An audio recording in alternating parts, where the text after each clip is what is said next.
On the large empty road which was surrounded by uncultivated fields, two silhouettes could be seen riding horses. These two people were obviously Lin Feng and Meng Qing, who were now riding a single horse towards the imperial city. Lin Feng was proud that he could ride so quickly. His horse was galloping so fast that Lin Feng's long hair was floating along with his robes, which created a sound like that of a flag blowing in the wind. The bad thing, though, was that Lin Feng was about to fall because of the strong wind. Lin Feng was about to fall because he was standing on the horse behind Meng Qing. However, what comforted him is that he was behind Meng Qing and could put his hands on her shoulders to stabilize himself. If I hadn't broken through to the Ling Qi layer and I was still as weak as before, then I would have fallen down from the horseback a long time ago. Even though Meng Qing had never seen anything else apart from the Black Wind Mountain, and she didn't understand much of the outside world, she still didn't let other people notice the change in her emotions.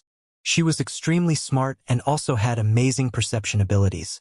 At that moment, Meng Qing turned her head around and looked at Lin Feng. She noticed that he was having a hard time and slightly smiled at him. Even though it was only a slight smile, it seemed like there was nothing else in the world except that beautiful smile. All other things in the world instantly seemed uninteresting and dull. That smile illuminated everything around it and made the world seem bright. It's too much. What a cruel world, thought Lin Feng. He couldn't believe how beautiful Meng Qing was. When he was looking at her, he forgot everything for a brief moment. He slightly smiled back at her as he thought about his pitiful state. "Do you want to sit down?" asked Meng Qing, looking indifferent again, as if nothing could affect her. "Yes, I do," said Lin Feng straightforwardly while nodding.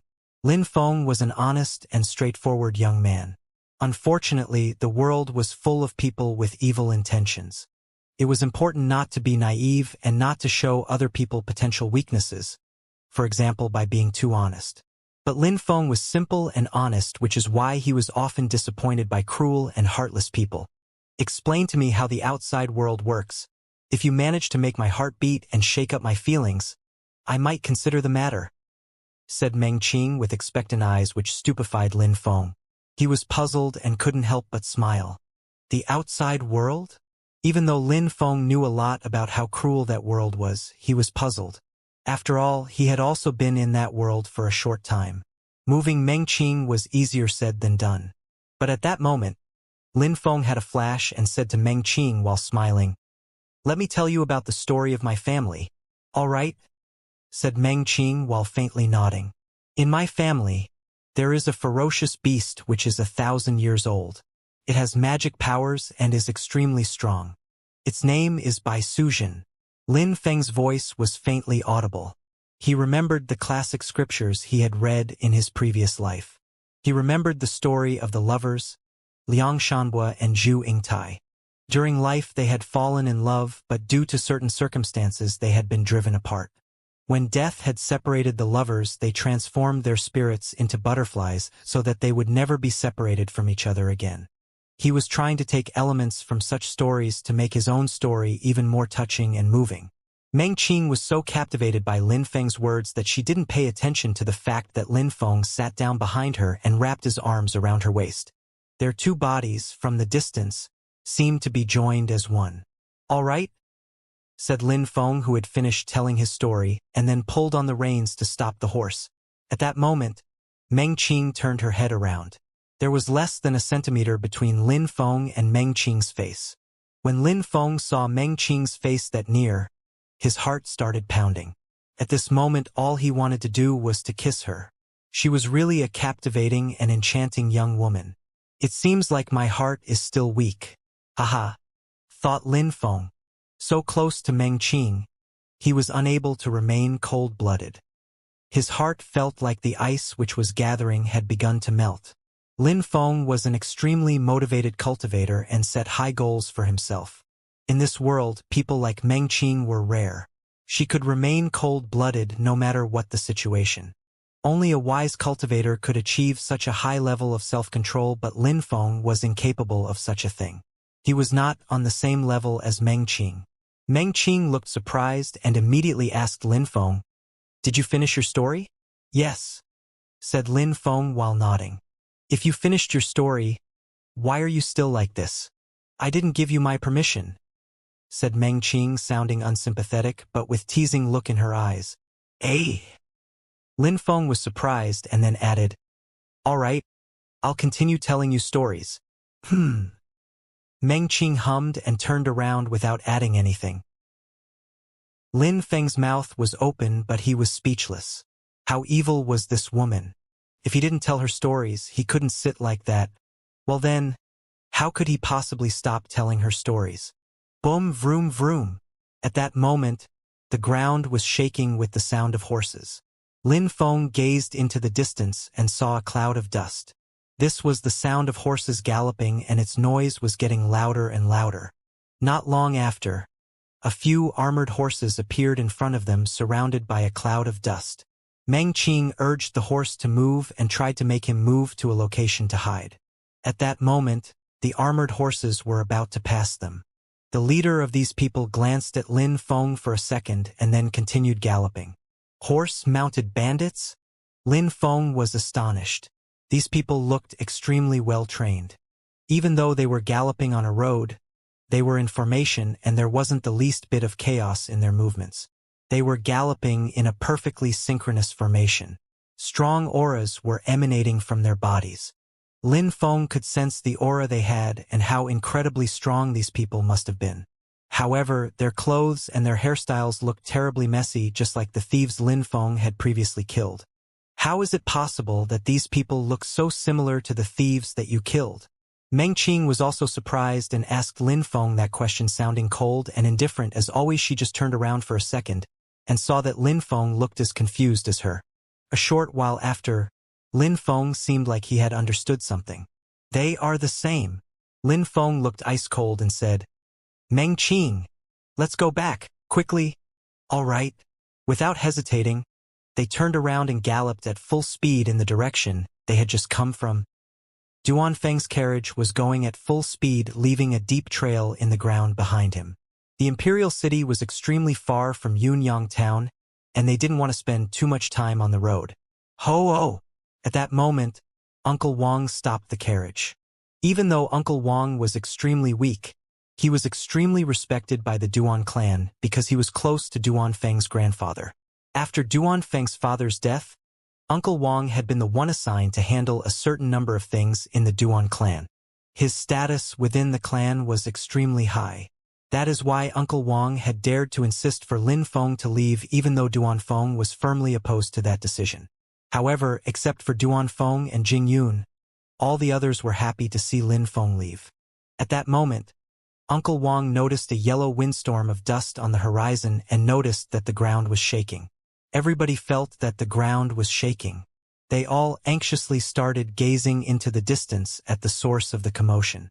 A short time after, a certain number of men mounted on horseback appeared in front of them, which frightened them. Horse-mounted bandits. Suddenly there were more bandits in their way.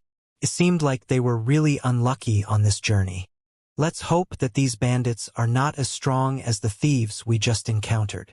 They were all hoping that these bandits were not as strong as the thieves they had met before, which were dealt with by Lin Feng.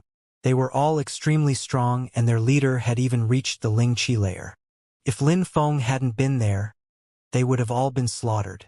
They were thinking about Lin Feng and how he had left them. Uncle Wang had accused Lin Feng of being one of Duan Tianlang's spies, but now Lin Feng wasn't there anymore, and now bandits had appeared again. They were all puzzled and wondered what was really happening. But what is sure is that they all wished that Lin Feng was still there with them. Uncle Wang had also thought that Lin Feng was a spy because he had gained Duan Feng's trust very quickly. Besides, at that moment they didn't know what the bandits' goal was.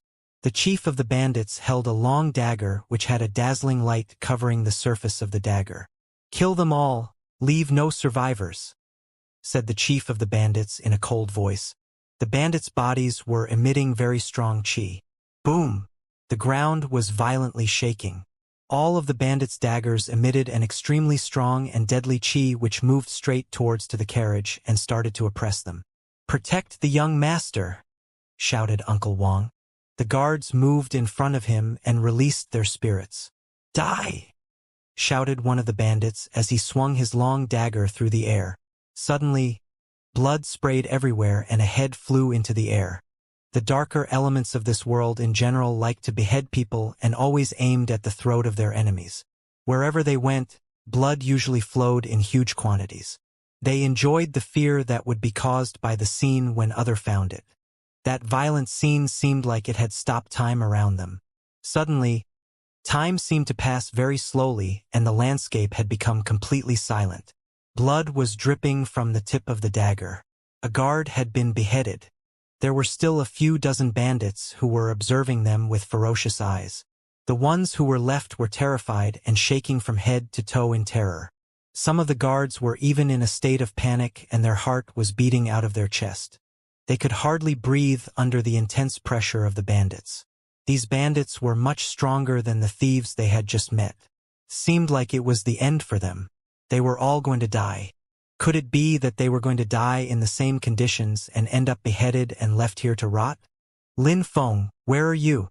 They all wanted Lin Feng to come back and save them. They remembered how Lin Feng had killed the thieves so easily and so quickly. Unfortunately, Uncle Wang had ordered Lin Feng to leave and nobody had insisted to make him stay. They were all too proud and many were happy to see him leave, but now they were wishing he was still there. Duan Feng and Jingyun came out from the carriage, and when they saw the scene they were overcome with nausea. How cruel and heartless. There was too much blood. For these bandits, people's lives were like trophies to be taken. Uncle Wang, you're the one who made Lin Feng leave. What should we do now? They want to kill us. We're going to die, shouted Wan Qingshan furiously. Even if Lin Feng was a spy, they should have kept him. At least, they wouldn't have died, but Uncle Wang had made him leave even though Lin Feng was the only who could save them from such a predicament. Are you blaming me? Are you not the one who called him a piece of trash? Shouted Uncle Wang furiously at Wan Qingshan. But at least I didn't make him leave, replied Wan Qingshan furiously. He hated Uncle Wang at that moment. He was still young, how could he die so young? It was already too late and it wasn't a matter of wanting to die or not. They were already doomed and were really going to die. And saying these things will save our lives? Is it useful? Said Uncle Wang in such an arrogant way that it made Wan Qingshan grow more furious. Die! The bandits were not planning to stop their attacks. Their long daggers up in the air were diffusing a resplendent yet deadly light. Ah! Shouted Wan Qingshan furiously. Wan Qingshan wanted to escape from this situation as he didn't want to die. But in front of Wan Qingshan there were two bandits standing with their daggers ready. They could kill him at any moment. His fate had already been sealed. Why do you want to kill me? Asked Duan Feng to the chief of the bandits with an innocent yet stubborn look on his face. Young master, you should have never accepted your brother's request to go to the imperial city, shouted Uncle Wang filled with bitter feelings. Why do you need to know? You are going to die anyway, said the chief bandit calmly. He was looking at Duan Feng the same way he would look at a corpse on the road. Kill him, ordered the chief of the bandits. At that moment, two of the bandits released a strong qi. Jingyun, sister, Uncle Wang, I'm sorry for getting you into trouble, said Duan Feng while sounding sincerely sorry. When Uncle Wang heard Duan Feng, he shook his head. As far as Jingyun is concerned, she was thinking about the fact that she had escaped death when she had left the Yunhai sect, but death was following closely behind her. She wouldn't have thought she would die so early. It seemed like she could only escape her death for this long. At that moment, the sound of a horse galloping spread through the atmosphere. It seemed to come from quite far away, but it surprised everybody who then looked at the horizon. Stop! Shouted a voice in the horizon. The horse was moving closer and closer. When they saw the silhouettes standing on the horse, they were surprised. Lin Feng and Meng Qing, thought Duan Feng. He wouldn't have thought that Lin Feng would suddenly come back. The chief of the bandits turned his head around and stared at Lin Feng. He was in no rush to kill Duan Feng. Meng Qing was urging on the horse even more, using the whip. At that moment, they had already galloped past the bandits and arrived next to Duan Feng. Lin Feng saw some heads lying on the ground which used to belong to the guards and grew furious. These bandits were like animals and their methods were truly cruel. Lin Feng, big brother, said Duan Feng, looking extremely happy and deeply grateful. Even though Uncle Wang had disrespected Lin Feng, Lin Feng had come back to save them in spite of the potential risks. Lin Feng indifferently nodded to Duan Feng and kept staring coldly at the bandits. Army troops, disguised as bandits, and on top of that, you are killing your own people. Are you not ashamed of yourselves seriously? When Lin Feng finished talking, Duan Feng, who was standing next to him, looked astonished. Army troops? The chief of the bandits was astonished. He was staring at Lin Feng and asked him, "What makes you think that we are army troops? Bandits on horses would never adopt such a precise formation and be as disciplined as you are. They wouldn't even understand the meaning of the words formation or discipline," said Lin Feng coldly to the bandits. Each and every single one of them was speechless. Real thieves and bandits had no methods of moving in formations, as this required years of training. The only rule they followed was complete chaos. How could they be so organized and so incredibly strong? Besides, Lin Feng had sensed the same qi as that released by the soldiers in the Stormy Gorge. It was not as strong as what he had felt in the Stormy Gorge, but was definitely the same type of qi. The camouflage of the thieves we encountered earlier was much better than yours. They looked like real thieves. Continued Lin Feng. You mean that you killed that group? The dagger of the bandit chief started to glow. He was evilly staring at Lin Feng. Indeed, and I will kill you the same way I killed the animals that came before, said Lin Feng confidently. You talk big, but you're overestimating yourself. You will die for this, shouted the bandit chief aggressively, and then added, Kill him! Roger! The two bandits who wanted to kill Duan Feng then turned around and moved towards Lin Feng with their glowing daggers. Lin Feng looked calm yet firm. When the two bandits arrived near him, he moved his hands slightly. Sword unsheathing. A bright silver light flashed between the two bandits and Lin Feng at amazing speed. Lin Feng's sword attack was incredibly powerful. Suddenly, two trails of blood spayed into the air.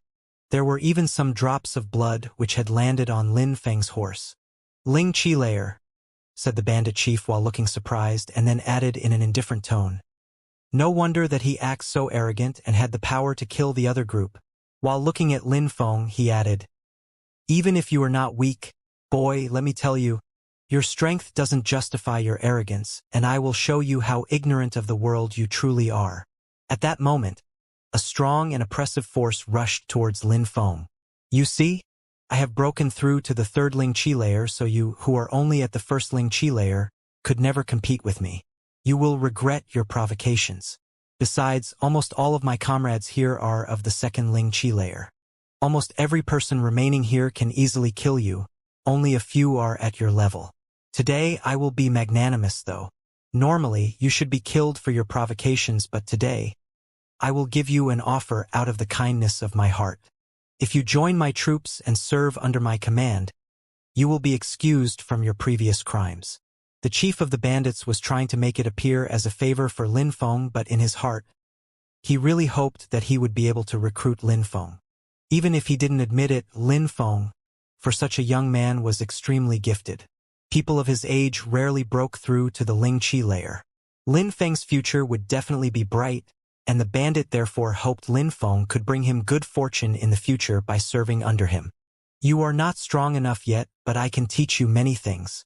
If you come with me, I can help you rise very quickly, said the bandit chief. Lin Feng was calmly looking at the chief of the bandits and started smiling. In your dreams, said Lin Feng. The chief of the bandits was stupefied and said, But I am a cultivator of the third Ling Qi layer. Are you not afraid of me killing you now? Third Ling Qi layer. Is that strong where you come from? Said Lin Feng with a mocking expression on his face. He suddenly started to release qi and force from his body in incredible quantities. First Ling Qi layer? No, second Ling Qi layer. He is truly gifted. The crowd could feel Lin Feng's qi surrounding them. Everybody was stunned because breaking through to the second Ling Qi layer at such an early age was an extraordinary thing, and it was really difficult to achieve. Lin Feng's abilities were terrifying. But they didn't have time to continue observing Lin Feng too long, because the power of the qi emerging from Lin Feng's body was ever increasing. What? Said many of the bandits in astonishment. Lin Feng had become even stronger. Could it be that he was at the top of the second Ling Qi layer? They were even more surprised to see that Lin Feng's strength was a strength reached at the peak of the second Ling Qi layer. What a frightening genius! All the bandits could see that Lin Feng was much stronger and much more gifted than they were. Wait, the qi and the force he is releasing is still getting more powerful. Many people were utterly surprised. Could it be that? Boom! The whole crowd was astonished. Lin Feng force and qi had reached a power of the third Ling Qi layer. At that moment it had stopped increasing though. Duan Feng and Jing Yun were speechless and astonished. Their hearts were pounding at full speed. He was only about 16 years old and he had already broken through to the third Ling Qi layer. That was monstrous and beastly. What a genius! We need that boy. The chief of the bandits really wanted to recruit Lin Feng. If he recommended Lin Feng, he would probably receive a great reward which would raise his status and grant him a large sum of money. I admit that you are a genius, but you are only at the third Ling Qi layer, which is not enough to defeat all of us. We have enough people here that we can easily kill you, said the chief of the bandits and then added, however, if you accept my offer to join me, I will first recommend you to become my personal assistant, and when the right moment comes, I will recommend you to rise up in the hierarchy and your future will have endless opportunities. Besides, if you want anything in the future, you can always ask me, and I will do my best to help you achieve your aims. Is it still not enough? You are still confident in your ability to defeat me, said Lin Feng, who was smiling coldly. At that moment, Lin Feng released the incredible amount of qi and force which he had been condensing all along. It was beyond monstrously strong. At that moment, everybody could feel that they had been consumed by the energy released by Lin Feng. Immediately after, they could feel the sword qi was piercing into them like a blade and contained another energy. Sword force, said the chief of the bandits as he grew even more surprised. Is this enough for you? Said Lin Feng while laughing evilly.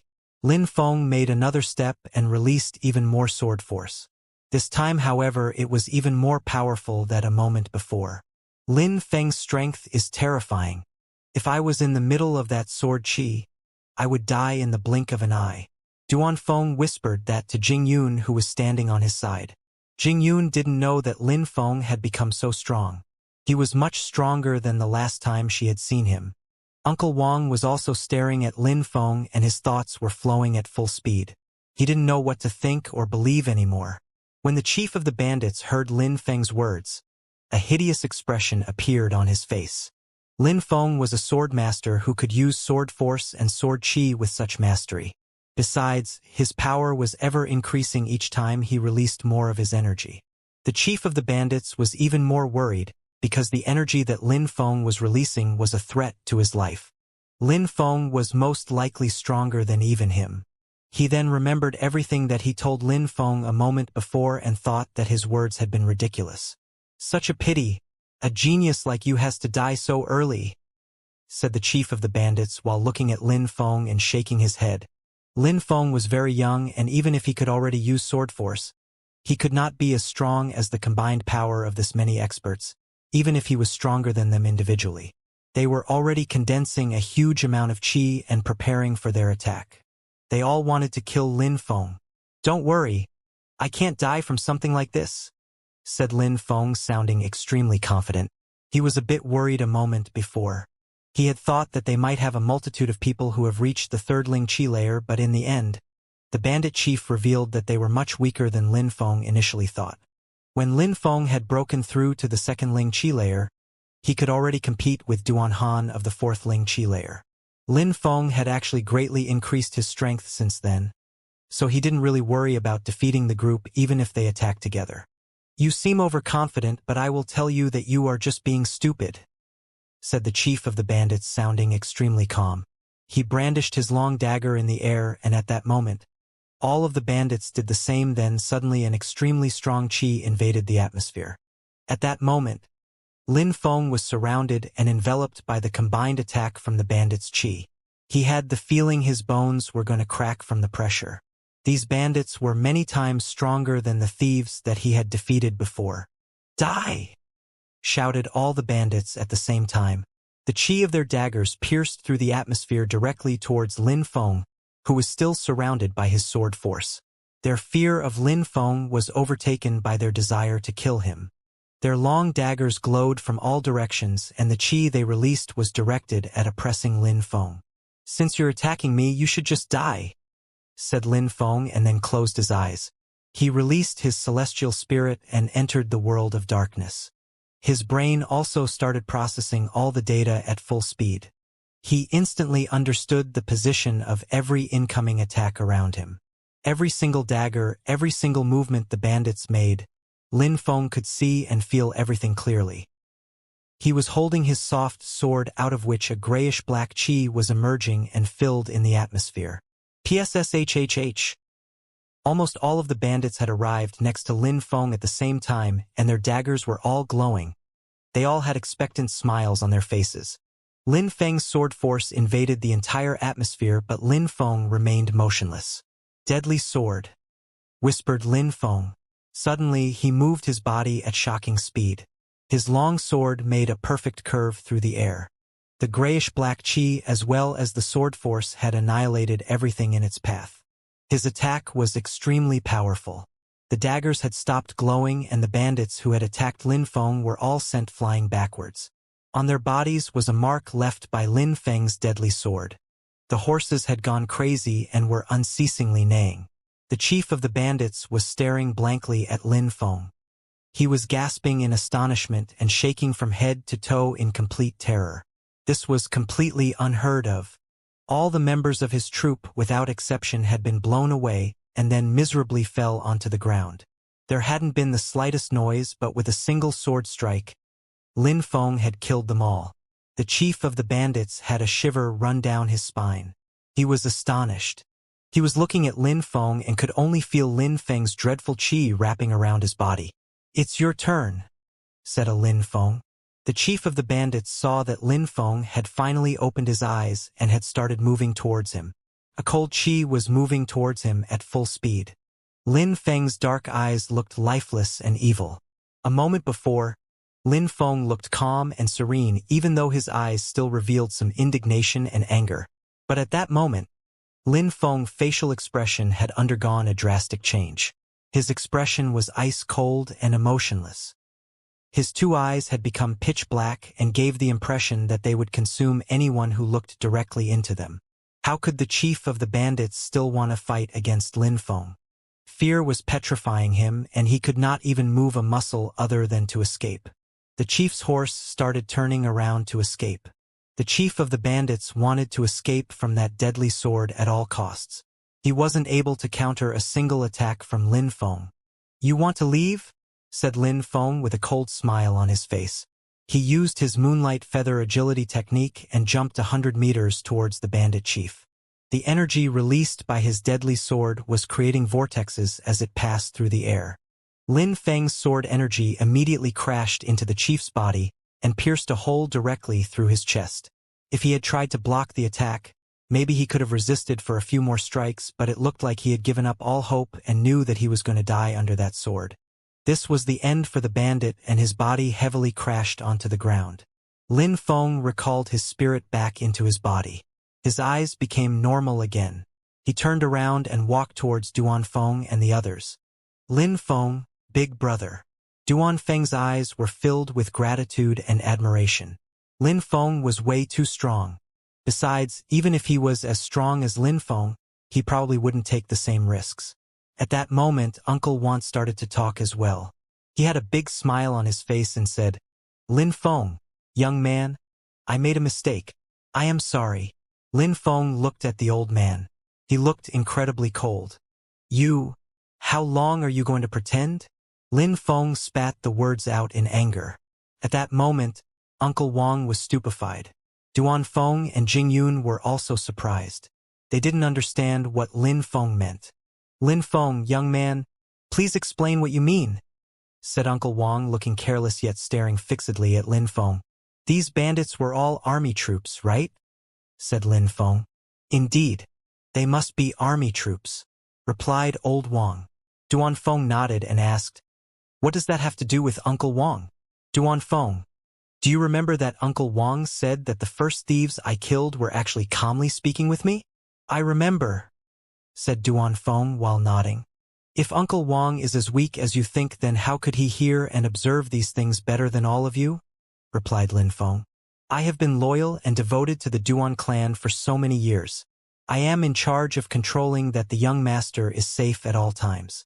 I always have to pay attention to every single detail.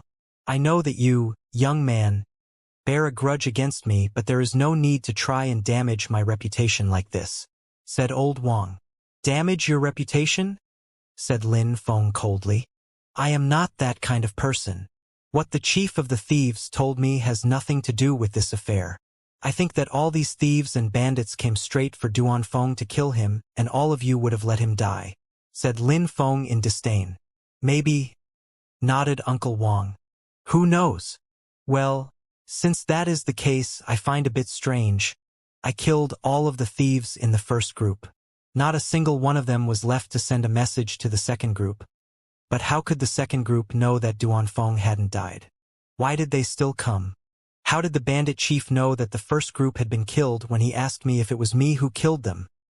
Said Lin Feng, which surprised everybody. Indeed, the second group was ready to come and kill Duan Feng after the first group died. How could they know that he hadn't died? Since they knew, there must have been someone who told them. There must be a spy. What do you think? Said Lin Feng while staring at Uncle Wang. Maybe you are right. There might be a spy. But Lin Feng shouldn't forget about the fact that you were much farther in front of us and that the bandits came after you left us. So if there is a spy, then… Hee, said Uncle Wang while laughing. He didn't finish his sentence, but everybody understood what he meant. Why are you laughing? Is this situation a joking matter to you? Said Lin Feng with a cold tone when he saw that the old man was laughing. But Duan Feng and Jing Yun started looking at Uncle Wang in a strange way, which immediately made him stop laughing. It's easy to understand what the situation really is when you have a brain, said Lin Feng firmly, and then continued. There were two groups of bandits. They were probably working together, and then you implied that I worked with them. If I was working with them, then I would have killed the first group to gain your trust, but what about the second group? The people behind this are not stupid and would definitely not sacrifice so many strong individuals for such a reason. Do you think that everybody is stupid and you are the only one with a brain? Uncle Wang looked panicked as he was running short on arguments and didn't know what to say anymore. Lin Feng wanted to do a favor for Duan Feng as he had shown him kindness. Uncle Wang really thought that the others were stupid. He was bringing Duan Feng straight to the bandits ready to be killed. All right. Even if it's not you or me, it could be anyone else, said old Wang in a panic. Anyone else? Said Lin Feng with a sarcastic smile on his face. What do you mean? Duan Feng called them himself so they could take his life. Then, there is Jing Yun, but Jing Yun was in the carriage all along sitting with Duan Feng and had had no opportunity to inform anyone. Then, there were all the guards, but they have all died thanks to the second group of bandits.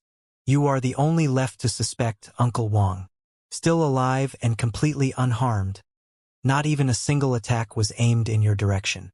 Besides, you've been looking calm throughout the whole journey, even when the bandits arrived, because you knew everything from the beginning. Duan Feng and Jing Yun were stupefied while staring at Lin Feng.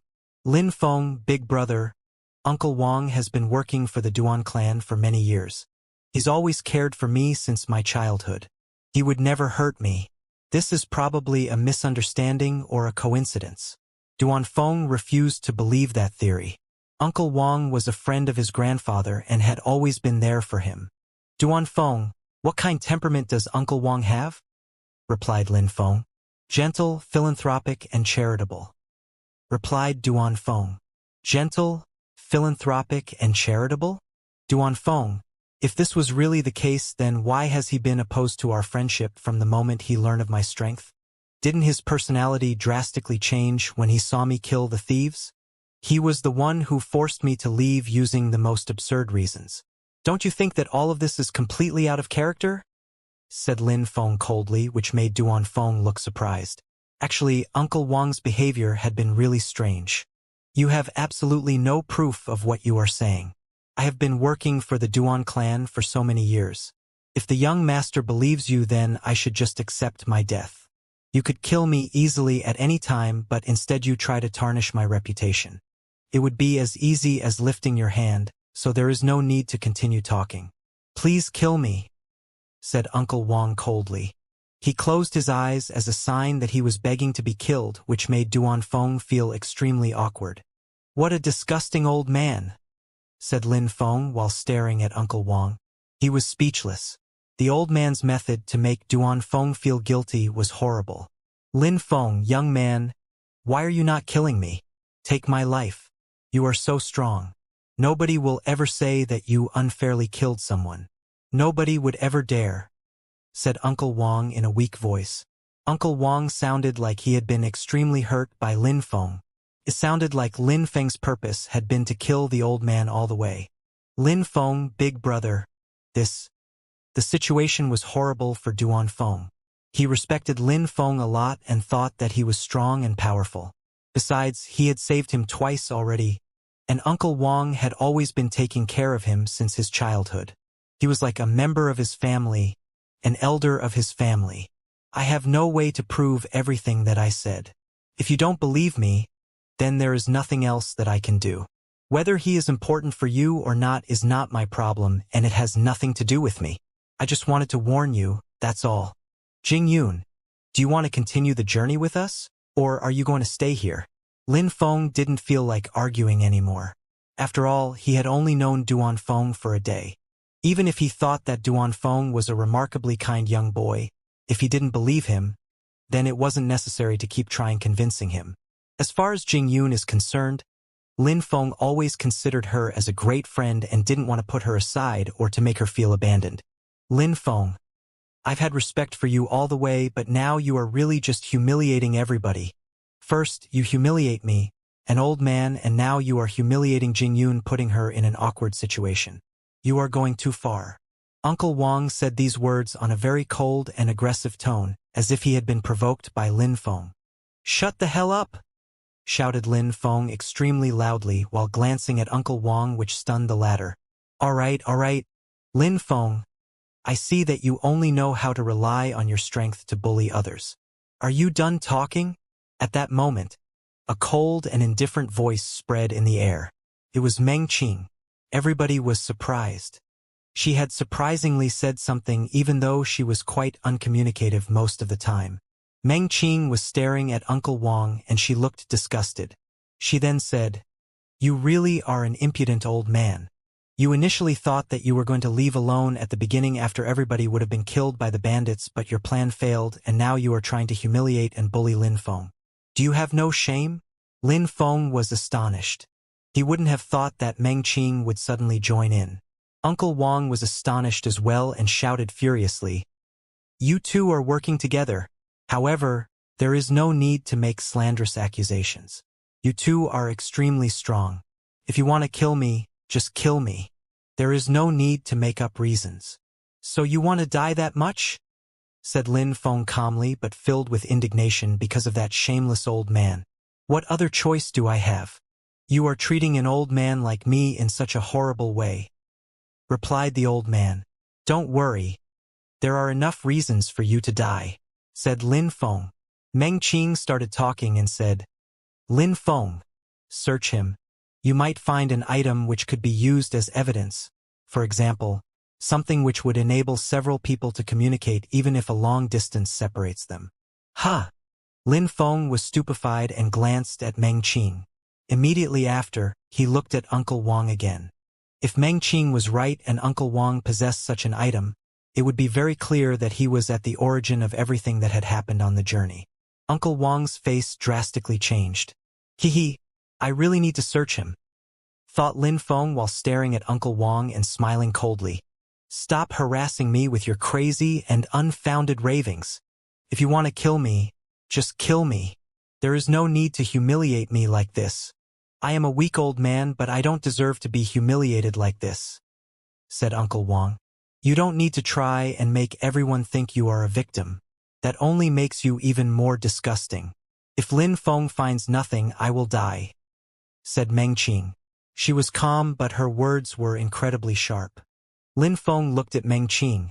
smiled and said, "If I find nothing, you kill me. I don't want you to die, Meng Qing. My life will be enough." When Lin Feng finished talking, his silhouette vanished and suddenly appeared in front of Uncle Wang.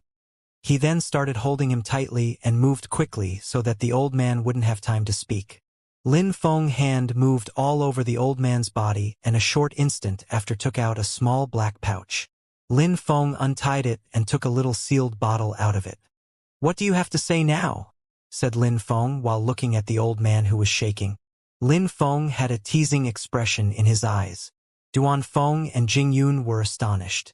They were blankly staring at the old man. They needed an explanation.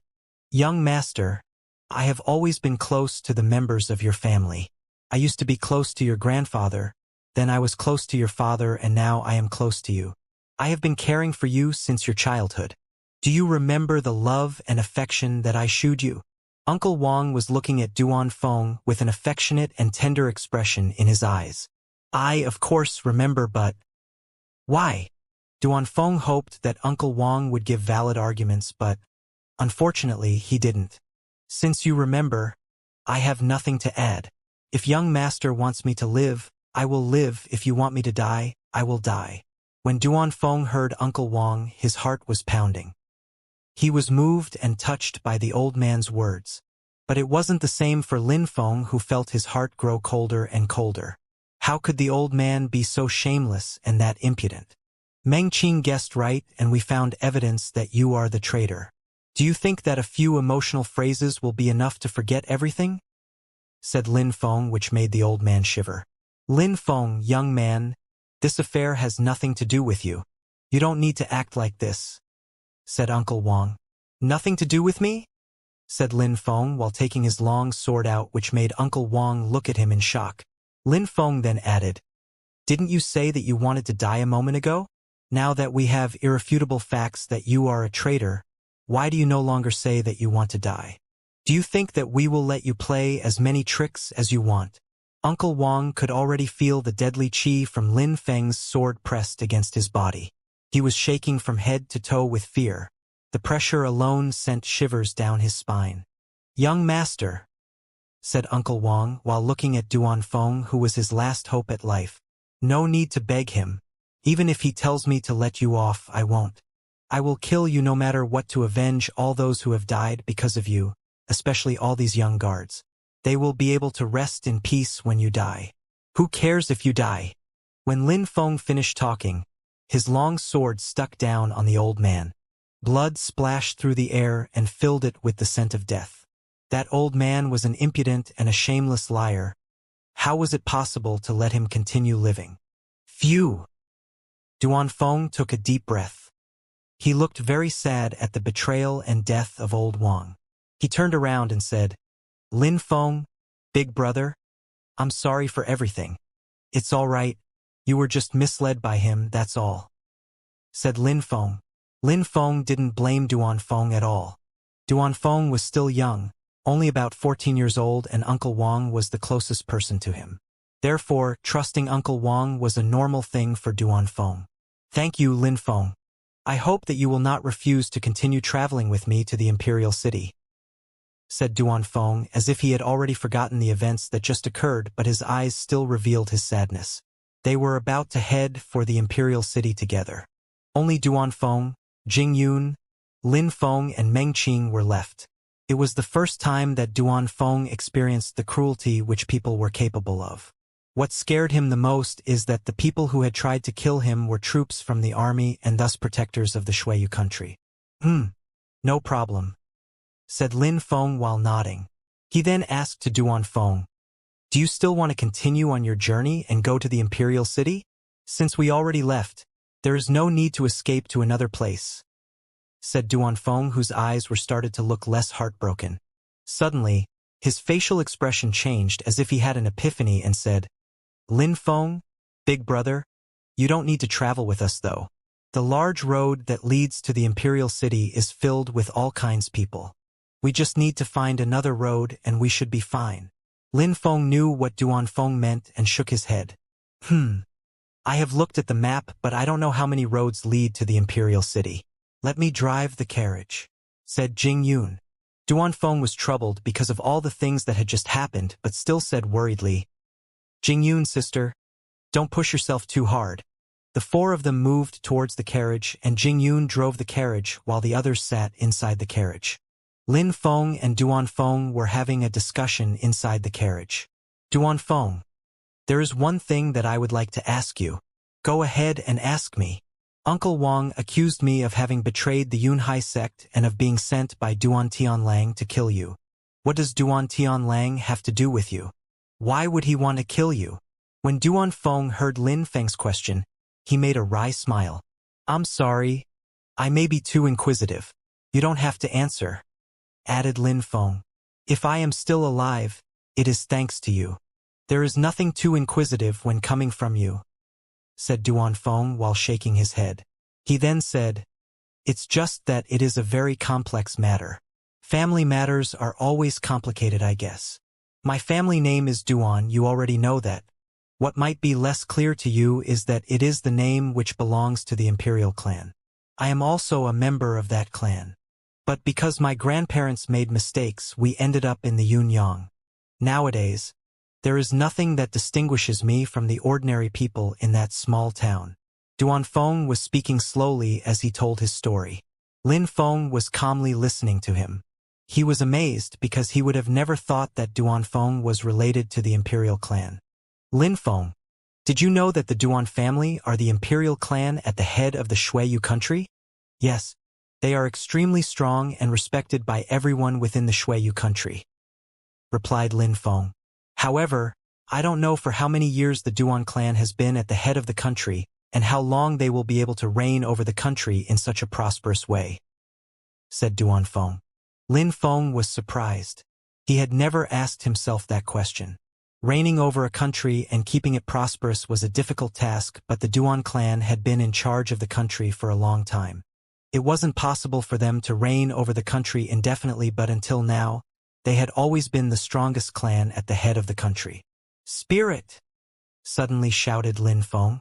Lin Feng thought of a possibility. The probability to inherit one's ancestor's spirit was extremely high, so maybe all the members of the Duan clan were extremely strong because of the spirit they inherited. That's right. That's precisely it, our spirits. More precisely, it's the blood spirit, replied Duanfeng while nodding. Blood spirit? I've never heard of that before, said Lin Feng, surprised. He had never heard about any blood spirit before. Lin Feng, brother, the blood spirit is as rare as phoenix feathers and unicorn horns. It's a rarity of rarities. It's that way in the entire Tianlong region. It is normal that you have never heard of it, explained Duanfeng. Even in the vast and almost boundless Tianlong region, the blood spirit is extremely rare, so it was even rarer in the Shuiyu country, which was only a small country within the region. It is said that the possessors of a blood spirit are extremely powerful. It is also said that all their energy can circulate freely into their blood system. This kind of ability greatly enhances the cultivation practices of the blood spirit possessors.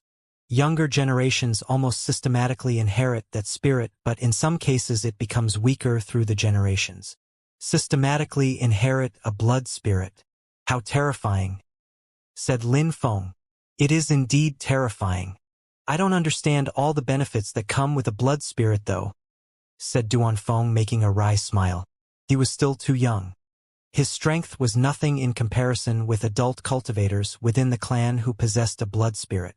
Lin Feng, after all my explanations, you probably understood why the imperial clan rules over this country without question. The Duan clan members all have it. My grandparents and my father had it. Lin Feng was astonished. No wonder that they could reign over the country for such a long time. They can circulate their energy into their blood, and the special strength which is created is transmitted onto the next generations. The possessors of that strength could increase their natural abilities many times over. They were not like ordinary people. They could increase their own power and that of their next generations. Because the strength which is created by the blood spirit, the natural abilities of a person also change. If natural abilities are increased and that they are systematically transmitted onto the next generation, it means that their power increases each time it is passed down. However, because the power can also be weak in some children, it is important for the male cultivators possessing the blood spirit to have many concubines and many children to ensure that there is greater chance of a pure lineage. Lin Feng was stupefied and smiled wryly. Because some children didn't get the purest power and had a weaker spirit, the Duan clan members decided that having multiple offspring would increase the chances at stronger generations. They only needed at least one genius to be born, and that would be enough. Lin Feng was not sure that he understood the logic of this properly. He could not think on the same wavelength. Because of that, there are many problems which were created between the members of the Duan clan. That is what happens when too many people live together in one place. Besides, it is also a harsh environment in which the competition is often extremely oppressive. There is a lot of pressure to be the strongest. If you are weak in the Duan clan, you are almost sure to get rejected by the clan. A moment ago, I told you that my grandfather had left because he had had some problems with other members, but I am convinced that he might have been rejected or expelled because he was too weak. That wouldn't be impossible considering the situation and rules of the clan. There are so many people who get expelled from the Duan clan because they are too weak. Duan Feng continued to talk while Lin Feng was calmly and attentively listening to him. If the members of the Duan clan had many concubines, it was normal for them to have many children. But it wasn't possible for the imperial clan to have hundreds of millions within the clan, so getting expelled from the Duan clan was a normal thing. Besides, too many people were hard to manage, and that often led to chaotic situations. Every single child of the Duan clan inherits strength from that blood spirit, but those who are expelled leave and try to stay hidden while never revealing their identity. However, there are always people who follow them closely, and then if they become extremely strong, then the Duan clan will accept them as members again. When Duan Feng was speaking, he suddenly made a pause and continued, Lin Feng, I also hid the truth from you. I told you that it was my big brother who had recommended me to the Celestial Academy. Well, he is like a brother to me, but he is not my real brother. His status is quite important. He is the second prince of the country. He is His Majesty's second son. He is extremely talented and knows many mysterious and mystical things. He is monstrously powerful. His Majesty's second son? Lin Feng wouldn't have thought that Duan Feng knew such illustrious people. Duan Feng, it seems like you have extremely high natural abilities, as well as the inherited strength from the blood spirit, said Lin Feng while smiling at Duan Feng. Duan Feng had been invited to come to the imperial city by His Majesty's second son personally. Obviously, Duan Feng was extremely talented and possessed a pure blood spirit which had greater strength and energy within. It is impossible to determine how much of strength one has. It is essential to practice a lot, to develop one's own abilities and get to know one's spirit perfectly. But the blood spirit can't be extremely strong directly at the beginning. You need to develop its power. I can release my spirit, but it is still too weak. I am extremely far from the second prince's abilities. But there is someone even more powerful than His Majesty's second son. He is the same generation as us, but he is a true genius. In the entire history of the Duan clan, geniuses as powerful as him are rare. Besides, it had been at least 1,000 years since the Duan clan had someone with such a powerful blood spirit. Lin Feng was captivated by Duan Feng's words. From what Duan Feng had said, it already seemed like the second son of His Majesty was one of the strongest members of the Duan clan, but that other young man seemed to be even stronger. That person is the Crown Prince himself. He is destined to rule the country in the future. He is regarded as the genius of the millennium in the Duan clan. He is so strong that amongst the 8 high officials of the Shuiyu country, there has never been anyone who could take the first place in the rankings from him. It is probably normal for a crown prince to be extremely powerful. His abilities are endless and his bloodline is pure. His name is Duan Wu Dao. Duan Wu Dao is a real genius, always cold-blooded, strong and smart. He has killed many people. It is said that when he became strong, he challenged his teacher, and then killed his own teacher. He seems to think that if a teacher is weaker than him, then he isn't qualified to be a teacher any longer. Many people hate him bitterly, but nobody has ever dared to disobey him. He would kill anyone who dares to disobey him. Killing his own teacher. How cruel and heartless. He really has no moral values. If the crown prince is a genius and there is nobody stronger than him, it is a difficult situation, but his brother, the second son, could also become tremendously strong. He is younger than the crown prince right now, but he could become one of the 8 officials in the future. He also seems to be a modest person who is appreciated by many. Lin Feng was slightly nodding, as if he understood much more of the inner workings of the imperial clan as the discussion continued. Lin Feng now had a general idea of how things worked in the imperial clan. Duan Feng continued. The crown prince is a genius that nobody dares disobey, but the second sometimes will go against his brother. It is said that the two are not on the same wavelength, but I don't know too much about it. I heard these things from my father when he was still alive.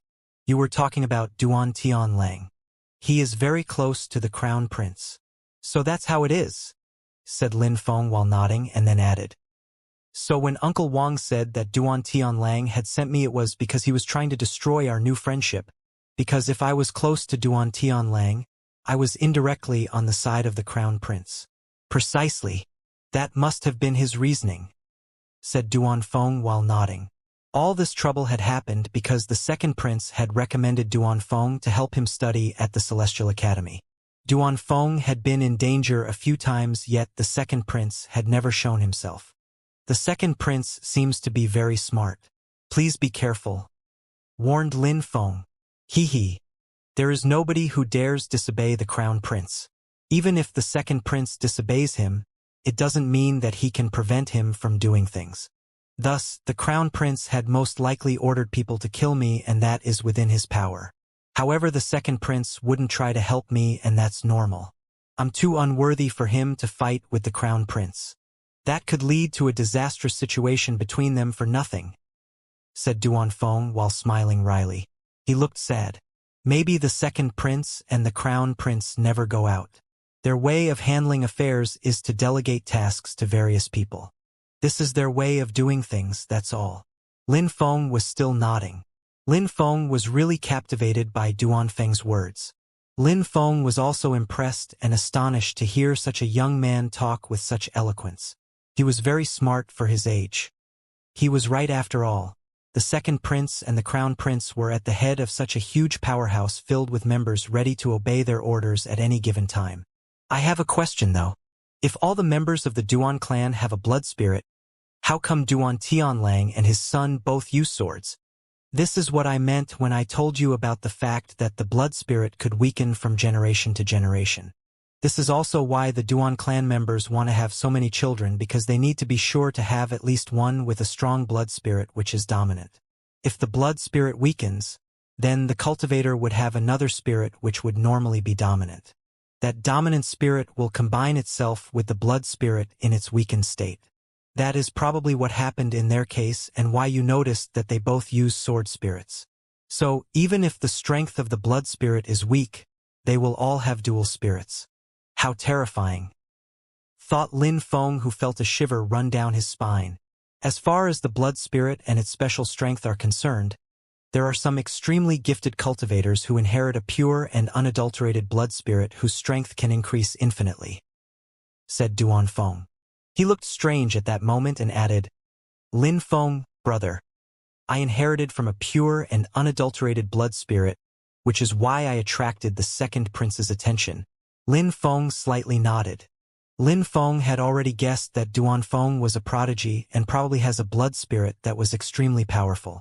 That is why he attracted the attention of two people. One who wanted to help him and considered him important, and another who wanted to kill him. Duan Feng smiled and said to Lin Feng, Lin Feng, big brother, could it be that you don't know what kind of spirit the blood spirit is? I have never heard about the blood spirit before. I have never even seen Duan Tianlang and his son use it. It doesn't seem to be something that its possessors seem to enjoy showing to strangers, said Lin Feng while smiling. Lin Feng, big brother, you saved my life twice already. We are not strangers anymore. You are like my family. Have a look at my blood spirit.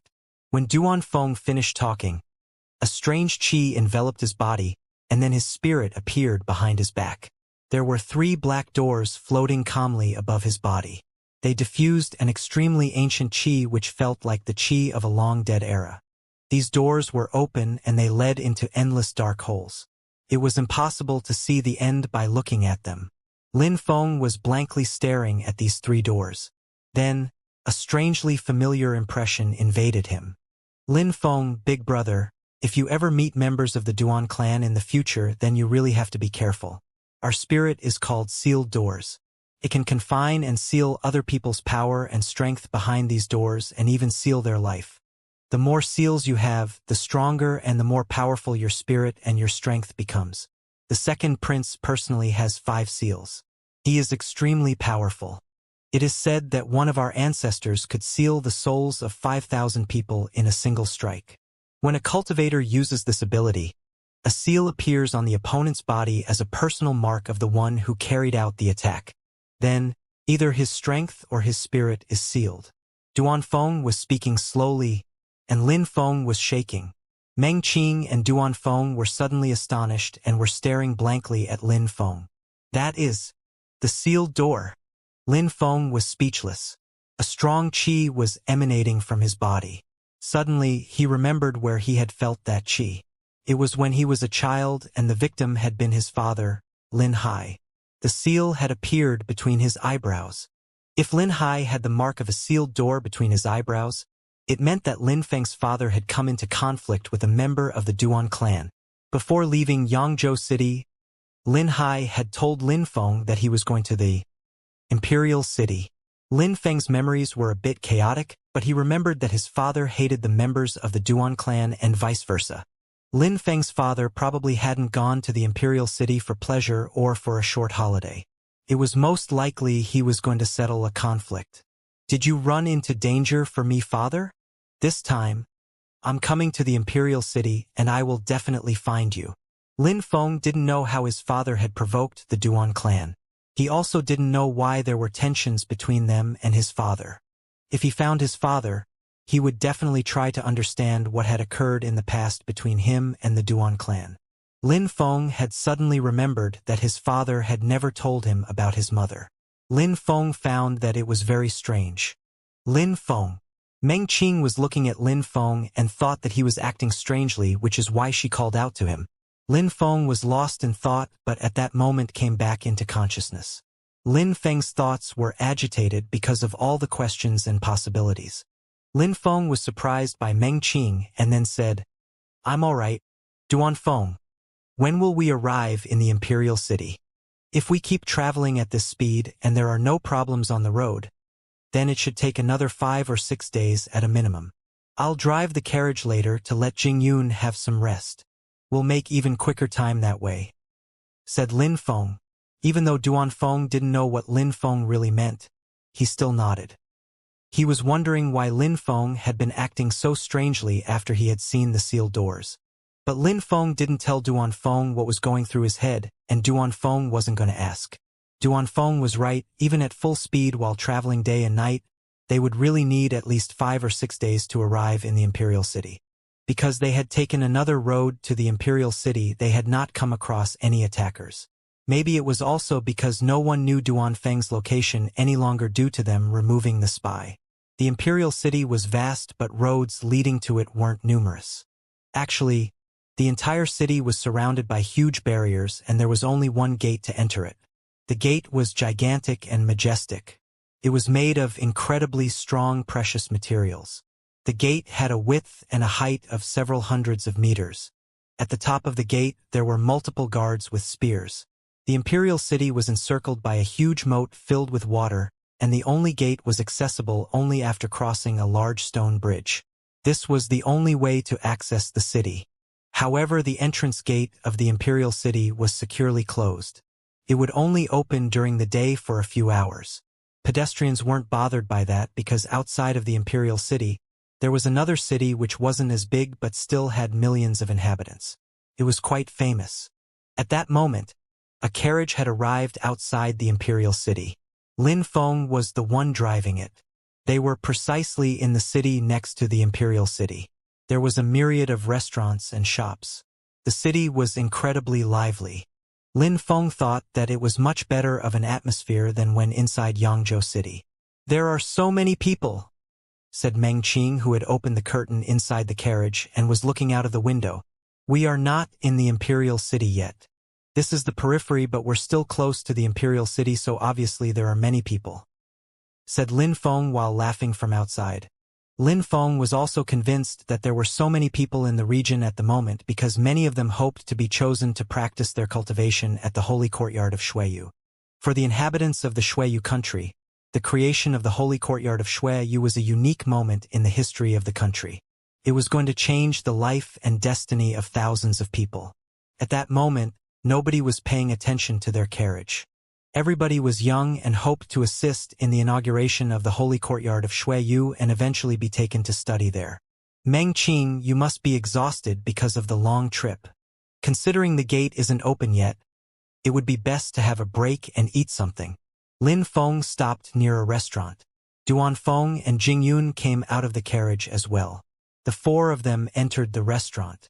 In the middle, there was a huge tree, and that tree was growing through the roof of the restaurant. There was a hole in the middle of the restaurant so you could also see the first floor. It was filled with people, and many of them were either drinking tea or wine. They immediately headed to the wooden stairs and went to the first floor because the restaurant was very crowded. What surprised Lin Feng, though, was that the restaurant, even though it was filled with people, was very calm. There were many people, but they weren't talking loud at all, to the extent that you could almost perfectly hear the musician playing the guqin on the first floor. "What a peaceful and serene restaurant. No wonder it has such a good reputation," whispered Lin Feng. Even though that place wasn't a luxurious one, it still looked elegant and refined. The decoration was also done with taste, which gave its customers a perfect environment to taste their tea and wine in peace. It was definitely a perfect atmosphere. "Lin Feng, big brother, there is one free table over there." "What a coincidence." Duan Feng noticed a table near a window. The four of them went and sat there. "Hello, how may I help you?" asked a waiter who had to come the four of them while smiling. "We'll have a big pot of the best wine that you have as well as your best tea, and some pickles," ordered Lin Feng. Since Lin Feng was in that world, he hadn't really tasted good food and drinks. At that moment, he had the opportunity, so he seized it. "Noted. Please wait for a moment," said the waiter and left. Lin Feng was listening to the other people's conversations. Even though they were almost whispering, Lin Feng had the strength of the Ling Qi layer, and his sense of hearing was thus extremely developed, and in general nobody would be revealing secrets in such a public place. It seemed that everyone was only talking about the holy courtyard of Xueyu. Lin Feng also heard that some people were mentioning the Crown Prince and the Second Prince. "Bro Han, you're saying that the Yun Hai sect has been annihilated? Who could benefit from the destruction of the Yun Hai sect?" At that moment, a conversation drew Lin Feng's attention. Surprisingly, there were some people who were talking about the Yun Hai sect. Well, the Yun Hai sect and the Hao Yu sect didn't get along that well. It had been that way for several years already. The destruction of the Yun Hai sect was thus a great reason to celebrate for the members of the Hao Yu sect. The Ice and Snow Mountain village, whose disciples all have an ice or snow spirit, as well as the Wanshou sect, whose disciples all have a beast spirit, could also benefit from it in a way because they will have more influence and attract more disciples. Besides, the Hao Yu sect must be really happy now because they can clearly be defined as the strongest sect. "Hehe, Brother Han, you were right. So then Duan Tianlang went to annihilate the Yun Hai sect himself. That is the price to pay when you refuse to send outstanding disciples to the holy courtyard of Xueyu like all the other big sects did. Duan Tianlang is really powerful." These people sounded proud and arrogant. They also seemed to be happy and excited about the destruction of the Yun Hai sect. They were talking very loudly. At that moment, many people stopped talking and started staring at them. These two people were laughing loudly while talking, but when they noticed that almost everyone was staring at them, they stopped smiling. "Ridiculous!" A voice filled the restaurant. Suddenly, everyone turned around and stared at the people moving towards the flight of stairs. 3 silhouettes had appeared. One of them was a woman. She was extremely beautiful and was wearing very luxurious clothes. She also had a lot of jewelry made from precious stones all over her body, and she was wearing a chong sam. She was holding a soft black iron staff in her hand, and she looked extremely domineering. Behind her were 2 men who looked extremely calm. You are only a mouse who can only see an inch, yet still thinks it can perceive both the past and future. How ridiculous. Everyone was surprised by the woman talking so loudly. She shouted, "Young people don't understand anything and never know when they should talk about certain things. Then they never want to bear the consequences of their actions and don't want to be punished for their mistakes." "Face slap," said the woman. Immediately, an illusion appeared behind her back and slapped the owner of the voice who had just contradicted her. Blood was spilling out of the corner of his mouth. "He only annihilated the Yunhai sect, that's all. The big sects have all taken the techniques that the Yunhai sect used to have. Not only has it enabled a great deal of people to acquire great skills and techniques, but it also helps other sects gain more influence. It is also a good thing for everybody that the Yunhai sect doesn't have too much power in the country. Those who have been chosen to go to the holy courtyard of Shui, you will also be able to use some of those skills and techniques that they have taken from the Yunhai sect. Besides, there are also some former disciples of the sect who have betrayed it and can also use these skills and techniques. Nobody cares about the Yunhai sect." The woman was looking at the other man. That man didn't look good, but he kept listening to the woman and didn't dare interrupt her or even refute her statements. Therefore, he only nodded wisely. Most of the sects accepted to send some of their disciples to the holy courtyard of Shuiyu, not because they were happy about the benefits it would bring to them, but rather because they were scared of the consequences it could have. They were scared to end up like the Yunhai sect and vanish from the maps of the country. They all understood that there was no way out. That is why they accepted to help and destroy the Yunhai sect. That is how everything happened. But even if the Yunhai sect has already been annihilated, it won't last long before the other sects have to go through the same thing. In the Shuiyu country, there can only be the imperial clan. There isn't enough space for other spheres of influence, especially when they have power. Sooner or later, the last group of people who will exercise authority in the Shuiyu country will be the imperial clan. Lin Feng heard the woman say those things and laugh. What she said was partially true but was also too partial. It seemed like she was a supporter of the imperial clan. Since the imperial clan is so strong, why do they need to resort to such underhanded methods? Why do they need to annihilate sects if they are already so powerful? A voice spread in the atmosphere. Lin Feng was astonished. The one who had said that surprisingly was Jing Yun. She really took the woman's words to heart and decided to contradict the woman. The woman slowly turned around and stared at Jing Yun. She smiled coldly and said, "You are right. Anyone who contradicts them should be annihilated, like what you're doing now." When the woman finished talking, a soft black iron staff shadow appeared and moved straight towards Jing Yun's cheek. When Lin Feng saw that that woman was attacking Jing Yun, his pupils shrank and he was staring at that rude woman. Lin Feng then said to the woman, "She only said that randomly. Are you not overreacting a little bit? There are some things which cannot be said. If someone says such things, they have to pay the price for it because most of the time, people who say such things are worthless." The woman was coldly looking at Lin Feng and continued, You don't have the qualifications to talk that way either." When Lin Feng heard the young woman, his expression became even colder. He had never needed anyone's permission to speak. What was wrong with that young woman? Saying over and over again that other people didn't have the right to express themselves? What about her? Why would repeatedly attacking people with her staff give her the right to express herself? That woman is as vicious as a viper. Even though she's beautiful, her beauty is hidden by that disgusting behavior of hers. Lin Feng had bitter feelings. He didn't bear a grudge or hate her, but he was exasperated by the fact that Jing Yun was going to be punished for having said an innocent sentence. Lin Feng had to block the woman's attack even if she attacked him afterwards because of it. She kept contradicting other people, but she didn't want to allow other people to contradict her. She was extremely rude. "You want to die?" shouted the young woman furiously. Her staff whistled the atmosphere. First Ling Qi layer and she thinks that she has the power to bully others? Thought Lin Feng surprised. Lin Feng lifted his hand and started his 8 strikes of desolation. 6 intense and violent strikes spread through the atmosphere. He didn't need to carry out a full 8 strikes against her. 6 strikes were enough for her to be completely overwhelmed. Lin Feng's 8 strikes of desolation was an extremely powerful attack which had stopped the staff moving forwards. "Little sister, be careful!" shouted the 2 young men behind her as they launched attacks towards Lin Feng's 8 strikes of desolation. When the combined attacks of the staff and the 2 men collided with the 6 strikes, they vanished.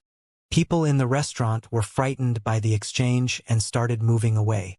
It seems like these people have a high status in society. They are so young and yet they have all reached the Ling Qi layer. The crowd was surprised because these people had all broken through to the Ling Qi layer. They were stupefied. In the Imperial City and its periphery, cultivators of the Ling Qi layer weren't considered as extremely strong cultivators.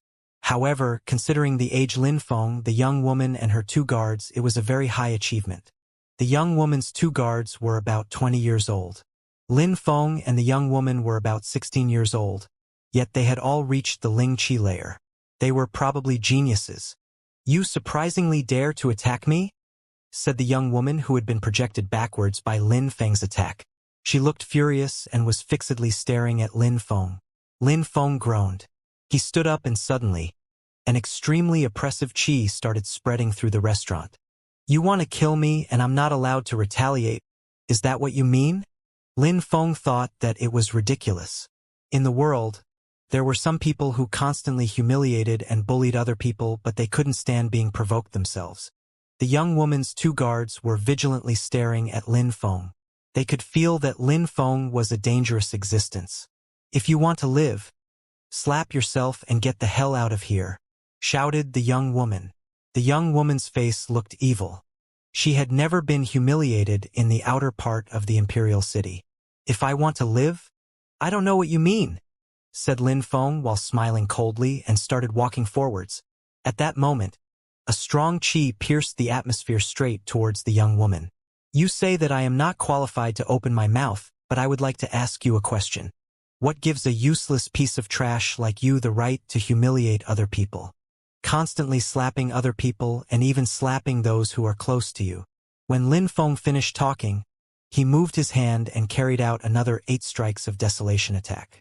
This time, 7 brutal and violent strikes rushed forward. "How dare you?" said the 2 guards whose expression had drastically changed. Suddenly their qi and force emerged from their bodies. They were using all their strength to stop these 7 strikes.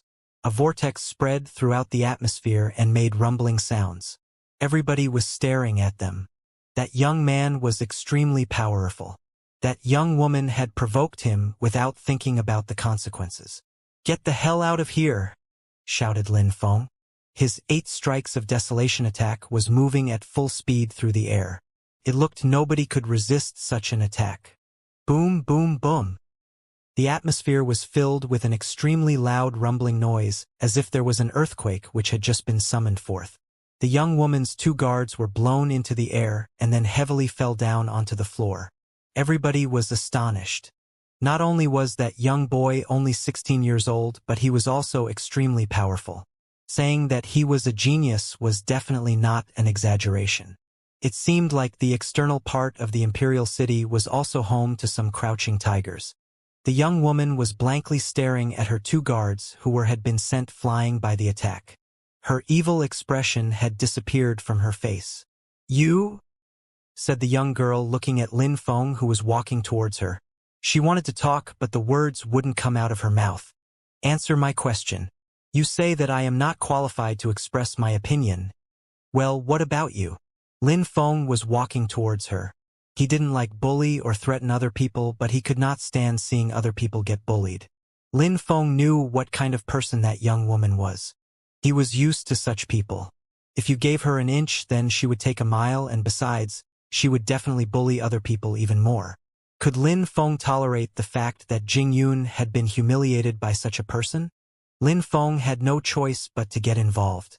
Lin Feng wasn't a person that you could bully or humiliate without regard.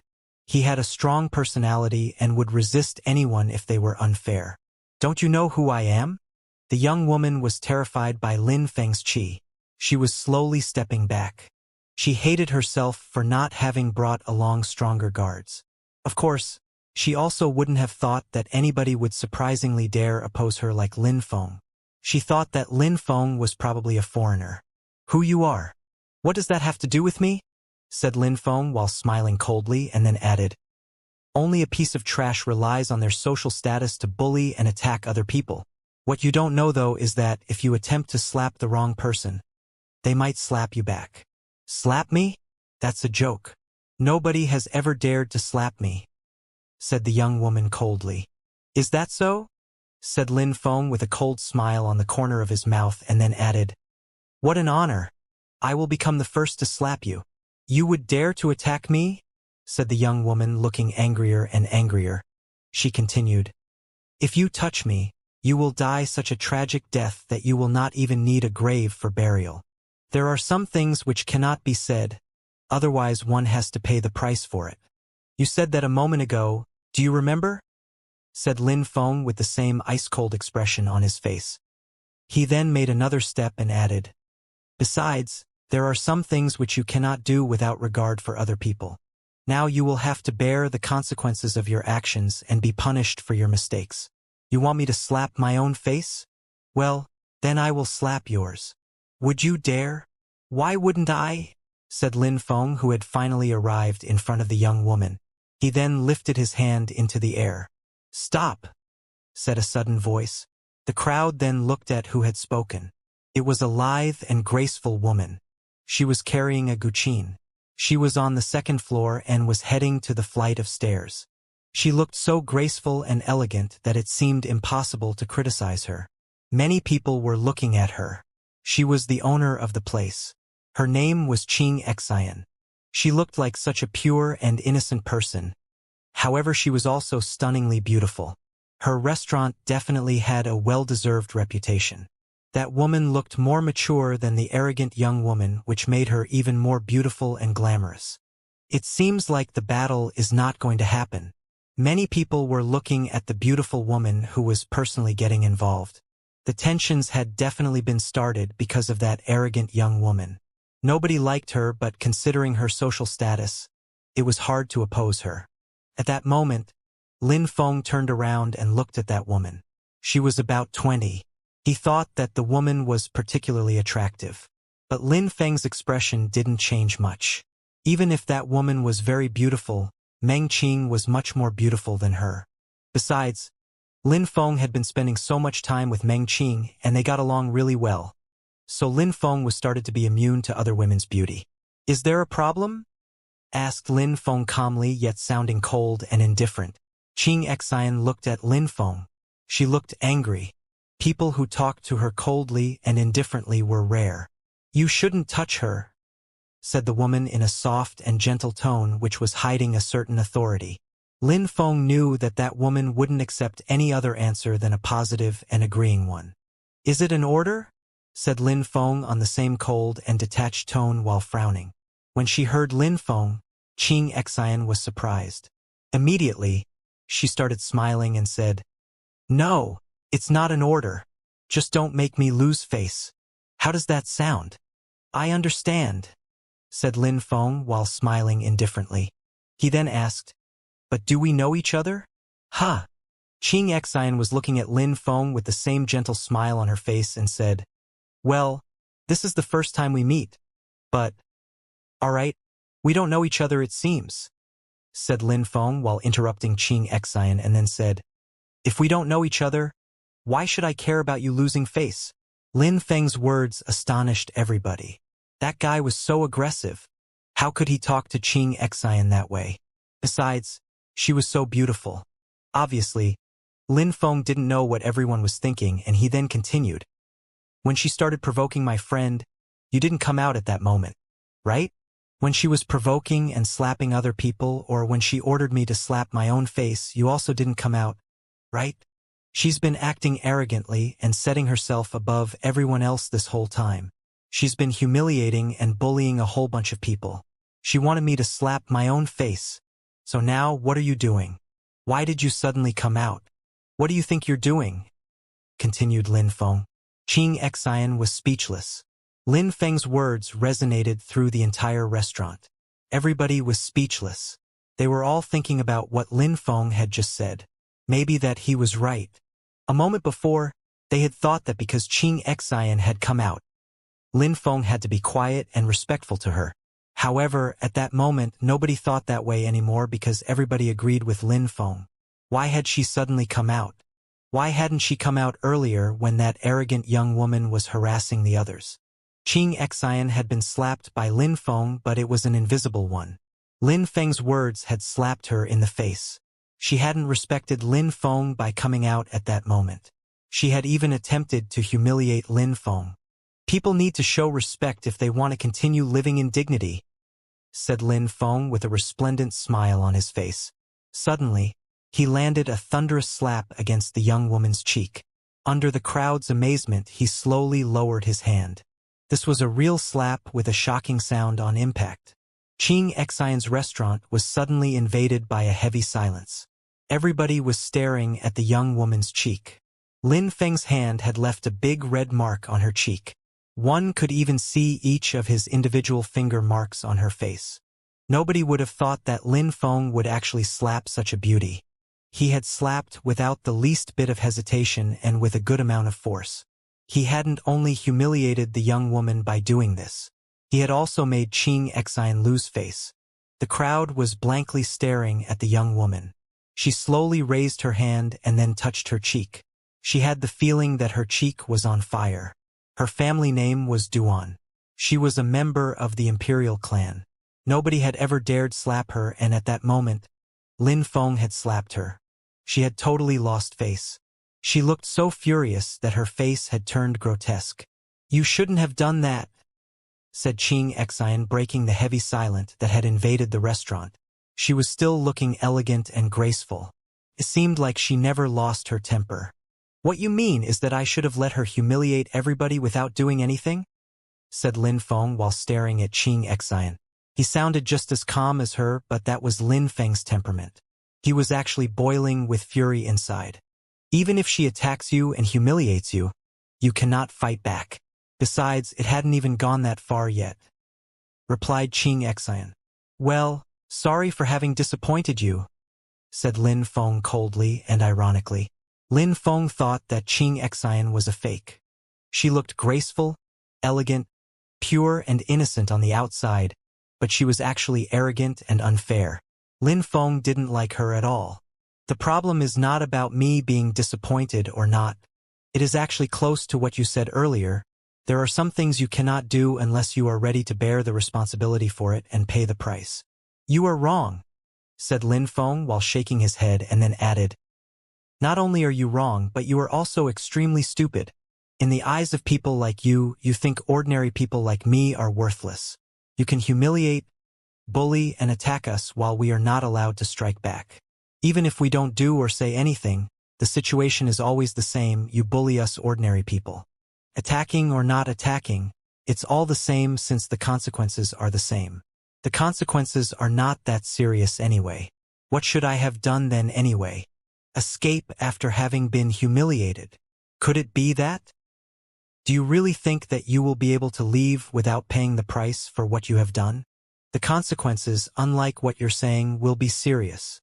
I know that there is a price to pay for such actions, but I will not be the one to pay the price. I can guarantee that." Lin Feng glanced at the young woman when he said that he wouldn't be the one paying the price. He was talking extremely calmly, which surprised everybody. What Lin Feng meant was clear to everybody. If she kept provoking him, the young girl should first think about her own safety and escaping this place alive. Even Xianxia was surprised and was blankly staring at Lin Feng.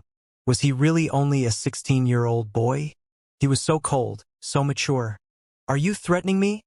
said the young woman who had understood what Lin Feng meant. The mark left by Lin Feng's hand on her cheek still hadn't disappeared. "Oh, you are not as stupid as I thought. You understood that I was threatening you. Congratulations," said Lin Feng sarcastically. Lin Feng thought that the young woman was pathetic. She was walking around and acting like a warlord. She was probably doing that everywhere. Lin Feng thought that relying on the social status of one's family was stupid if one wasn't strong enough to protect their own life. If one met a madman, One would be in a critical situation regardless of social status. Not everyone was able to brave death. Most people would rather cling to life, which is why she had not been punished before. For some people, though, dignity and honor were more important than life. Maybe when you know who she is, you will not be as calm and serene as now, said Xianxia. She wanted to scare Lin Feng. She wasn't used to seeing such young people remain so calm and have so much self-control. Tell me. Her family name is Duan, said Xianxia while fixedly staring at Lin Feng. She had the impression that Lin Feng was going to react even a little and give himself away. At the same time, the young woman was staring at Lin Feng as well. She hoped that Lin Feng would be terrified and would kneel down. Unfortunately for them, they were going to be disappointed again. Lin Feng's expression eventually didn't change, and he still looked as cold and detached as before. A member of the Imperial clan? Lin Feng didn't look scared at all. Instead, he had a big smile on his face. He then said, I also have a friend whose family name is Duan. He's sitting there at our table. Even though he is a member of the Imperial clan, he is much more modest and amiable than her. He doesn't take advantage of his power to bully other people. He is not weak, so he doesn't need to manifest authority to feel superior. He knows that acting that way would just be a humiliation for the Duan clan. The young woman's face suddenly changed. She had tried to humiliate Lin Feng again, and in the end, she had been humiliated yet again. Xianxia was also puzzled. She looked at the people sitting at Lin Feng's table. One person drew her attention. It was Meng Qing. Meng Qing was wearing a fine veil on her face, so Xianxia believed even more that Meng Qing was the member of the Duan clan. Her posture and other small things made Meng Qing look very elegant and noble. There was an aura of nobility which emerged out of Meng Qing, which really made her look like a member of the Duan clan. Xianxia seemed less confident after having looked at Meng Qing. Suddenly, Xianxia turned around and looked at the second floor. On the second floor, there was a small room. She was the only one who could go there. But at that moment, it seemed like there were people in that room. We have never seen them. It was a simple sentence, but it made everyone feel frightened. We have never seen them. Lin Feng had said that he had come with a friend whose family name was also Duan. A second after, a mysterious voice came from the room on the second floor had said that they hadn't seen them. That was probably referring to Lin Feng's sentence, and these people had probably said that to refute what he had said. Seems like the rumors are true. Xianxia is his wife, whispered some people surprised. It was surprising that Xianxia had played the Guqin for everybody. Usually, she only played for him. When the young woman heard these words, the arrogant expression had disappeared from her face. That was him. In front of him, she was nothing. She was too insignificant to mention. He was like the sun and she was just the candle light. When Xianxia heard that sentence, she slightly nodded. Since he had never seen them, then these people were not important. Do you have anything else to add? Asked Xianxia while looking at Lin Feng in a cold and detached way, as if she was waiting for Lin Feng to explain what he had said. Lin Feng slightly shook his head. Xianxia said, Since you are in my restaurant, I would like to invite you to leave now. Thank you. When Xianxia finished talking, she started playing music loudly as if she wanted people to forget about that story. At that moment, two people appeared. One was standing on her left and the other on her right. Lin Feng was still standing calm, looking calm, and suddenly an oppressive force crashed onto his body. These two silhouettes belonged to the people who had been talking in the room on the second floor. Extremely strong. I do not want to get involved in a fight with them. Lin Feng could feel how strong these people were. He then looked in the direction of the second floor and suddenly thought that the people he encountered could be the people that Duan Feng had told him about. Lin Feng was only trying to guess. Could it be that these people were friends with the cruel and evil crown prince? Or with the warm and friendly second prince? Who is annoying my daughter? At that moment, a strong and loud voice spread through the atmosphere. It was coming from the room on the second floor. A silhouette then appeared and came down the stairs from the second to the first floor. That person looked incredibly imposing. He was only standing there and people could already feel oppressed by the qi emerging from his body. It was a middle-aged man. Xianxia nodded, and he then immediately looked at the two people standing next to her. They slightly moved their head and then stopped. For a moment, it seemed like nothing had ever happened. "Daddy," said the arrogant young woman.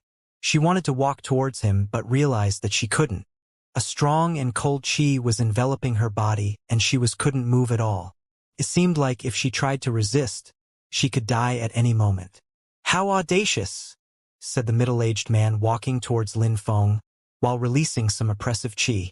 At that moment, the entire restaurant was filled with an oppressive chi. Some of the people were ready to collapse because of that extremely strong chi, and many were trying to move farther away.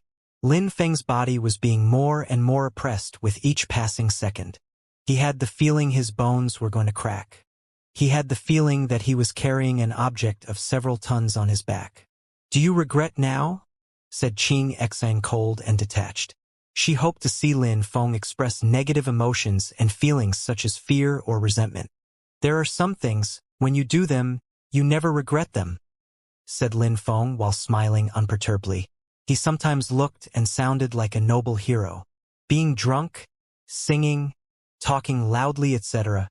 All of these are humane things to do, but human beings need dignity. Otherwise life is useless. There were some things which had to be done even if they were wrong. "Even if you regret, I will not give you any chance," said the middle-aged man when he saw the mark on his daughter's cheek. More strong and oppressive chi emerged from his body and moved straight to Lin Feng. "Getting drunk, singing and talking loudly, etc.," whispered Meng Qing, repeating Lin Feng's words. She looked perplexed. Meng Qing stood up and went towards Lin Feng. She then stayed behind him. She was looking at all these people attacking and oppressing Lin Feng's body at the same time. A light flashed in her eyes. "So many people attacking a single person. Is that a normal thing for you people to do?" said Meng Qing slowly. In the blink of an eye, she moved at the speed of light and appeared in front Lin Feng in one step. At that moment, an incredibly and astonishing energy invaded the atmosphere and made everything and everyone in the restaurant freeze. People's hearts were pounding. They were terrified and frozen in terror. Everybody else, get lost. The atmosphere was getting colder and colder. People were shaking from head to toe in fear. How powerful! That's the strength of the Xian Qi layer.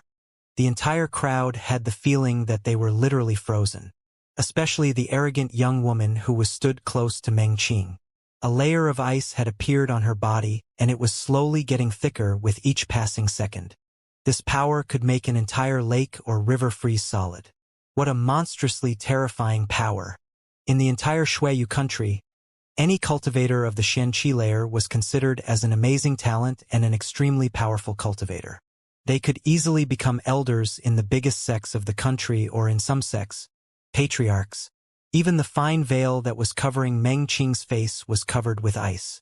The qi emerging from her body was extremely pure. How old was she? Nobody had paid attention to that detail. Suddenly, her eyes looked even more beautiful than usual. Xianxia felt a shiver run down her spine. She had tried to scare Lin Feng, but it hadn't worked. However, at that moment, her face underwent a drastic change. She suddenly looked frightened and her face had filled with terror. Xianxia had noticed that Meng Qing was amazing when she first laid eyes upon her. Some people didn't need to talk to display their abilities. They gave an aura which allowed people to sense their strength unconsciously. Meng Qing was one of these incredibly powerful people. She was fascinating. But the scariest thing was her strength. Everybody could feel the cold sweat dripping down their backs. With a single movement they could all die. She had taken one terrifying step and it seemed that the entire restaurant was about to completely freeze. Lin Feng was standing behind Meng Qing, but he couldn't feel any of the cold qi emerging from her body. However, he had been able to sense how powerful Meng Qing was from the qi within the atmosphere. Lin Feng was astonished. Not only was this girl extremely beautiful, but she was also extremely strong. How was such a thing possible? Besides, she didn't seem to be aware of how incredibly strong she was. "I knew it. She's been living in the Black Wind Mountain for her entire life. She obviously had to be extremely strong," thought Lin Feng while smiling. Such a monstrously beautiful and strong woman was traveling with him. It seemed like the future was going to be brighter for him. But a girl had come to protect him. How could he not feel slightly disturbed by that? "You heir!" shouted the middle-aged man loudly. He took a few steps towards the arrogant young woman, grabbed her and moved far away from Meng Qing. That girl was terrifying. "What the hell are you still doing here?" said Meng Qing coldly. The middle-aged man's pupils shrank and his facial expression looked extremely hideous. "Let's go," said the middle-aged man while moving his hand as a sign that it was time to leave. They left using the window and not the door on the ground floor. "You two, get lost too," said Meng Qing looking at the two men on Xianxia's left and right. Her voice was cold as always. She didn't seem like she was losing temper at all. "This is my restaurant," said Xianxia. "We have been disrespected in your restaurant, so I don't really care whose restaurant it is." Meng Qing took a step forward and raised her slender white hand in the air. At that moment, an extremely strong yet cold qi invaded the atmosphere of the entire restaurant. It suddenly seemed like the entire restaurant was caving in under the pressure. There was no sound, but the restaurant was being buried into oblivion. Suddenly, multiple rays of sun could be felt by the people standing inside the restaurant. Meng Qing had barely moved her hand, and the entire restaurant had been completely destroyed. There hadn't even been a sound, and the restaurant crumbled. Lin Feng was amazed by her power. His mouth was wide open, but he was speechless. This girl was way too strong. Outside on the road, the crowd could see that Xianxia's restaurant had been destroyed. Rays of light and a strong qi had invaded the atmosphere around the restaurant. Many people stopped by and were looking at the restaurant. What is going on? Has Xianxia's restaurant been attacked? How audacious! Suddenly daring to destroy Xianxia's restaurant. Everybody was looking at the restaurant and was astonished. Xianxia's back was soaked with cold sweat. That girl was so strong. Revenge would be impossible. But it still wasn't a good idea to provoke the people on the second floor. At that moment, a silhouette fell from the sky where the second floor used to be and landed on the ground. That person was wearing black clothes and had a grave yet stern face. He was coldly looking at Lin Feng and the others. Duan Feng said that the crown prince was aggressive, brutal, heartless, etc., but this man doesn't seem to be such a person, so he can't be the crown prince. Besides, the second prince is supposed to be warm, friendly, and smart, but the qi emerging out of his body doesn't fit with that nature of person. So who could that person be? Thought Lin Feng. He was convinced that this person wasn't either the crown or the second prince, but he was probably another member of the Duan clan. "Xianxia layer," whispered the man in black clothes. He then said firmly, "You are strong, but being a cultivator of the Xianxia layer doesn't allow you to do whatever you wish in the imperial city and its surroundings. I will not tolerate such actions." When Meng Qing heard him threaten her, she made a very strange face and said, "What the hell are you still doing here?" When she finished talking, Meng Qing raised her hand again. "Let's go," said the man in black clothes, immediately grabbing Xianxia and leaving. "Speaking so much bullshit," said Meng Qing while putting her hand down. The man in black clothes heard her from the sky and was extremely furious. Lin Feng was laughing. That girl really didn't like talking. Instead, she directly attacked. Some people were laughing at the man who had just left because he had threatened them but in the end had retreated like the rest. He probably did not have the strength to back up his words against Meng Qing. Meng Qing turned around and looked at the others. The rest of her group were looking at her as she was a monster. "Meng Qing, sister, you are so incredibly strong," said Duan Feng while making a wry smile. He already thought that Lin Feng was monstrously skilled, but Meng Qing was surprisingly even stronger. It was almost as if she wasn't a human being. How was she practicing her cultivation? Jingyun's beautiful eyes were wide open in shock. Immediately after, a sorrowful expression appeared in her eyes. She felt ashamed of her inferiority. Meng Qing was stronger and much more beautiful than her. "Are you a human being or a monster?" whispered Lin Feng. "That girl was way too amazing." "Nye Xiao Qian," whispered Meng Qing looking strange. Immediately after, she walked towards the table and sat down. Lin Feng was speechless. Lin Feng, big brother, who is Xianxia? Asked Duan Feng, looking confused and staring at Lin Feng. The sister of a supernatural entity, whispered Lin Feng, which made Duan Feng shiver from head to toe. Lin Feng sat down next to Meng Qing and whispered, "You are so amazingly strong. Why have you never told me?" "You never asked," replied Meng Qing, which made Lin Feng's eyes roll. He felt depressed. "Well, how strong are you?" asked Lin Feng. Meng Qing looked at Lin Feng. A light flashed in her eyes and she said, "I'm not telling you. But I should be strong enough to protect you from any dangers," added Meng Qing, which made Lin Feng feel much better all of a sudden. Such a wonderful and beautiful woman said she would protect him. That wasn't a bad idea. "But after this, you should tell me at least 5 stories a day from your home," continued Meng Qing, which stupefied Lin Feng. 5 stories a day. When Duan Feng and Jing Yun heard Lin Feng and Meng Qing's conversation, their minds were filled with questions. Nia Xiaoqian, the sister of a supernatural being? Lin Feng's home? Jing Yun was feeling particularly bad to see that Lin Feng and Meng Qing were already so close and intimate. Besides, she couldn't understand anything from what they were saying. Jing Yun felt her heart grow sick. Maybe only a girl like Meng Qing can make Lin Feng fall in love with her, thought Jing Yun. Suddenly, a smile appeared on her face. For Jing Yun, Lin Feng was an outstanding genius. The people who were in the restaurant were leaving one after the other. Lin Feng and the others, against all expectations, were calm and unperturbed. They ate their fill, drank a lot, and then left what remained of Xianxia's destroyed restaurant. At that moment, a myriad of people were moving towards the Imperial City. The gate of the Imperial City was about to be opened. Lin Feng was driving the carriage towards the Imperial City.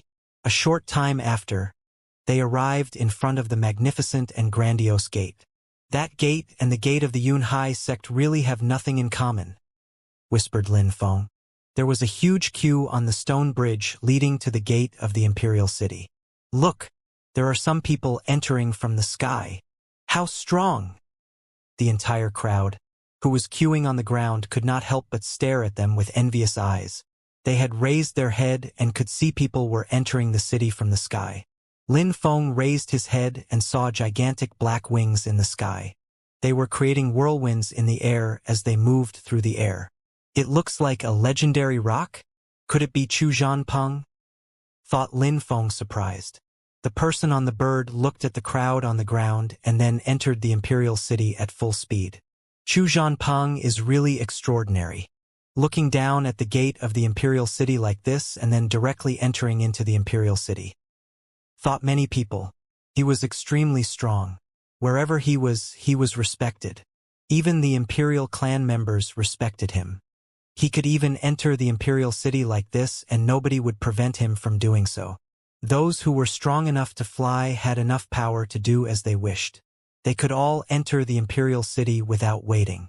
"Chuzhanpeng, wait for me," said a distant voice in the sky. At that moment, snowflakes started falling from the sky. That person was wearing snow-white robes. Immediately after, that person followed Chuzhanpeng and entered into the Imperial City. "The high official Luo Shui," said the crowd, surprised. The Shui country had 8 high officials. 6 of these high officials were from the Imperial City and 2 were external. There was 1 in the Haoyu sect and 1 in the Ice and Snow Mountain village. If the 2 external high officials came to the Imperial City, it meant that all of the high officials were going to have a meeting. In the very center of the Imperial City there was a huge and magnificent palace. Around the palace, there was a myriad of guards walking around. That palace was the core of the Imperial City but also of the entire Shui country. That palace belonged to the Imperial clan. The rumors say that there are 8,100 checkpoints in the palace. These checkpoints had heavy curtains which would need to be passed through. Only those who managed to go through all of these checkpoints could reach the inner palace. At that moment, there was a silhouette walking inside the palace. That person was walking normally as if they were walking on a normal street. Nobody was obstructing their way. That person was wearing black clothes. That man's facial expression was rigid and motionless like a mountain. That man passed through various heavy curtains and arrived in front of a pond. By the pond, there was a bench where someone was sat as they fished in the pond. That person was wearing simple white robe and looked very friendly. He was about 20 years old. The man in black clothes and the one in the white robe looked similar. The man in the white robe was sitting on the bench and fishing, looked quite enigmatic. The man in black clothes had arrived behind the man in the white robe and didn't say anything. An instant later, the man in the white robes who was fishing suddenly started shaking, especially his hand, and with a quick pull, he suddenly pulled a silver fish out of the water, which landed next to him in his bamboo basket. The fish was about half a kilo. The way the man in white robes had caught that fish was both graceful and elegant. Immediately after that, a big smile had appeared on his face. "Nanshan, come, sit down," said the young man in white robes to the man in black clothes while smiling warmly. "Your Majesty," said Nanshan while bowing. He didn't sit down. "Nanshan, I haven't seen you in a while. What brings you here?" "He," smiled Nanshan while nodding his head, and then said, "Your Majesty, Chu Zhanpeng and Luo Shui are here. The holy courtyard of Shui Yu is about to be inaugurated, so this is not at all surprising. You probably haven't come only to tell me this." The young man still had a warm and friendly smile on his face, but he also looked very wise. His Majesty has a sixth sense and can see the future with supernatural accuracy. Today, Xianxia's restaurant was destroyed. I also met with two very interesting people. Xianxia's restaurant? Her restaurant is quite a nice place to go. Nanshan, Xianxia is not a small girl anymore. When do you intend to marry her? I will gladly arrange for your wedding.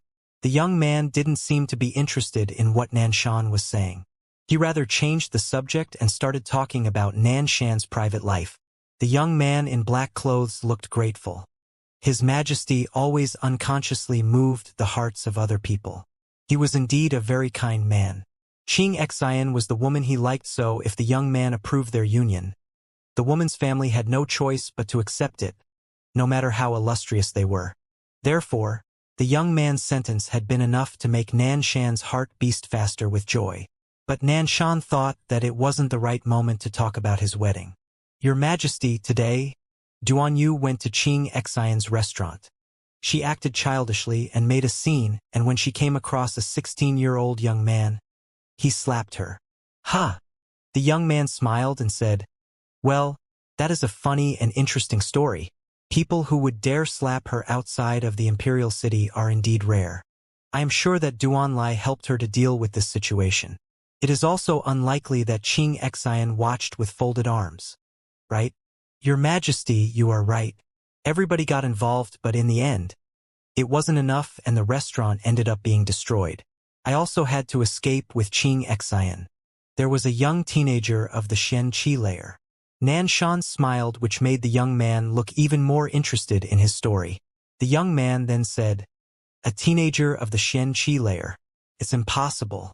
What clan could he be from?" "Your Majesty, I didn't express myself clearly. There was indeed a teenager of the Xianxia layer, but it was a young girl. She is extremely beautiful. She looks very delicate, innocent, and graceful. The clan she comes from..." Nanshan was deliberately trying to make his story sound more interesting, which made the young man laugh. The young man then said, "Nanshan, you know how to keep me in suspense, but that young girl of the Xianxia layer, what is her social status?" "I really don't know. I've never seen her before, but I think that your Majesty will definitely be more interested in that young man." "Oh?" The young man was really curious at that moment. Who could be more interesting than a young girl of the Xianxia layer? "What's his name?" "Lin Feng," replied the man in black clothes. "Lin Feng," whispered the young man. "On the day when the Yunhai sect was destroyed, one of the disciples was saved, and I'm pretty sure his name was Lin Feng." "Indeed, that's him. The story of his life is even more interesting," said the man in black clothes, keeping the young man in suspense. "Tell me," said the young man with excitement flashing in his eyes. "Lin Feng is from Yangzhou City," said the man in black clothes. "Yangzhou City. Lin Feng, repeated the young man in a low voice. He thought for a few seconds and then his face became rigid. His eyes were sparkling and then he said, "Her son." "Indeed, her son," nodded the man in black clothes. The young man seemed fascinated and then said, "I'm indeed really interested in him. Please tell me more. By the way, Nanshan, you should not tell too many people about this." "Your Majesty, I know what to do," replied Nanshan while smiling. Lin Feng didn't know that people were talking about him at that moment. One important thing was that Lin Feng didn't have a social status in Yangzhou City or in the Imperial City. He was just an ordinary person with no powerful background to protect him. The four of them got out of the carriage and were looking at the gigantic Celestial Academy. There were many cultivators walking by. Most of them looked excited and incredibly arrogant. The name of the academy was written in huge, bold and flamboyant cursive calligraphy at the entrance of the city. Under the arch of the entrance gate, there were some old men sitting on chairs and had tables in front of them. On the tables they had ink and brushes. People who arrived next to them gave them a letter which the old man signed. After that, the cultivators happily entered the Celestial Academy. Reawar. At that moment, a ferocious beast roared which drew the attention of many people. Everybody turned around and saw a woman in red robes sitting on a ferocious beast. That ferocious beast was a brown goblin lion. His hair was thick and looked like flames. Its roaring sufficed to make anyone feel intimidated. Sitting on a Ling-level ferocious beast. How imposing! Some people were amazed. Some of them looked jealous, some others looked envious. Zhong Ling. At that moment, an illusion flew through the air and arrived behind the woman in red robes. A moon wolf, another ferocious beast of the Ling level. The eyes of the people in the crowd shrank. They could only see a young man sitting on the back of that ferocious beast. The young man was about 16 years old. The Celestial Academy really deserves its reputation. Everyone was astonished. Even though the Celestial Academy wasn't well known in the Imperial City, its reputation was obvious at that moment. It was also known for accepting only extremely outstanding disciples as well as disciples coming from the best clans and families of the country. Of course, some of them weren't paying attention to the ferocious beasts. Some of the people only had eyes revealing determination and willpower to succeed. "Duan Feng, it seems like we look a bit downtrodden," said Lin Feng, who was driving the carriage. They could feel the qi released by the ferocious beasts. Suddenly, the horses of their carriage stopped. They refused to move further, scared of the ferocious beasts. Lin Feng smiled wryly and tried to make the horses move forward. "Lin Feng, brother, I came here to practice cultivation and not for fun," said Duan Feng while shaking his head and smiling. At that moment, some people turned around and, while looking at Lin Feng, Duan Feng and the others, they said, "Another group of beggars has arrived. They look so miserable." In Feng and the others coldly looked at those who were saying these things about them. They only saw that these people were smiling. "What are you guys saying?" asked Duan Feng coldly. But contrary to one's expectations, Lin Feng immediately said, "Duan Feng, let's go. Go and enter your name on the list." When he finished talking, Lin Feng continued driving the carriage forwards. "Lin Feng, big brother," said Duan Feng, who was surprised while looking at Lin Feng, who was smiling and shaking his head. "There are so many idiots. Can you afford wasting your qi against so many idiots?" Duan Feng was surprised. He hadn't expected such a funny answer. He laughed and shook his head. However, Lin Feng's words made these people angry, and they made a hideous face when they heard his words. "You filthy beggar, if it wasn't forbidden to make trouble near the Celestial Academy, I would cripple your cultivation," said a young man coldly. However, Lin Feng just ignored him. He was starting to get used to idiots in this world. "Wuxia, whom are you arguing with?" said a voice which had come from behind Wuxia. At that moment, Duan Yu's staff had appeared. "Nobody, a mere beggar, that's all," said Wuxia indifferently. At that moment, Wuxia jumped down from his moon wolf. Even though Duan Lai's status wasn't high in the hierarchy of the Duan clan, Their family name was still Duan and they required respect from other people. The vision they had of life was that people could be classified into different classes. Lower, middle, and upper classes. Their thoughts were strictly confined into that system. That was why they had insulted Lin Feng when they saw that Duan Yu had arrived. Therefore, they could show that their social class was lower than that of Duan Yu but still higher than that of Lin Feng. Since he's a beggar, there's no need to get angry. Go and enter your name on the list, said Duan Yu coldly. At that moment, the mark left by Lin Feng's hand on her cheek had disappeared. Her house had enough pills so it was easy to cure such a small injury, but her dignity had been affected and he had wounded her deep within her heart. An emotional injury wouldn't be easy to cure. One of the most horrible things for her is that such news spread quickly in the imperial city. What would other people think about her? Duan Feng arrived at the desk where the old men were. One of the old men immediately said, "Please give me your recommendation letter." "All right," replied Duan Feng and handed it over to the old man. The old man looked surprised. He raised his head and asked, "Your family name is Duan?" "Indeed," replied Duan Feng. "Oh, okay. Go over there and get your card, then you can enter the academy. Of course, some people will welcome you when you arrive," said the old man while pointing at the place where Duan Feng could get his student card. Duan Feng nodded. "Lin Feng, big brother, let's go inside," said Duan Feng to Lin Feng. Right after, the old man said, "How many people are you? Where are their letters of recommendation?" Letters of recommendation? Lin Feng and the others didn't have a letter of recommendation. How could they? Lin Feng shook his head and said, "We are just accompanying him. We don't have letters of recommendation." If you don't have a letter of recommendation, you don't belong to the Celestial Academy, and if you are not members of the Academy, you are not allowed to go inside. Even family members cannot go inside. "You can leave on your own," said the old man calmly but still sounding strict as if he was giving them an order. Lin Feng had just realized that many people who had come there were of noble families, but that nobody was accompanied by their group. That was probably because of that rule. Bloody beggars who can't understand the rules. They don't even have a letter of recommendation and are making fools of themselves, said Wuxia, who had arrived near them and heard the old man. Wuxia is right. Where are these filthy beggars from? Such a disgrace, said a girl next to him whose name was Zhongling. All the words she said were harsh and poignant. "Duan Yu, what do you think?" asked Zhongling to Duan Yu.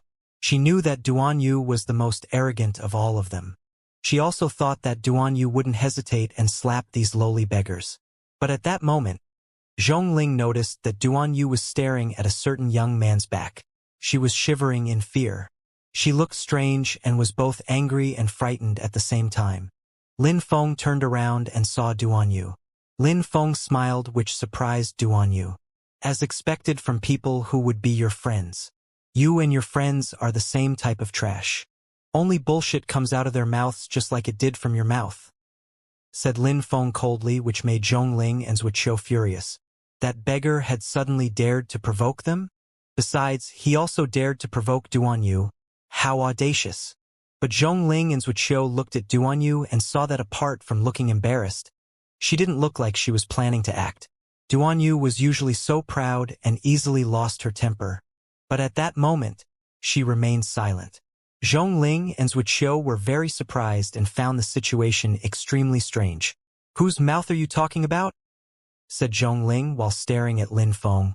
When she saw that Duan Yu wasn't talking, the lion on which she was sitting roared in anger.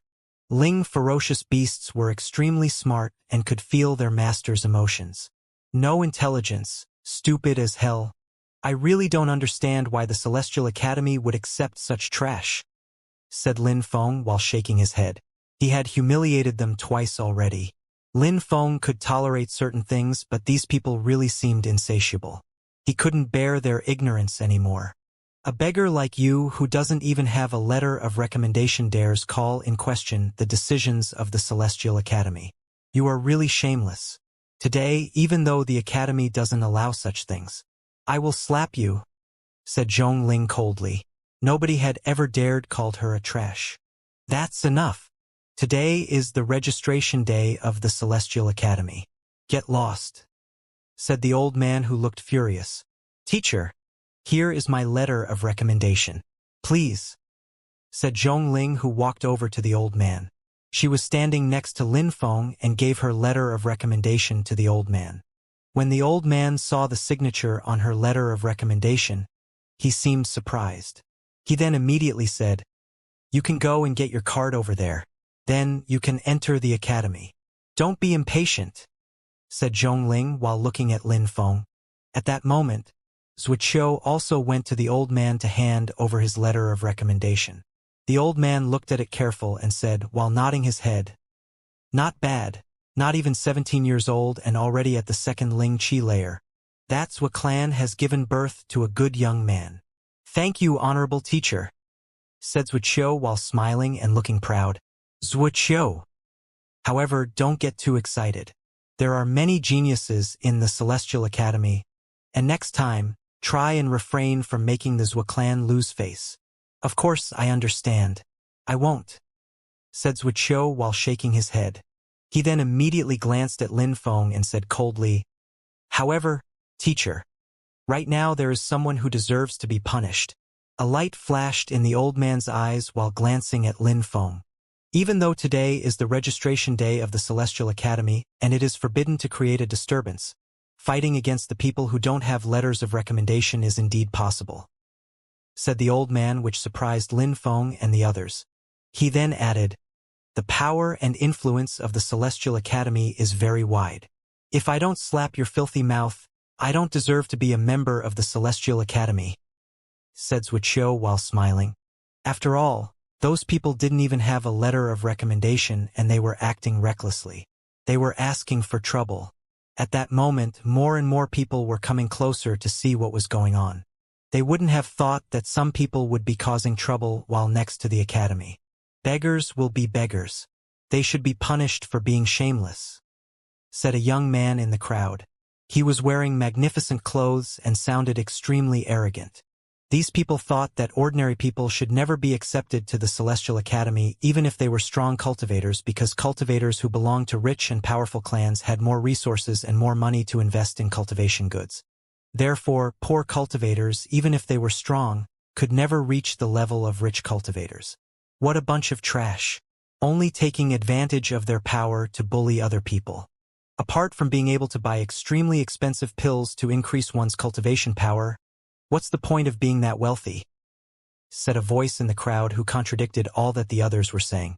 That person was, on the contrary, despising cultivators who came from wealthy and noble clans. Two more people agreed with him. Different views and opinions were suddenly emerging amongst the people in the crowd. In the imperial city, there were many cultivators who came from wealthy and prestigious clans and families. Many of them were really arrogant. As time passed, conflicts and tensions were rising between the different social classes. That was something specific to the imperial city. In other cities, such things almost never happened. Humph. What is the point of talking so much shit? A good fight would be the best way to find out who is stronger than whom, said some wealthy and noble cultivators in the crowd. There were some people who knew the Zhua clan and its most outstanding junior cultivator, Wuxia, because he wasn't even 17 at the time and had already broken through to the second Ling Qi layer. Lin Feng, who wasn't 17 yet either, could never hope to defeat him.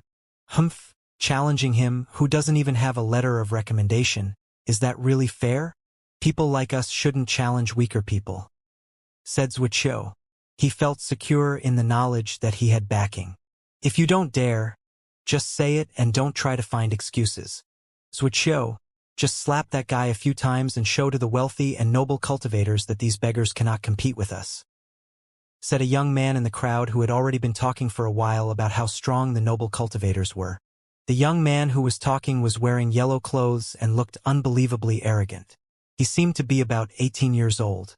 Don't worry, Bai Zhe. No need to tell me this. Even without you telling me this, I would still slap him and make him close that filthy mouth of his, said Wuxia while smiling. Haha. Everything's all right then. You just can't afford to make the Zhua clan lose face, said Bai Zhe with an enigmatic smile on his face. Even though Wuxia was strong and had been accepted into the academy, he still didn't attack Lin Feng even though he just had to stretch out his hand and slap him. Bai Zhe was just wondering why Wuxia had required so much time to act. Is it even possible for the Zhou clan to lose face? Said Wuxia with his head held high and while looking at Lin Feng in a disdainful way. He then coldly said to Lin Feng, "If you slap your own face, I will not attack you." "I've rarely met such a moronic group of people," said Lin Feng while exasperated. He didn't even pay attention to Wuxia.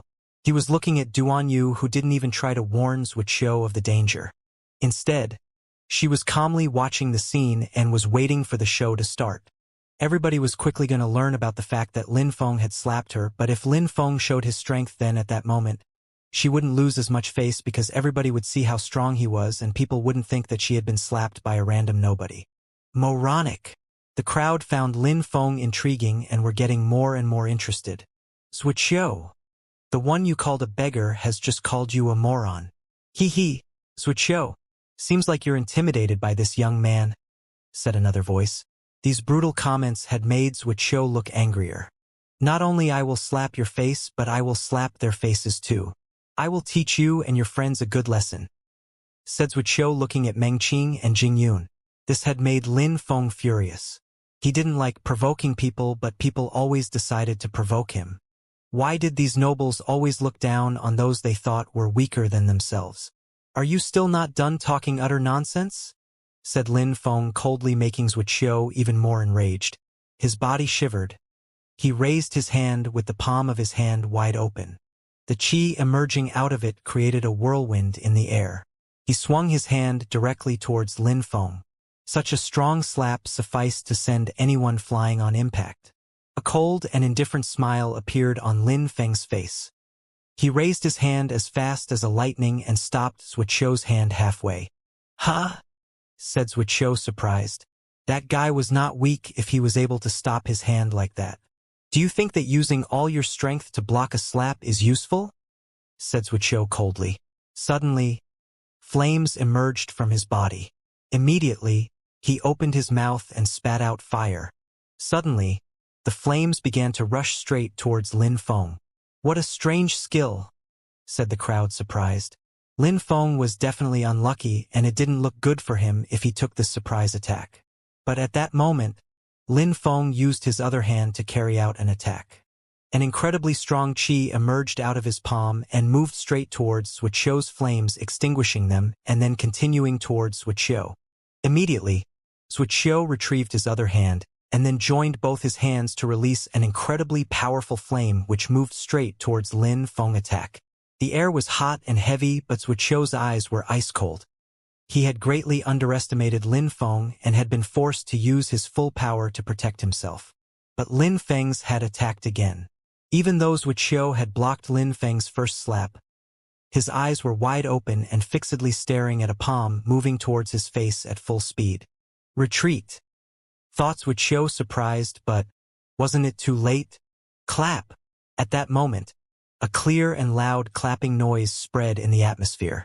The entire crowd was dumbfounded. He wanted to slap Lin Feng, but he had been slapped by Lin Feng in return? Lin Feng had not used much of his strength. Wuxia was still standing there, but his dignity had been hurt more than his cheek.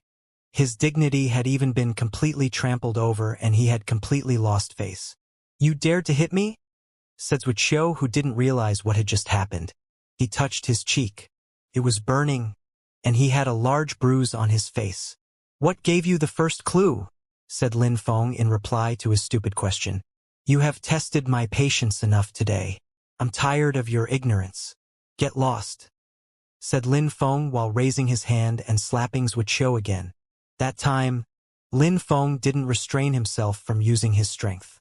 The palm of his hand immediately crashed onto Wuxia's face, which sent him flying several meters backwards. When the crowd heard Wuxia's body heavily fall down onto the ground, they shivered for a second. That slap? How cruel. Lin Feng turned around and looked at Zhongling. She looked surprised and made a step back. "You deserve the same thing," said Lin Feng. Zhongling's pupils shrank. She looked incredibly scared. "What a humiliation. I will kill you," suddenly shouted Wuxia furiously while slowly standing up. Whistling Moon Wolf, yelled Wuxia. Wuxia's whistling moon wolf was moving towards Lin Feng at an incredible speed. It looked like it was traveling faster than light. It emitted a dazzling light as it moved and seemed like it was tearing the atmosphere apart. Animal, said Lin Feng. A bright light flashed between the wolf and Lin Feng. Suddenly, there was no light remaining between them and no sound could be heard. The moon wolf's body fell heavily onto the ground with no sign of life. That light came from a sword. It was definitely a sword, said some people in the crowd. It had been an extremely quick and agile sword attack. One sword strike and he had killed the Ling-level moon wolf. You? Said Wuxia, extremely furious. His face looked demonic. If you don't want me to close your filthy mouth for eternity, then don't force me listen to your bullshit again, said Lin Feng while emanating a ruthless killing intent. Obviously, Wuxia quickly closed his mouth but still looked extremely furious. No matter how furious he was, he did not dare say a word. And they are so arrogant. Noble and wealthy cultivators really are such a joke. They're not even able to withstand a single attack. Such a bunch of trash, said someone in the crowd. Those who had been encouraging Wuxia to attack Lin Feng. Not only had Wuxia not managed to slap Lin Feng, but he had been slapped twice. That had caused a great humiliation for all of the wealthy and noble cultivators who had previously been acting arrogant. They had the feeling that they had been slapped themselves. Wuxia, you're the disgrace of the Zhou clan, said Bai Zhe coldly, which made Wuxia feel embarrassed at his own actions. Wuxia had already been humiliated, but Bai Zhe was ruthless with his insults. Wuxia was furious. But when Wuxia thought of how strong the Bai clan was, he controlled himself and continued to endure the torment. At that moment, Lin Feng was fixedly staring at Bai Zhe, which made Bai Zhe wonder what Lin Feng wanted. Bai Zhe's pupils shrank and he looked at Lin Feng. A moment ago, are you not the one who said to Wuxia to slap me a few times? Said Lin Feng to Bai Zhe indifferently. The crowd suddenly quieted down again. Lin Feng wanted to fight yet again. Lin Feng was starting to grow angry and impatient when he saw that Bai Zhe wasn't replying at all. You ordered him to slap me, but he failed. Shouldn't you try it yourself now? Shouldn't you show to everyone that you were right about the fact that wealthy and noble cultivators are the best? Said Lin Feng, whose words were resonating throughout the crowd. At that moment, all the cultivators who were not from wealthy and noble families started giggling and laughing at Bai Zhe. Bai Zhe, a moment ago you provoked and humiliated someone. What are you doing now? Could it be that you are scared? Bai Zhe, weren't you saying that wealthy and noble cultivators were 1,000,000 times better than ordinary cultivators? Why can you not prove your statements with your actions? Give us evidence. Show it to us. Could it be that the only thing the wealthy and noble cultivators possess is a big mouth? All of these harsh words were stabbing into the ears of the noble and wealthy cultivators. Everybody without exception, noble and ordinary cultivators, were staring at Bai Zhe, looking forward to hearing his response. Bai Zhe was standing in the middle of the crowd. His magnificent clothes could not hide the evil expression on his face. He had a gruesome and blood-curdling facial expression. He looked like an evil monster. Lin Feng's words had made him extremely angry. If he didn't fight, people would ridicule him to death. The fight between Lin Feng and Wuxia had made it impossible to determine Lin Feng's real strength. They did not even have a chance to seize Wuxia's level of strength. The only thing people could be sure about is that Wuxia was weaker than Lin Feng. He is about 16 years old, but he is already very strong. He is most likely at the peak of the second Ling Qi layer, and he is much stronger than Wuxia, thought Bai Zhe as he tried to reassure himself. Bai Zhe had already broken through to the third Ling Qi layer and could easily defeat Wuxia if he wished. Initially, he thought that Lin Feng was a mere beggar, but Lin Feng's strength as well as his personality left Bai Zhe perplexed. He was puzzled. For him, his downtrodden appearance didn't correspond to his personality and strength. Bai Zhe was not convinced because for him, no matter if he won or lost that battle, there would be no benefit for him in the slightest. If he won, nobody would acknowledge his strength. Indeed, winning against a beggar was something normal and obviously expected from him. Nobody would think it is a glorious thing for him to win against a nobody. Some people would even think that he abused his power to bully the weak. However, if he lost, he would lose face and would maybe be regarded as someone not worth mentioning. He would maybe lose everything that he had worked so hard to build all of his life. "Are you sure that you want me to show you how strong I am?" asked Bai Zhe in an extremely evil tone. His manner of speaking reminded Lin Feng of one Ren Yen. Bai Zhe also sounded like a snake, or more precisely, an evil and venomous snake. "Yes, I am sure," replied Lin Feng while nodding. "Have you thought about the consequences yet?" said Bai Zhe, looking even more evil. "If I show you my strength, then you will be sure to regret it forever." "Hee hee," laughed Lin Feng while a sharp light flashed in his eyes. He then coldly said, "You rich and wealthy cultivators have really filthy mouths. I'm starting to get used to how much you guys like to talk. You don't need to keep talking. I have heard enough bullshit already today." At the same time, while talking, Lin Feng glanced at Wuxia. Wuxia and Bai Zhe looked the same to him. "Haha. Did you hear that? Bai Zhe should stop talking about other people." "Yeah, absolutely. These rich and noble cultivators seem to be extremely strong when you listen to them, but if you challenge them, they cannot withstand a single attack." Ordinary people were excited, but the cultivators coming from wealthy and noble families looked more and more furious, especially Bai Zhe. He felt like killing Lin Feng on the spot. "Are you sure that you clearly understand the consequences of your actions?" said Bai Zhe while walking out of the crowd. He really sounded like a snake. "Have you thought of the consequences each time you called me a beggar?" said Lin Feng while taking a step forward. Sharp and brutal qi started emerging out from his body. "I am a noble, I am rich, I am a member of the Bai clan in the Imperial City. I am not even 18 years old yet, I have already broken through to the third Ling Qi layer. I have a high status in society. I am a genius. I am extremely strong. I have everything that I want. What's your problem? Is it wrong to say that you're a beggar? Is it not the truth?" said Bai Zhe while making another step. A brutal and cold qi moved towards Lin Feng. It seemed like the purpose of the attack was to damage Lin Feng's internal organs. Bai Zhe used all the strength he had after breaking through to the third Ling Qi layer. "I was born as an ordinary person, never had much money to invest in resources, and always relied on myself to progress. I just turned 16 and I've already broken through to the third Ling Qi layer. Can you compete with me?" said Lin Feng, whose words were sharp as a sword. Suddenly, an incredible sword qi and force whistled through the air. The earth and the sky were emitted rumbling sounds. The crowd was stupefied. Lin Feng had just turned 16 and was at the same level as Bai Zhe. They had both broken through to the third Ling Qi layer. However, Bai Zhe had grown up in a much better cultivation environment than Lin Feng. Bai Zhe had had everything he needed to increase his cultivation. Besides, he was about 2 years older than Lin Feng.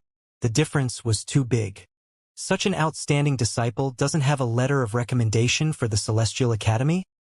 Said some people in the crowd who thought Lin Feng was incredibly talented. Wuxia, who was standing next to Zhong Ling, wasn't saying anything. He didn't know what to think. He had criticized Lin Feng about the fact that he wasn't a wealthy and noble cultivator. He had also made fun of him for not having a letter of recommendation. But at that moment, he realized that Lin Feng had many more natural abilities and was more gifted than them. Even Bai Zhe had lost his splendor in front of Lin Feng. The path of cultivation is full with such events. Cultivation was about being stronger than the others, no matter what their background. The goal was to stand high above all mortals. When the force released by Lin Feng crashed into Bai Zhe's body, Bai Zhe felt that he was losing in strength. He said he was a genius, so he couldn't lose so easily. He took a few steps backwards and released his force in an attempt to make Lin Feng's attack collapse. He hadn't thought about the fact that he was probably going to embarrass himself. Lin Feng's force was much more powerful than his. It was sharper and more violent. On the path of cultivation, apart from one's speed of progress, one must also understand skills and techniques. That is indispensable. However, of course, the spirit is the most important thing. The spirit belongs to the soul. I have a beast spirit, more precisely a white snake spirit. How could you even compete with me? Said Bai Zhe, who was oppressed by Lin Feng's force. He was not going to accept losing to a beggar. He released his spirit. Immediately, a snake shadow and two hideously bestial eyes appeared above his body. They were evilly staring at Lin Feng. As expected, it's a beast spirit, said Lin Feng while smiling. The eyes of the white snake staring at him reminded Lin Feng of Wen Ran Yan's pupils. As expected, as they both had snake-type spirits. Indeed, the spirit belongs to the soul, but there are some people who, regardless of their spirit, can't withstand a single attack, said Lin Feng indifferently. He used his moonlight feather agility technique to immediately appear in front of Bai Zhe as he raised a single finger. You want to die, said Bai Zhe while smiling coldly. Lin Feng despised him that much that he was attacking with a single finger. Bai Zhe started moving his hand to block the attack, and his white snake spirit followed suit. At that moment, Bai Zhe was suddenly surprised. An extremely strong and powerful qi crashed onto his body. It seems like Lin Feng's finger had become as sharp as a sword. The atmosphere was filled with a deadly qi. It was terrifying. I cannot dare face that finger attack head-on, thought Bai Zhe. He suddenly started to panic. He had the feeling that a single finger was going to rob him of his life. Lin Feng's qi was present in the atmosphere yet was invisible to the extent that the crowd had no idea what was going on at that moment. But for Bai Zhe everything was clear. He was surrounded by sword qi. He had the feeling that he would be completely crushed at any moment. Crack! Bai Zhe had an extremely painful sensation in his hand on which a thin mark of blood appeared. He couldn't stand the pressure of the attack any longer. His entire body was being crushed and bruises had started to appear all over his body. Retreat! Bai Zhe was about to collapse under the pressure and decided to retreat, but Lin Feng's finger was still releasing even more terrifying force. Die! Lin Feng said only word. Then, Lin Feng's finger started emitting a bright light, and powerful energy immediately lacerated the atmosphere. Cracking noises spread through the air. Bai Zhe groaned. His white snake spirit started releasing strong qi. But at that moment, his white snake spirit dispersed and disappeared. Bai Zhe was kneeling down on the ground. Everybody was stupefied and was blankly staring at Bai Zhe. The atmosphere became entirely silent. Splash, splash. At that moment, the crowd saw blood dripping out of Bai Zhe's head. Lin Feng's finger. How terrifying! Lin Feng's meaning was that some people used their spirit but couldn't withstand a single attack, while some others didn't use their spirit but were still extremely strong. The crowd knew that Bai Zhe had used his spirit but still couldn't withstand a single attack because Lin Feng didn't need to use his spirit, which proved he was stronger than Bai Zhe. At that moment, Lin Feng was looking at Bai Zhe kneeling down on the ground. He was surprised. He wouldn't have thought that one finger would be enough to bring down his opponent, so he was very satisfied of himself. I am still not able to completely unite with the power of the sword. Only some parts of my body can use sword force. I recently started using forces. It's not been such a long time. That's why my body and my sword force can't completely unite, but being able to use a finger to harness sword force is already a great achievement, and was enough to make Bai Zhe kneel down. How powerful will I be when I fully unite with my sword? Thought Lin Feng. A moment before, he had managed to make his finger and his sword force fuse together. It had been an extremely powerful attack. Lin Feng had made great progress as a sword master. He was much stronger than before and also understood much more about the way of the sword. I am still far from being able to make my body and the sword force fuse together, but I need to understand how it is meant to work first. It was clear to Lin Feng that he was still far from being able to achieve such an incredible feat, but he needed to progress slowly, step by step, so he could base his strength on solid foundations. Cough, cough. Bai Zhe was coughing blood. He was still unable to stand up. He had been so arrogant a moment before and had sounded as if he was levels above Lin Feng. Lin Feng was smiling. Lin Feng had used only one finger to defeat Bai Zhe after he released his spirit. There would be nowhere within this world where he could hide away from his shame.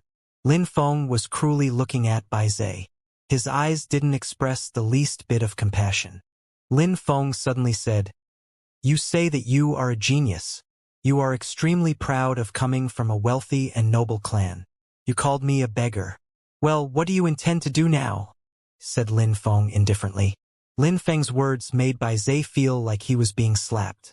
That slap was much more painful, that's what chose one as it stabbed into his pride. Besides, not only Bai Zhe was humiliated but all the others noble and wealthy cultivators who were making fun of him. Each and every single one of them was making a hideous face. They had all been indirectly slapped by Lin Feng. Not so long before these events, they were all arrogantly calling Lin Feng a beggar. At that moment, not only had the beggar slapped Wuxia and humiliates Bai Zhe, but he had also slapped all of them, indirectly. All of them had lost face from their arrogant words. If Lin Feng was a beggar, what were they? You are all a band of arrogant and presumptuous brats. I don't know if you are even able to learn from your mistakes. These few words made the rich and wealthy cultivators even more furious. Shut the hell up. Let me fight against you, said a cold voice suddenly which surprised everybody. Rong Yen, don't challenge someone who's stronger than you as it will surely lead to death. What do you think about having a fight against me? People in the crowd were starting to argue. At that moment, the old man said, Let me talk. Everybody stopped talking when they heard the old man's voice. In the Celestial Academy, every teacher was extremely strong. The wealthy and noble cultivators didn't dare make teachers lose face. In the Imperial City, there were a great number of wealthy and noble cultivators. There wasn't a single teacher of the Celestial Academy who didn't previously have a great reputation or wasn't famous in the past. After all, these teachers educated cultivators coming from the extremely wealthy and noble families. They could only be the highest class of individuals. Stop making a scene. Don't forget what day it is today, said the old man glancing at the crowd. Everybody quieted down. The old man walked towards Bai Zhe and coldly said, Stand up. Bai Zhe raised his head and looked at the old man. Bai Zhe looked ashamed. After all, he had been defeated by a single finger. He had completely lost face. Everybody would laugh at him for the rest of his days because of this event. Teacher, said Bai Zhe while standing up. He was looking at the ground. He really had completely lost face. Humph, you still have the face to call me teacher, groaned the old man, making Bai Zhe turn even a brighter shade of red. The teacher despised him for causing such a humiliating scene. The path of cultivation is partially about being strong and being a good fighter, but that is not the only goal of cultivation. Another important aspect is to be strong in one's heart. In the continent, there is a myriad of extremely strong cultivators.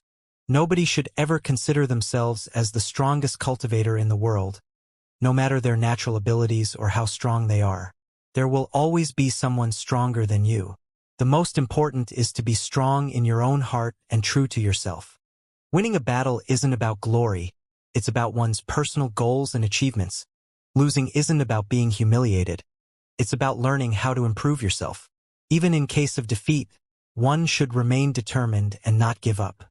Especially after losing a battle, one should be even more determined to become stronger, said the old man to Bai Zhe. Bai Zhe's heart started to beat faster.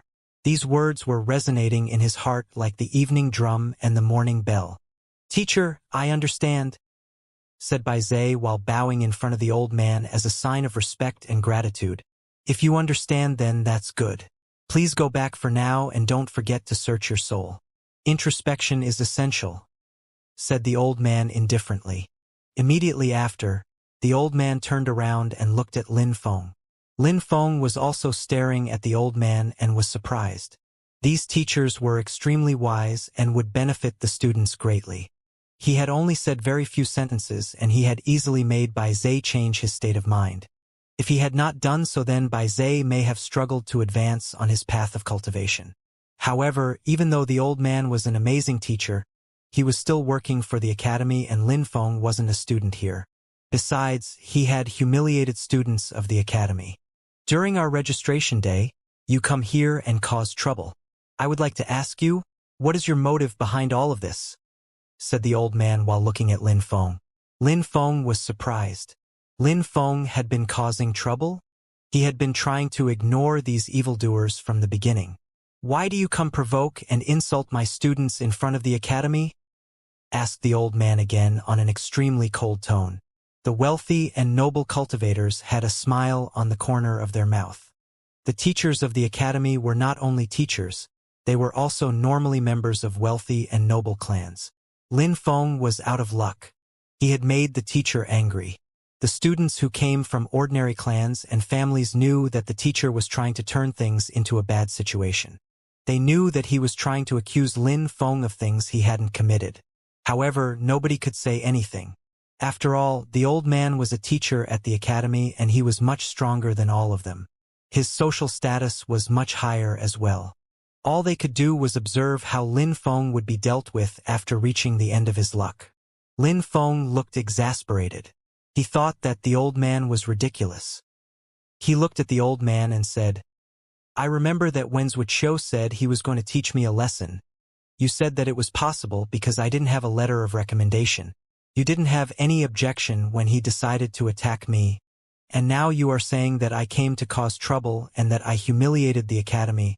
I would like to ask you, is this what you teach to your students? Unfairness and injustice? You teach them to bully the weak. How audacious!" shouted the old man. He looked furious and said, "I know exactly what I'm doing. Who do you think you are? Do you think that you are my teacher? What do you intend to do? How insolent!" Lin Feng was smiling coldly deep in his heart. Only because the old man had the strength to do so, he wanted to bully Lin Feng. Initially, the old man thought that Wuxia could defeat Lin Feng, so he hadn't prevented him from fighting, but Lin Feng had won, so that was a humiliation for the academy. Therefore, the old man was angry. "Old man, how can you be so unfair?" "The others provoked him first," said Duan Feng. He was going to spend a lot of time in the academy in the future and obviously hoped that it was a good place to study. He hadn't thought that there would be a conflict on the first day. Besides, the teacher himself was causing the trouble. "You shut up. Don't forget that you are also a student of the Celestial Academy? Or could it be that you do not wish to be one of its students anymore?" said the old man coldly, looking at Duan Feng and threatening him. Duan Feng was about to say something else when Lin Feng interrupted him and said, "Duan Feng, you are also a student of the Celestial Academy. This thing has nothing to do with you." When he finished talking, Lin Feng looked at the old man and said, "So, after saying these things, what do you intend to do? Damaging the reputation of the academy is a serious crime and you should die for that. However, because today is the registration day, it is an auspicious day, therefore I will just cripple your cultivation," said the old man, sounding like he was saying something normal, but his eyes revealed murderous intentions. Lin Feng was a genius and had extraordinary natural abilities, but how was he supposed to compete with the old man? He was still young and too weak. The old man could easily cripple Lin Feng's cultivation if he wished. Lin Feng was extremely gifted and he wasn't joining the academy. This made the old man want to cripple his cultivation even more. This way, the academy would have one less rival in the future. Lin Feng might have wanted to go and study at the holy courtyard of Shuiyu. "Cripple my cultivation? It sounds like a rather easy task when you say it," said Lin Feng in an ice-cold tone. When these extremely strong people said such things, they meant it and usually applied what they said without hesitation. If they wanted to kill, they killed. If they wanted to cripple someone's cultivation, they crippled their cultivation. There was no way to change their mind. In front of such people, no matter how gifted someone was, if that person wasn't useful to them, then they would dispose of those people without hesitation. This world was about being the strongest. Academies, sects, etc. were all the same. Only strength mattered. But Lin Feng didn't feel scared anymore since Meng Qing was with him. She had already shown him that she could protect him. She was incredibly powerful. Therefore, Lin Feng was not even slightly worried. Besides, Meng Qing had promised Lin Feng that she could protect him. Meng Qing didn't like talking, especially to say superfluous words. So when she said it, she definitely meant it. "Teacher, is it necessary to be so furious?" said an indifferent voice at that moment. A silhouette came out of the crowd and continued, "This young man is a real genius. If he agreed to join the academy, he could definitely become an extremely strong and powerful person." It was a young man. He had beautiful long hair. His voice was soft and gentle, which surprised a lot of people. Besides, his face looked graceful and delicate to the extent that the word pretty could be used to refer to his facial features. His face looked even prettier than that of an ordinary woman. His name was Wen Ao Shui. "What are you doing?" said many of the crowd when they saw Wen Ao Shui. They were surprised. When the old man saw and heard Wen Ao Shui, he nodded at him. "And you? What do you think about what he said?" asked the old man to Lin Feng. Everybody was stupefied. When Ao Shui said a single sentence, it had been sufficient to change the old man's mind. "What? About me joining the Celestial Academy?" asked Lin Feng to Wen Ao Shui. Lin Feng immediately shook his head and said, "I'm not interested." "Huh?" The old man was astonished. He glanced at Lin Feng and said, "You are definitely not able to recognize what's good for you. I gave you the chance to join the Celestial Academy, and you refused it. Well, since it's like that, don't blame me. Teacher, don't be angry. I will persuade him," said Wen Ao Shui. He looked so clean. His clothes were unstained by even a speck of dust. Nobody would think that he was actually a man. The Celestial Academy is not very famous, but if you became one of its students, then you would understand how great it is. You could fully exploit your natural abilities, and you would greatly improve your skills as a cultivator. You shouldn't doubt at all that it would be greatly beneficial to you," said Wen Ao Shui to Lin Feng. His beautiful eyes were staring at Lin Feng. He had a big smile on his face. "It doesn't look like it when I see your teacher," replied Lin Feng indifferently. Everybody was stupefied. Each and every single one of the wealthy and noble cultivators pulled a long face. Lin Feng was attacking their dignity and making the academy lose face. The teacher was also stupefied. A murderous light flashed in his eyes. He thought that Lin Feng didn't know how to behave in such a delicate situation. He was acting much too bold and was being completely reckless. "Your opinion is too biased. Your vision of the situation is unilateral," said Wen Ao Shui while shaking his head. But Lin Feng, as before, was not convinced. Academies and sects had the same purpose even if they didn't work the same way.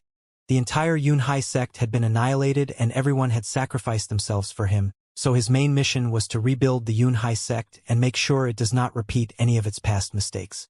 Wen Ao Shui is right. What you see is only the tip of the iceberg. "I hope that you can join the academy," said another voice. A silhouette which looked like an illusion suddenly jumped from a distant place towards the crowd. It was an old man. When the people saw him, everybody was surprised and looked at him with eyes filled with worship and respect. That old man was the vice principal of the academy. The vice principal of the academy was personally inviting Lin Feng to join the academy. Everybody was astonished. Could it be that Lin Feng is already so powerful that even the most influential people of the academy have an eye on him? Whispered some people in the crowd. Some of the people, much like Wuxia and Zhongling, were furious because Lin Feng didn't have a letter of recommendation. But Lin Feng, who didn't even need a letter of recommendation to join the academy, wasn't even interested in joining it. And because Lin Feng wasn't interested in joining, even the vice principal himself was trying to convince him to join. "You are right. There are some really pathetic students in the academy.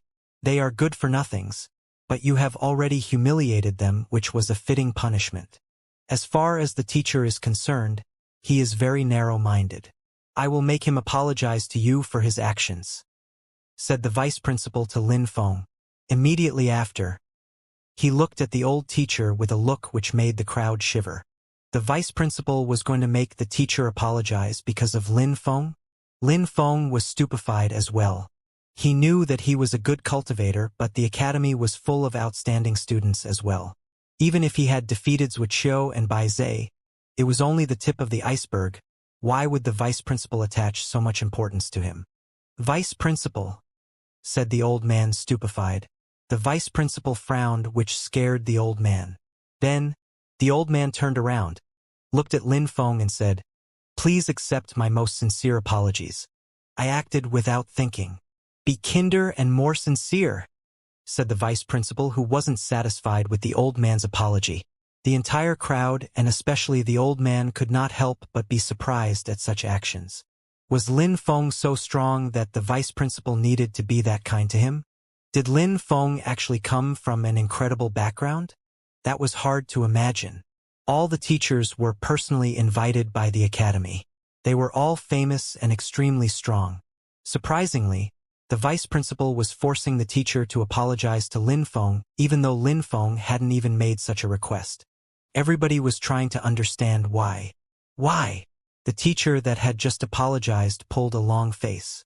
He hated the looks that he was receiving from everyone, but when he saw the vice principal's face, he had no choice but to look at Lin Feng, and he then said, "I am sincerely sorry. I am worthless and I hope that you forgive me, Your Excellency." "What do you think?" said the vice principal looking at Lin Feng. Lin Feng looked at the vice principal. Lin Feng had the impression that the vice principal had something in mind, but Lin Feng was unable to guess what it was.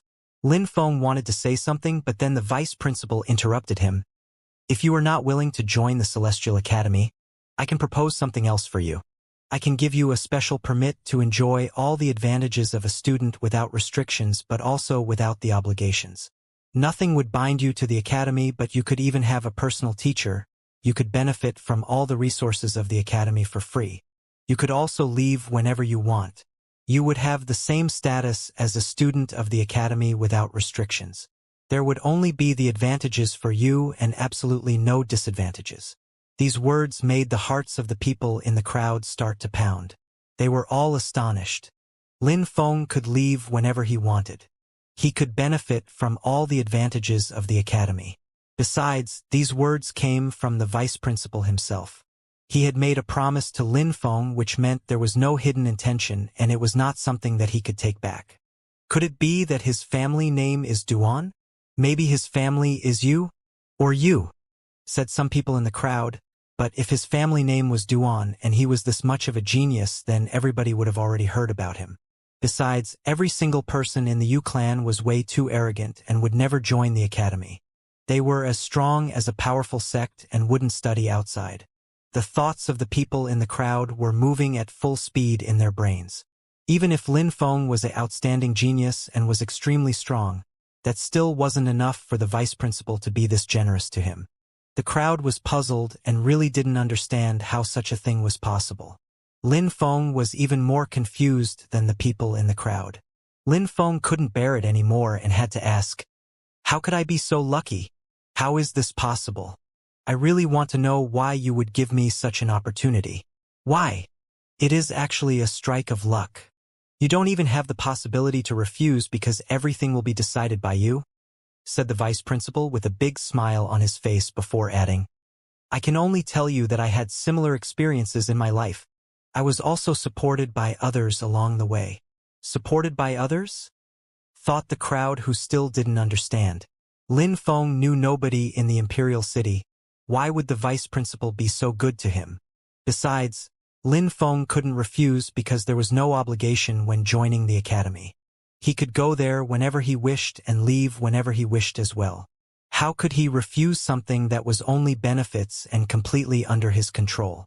If the vice principal had malicious intentions, then he wouldn't have acted like that. He could have easily eliminated him. After all, Lin Feng had only broken through to the Ling Qi layer. Maybe I really do have good luck, thought Lin Feng. He then smiled and said, "My friends and I will join together. We must be able to stay together." "No problem. You can bring anyone as long as you are close with them. Besides, you don't have to respect our rules and regulations, but the others, including your friends, will have to," said the vice principal honestly. "Of course," replied Lin Feng while smiling. "That's great. Then, everybody can disperse," said the vice principal. Suddenly, he stretched his hands over to Lin Feng and gave him something. The entire crowd was dying from curiosity. They didn't know what the vice principal was giving to Lin Feng. "Welcome to the Celestial Academy," said Wen Ao Shui. Lin Feng nodded, and then the group began to enter the academy. They walked under the arch of the gate to discover wonderful and magnificent palaces. Oh my! When Lin Feng saw these parks, palaces and rivers, he couldn't help but be amazed. Everything was perfect. Besides, the architecture of each palace had its own magnificent style. You can explore all of these places in depth during your stay here, said Wen Aoshui. Lin Feng was really amazed at sight of the palaces. Celestial Academy. The main palace, the name of the academy was written in huge letters.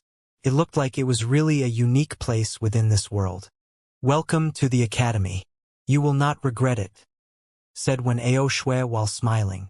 Lin Feng looked at that boy who looked like a beautiful woman and asked, "Why did you defend me?" Wen Aoshui shook his head and said, "For the same reason as the vice principal. What I mean is that we've never met before. We don't know each other. Why would you help me? There are some people who are so mysterious that you see them for a few seconds and you instantly know that you like them. You are that kind of person," said Wen Aoshui, whose cheeks had turned red. Lin Feng stared at him stupefied by his response. When Wen Aoshui saw that Lin Feng was making a strange face, he also made a strange face. "Get lost.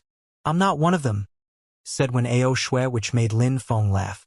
Of course, there are people in this world who were attracted to the same sex. Some people liked that type of thing, but Wen Aoshui obviously didn't even know he looked the type. At that moment, in a distant place, the vice principal and the teacher were walking together on a path within the territory of the academy.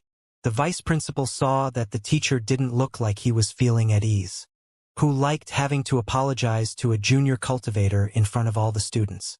Of course, he would not be happy about such an event. "Are you still angry?" asked the vice principal indifferently to the teacher.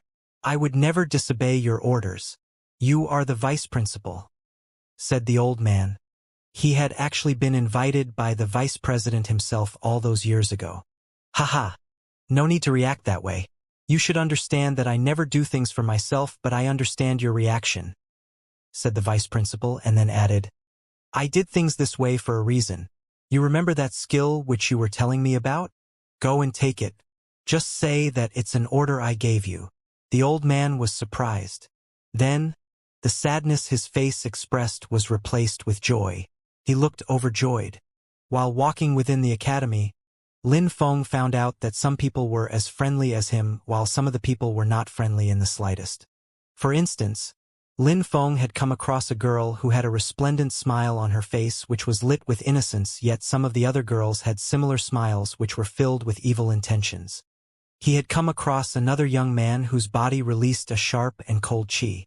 He seemed incredibly evil and dangerous. "Have you seen anything peculiar?" asked Wen Aoshui with a faint smile on his face when he noticed that Lin Feng looked strange as he looked around. He looked particularly strange as he stared at the different people. "The qi they release is quite strange," replied Lin Feng. Lin Feng wasn't the only one who had noticed it. Duan Feng and Jing Yun both agreed with him and nodded. "You're right. This is because they are very weak. This is why the qi they release is so strange," said Wen Aoshui while nodding. Immediately after, he raised his thin white womanly hand up and pointed at some distant palaces. He then said, "In the Celestial Academy, there are 3 different categories of people within the academy. Each has their own path of training. This is one of the choices which you are confronted with after entering the academy. Depending on the type of cultivator that you wish to become, I will show you where to go." 3 types of people? Thought Lin Feng. He was perplexed. He then asked, "What are these 3 types of people?" "The ones who are able to fight on a battlefield while commanding troops. These are the cultivators who are not afraid of bloodshed and violence. They are the first category." "Commander," thought Lin Feng, surprised. The first type of training the academy delivered was surprisingly of military nature. These people were able to command troops, were not afraid of blood, and had to have great wisdom in the art of war. The second type of training you can get teaches you how to become a great leader. It teaches you how to control and manipulate a group of people from the shadows. "That sounds a lot like me," thought Lin Feng, whose pupils shrank. Wen Aoshui seemed to be that kind of person. "What about the third one?" asked Lin Feng. He was very curious. Surprisingly, the first two types of people the academy trained were those who wished to become commanders or leaders. Lin Feng had a good impression of the academy. The third category is about learning how to move as swiftly as the wind at night. It teaches you how to become invisible as if you were in the middle of the fog. This is the most mysterious and mystical category, but also the most dangerous. Usually, people don't see them, but if they do see them, then blood will flow," said Wen Ao Shui slowly. Lin Feng was amazed again. The third category was an assassin type of training. "Who built the academy?" wondered Lin Feng. "They trained military commanders, political leaders, and assassins. These three categories were all that is required to lead an entire country. Who could have such a wild ambition? Could it be the emperor?" asked Lin Feng to himself. He then immediately refuted that thought. If the emperor had built the academy, why would he have allowed Duan Tianlang to build the holy courtyard of Shuiyu? However, if the emperor was really at the origin of the academy, why would he have created such a dangerous place? "Who is the principal of the academy?" asked Lin Feng to Wen Ao Shui. Wen Ao Shui was surprised. His beautiful eyes stared at Lin Feng and he said, "Many people want to know, but it seems like the academy only has the vice principal. We have never seen the principal with our own eyes. There is only one thing that we can be sure about. The principal must be a member of the imperial clan. He must have an amazingly high status.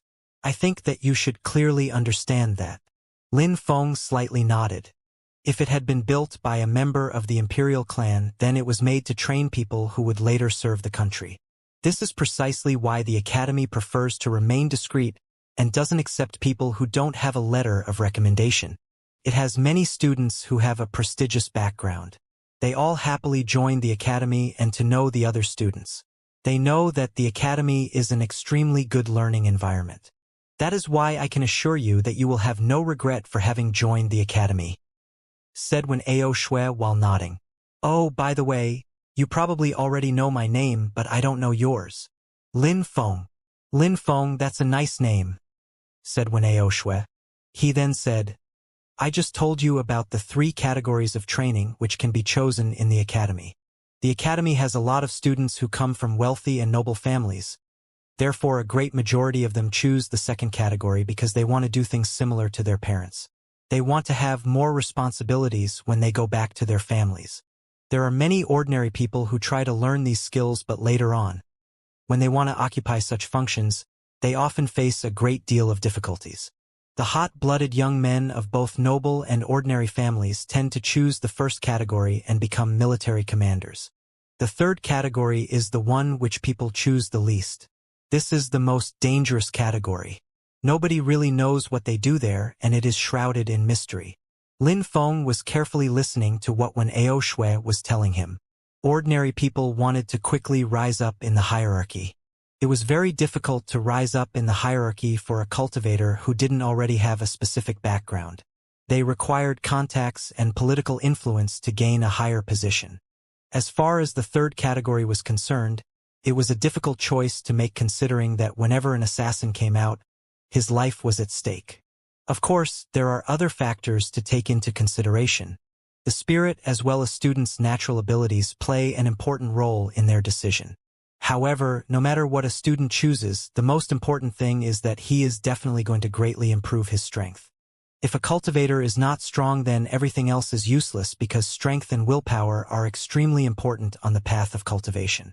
No matter what you learnt, if you have to fight against someone who is strong, then you will die if you are weaker than them.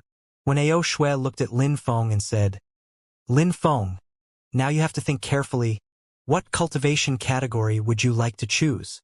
"The first one," replied Lin Feng immediately. Lin Feng didn't like the second category because it came down to fighting and plotting against people. He wasn't interested in using other people for his benefit. Besides, he thought the third category was useless. Therefore, the first category seemed to fit him the best. He could use these skills in real battles. The cultivators of the first category need to be brave, hot-blooded, and loyal. Hot-blooded and brave, no problem. But loyal? Loyal to whom? Asked Lin Feng to Wen Ao Shui. He was surprised. "Don't look at me that way. I don't know either," replied Wen Ao Shui with a womanly expression in his eyes. "Lin Feng, I will bring you to the place where you ought to go. And you? You haven't told me to which category you belong?" asked Lin Feng to Wen Ao Shui. When Ao Shui looked like a girl, and he obviously came from a noble family, but he didn't look as arrogant as the others. He also didn't look very brave and did not seem hot-blooded. Try and guess. The third one, replied Lin Feng without hesitation, which surprised Wen Ao Shui. Immediately after, the latter smiled but remained silent. Duan Feng, what about you? Asked Lin Feng. Lin Feng hadn't forgotten that he was there because of Duan Feng.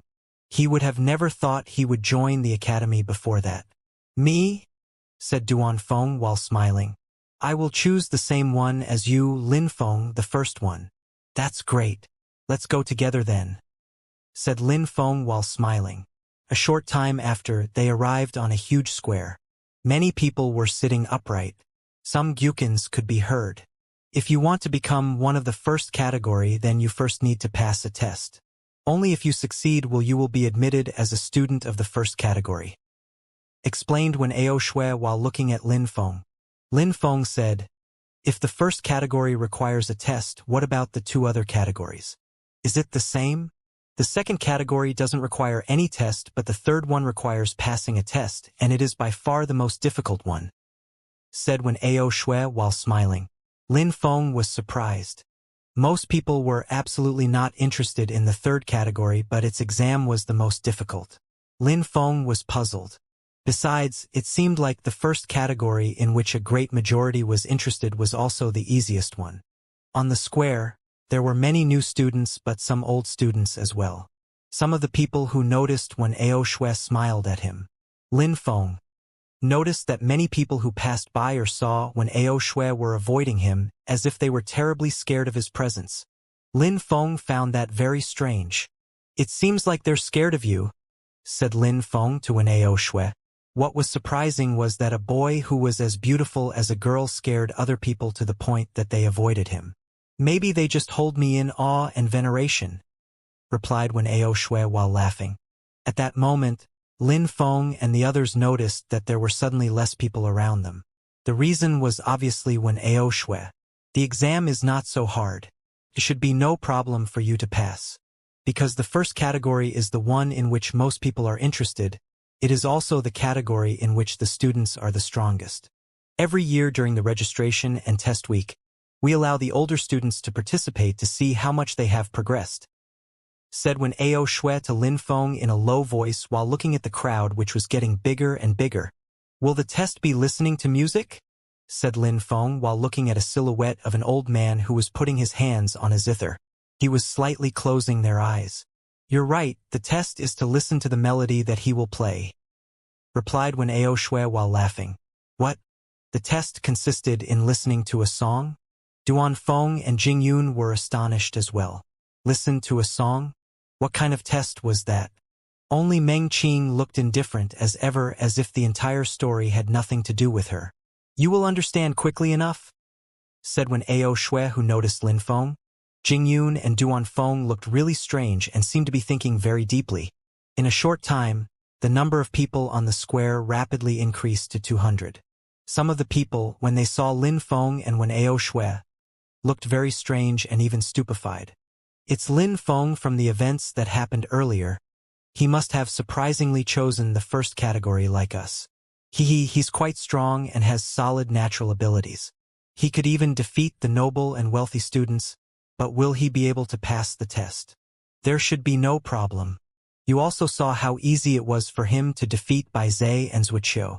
And you also saw how he didn't hesitate and confront the teacher. Courage and determination will be no problem for him. Everybody, the ordinary but also wealthy noble disciples, had seen how strong and brave Lin Feng was. Therefore, even if they didn't necessarily agree on certain points, they still admired him and held him in very high esteem. Besides, he had the qualities required to become a very good commander. At that moment, those who were sitting upright opened their eyes and glanced at everybody else. They looked calm and serene. All right, let the tests begin.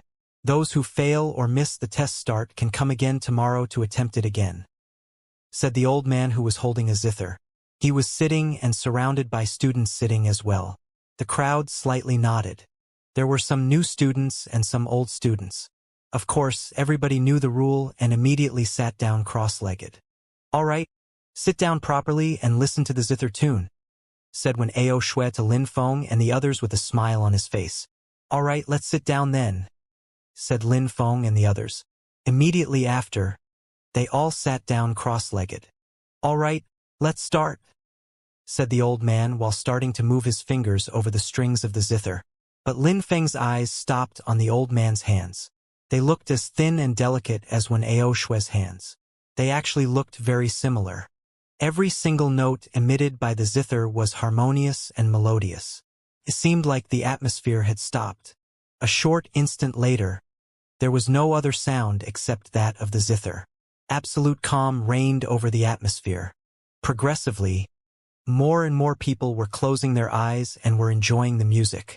It was as if the air they were breathing was completely fresh and contained boundless joy. Lin Feng was almost closing his eyes too, but each time he felt like dozing. He couldn't help but struggle and remain cold-blooded. Hypnotize. Lin Feng suddenly understood. The goal of the tune was to hypnotize people. How powerful. It must be a mysterious skill, thought Lin Feng, and then immediately closed his eyes. He was falling asleep even though he was struggling. He really wanted to see how powerful the skill was, so eventually stopped resisting. Suddenly, he had the impression that he was alone in the world. Maybe the skill was too powerful, or had Lin Feng voluntarily fallen asleep without the hypnosis taking effect. On his side, there were suddenly many cavalry holding their long daggers. They were releasing an overpowering killing intent, and it was clear they wanted to kill him. Blood was splashing everywhere. At that moment, blood started splashing all around him. There was even blood splashing over his face and body. Blood began to cover everything in sight. Suddenly, a head without its body flew towards him. The huge eyes on that head were still wide open in shock. Very quickly, he was surrounded by a bunch of bones, flesh and blood. The corpses were piling up endlessly. Under the setting sun, a crying woman's voice spread through the atmosphere. All these departed spirits were demanding vengeance for the grievance of their death. Under the pale light diffused by the moon, they walking around in an apocalyptic landscape of blood and death. At that moment, a certain number of people on the square opened their eyes. They were breathing heavily and were still in shock. Their clothes were soaked with cold sweat. Those who had just woken up with a start were hurriedly looking around them at everyone else taking the test. They noticed that some of the other students still had their eyes closed, especially the older students who seemed completely immersed in their dreams. Lin Feng's back was also covered with cold sweat. Who could stay that calm and serene with such nightmarish visions?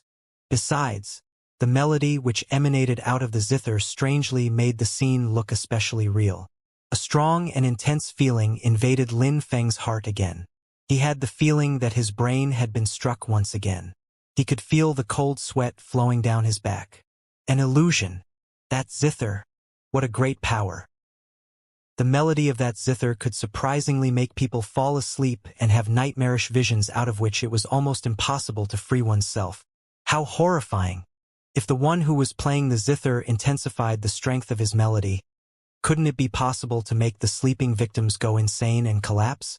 Around Lin Feng, Duan Feng was still tightly closing his eyes, but he was slightly shaking.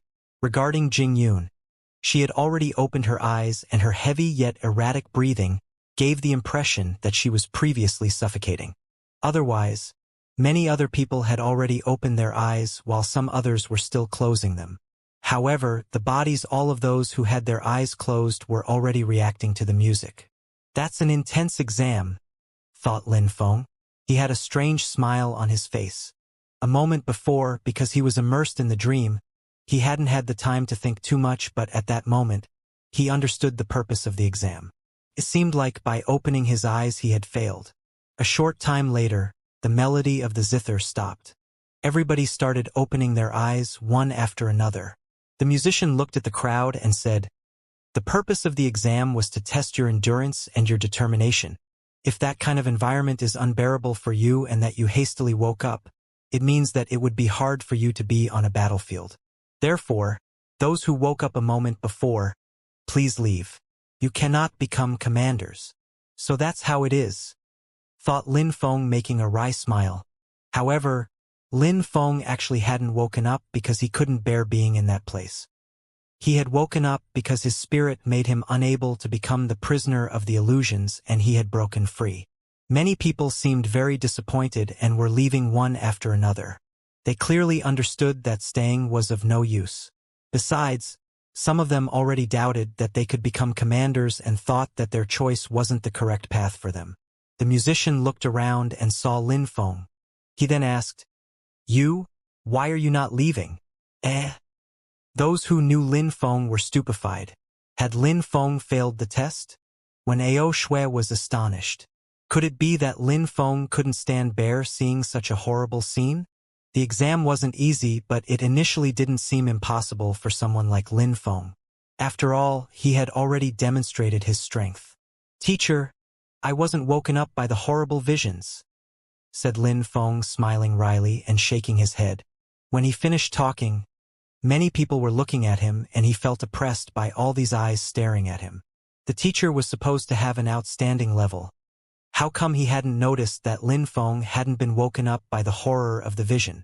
Besides, the way he was looking at Lin Feng even looked like he was despising him. "If you really want to become a commander, don't give up and come back tomorrow at the same time," said the teacher. Tomorrow? Lin Feng was annoyed. The inauguration of the holy courtyard of Shuiyu was taking place on the day after. "Teacher, let me try again," said Lin Feng with the same wry smile on his face while shaking his head. "You're really shameless. You just had a chance. Come back tomorrow. No need to be impatient," said the teacher, which surprised Lin Feng. Everybody was looking at him. Lin Feng shook his head, smiled and said again, "Teacher, I beg you, give me a second chance." The teacher looked at Lin Feng in a strange way and said in a low voice, "Determined and motivated as you are now, it is hard to believe that you couldn't pass the test. I will make an exception and break the rule for you and let you try again today." As a cultivator, keeping face was important, but it wasn't always the way it seemed. Lin Feng had been asked to leave for failing the test, but he hadn't. Everybody was looking at Lin Feng in a strange way. Even if some people found him ridiculous and thought that he was humiliating himself, Lin Feng kept smiling and asked for a second chance. That smile showed that he didn't care about the fact that he was losing face by requesting a second attempt. However, the teacher understood that Lin Feng wasn't acting this way because he didn't care about dignity. On the contrary, Lin Feng was stubborn, and only stubborn people persevered and never gave up. The crowd was surprised. The teacher had suddenly accepted and gave Lin Feng a second chance.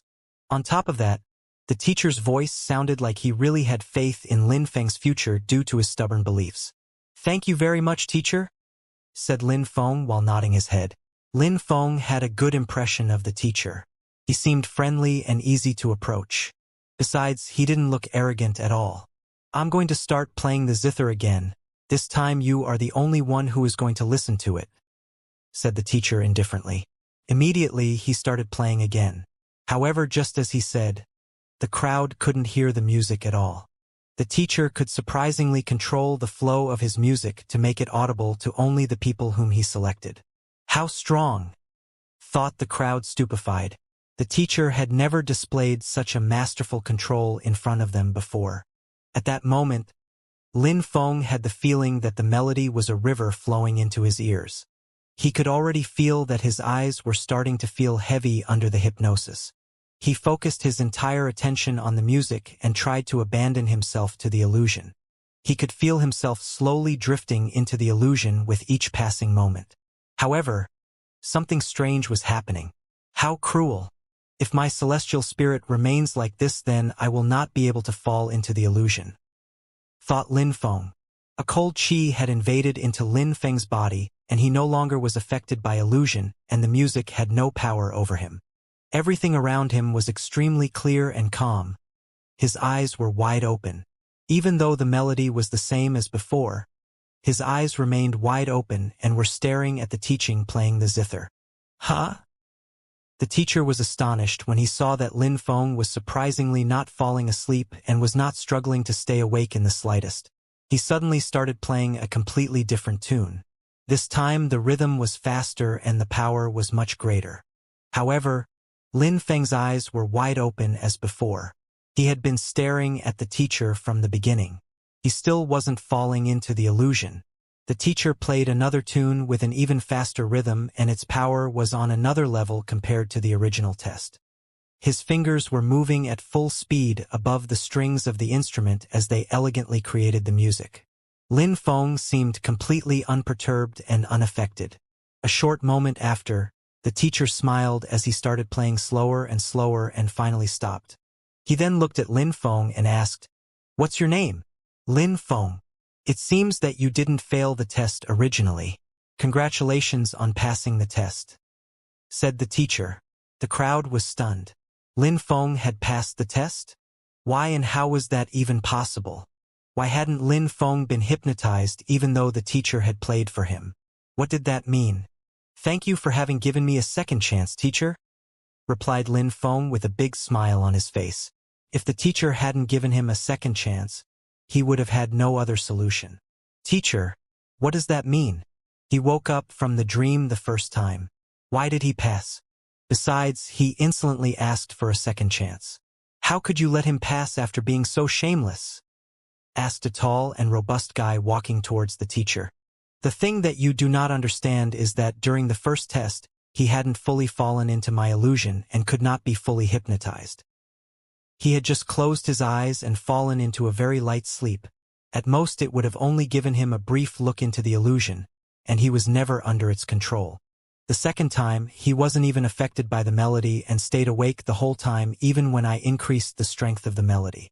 This is the first time I have seen such a remarkable display, and I have been working in the academy for many years," said the teacher while smiling and shaking his head. "He wasn't affected by the melody?" asked the people in the crowd, stupefied. They were strangely looking at Lin Feng, wondering if he was even a human being. When Ao Shui couldn't imagine it either.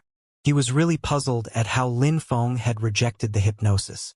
The tall and robust guy's eyes were wide open. Immediately after, he scratched his head and walked towards Lin Feng before saying, "I'm sorry. I said unpleasant things about you without thinking. I have misunderstood you. If you are angry at me, then please tell me what I can do for you to forgive me." Lin Feng raised his head and saw the huge guy standing before him. Lin Feng wasn't angry at him. That guy was really huge though, almost as big as Han Man. He was probably like Han Man and spoke without thinking because he was one of the simple and honest types. When Lin Feng thought about Han Man, a cold feeling invaded his heart. "Duan Tian Lang. Duan Han. What did you say a moment ago? I have already forgotten," said Lin Feng while smiling.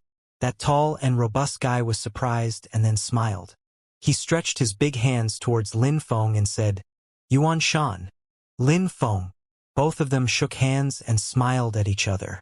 Perseverance, willpower, courage and strength are the required skills to become a great commander, said the teacher while nodding his head. He packed up his instrument and said, "Lin Feng, if you want to learn how to play the zither or the guqin, come to me and I will teach you." When he finished talking, he turned around and left. Lin Feng was stupefied as well. He was smiling and, while looking at the silhouette of the teacher in the horizon, said, "Teacher, I will do my best to show you that you did not make the wrong decision." Everybody in the crowd was staring at Lin Feng with eyes full of admiration and envy. These musical cultivation skills were extremely powerful. "Lin Feng, congratulations. I've always wanted to learn how to play the zither or the guqin, but the teacher will not teach me his methods," said when Ao Shui while smiling sat Lin Feng. "I'm just lucky," replied Lin Feng while shaking his head and smiling. "It seems like you are often very lucky," said when Ao Shui and added, "Now you are also a student of the academy. I will show you where we sleep." "All right, thanks. I'm coming too," said Yuan Shan, who seemed to be very easygoing. "All right, you are also a student of the academy. I do not see why you cannot join our group of friends." When Ao Shui brought them to the next palace, they quickly went inside. Lin Feng raised his head and was amazed. That castle had about 20 floors. From the center, one could see the sky through the open roof of the palace in the center. "These are all rooms for the students. You should choose your rooms first. The middle is dedicated to practicing cultivation under the open sky. The palace was huge. There was a lot of free space within. Lin Feng found out that all the rooms were extremely large and had multiple living quarters inside as if it was a large house.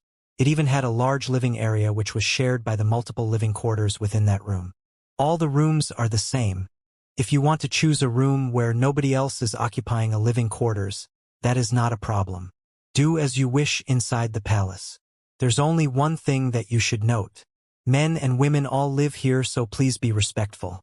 Besides, there are some people who like peace and do not enjoy being disturbed. Don't move yourself into the same shared living space as them until they have given you their permission. Doing so is forbidden. Of course, said Lin Feng while nodding. He didn't have any special requirement when it came to his living quarters. He hoped to find a place with a few empty rooms though so that he and his friends could live next to each other. Let's choose this one. I want this room, said Lin Feng pointing at a stone door. Jingyun and Duanfeng chose the living quarters which were next to that of Lin Feng. Yuanshan chose the living quarters which were next to Duanfeng's. What about you? Asked Lin Feng to Meng Qing. I can stay with you. It's not as if space is lacking here, said Meng Qing indifferently. She sounded calm as always. However, Lin Feng was surprised when Ao Shui looked at Lin Feng while smiling. The expression in when Ao Shui's eyes made Lin Feng feel very uncomfortable. Ha ha ha, that's not a bad idea, laughed Yuanshan wholeheartedly. Lin Feng glanced at him and felt even more uncomfortable. All right, that's a good idea. I will be able to take good care of you, said Lin Feng. Duanfeng was astonished.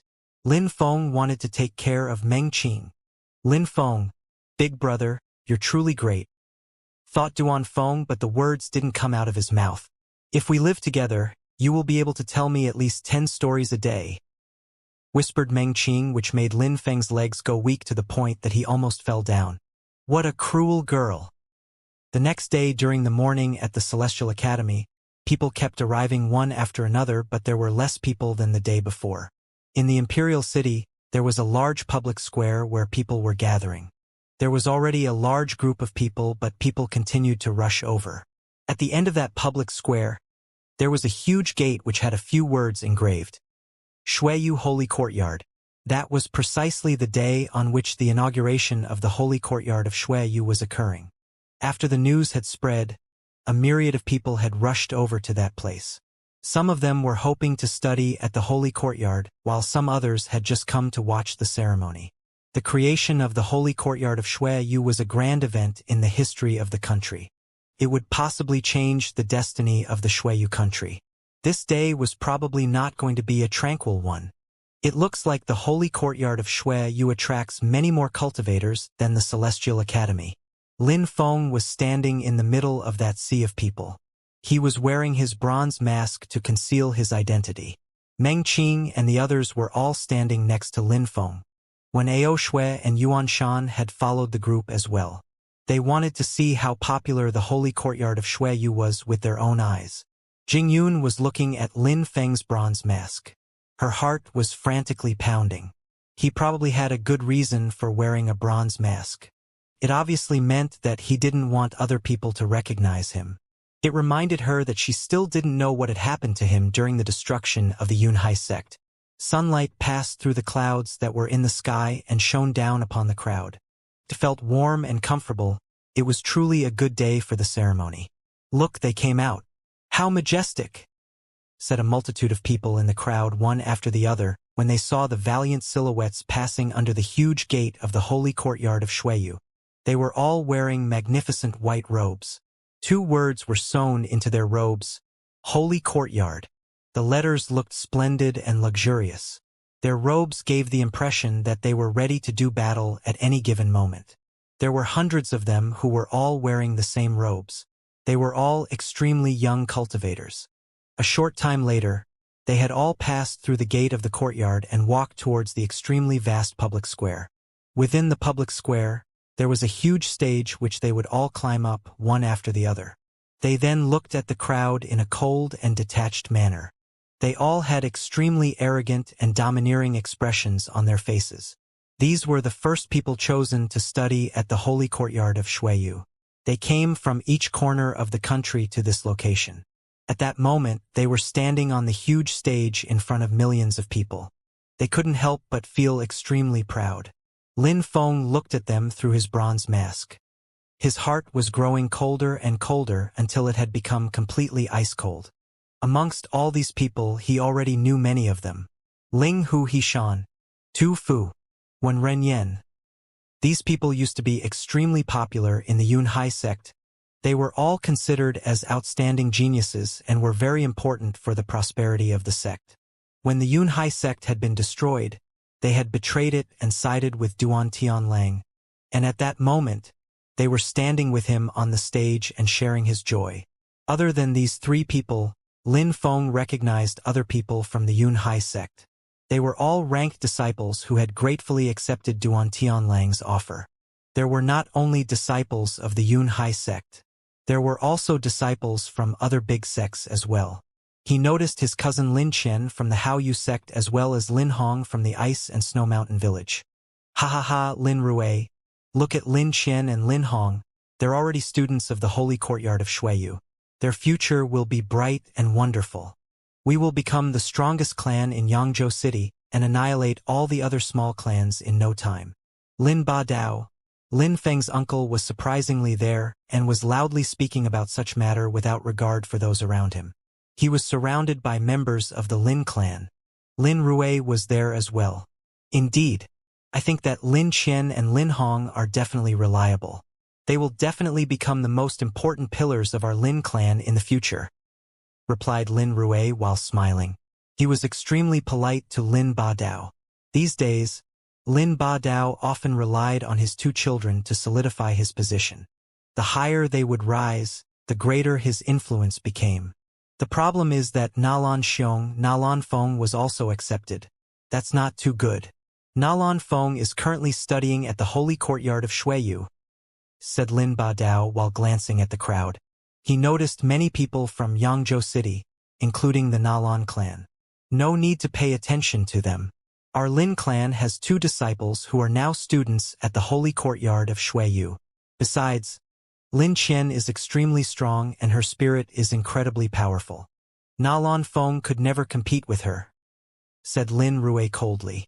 Of course, when Lin Ba Dao heard these words, a huge proud smile appeared on his face.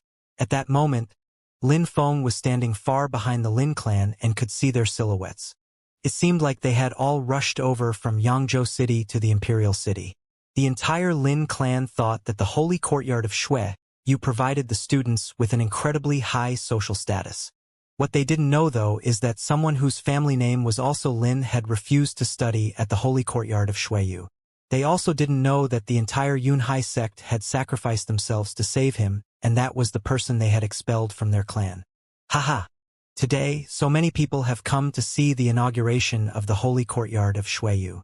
This is a great honor for me, said a loud voice from far away. Two silhouettes then climbed onto the high stage.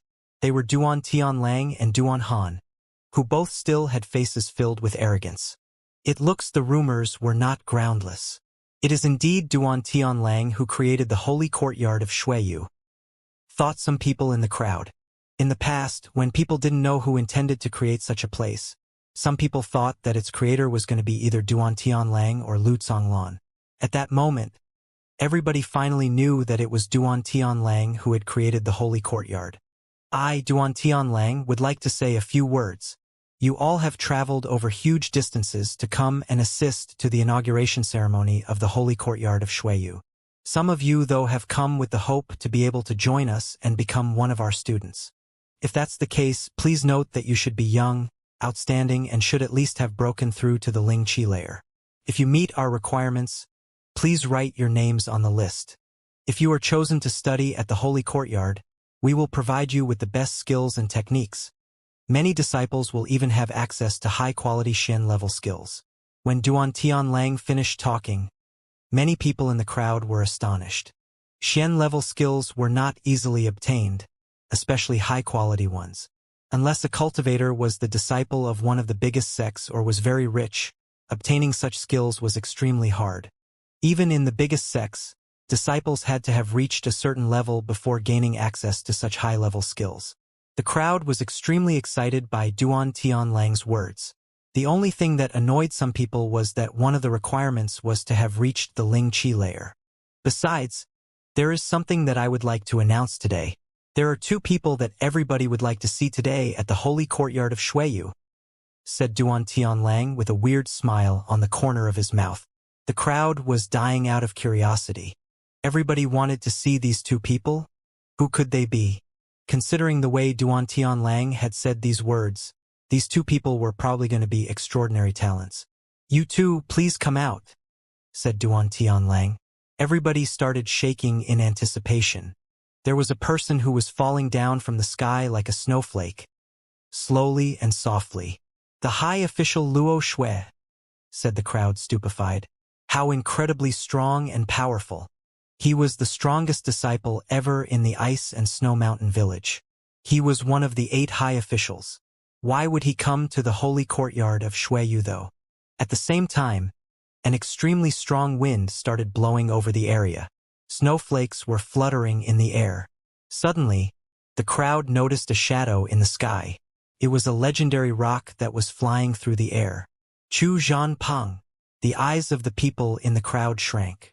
The crowd was shaking in excitement and surprise. The 2 high officials Luo Shui and Chu Zhanpeng were there and were surprisingly going to join the courtyard. Nobody would have ever thought that. Chu Zhanpeng was Chu Qing's son and the future patriarch of the Haoyu sect. Why would he want to join the holy courtyard of Xueyu? So that's how it is.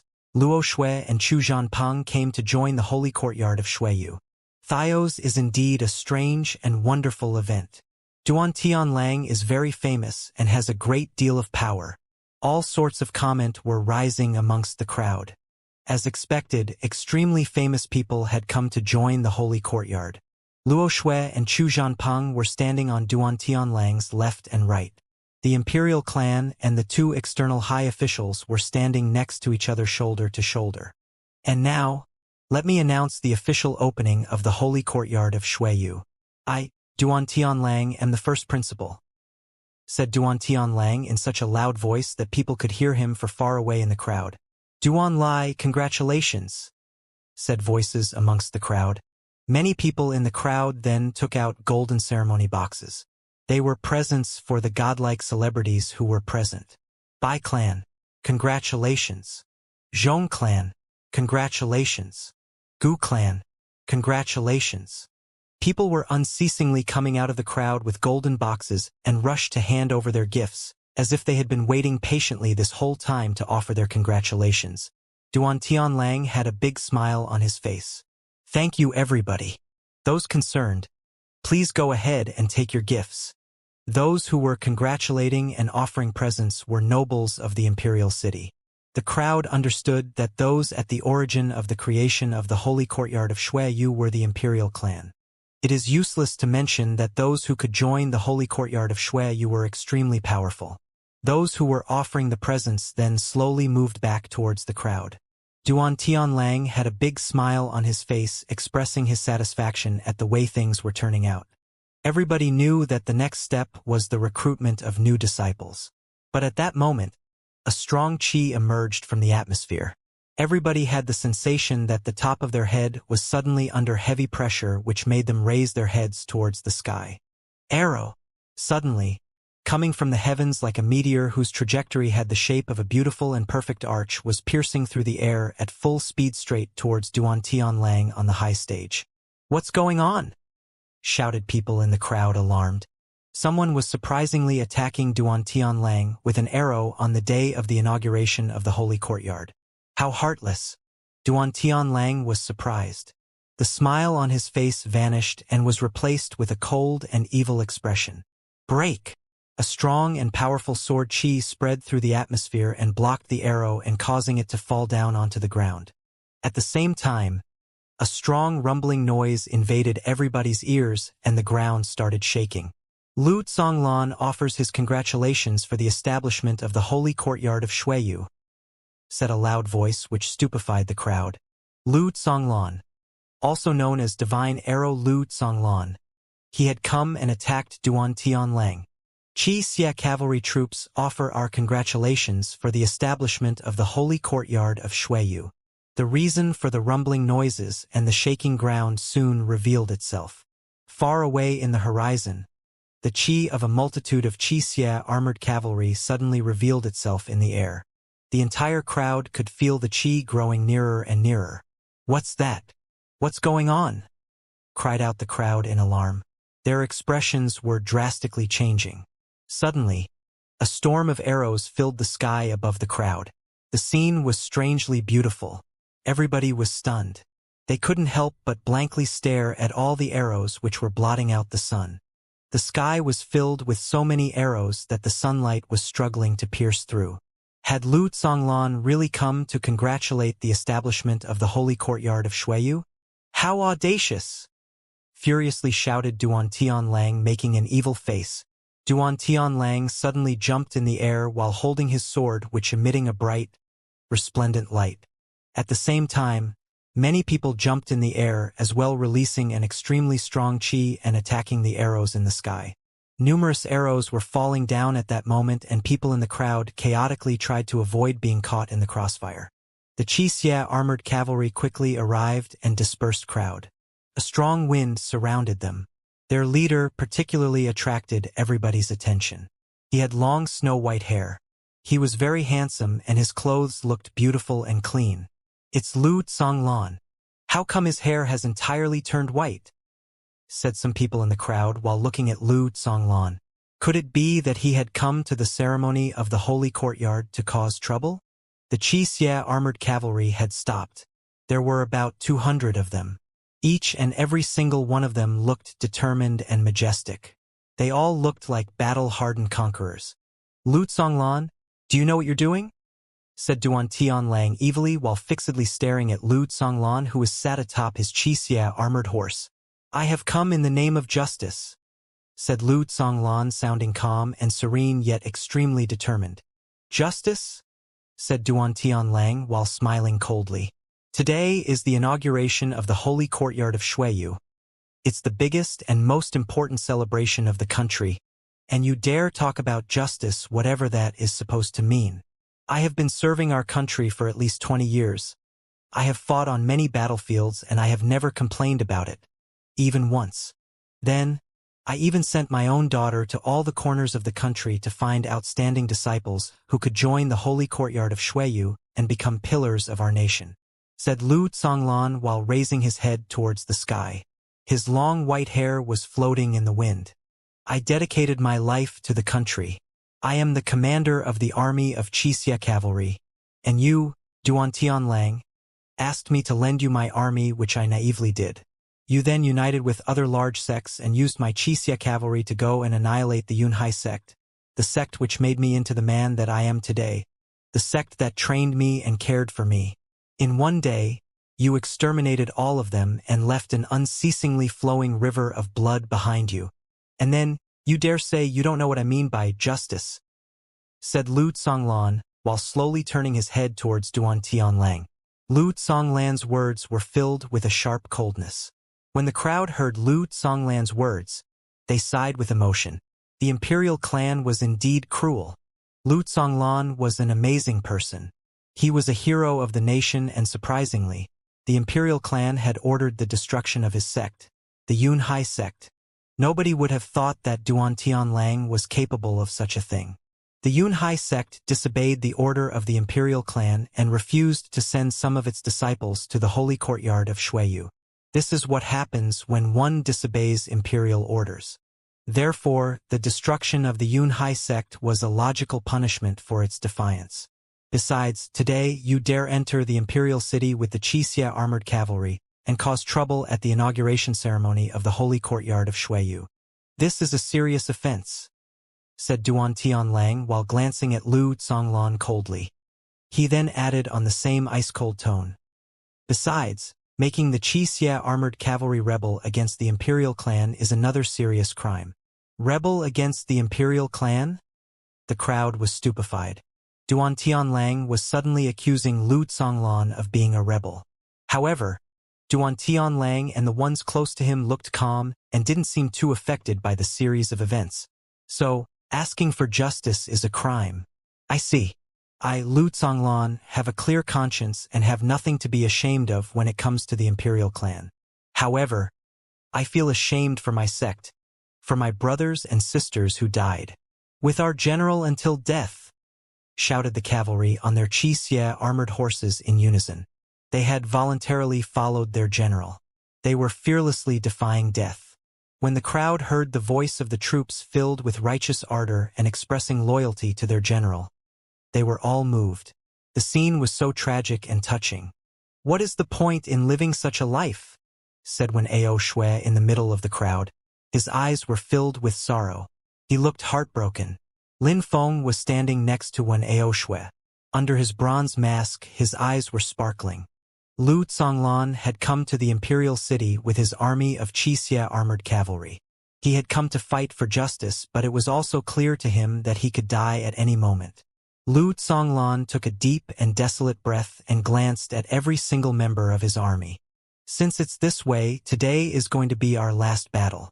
Too bad that we're on that square in the imperial city and not on a battlefield," said Lu Zonglan while grabbing his bow. He then put an arrow in it and aimed at Duan Tianlang. However, Duan Tianlang looked extremely calm and peaceful. He even had an evil smile on the corner of his mouth. At the same time, many strong cultivators moved towards Duan Tianlang's side at the same time and released some intensely powerful qi which seemed to be lacerating the atmosphere. The situation was explosive. A great war was about to break out. "Wait, wait!"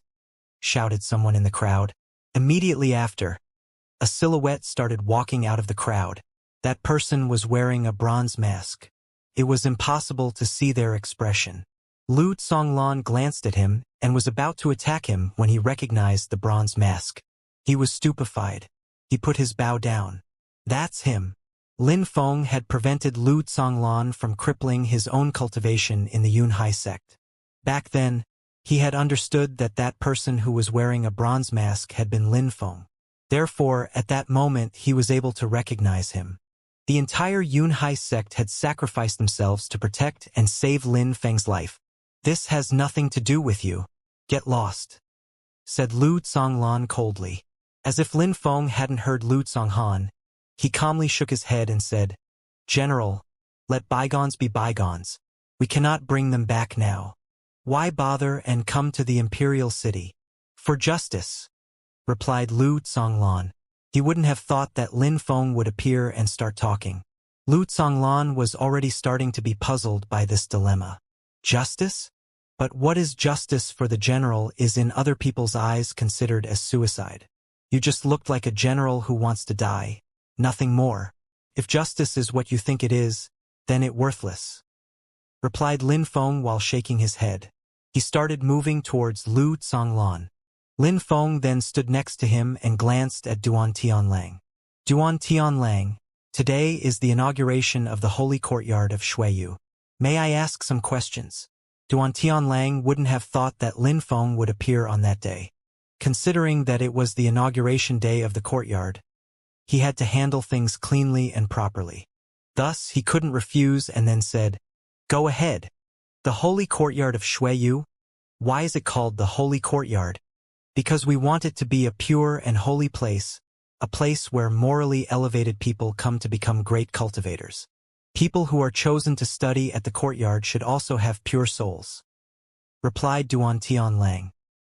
"I see," said Lin Feng while slightly nodding. He then pointed at the crowd and said, "In the middle of the crowd, there are people from the Haoyu sect, from the Ice and Snow Mountain village, as well as people from the Yunhai sect which you destroyed. Now you are saying that you want these people to rebel against their own sects to join the holy courtyard of Shuiyu for the sake of purity and moral values. Is that right?" When Lin Feng finished talking, a complete silence invaded the entire area. Duan Tianlang was stunned. "A moment ago, you used the word rebel in a negative way, but the Yunhai sect disciples who followed you after you destroyed their sect, are they not rebels of the Yunhai sect as well?"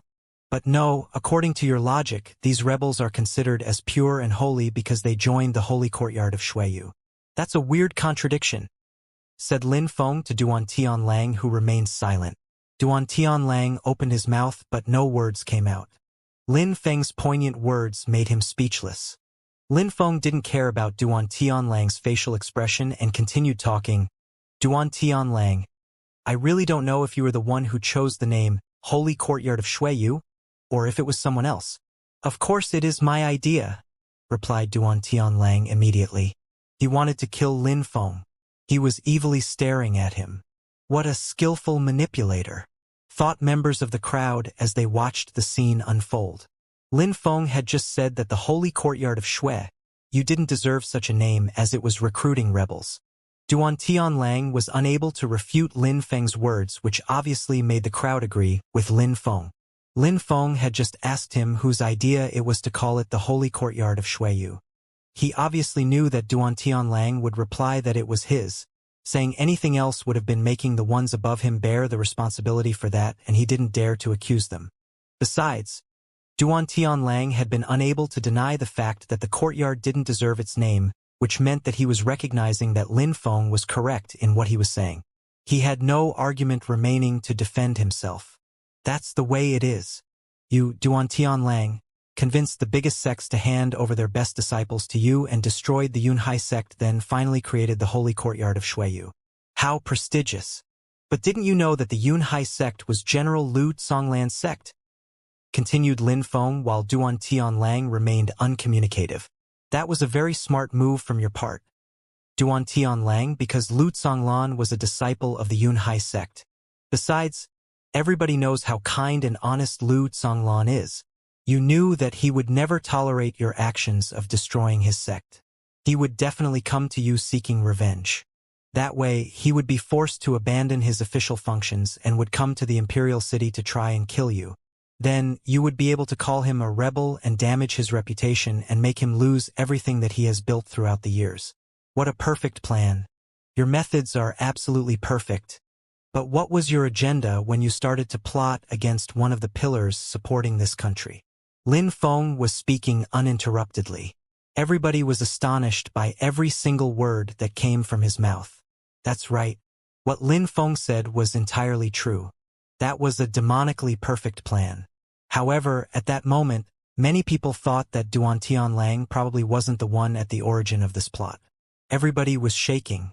They were moved by Lin Feng's words.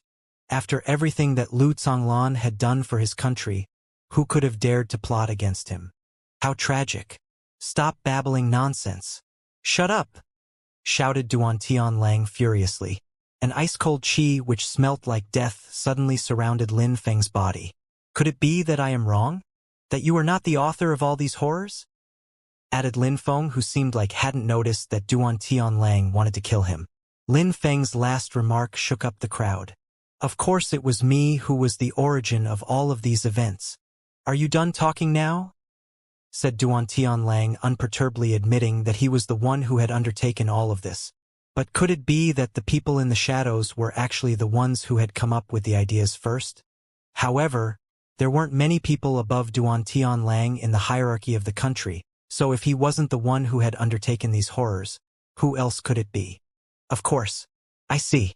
Since you admit that you are the who started all of this, I would like to ask you, since you plotted against General Lu Tsonglan and also hurt and killed so many people of the Shuiyu country, are you not a rebel yourself? Is it not still considered a crime if a member of the Duan clan rebels? Asked Lin Feng. He glanced at Duan Tianlang and then at the crowd and said, And all of you who have helped him do evil, haven't you also committed a crime against the country too? The crowd was stunned. Lin Feng was using the arguments which Duan Tianlang had used against Lu Tsonglan. But this time they were directed against Duan Tianlang himself as well as the crowd. Lin Feng believed in justice and knew that he was right with what he was saying. Not the crowd or even Duan Tianlang could deny what Lin Feng was saying. Those who had committed crimes were accusing the innocent people of being guilty. Lin Feng had just brought about a radical change in the situation and was exposing the truth. His tongue was sharp as a sword. If it was another location, then Duan Tianlang would have killed Lin Feng without hesitation. But that was the inauguration day of the Holy Courtyard of Shuiyu in the Imperial City, so he had to be prudent and cautious about everything he did. People coming from everywhere in the country were paying attention to his words and behavior. He couldn't attack Lu Zonglan except if Lu Zonglan behaved like he did a moment before when he was ready to attack him. If Duan Tianlang took the initiative to attack, then that would definitely be a rebellion against the country. If Lu Zonglan took the initiative, then its blame would fall onto him. Why did you come to talk nonsense today? On the day of the inauguration ceremony? What evil intentions have brought you here? Duan Tianlang seemed like he had completely forgotten Lu Zonglan and was now getting excessively angry at Lin Feng. Besides, he had changed the subject completely. How am I causing trouble? I just spoke a few truths, that's all. If everybody thinks that everything that I said is unjustified and unreasonable, then I will leave, said Lin Feng. Actually, he had come to the holy courtyard of Shuiyu because he was really interested in disrupting the ceremony. Besides, he was hoping to be able to fight against some of its disciples for the sake of achieving enlightenment. But reality had been different because Lu Zonglan had appeared unexpectedly. How could Lin Feng let him carry out a suicide attack in the name of justice when his action would have had nothing to do with justice?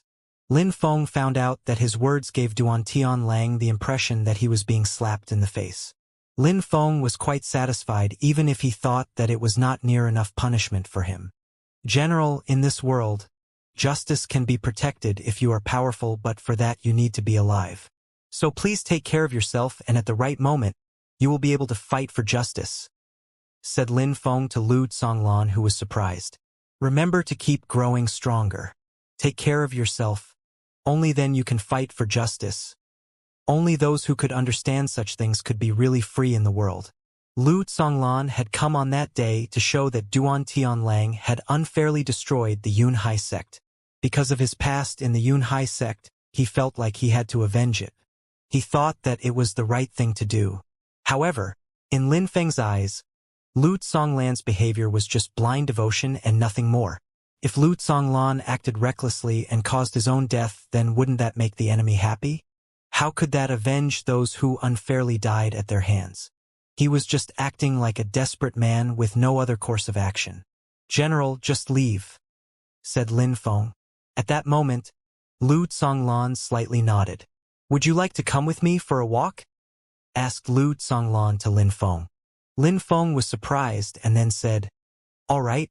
After all the trouble you caused today, do you think that you can leave that easily? Said Duan Tianlang, who looked furious.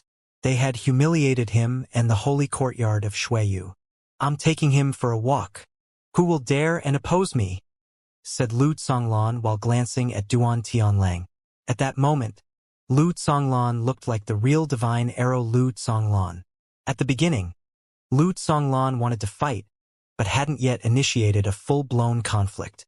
Since Lu Zonglan wasn't provoking him anymore and hadn't committed any offense, Duan Tianlang couldn't do anything. Lu Zonglan, you came here without permission and on top of that caused trouble. Don't forget that these are serious offenses, said Duan Tianlang coldly. What makes you qualified to proclaim my faults?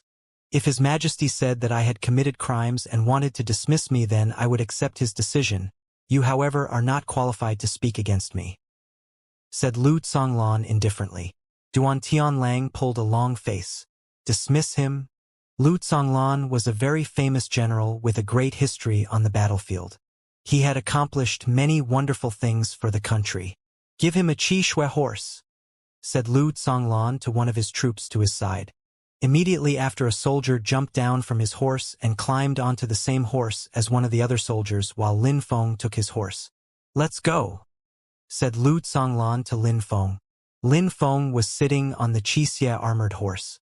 Before leaving, he nodded at Meng Qing and the others. Lin Feng felt reassured because Meng Qing was there to protect them. At that moment, Lin Feng passed near Lin Badao and Lin Rui. He looked at them through his bronze mask. They were surprised and didn't understand why that masked man was looking so deeply at them. But at that moment, Lin Feng and the other Xianxia armored horses all left. Lin Badao and Lin Rui, who were confused, just stared at these silhouettes while frowning. Their facial expression remained in an intense frown for a long time. The armored horses were galloping at great speed on an old and ancient road. At that moment, two horses were gradually slowing down. Lin Feng looked around. Milky white smoke could be seen coming from some chimneys in the distance. Surprisingly, they had come a small village. It wasn't that small either. In the continent of the Nine Clouds, cultivators were respected and had the power, but there were many ordinary people who didn't have a spirit and who couldn't practice cultivation. Linfeng, we have arrived at the border region of Duanren City, said Lu Zonglan to Linfeng, pointing at the city. We finally arrived, thought Linfeng, seeing that they were getting closer and closer to the city. The Xianxia armored horses were extremely fast, but as before, the Xueyu country was still as vast as ever. Therefore, they had required 6 days to arrive in the city, which was situated in the north of the country. Duanren City. This road is weird. Everything is open and accessible. Anybody could attack and destroy it, said Linfeng to Lu Zonglan. They don't even think about that, replied Lu Zonglan indifferently, which made Linfeng shiver. They didn't think about that? In this city, it seemed like there were only ordinary people. They could easily be killed by even weak cultivators. Linfeng, do you know how huge our continent is? I'm not sure, replied Linfeng, shaking his head. The continent of the Nine Clouds is extremely vast and has many countries. There is the imperial country of Yu and our country, the Xueyu country, which is inside Xueyu, said Lu Zonglan slowly, and then continued. Xueyu has 13 countries, amongst which 4 of them are extremely large. Linfeng was stupefied. He had never heard of Xueyu. 13 countries. And the Xueyu country was inside Xueyu. Linfeng didn't really understand what that meant. He didn't know what these territories looked like on a map. All of our countries are interconnected. There are agreements in place, and our Xueyu country also respects these agreements. We wouldn't attack each other. However, in case that something like that happened, then the weak would probably become the prey of the strong. Being strong is one of the most important rules in the continent of the Nine Clouds. However, every 10 years, the 13 countries choose the most outstanding disciples of their country and organize the Great Competition of Xueyu. The Great Competition of Xueyu consists of battles between these disciples. It is said that the winner can win an incredible amount of wealth and items. Besides, the winner has the opportunity to go to a mysterious and secret location to practice cultivation. The Great Competition of Xueyu, a mysterious and secret location. Linfeng was shivering. Maybe Luo Xue and Chu Zhanpeng had joined the holy courtyard of Xueyu for that exact reason. Linfeng was wondering if there was a correlation between what Lu Zonglan was saying and the fact that these 2 high officials had chosen to study at the holy courtyard of Xueyu. Nonetheless, there are some countries who wish they could become extremely strong and annex other territories. This is something that is made possible during the Great Competition of Xueyu. Everything always comes down to power. If they manage to annex other territories, it means that they would gain power and have access to a greater number of outstanding talents. Many countries wish they could become the imperial country. I see. Linfeng would have never thought that countries would fight each other in the frame of a great competition. You should be able to understand now why they destroyed the Yunhai sect. That is why they are trying to put all their best disciples into one place. The holy courtyard of Xueyu, said Lu Zonglan. Linfeng slightly nodded. They had built the holy courtyard of Xueyu because they needed more outstanding disciples, and they needed to greatly increase the strength of the disciples in the country. They want to kill me because the sphere of influence of my army is too large. They destroyed the Yunhai sect because they want to unify the country under one banner.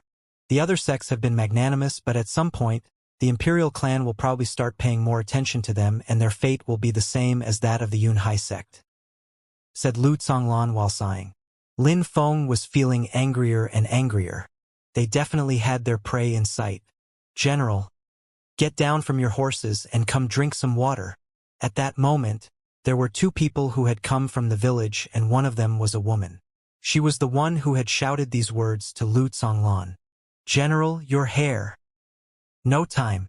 We are in a hurry. We cannot stop, replied Lu Zonglan to the woman while smiling. At that moment, many people were coming out of their houses and looking at Lu Zonglan. Their eyes were filled with respect and admiration. Linfeng was looking at Lu Zonglan the same way. The masses had always feared the army, but these ordinary people were looking at Lu Zonglan with respect and affection. He had managed to win the hearts of the people. Lin Feng found it unfortunate that they weren't in the previous world. Lin Feng thought that a person like Lu Zonglan could have become one of the most important people in his previous world. He could probably achieve great things. At that moment, another small town appeared in front Lin Feng. "General, you came back. Quickly, open the gate." Many people, when they saw that Lu Zonglan had come back, looked excited.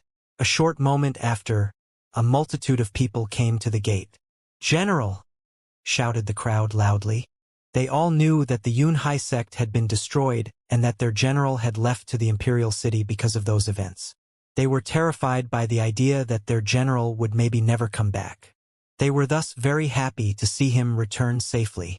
When Lu Zonglan saw all those people, he took a few deep breaths. His heart was filled with joy. These people were his people and their lives were in Lu Zonglan's hands. "I came back," said Lu Zonglan. He then urged his horse onwards and galloped into the town at full speed. He was moving so fast that the wind around him created whistling sounds as he passed through the air. Lin Feng's Xianxia armored horse was closely following Lu Zonglan. This town wasn't exactly big and was only a small part of the territory. Lu Zonglan lived in another region of the city near another gate. Lu Zonglan hadn't arrived yet, but there was a silhouette on a horse was coming towards him. She was urging on her horse forwards using a whip. She was wearing fire-red robes. "Father!" Lu Fei's eyes were red and full of tears. Not many people understood why he had gone to the imperial city. Lu Fei didn't understand clearly either. When she heard that her father had come back, she rushed over to see him with tears in her eyes. Lu Fei was worried about her father and thought that he may not return alive. "Fei," said Lu Zonglan. He seemed to be a very affectionate father as he looking lovingly at his daughter. Lu Fei looked at her father and a few seconds later said, "Lu Zonglan, you're finally here. How could you be so stupid?" "Eh?" A soldier next to Lin Feng was surprised and couldn't help letting his shock escape his mouth. Lu Fei was really rude. Immediately after, Lu Zonglan smiled in an even more affectionate way. It was a wry smile though. After all, he was indeed really stupid sometimes. "All right, Fei, I'm here. Are you not happy that I have returned?" "You are feeling happy that you have returned, but I am still not happy." She said, galloped towards her father and said, "Father, promise me that you won't do something like this again in the future." "I won't," said Lu Zonglan while shaking his head. He then pointed at Lin Feng and said, Fei, you can thank him. He's the one who saved your old father from making a mistake which he could not come back from." "Huh." Lu Fei looked at Lin Feng. That young man's robes were full of dirt because of the long journey they had taken to get here. Besides, his bronze mask looked terribly evil the more that one looked at it. The qi emanating from his body was very strange as well. "Father, who is this young man?" said Lu Fei while looking at Lin Feng with a perplexed face. Lu Zonglan laughed and said, "Don't you recognize him?" Lu Fei was stunned. Recognize him? She didn't know anyone who went around wearing a bronze mask. Lin Feng smiled and said as a joke, "What? Can you not even recognize your boyfriend?" When he finished talking, he took off his mask. When Lu Fei saw his face, her lips started to tremble. She was overwhelmed with all different kinds of emotions, but eventually a huge smile which was filled with warmth appeared and covered her face. Lin Feng, the one who was wearing that bronze mask, surprisingly was Lin Feng. And he was the person who had saved her father's life? Lu Zonglan looked at Lin Feng's face. He had met Lin Feng only twice and both times he was wearing a bronze mask. It was the first time that he saw Lin Feng without his mask. He was smiling and seemed like a very good-natured person. Despite his age, he looked mysterious and mature. Only his mouth revealed a frivolous and unruly smile which showed that he probably had a good sense of humor as well. "How young!" shouted Lu Zonglan stupefied and then whispered, "How mysterious he seems, almost mystical." The first time Lu Zonglan had seen Lin Feng had pronounced a few deep and mysterious sentences which had deeply influenced his thoughts and opinions. The second time that he had met him, Lin Feng had fearlessly contradicted Duan Tianlang, leaving him dumbstruck and unable to reply.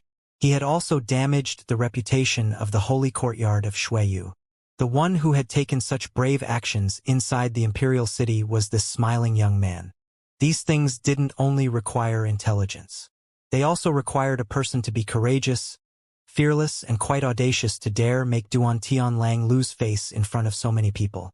It also required a person to be quite unconventional and unrestrained. Lu Zonglan would have never thought that such an extraordinary person could be so young. Lin Feng, you just said that you are Lu Fei's boyfriend, suddenly said Lu Zonglan, recalling what Lin Feng had just said. He had a strange expression on his face and asked, "Is it true?" Lin Feng suddenly became very shy and scratched his head while remaining silent. Lu Fei was staring at him stunned. "Father, don't listen to that bastard. He's just a despicable pervert." At that moment, she was angry at Lin Feng for having dared say that he was her boyfriend in front of her father. How embarrassing. A despicable pervert? Lin Feng looked very awkward after hearing such words. He then resolutely said to Lu Fei, "Fei, are you not the one who asked me out and said that we were in a relationship in front of everyone the other day? If I'm a pervert, you are one as well." Lu Fei's eyes almost rolled. What a crazy bastard. Lu Zonglan's eyes were huge and wide open. He didn't understand what was going on at all. Lin Feng stared at Lu Fei's beautiful face, making her blush. Why had she started calling him a pervert again? While looking at both of them in such a strange situation, Lu Zonglan couldn't help but smile and said, Fei, that's all right. I have seen enough. Let's go now." Lu Fei angrily looked at Lin Feng and then made her horse turn around. The three of them were riding their horses. Suddenly, many of the soldiers of Lu Zonglan's army, when they saw Lin Feng with the group, started to approach them. The crowd suddenly kneeled down and bowed to the extent that their heads made a loud thud when colliding with the solid ground. Lin Feng was astonished and found it very strange, especially that these people were not prostrating themselves in front of Lu Zonglan or Lu Fei, but in front of him. "Thank you for having saved our general's life." The people in the crowd were thanking Lin Feng one after another. Lin Feng was stupefied. "Please stand up. There is no need to do such a thing," replied Lin Feng. These people were incredibly strong and had experienced many extraordinary things throughout their lifetime. How could they bow and worship Lin Feng? "Young man, you didn't save only our general's life, but you also saved 200 Xianxia armored cavalry soldiers. If our general died, our town would probably be in danger and might be invaded. It means that you saved and protected many people's lives with your actions," said a soldier looking solemn and grateful. Lin Feng was still surprised. He had never thought about these things. "Oh, I see, but that's enough. Please stand up now." Lin Feng wasn't an arrogant person and everybody could see it. Everybody stood up when Lin Feng told them. They could see that he looked embarrassed from having so much attention on him. "That's all right. Everybody can disperse now," said Lu Zonglan while waving to everyone. Everybody then quietly left. "Lin Feng, these people are not soldiers. They are officers. They are the best elements of my army. They can all lead groups of a few hundred people. I have only 500 officers. I trust them more than anyone else in the world. The soldiers who came with me to the imperial city are all guards. You saved their lives. In the future, if there is an opportunity, they will be your assistants," said Lu Zonglan. Lin Feng was surprised and replied, "My assistants. Indeed, your assistants," said Lu Zonglan honestly while nodding. He then added, "You noticed that some people want to do me harm. At some point, they might succeed. If in the future you are also involved in these battles, then they will all come to help you." Lin Feng was smiling wryly. Who knew what would happen in the future? Lin Feng noticed the other gate of the town and sighed. They were in the very north of the country at the border with another country. If there was an attack someday, even if it wasn't supposed to happen, Lu Zonglan's territory would be the first one to be involved in battles. Fei, you go first. Lin Feng and I are going on a walk," said Lu Zonglan to Lu Fei. Lu Fei was surprised and strangely stared at her father. All right, she said while nodding. She didn't ask her father for explanations and left. Lin Feng, let's walk to the gate, said Lu Zonglan while looking at Lin Feng. Lin Feng was also surprised. He didn't know why Lu Zonglan wanted Lu Fei to leave them alone. All right, said Lin Feng while nodding. They galloped towards the western gate of the city. There were lots of troops in that area. Even though they were looking at Lu Zonglan, they didn't move away from their respective positions. They got down off their horses and Lu Zonglan then brought Lin Feng towards a flight of stairs on the left of the gate. The flight of stairs led to the gate tower, which was very large. They went up all the way to the top of the tower. Lin Feng suddenly just felt an extremely strong and cold wind blowing on his face. Lin Feng then looked at the landscape and was completely amazed. Duanren City, the city of 1,000 blades, thought Lin Feng. In front of him was a vast field which looked boundless. There was a myriad of bladed weapons lying on the ground. Some of these weapons were already completely rusted and worn down over time. Since the battle, I have never given the order to remove these weapons from their positions. I rather prefer leaving them there in remembrance of those heroic souls, said Lu Zonglan slowly. He pointed his finger at the distance. It looked like a gigantic sword had cut a mountain into two. It strangely resembled the mountain where he could see sunlight shining in the Yunhai sect, the place where Lu Fei used to practice cultivation. That place was surrounded by a moat. As that natural moat was surrounded by high hills, it was easier for Lu Zonglan's troops to shoot at people who would try and come from that location. They were extremely vulnerable if they came from that location. That place is the border. If you were to go there, then there is a good chance that you will not make it back alive.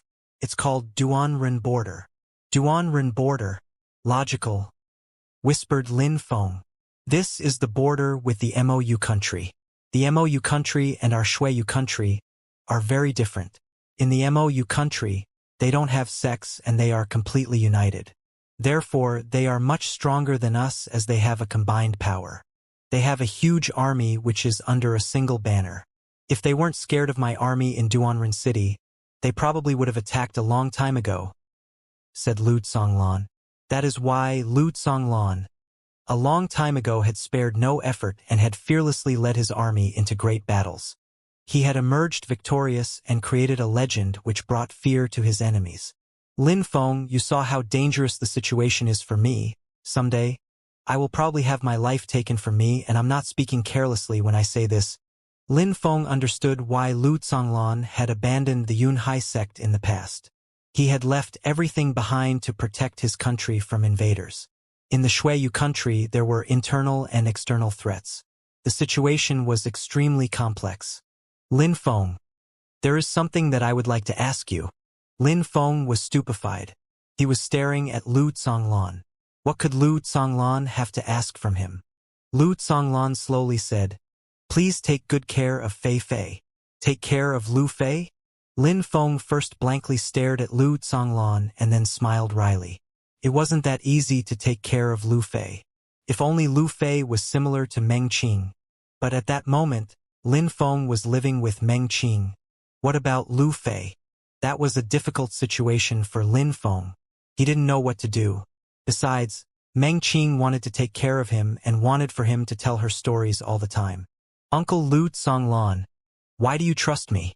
When the Yunhai sect was destroyed, they all sacrificed their lives to protect you. If I can't trust you, then there is nobody in this world that I can trust, said Lu Zonglan while fixedly staring at Lin Feng. He then smiled and said, Besides, I think that Fei Fei and you are a very good match. If you want to take care of her forever, I have no objection to your union. Eh? Lin Feng was really stunned. Lu Zonglan was surprisingly trying to make Lin Feng and Lu Fei become engaged. Because of her incredible beauty, this offer would be hard to resist for any ordinary man.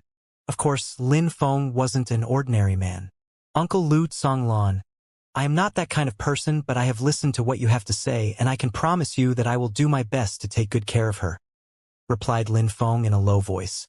Lu Zonglan smiled. He liked Lin Feng. He then said, I understand. I know that you are not that kind of person. Lin Feng, it is Lu Fei who expressed this. When Lin Feng heard Lu Songlan's ambiguous words, he felt like crawling into a hole and disappearing from the world. He was extremely embarrassed.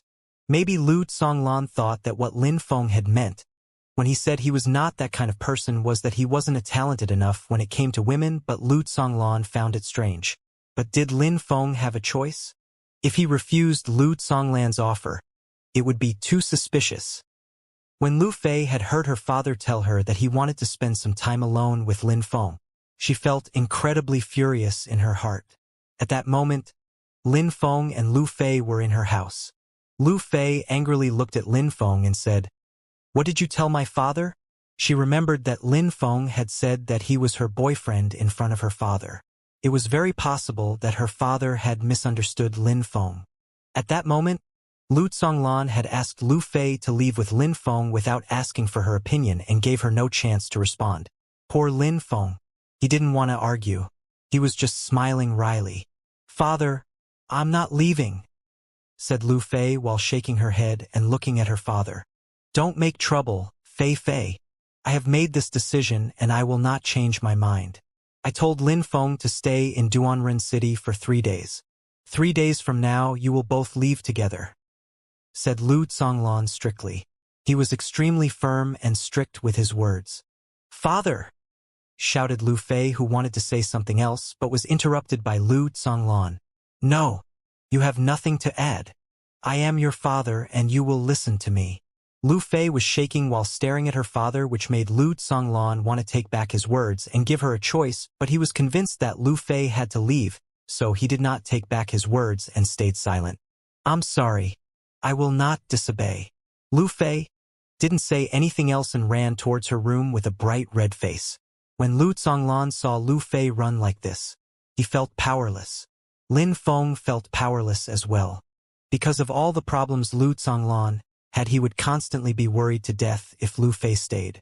Some people are really heartless, thought Lin Feng. 3 days later, dust rose all around the galloping horses.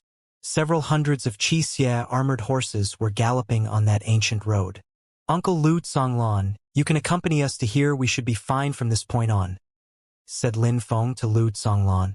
Their horses gradually slowed down and stopped. Lu Songlan looked at Lu Fei. He looked reluctant to part with them. He also didn't know when they would meet again. "Father, you can go back now," said Lu Fei reluctantly. She was gritting her teeth. "Fei Fei, please listen to Lin Feng," said Lu Songlan while strictly staring at Lu Fei. Even though Lu Songlan hadn't known Lin Feng for a long time, he knew that Lin Feng was extremely strong. He felt reassured to know that Lin Feng was there to take care of Lu Fei. Lu Fei glanced at Lin Feng, nodded and said, "Father, I will." "Take care of yourself," said Lu Songlan while turning around and galloping away. "Lin Feng, please take good care of her," shouted Lu Songlan from far away. "Sister, have a safe trip. Brother, have a safe trip." The cavalry on their Xianxia armored horses shouted these words to Lu Fei and Lin Feng and left by following Lu Songlan. Lu Fei stared at them for a while, motionless. Lin Feng stayed next to her and remained silent. "Yesterday, my father told me that he had abandoned the Yunhai sect in the past, even though they had taught him so much. He thinks that he is responsible for the destruction of the Yunhai sect. He feels endless regret in his heart about the events which occurred. My father also told me that during the great battle against Duanren border, my mother had been killed. He hadn't even talked to her before she was killed. He feels extremely guilty. My father also said that because of the issues with the Duanren border, he hadn't had time to take care of me, which is why he had sent me to the Yunhai sect. Because he didn't assume his responsibilities as a father, he also said sorry to me, his daughter. My father also said that during the war of the Duanren border, he had lost many of his troops, 100,000 or more. They are buried outside of Duanren City and he is still alive. He feels regret in his heart that he could not save any of them. Lin Feng was calmly listening to Lu Fei. He found all these stories extremely complex. "I know why my father wants me to leave. He doesn't want me to get involved. He feels sorry and regrets many things, but one thing I know is that the Shuiyu country should feel regret for what they did and are doing to him. They are the ones who should say sorry to him. Lin Feng raised his head and looked at the sky while listening to Lu Fei. Even if the Shui Yu country said sorry to him, that would never be enough. If Lin Feng was strong enough, he would go to the imperial city and ask the imperial clan how they feel about it. He was really curious to know how these people really felt from the bottom of their hearts. Only those who were strong enough could influence others. In that world, if someone was strong enough, he could destroy an entire country with a wave of his hand and no one would stand against him.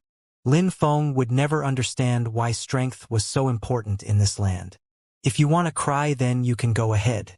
It's okay, said Lin Feng to Lu Fei in a soft and affectionate voice. Lu Fei had too much pressure. What a pity for such a beautiful 16-year-old girl. When Lu Fei heard Lin Feng's words, tears started unceasingly flowing along her beautiful soft cheeks. Suddenly, she started sobbing loudly. She was shaking. She could barely breathe from all the tears that endlessly fell from her eyes. Lin Feng smiled wryly. Girls were all the same. Enough pressure would make them cry even though they tried to hide it. Lin Feng made his horse go next to Lu Fei's one and put his hand on her shoulder. He then jumped down from his horse onto Lu Fei's horse and said, "It's okay. You can wipe your tears on me." Lu Fei turned around, looked at Lin Feng with her eyes full of tears, and then pushed her face into his chest while sobbing in his arms. A while after, Lu Fei calmed down. She looked at Lin Feng and said, "You're a real pervert. You're taking advantage of the situation." Eh? Lin Feng was stupefied. What a moody girl. "It seems like someone is in love with me," said Lin Feng. Lu Fei looked at him and said, "Get over yourself. You like manipulating people, don't you?" said Lin Feng while laughing. He then jumped back onto his Qi Shui armored horse. Lu Fei still had tears in her eyes and her face was red, but she didn't want Lin Feng to see her. "Let's go," said Lu Fei to Lin Feng. The Xianxia armored horses immediately left as if they were able to understand the ones riding them. They left at full speed. Lin Feng smiled. Making Lu Fei listen to him was going to be such a difficult task. On the old and ancient road, a picturesque scene unfurled of a young handsome boy and an extremely beautiful young girl galloping on their horses, swiftly into the horizon. Outside of the Celestial Academy, 2 horses had appeared. At that moment, the recruitment procedure had already finished. A crowd formed and started getting bigger and bigger. People were staring at these 2 Xianxia armored horses and the 2 people who were on top of them. They were particularly interested in Lu Fei. "The Celestial Academy," said Lu Fei looking at the large gate. She then asked Lin Feng, "Why the hell did you bring me here?" "To practice cultivation, obviously," replied Lin Feng and then added, "Let's go inside. I don't have a recommendation letter. Besides, I will not join the Celestial Academy," said Lu Fei and then continued, "And you shouldn't either. Are you forgetting about the Yun Hai sect?" Lu Fei was Lu Tsonglan's daughter, so she obviously knew about the Celestial Academy. "I haven't joined it either, and I can bring you in without a letter of recommendation," said Lin Feng while shaking his head.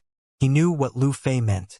After so many people had sacrificed their lives to save him, including some elders, studying in another place would be a kind of betrayal to the Yun Hai sect. "Don't forget that your father told you to listen to me," said Lin Feng. When he saw that Lu Fei wasn't reacting, he urged the horse forwards and went into the academy. Lu Fei looked at Lin Feng's silhouette and then galloped behind him.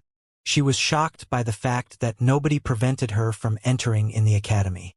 "How did you do that?" asked Lu Fei. She clearly knew that the academy didn't allow anybody to penetrate into the territory of the academy. She didn't know why they would make an exception for her. How could it be that easy to enter? The only explanation was Lin Feng. Besides, he had said it himself a moment before, that she didn't need a letter of recommendation to enter.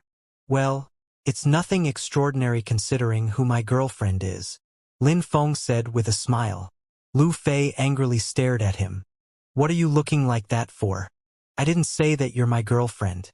"I'm sorry, but it seems like your love for me is not reciprocated," said Lin Feng while arrogantly looking at Lu Fei. That girl thought too much. When she heard Lin Feng's words, she started shaking in anger. "That damn bastard. It was the first time that Lu Fei went to the Celestial Academy. She found that the scenery was majestic and imposing. Lin Feng and Lu Fei had arrived outside of the palace where the students' rooms were located. He looked at Lu Fei and asked, "I guess you already know about the 3 different categories of cultivators that are studying at the academy. I know that it produced army officers, government officials, and assassins. In Duanren City, my father's army is composed of many people who studied at the Celestial Academy. They are all very strong individuals. Many cultivators who studied here became strong Xianxia protectors." Lin Feng looked surprised, looked at Lu Fei and said, "Xianxia protectors? Uncle Lu lets them become protectors that easily?" The Xianxia protectors were Lu Zonglan's closest troops. Besides, Lin Feng had asked himself before about the status of the people who graduated from the Celestial Academy. If they could become such prestigious cultivators, didn't it mean that the Imperial City had to be supporting it? Lu Fei was looking at Lin Feng as if she was looking at an idiot. "Do you think that my father is that kind of person?" Lin Feng smiled wryly. Indeed, Lu Zonglan could easily recognize people with high abilities. He wouldn't let anyone become a Xianxia protector. "Here is the place where those who study military skills stay. Even though we are not students of the academy, we have the right to live here. We can study about military skills and techniques." Lu Fei was astonished. She was really wondering how Lin Feng had achieved such a thing. She had asked him already, but he didn't reply. She didn't feel like asking him again, so she just nodded her head. When they arrived in Lin Feng's living quarters, Yuan Shan and Duan Feng were chatting. When they saw Lin Feng and Lu Fei, they were pleasantly surprised. "Lin Feng, big brother. Lin Feng, my friend." The 2 of them happily said Lin Feng's name in unison. Immediately after, they looked at Lu Fei. Yuan Shan looked at Lu Fei in an ambiguous way. "Lin Feng, big brother, who is she?" asked Duan Feng while looking at Lu Fei in such a way that gave the impression he was worshipping her. Meng Qing and Lin Feng had already decided to live together. How could Lin Feng go out and come back with a new, amazingly beautiful girl? "Lu Fei," said a voice behind Duan Feng. Jingyun walked towards them. When she saw that Lin Feng and Lu Fei were together, she made a strange face. In the Yunhai sect, Lu Fei was considered as the most beautiful girl. A countless number of men were courting her. Since the Yunhai sect had been destroyed, Jingyun had thought that Lu Fei had died like the others. She wouldn't have thought she would see her again, especially with Lin Feng. Besides, on that day at the holy courtyard of Shuiyu, hadn't Lin Feng left with Lu Zonglan? "Lu Fei, the girl who possesses the divine arrow spirit," said Lin Feng. Duan Feng and Yuan Shan were stunned. That exceptionally beautiful girl was Lu Zonglan's daughter. No wonder Lin Feng was with her. Jingyun was even more astonished. She didn't know that she was Lu Zonglan's daughter until that moment. "Hello," said Yuan Shan, whose expression had slightly changed. His eyes were suddenly filled with respect. Lu Zonglan was one of the people whom Yuan Shan respected the most. Too bad that, on the other day, he had only seen him from far away and hadn't been able to talk to him. He wished he could have followed Lin Feng and Lu Zonglan. Yuan Shan wasn't the only person who was like that. Many disciples who were studying military skills also idolized Lu Zonglan, who was a great general, who could kill people from very far away with incredible accuracy using his arrows. Lu Zonglan. Many boys were very excited even if they only heard Lu Zonglan's name, and Lu Fei was his daughter. When Lu Fei noticed Yuan Shan's fanaticism, her heart was filled with sorrow. Everybody knew how heroic and great Lu Zonglan was, but nobody knew how difficult the situation was for him.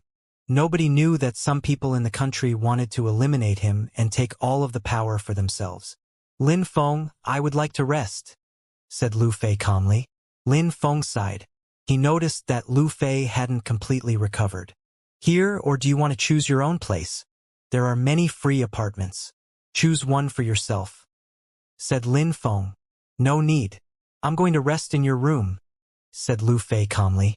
Everyone was stunned. Lin Feng was even more stupefied. He was speechless. At that moment, he thought that the most complicated thing to understand in the world was women's logic. Lin Feng scratched his head and said, "It's not very convenient. You should definitely find your own place." "Don't worry, I don't mind." "Why would you?" said Lu Fei and continued, "Where is your place?" "That one," said Lin Feng, who had no alternative while pointing towards his own room. At that moment, Yuan Shan quickly moved in front of Lin Feng's door and said while shaking his head, "You should choose another place." When Lin Feng saw that Yuan Shan was obstructing the way to his room, he was surprised. Everybody had a suspicious expression on their face.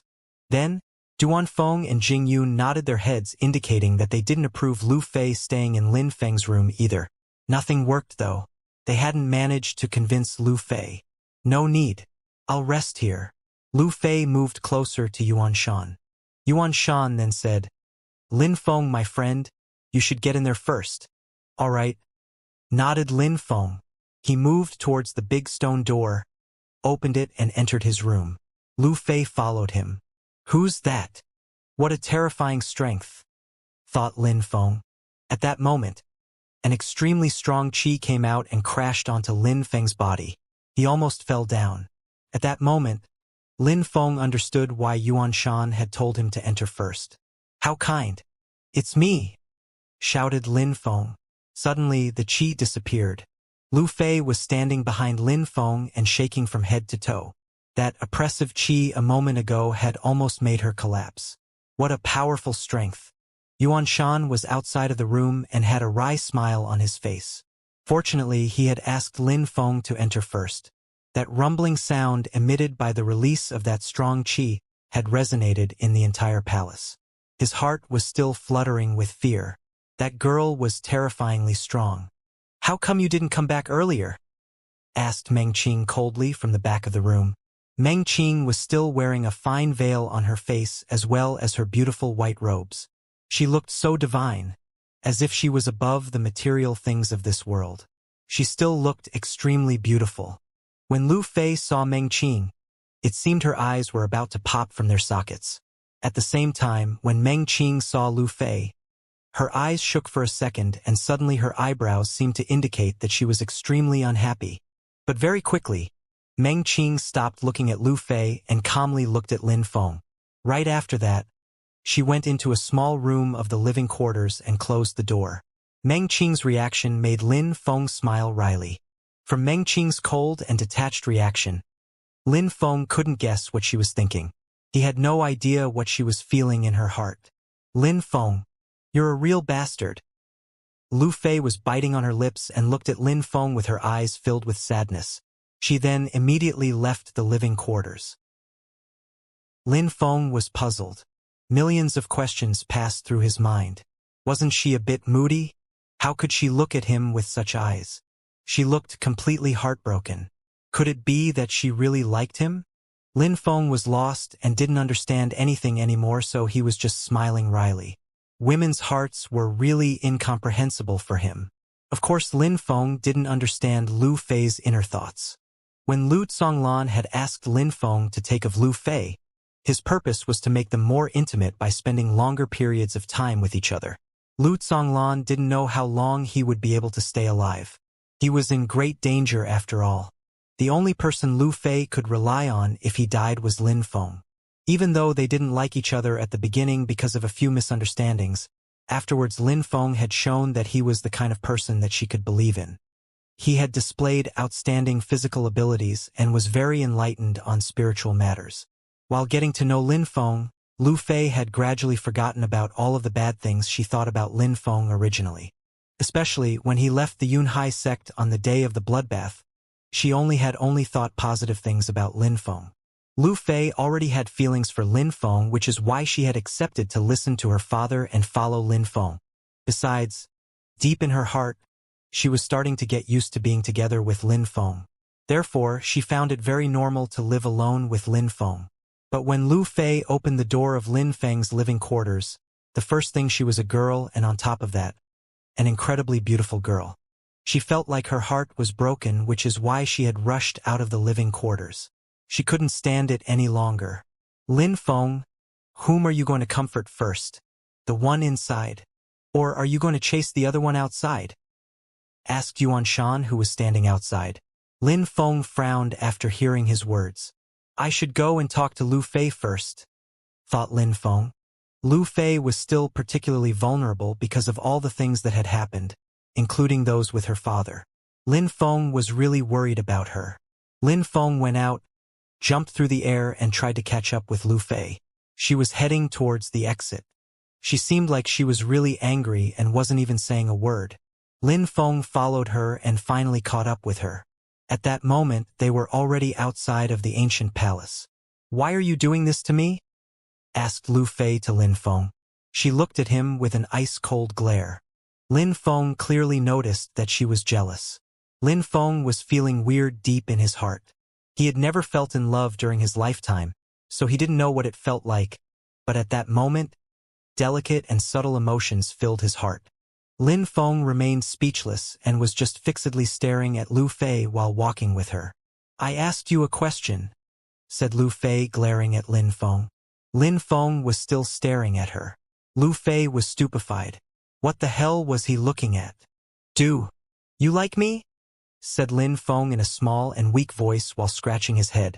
Lu Fei was startled with surprise and almost fell down. She turned around, blinked and looked at Lin Feng. Suddenly, she started laughing loudly. Me? Like you? In your dreams, replied Lu Fei coldly. She then turned around and walked at a faster pace. She had never had such feelings and emotions before. Her heart was pounding extremely fast. Really? Said Lin Feng, surprised. Could it be that he had just imagined it? Lu Fei, stop walking away, please, shouted Lin Feng to Lu Fei, who was moving farther and farther away. Lu Fei suddenly stopped walking. Don't forget what you promised to your father. You must listen to me, said Lin Feng impolitely. Lu Fei obviously found it hard to turn around. She gnashed her teeth while furiously looking at Lin Feng. That bastard was using her promise to her dad as an excuse. But at that moment, Lin Feng walked up to her. When he arrived next to her, his hand grabbed Lu Fei's hand and he said, Let's go back, all right? Lin Feng was holding her hand so tightly that she couldn't get away from him. That bastard was using strength against her. As she couldn't break her hand free from his, she just angrily glared at him. Relax now. Lin Feng was proud of himself. Coping with women wasn't an easy thing, but Lu Fei was being docile at that moment. Of course, he wouldn't be able to do the same thing with Meng Qing. If he tried to use force against her, she would probably attack him, and in the blink of an eye he would be sent flying. A short time after, Yuan Shan and Duan Feng saw Lin Feng and Lu Fei coming back hand in hand. When they saw that Lu Fei wasn't struggling and was holding his hand too, they were astonished. They looked at Lin Feng in a way which looked like they were worshipping his prowess with women. What a truly talented young man. There are many rooms in my living quarters. You can choose one and stay there. If you don't agree, you can live with Jing Yun, said Lin Feng, releasing Lu Fei's hand. Who would want to live in the living quarters of a bastard like you? Said Lu Fei, looking at Lin Feng with cruel eyes. Lin Feng suddenly felt relieved though, and had the feeling that Lu Fei had returned to her usual self. Uncle Lu had asked him to take care of her. It seemed like better days would be in the future because today he felt terrible. Lin Feng shook his head and went back into his apartment. He moved towards the room in which Meng Qing was and softly knocked at her door. There was no reply for a few seconds, and then Lin Feng heard Meng Qing's voice from behind the door say, I want to have a rest. Go and have fun with her. Eh? Lin Feng was smiling wryly. Could it be that the divine and spiritual Meng Qing was jealous? But Lin Feng quickly refuted the idea that she could be jealous. Meng Qing always gave the impression that she had a stone-cold heart. Lin Feng never knew what she was thinking. I said that I wanted to rest. Leave now, shouted Meng Qing from inside the room. Lin Feng was stupefied. What was going on? What was wrong with her? Meng Qing had always sounded cold and detached. Her mood seemed to never really change, but at that moment, she almost sounded angry. Meng Qing, said Lin Feng again, but Meng Qing immediately interrupted him and said, Go away. Something was wrong. A light twinkled in Lin Feng's eyes. There was obviously something wrong. Lin Feng resolutely pushed the door of her room, but It didn't open. It seemed to be locked from inside. Lin Feng pushed the door with all his strength and eventually managed to open it. He then immediately entered the room. Lin Feng just felt an extremely strong and cold qi starting to oppress his body. How scary! The scariest was that qi filled the entire room. Lin Feng's pupils shrank. He glanced at the room and then at the simple bed. Meng Qing was sitting on her bed. Lin Feng was stunned when he saw her. Meng Qing was shivering and her body was covered with a layer of frost. Meng Qing's beautiful hair was entirely white as it was covered with frost. "What's wrong?" cried out Lin Feng in alarm. Meng Qing raised her head. Maybe that she was just too cold from the frost. She moved her lips but no words came out of her mouth. "Meng Qing, are you all right? Tell me what's wrong," said Lin Feng while walking towards the bed. Lin Feng felt even colder, as if his entire body was going to freeze. It was too cold, but the coldness didn't come from outside. It came from Meng Qing's body. "Go away.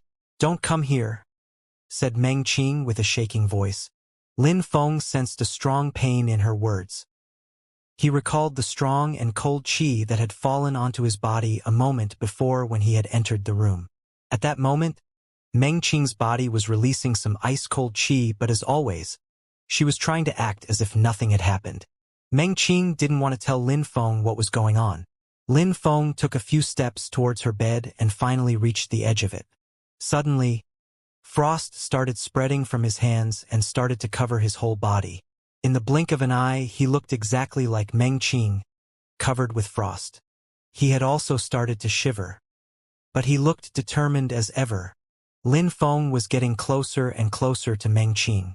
As he was getting nearer, he also felt a more extreme amount of cold piercing through his body.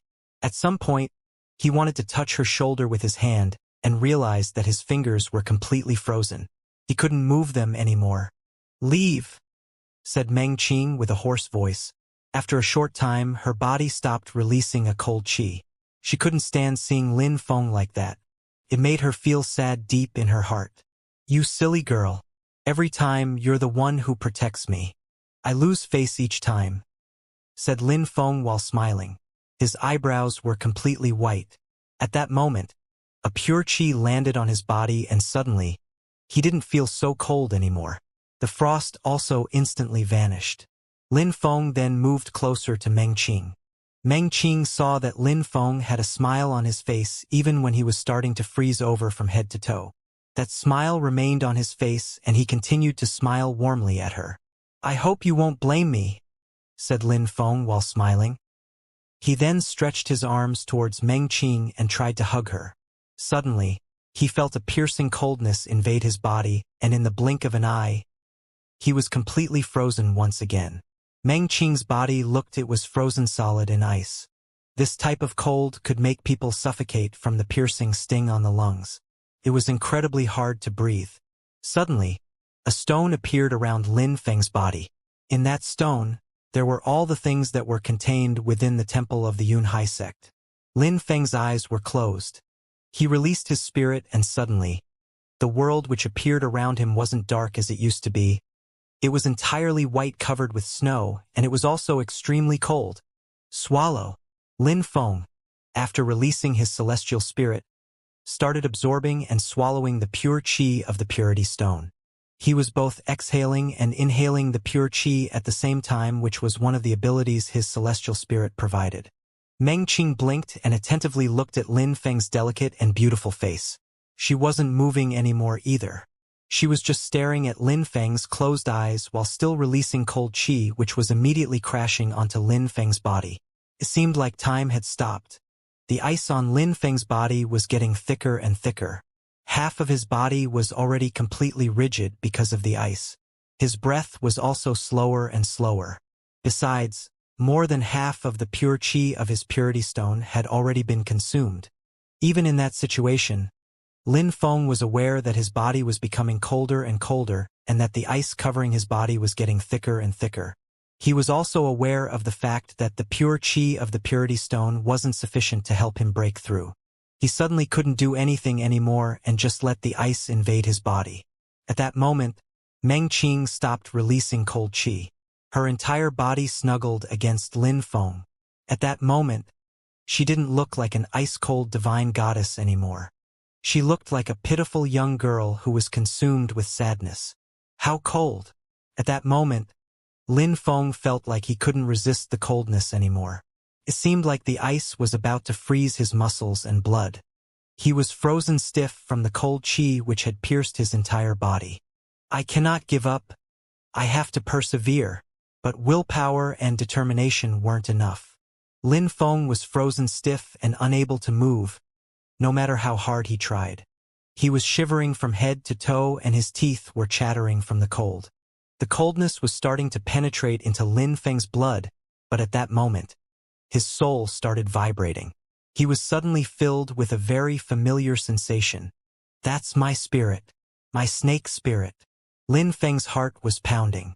The sensation he had at that moment was the same as when he had almost been killed by the imaginary demon. My snake spirit has woken up. Hisses. Lin Feng heard his snake spirit hiss. It then opened its huge mouth and started uninterruptedly swallowing cold qi. Oddly enough, my snake spirit is also able to swallow that ice-cold qi. Lin Feng's heart was pounding. His pupils shrank as he watched his snake spirit swallow unimaginable quantities of cold qi. That was a scary thing to watch. The cold qi which filled the entire room was being swallowed by the snake. The room was becoming less and less cold with each passing moment. An illusionary group of icicles suddenly appeared behind Lin Feng. It was extremely powerful and cold, but it couldn't affect either Lin Feng or Meng Qing because Lin Feng could control it. An ice spirit replaced my imaginary demon spirit? Lin Feng opened his mouth. He was completely stunned after noticing the change. It was just like the last time when he was in danger. After his snake spirit had finished eating, whatever it ate would appear behind Lin Feng and become an additional spirit. Last time, the imaginary demon spirit had appeared behind Lin Feng because his snake spirit had swallowed it. This time, it had swallowed large amounts of ice qi, and a new ice spirit appeared behind his back, replacing the imaginary demon spirit. Lin Feng's snake spirit was so incredible that it made him scared. Lin Feng's snake spirit had almost finished swallowing the entirety of the cold qi within the atmosphere. His ice spirit was becoming much stronger and colder. The more qi which was swallowed, the stronger the spirit was becoming. Besides, his snake was growing bigger and bigger as it swallowed the cold qi. Finally, the cold qi completely disappeared from the room. At that moment, the ice had even disappeared from Meng Qing's body. No ice was being released by her body any longer. It had even started to get warm in the room. Suddenly, she closed her eyes and fell asleep. She needed to rest. She was emotionally exhausted after such events. At that moment, Lin Feng looked at the sleeping beauty. A big smile appeared on Lin Feng's face and his heart started beating faster. I became stronger yet again. Lin Feng was able to detect that he had become stronger, which made him smile. Even though he had been able to survive by the skin of his teeth, he felt very satisfied. Lin Feng didn't bother Meng Qing. He closed his eyes and started meditating. Deep in meditation, Lin Feng realized that his strength was still insufficient. He needed to increase his practice and grow stronger faster. He had not spent enough time increasing his strength in the past days. There were many other countries in the continent and many other outstanding cultivators. If he did not work hard, then he would fall behind. Not aware of how much time had passed, Meng Qing's hand started moving. She slowly opened her eyes and saw that the cold qi had completely disappeared from the room. Besides, her head was still against Lin Feng's comfortable and warm body. She then blinked twice. She looked perplexed at how such a situation had come about.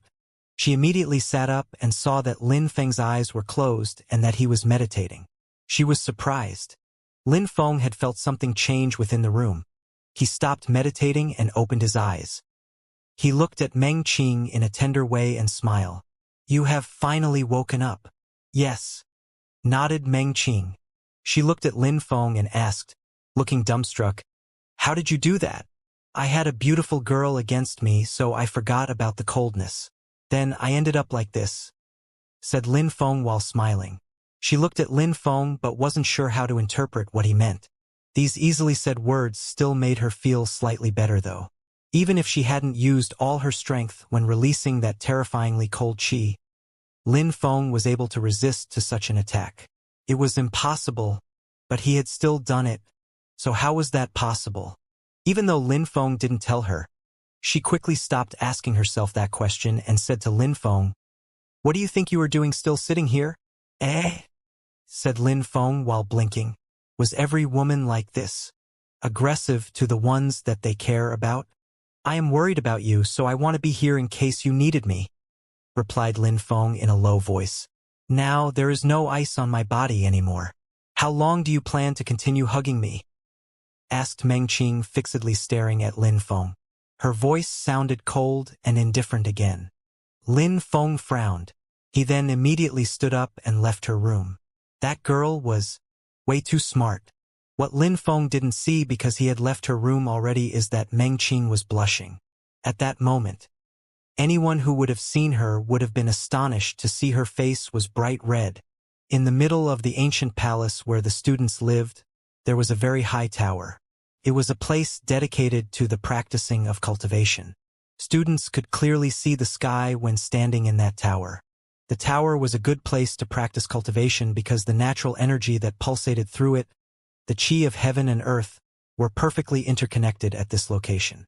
In the Celestial Academy, there were 3 other towers which were similar to this one. Those studying governmental affairs and those studying to become assassins also had their own towers. As far as the 4th is concerned, it was on the main public square of the academy and it was also the highest one. "Lin Feng, the teacher gave us our first task while you were away. We have to practice our cultivation in the tower for a minimum of 3 months," said Yuan Shan. Lin Feng and the others were standing outside of the cultivation tower.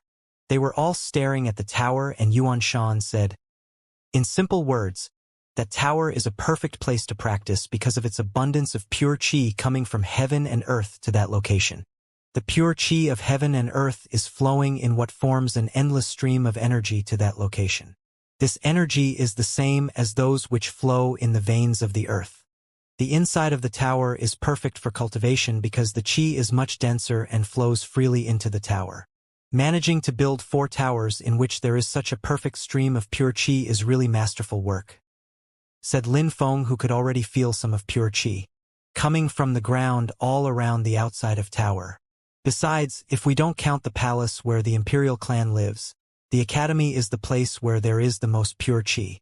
Even the holy courtyard of Shui only has 2 locations in which to build these towers.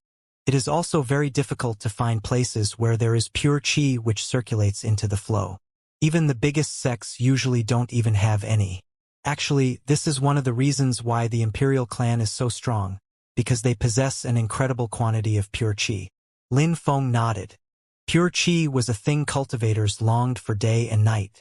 Even in the Yunhai sect, there wasn't even a single location which contained the flow of pure qi. It seems like the Celestial Academy really has a scary amount of resources, thought Lin Feng. Even though the academy wasn't famous because it was very secretive in how it recruited its new students, it seemed like it was more powerful than Lin Feng had ever imagined. The academy required a letter of recommendation, which was a difficult thing to obtain. Besides, it trained students for 3 specific functions: commanders, government officials, and assassins. In all of these cases, these kinds of functions were extraordinary and were absolutely detached from the daily life of ordinary people. Lin Feng and the others went inside the tower. Inside, there were some rooms and some of them were closed as they were already occupied by other people. Lin Feng could feel the pure qi of the earth penetrating into his feet and invading his entire body. It was quite an intense experience which he almost found scary. He was not cultivating and the qi was already attempting to penetrate into his body. "Let's go upstairs. Hope we can find some space to practice. Maybe we will get stuck on the last floor," said Yuan Shan. Unfortunately, the best place to practice in the tower was the ground floor. The closer to the ground, the better the quality of qi would be. As you moved higher and higher, it had slightly less earth qi circulating. Obviously, the pure qi of the earth was coming from the ground, so it was also the place where it was the most intense. Lin Feng nodded and they all walked towards the higher floors. The higher they were getting, the rarer pure qi became. The tower was also getting narrower as they went to higher floors in the tower. Lin Feng looked at a room on the 10th floor. They were extremely small and could probably accommodate only 2 people at once. If a person wanted to move inside these rooms, then it was not convenient as there really was not enough space. There was a young man in black robes was sitting outside the room on the 10th floor and his eyes were closed. "What is he doing?" asked Lin Feng surprised. That young man in black robes was practicing outside of the room even though there was a spare one free. How could he enter in a state of meditation in such an open place? Yuan Shan looked at Lin Feng, stopped walking and said, "You need a purity stone to enter the room. Many people don't have one, and even if they do, they don't want to take it out. They prefer using other people's stones." When Lin Feng heard Yuan Shan, he made a strange face. Use other people's stones? They wait for people to come and use their purity stones, and then they consume the pure qi from other people's stones from outside the room. At that moment, the young man in black robes suddenly opened his eyes and coldly looked at Yuan Shan. "Since you know how things work, then no need to talk bullshit. If you want to use the room, use it. If you don't feel like it, then don't use it. Get the hell out if you are going to waste my time," coldly said the young man in black robes. He was being extremely rude. Lin Feng and the others were stupefied. Jing Yun then opened her mouth. "Yuan Shan, doesn't the academy care about such things?" The young man in black robes looked at Jing Yun as if she was an absolute idiot. The academy care about such things? How ridiculous. "Jing Yun, did the Yun Hai sect care when people fought?" said Lin Feng. Jing Yun slightly nodded. Academies and sects were about getting stronger. The weak were the prey of the strong. Who would care about such things? "Get the hell out of here. You're disturbing me while I'm trying to meditate," said the young boy in black robes who was getting impatient. Some of the senior students didn't understand the rules of the academy, which stipulated older students should guide the newer students. "Lin Feng, let's leave. If he dares to stay here and wait for other people to come practice, then he must have broken through to at least the 3rd Ling Qi layer. Let's continue onwards," said Yuan Shan to Lin Feng. Meng Qing didn't follow him because Yuan Shan thought they were weak. Since he was wrong, she didn't feel like following him. Lin Feng was motionless. He was standing at the same place. 3rd Ling Qi layer? Perfect. I was looking for someone of the 3rd Ling Qi layer. Thought Lin Feng, since there's a room here, why not use it? "Why should we continue onwards?" said Lin Feng. Everybody was surprised, especially the young man in black robes who had already started meditating. Everybody looked interested in what Lin Feng planned to do all of a sudden. New students overestimate their own abilities. They think that they are extremely strong because they are students that were accepted into the academy, said the young man while looking more and more impatient. Practicing on the highest floors of the tower wasn't a cheap thing to do. They needed to bring at least 3 purity stones with them. If they cultivated there for a month, they needed to bring at least 100 purity stones with them. "Lin Feng, don't attack him," said Yuan Shan. They were going to stay there for 3 months, so they would need 200 or 300 purity stones.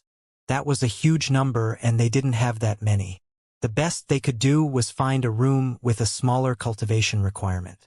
"No problem," said Lin Feng. Since that guy wanted to take advantage of others, Lin Feng wanted to see if he really had the strength for that. Lin Feng walked towards the entrance of the room. Next to the entrance, there was a hole in the wall. "Is it where you have to insert the purity stone?" asked Lin Feng to Yuan Shan. Yuan Shan nodded his head and replied, "Indeed, it's the same for every room. Inserting a purity stone in that hole then enables you to fully enjoy the functionalities of the room. The veins of the earth fills the entire room with pure qi, making it a perfect place for cultivation." What an intriguing method, thought Lin Feng. He then nodded and said to Yuan Shan, "If I practice here for 3 months, how many stones do I need?" "That should be 3 purity stones of lower quality each day." 3 purity stones of lower quality. Lin Feng smiled wryly. As expected, cultivation required wealth. Purity stones were precious items to cultivators. Only cultivators who had reached the Ling Qi layer could use purity stones to their maximum effect. It was almost impossible to obtain a great number of purity stones. Lin Feng took something out of one of his pockets. Suddenly, an extremely dense and strong pure qi emerged in the atmosphere. Yuan Shan was astonished. Purity stone of medium quality. Lin Feng surprisingly had purity stones of medium quality. Are 3 purity stones of medium quality enough? Asked Lin Feng. Of course. 1 purity stone of medium quality is the equivalent of 100 purity stones of lower quality. Besides, they also produce a much stronger and purer qi, said Yuan Shan while nodding. The young man in black robes had a look filled with greed across his face. That new guy had purity stones of medium quality. He would just easily take them and then use the room himself. Lin Feng didn't pay attention to the expression of the young man in black robes. He immediately inserted his 3 purity stones of medium quality. At that moment, a thick and intensely powerful pure qi started flowing into the room. It was extremely bright and a magnificent sight. It looked like there was a miniature sun that had awoken in the room. It was similar for everybody else in the other rooms. The young man in black robes had a strange expression on his face, almost evil. He immediately moved towards Lin Feng's cultivation room. There was only Lin Feng in the room, so he wasn't scared. That room was appropriate for only 1 person at a time. If there was more than 1 person in the room, they would disturb each other during cultivation. Yuan Shan moved towards the young man in black robes and blocked the way to Lin Feng's room. If the young man in black robes tried to steal Lin Feng's room, Yuan Shan would have no choice but to attack him. He was intensely staring at the young man in black robes. 3 purity stones of medium quality. That was too valuable of a treasure. Rumbling noises spread through the air. Throom boom boom. The stone door opened. The young man in black robes was surprised and said to Yuan Shan, "Get the hell out of my way." Suddenly, Yuan Shan was suffocating. As expected, the young man in black robes was at the 3rd Ling Qi layer and was extremely strong, even in comparison with other cultivators of the same level. His pressure was extremely powerful.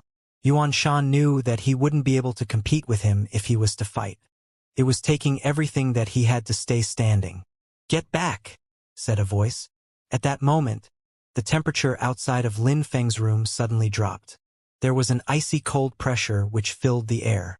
Yuan Shan was freezing from the qi which penetrated the air around him.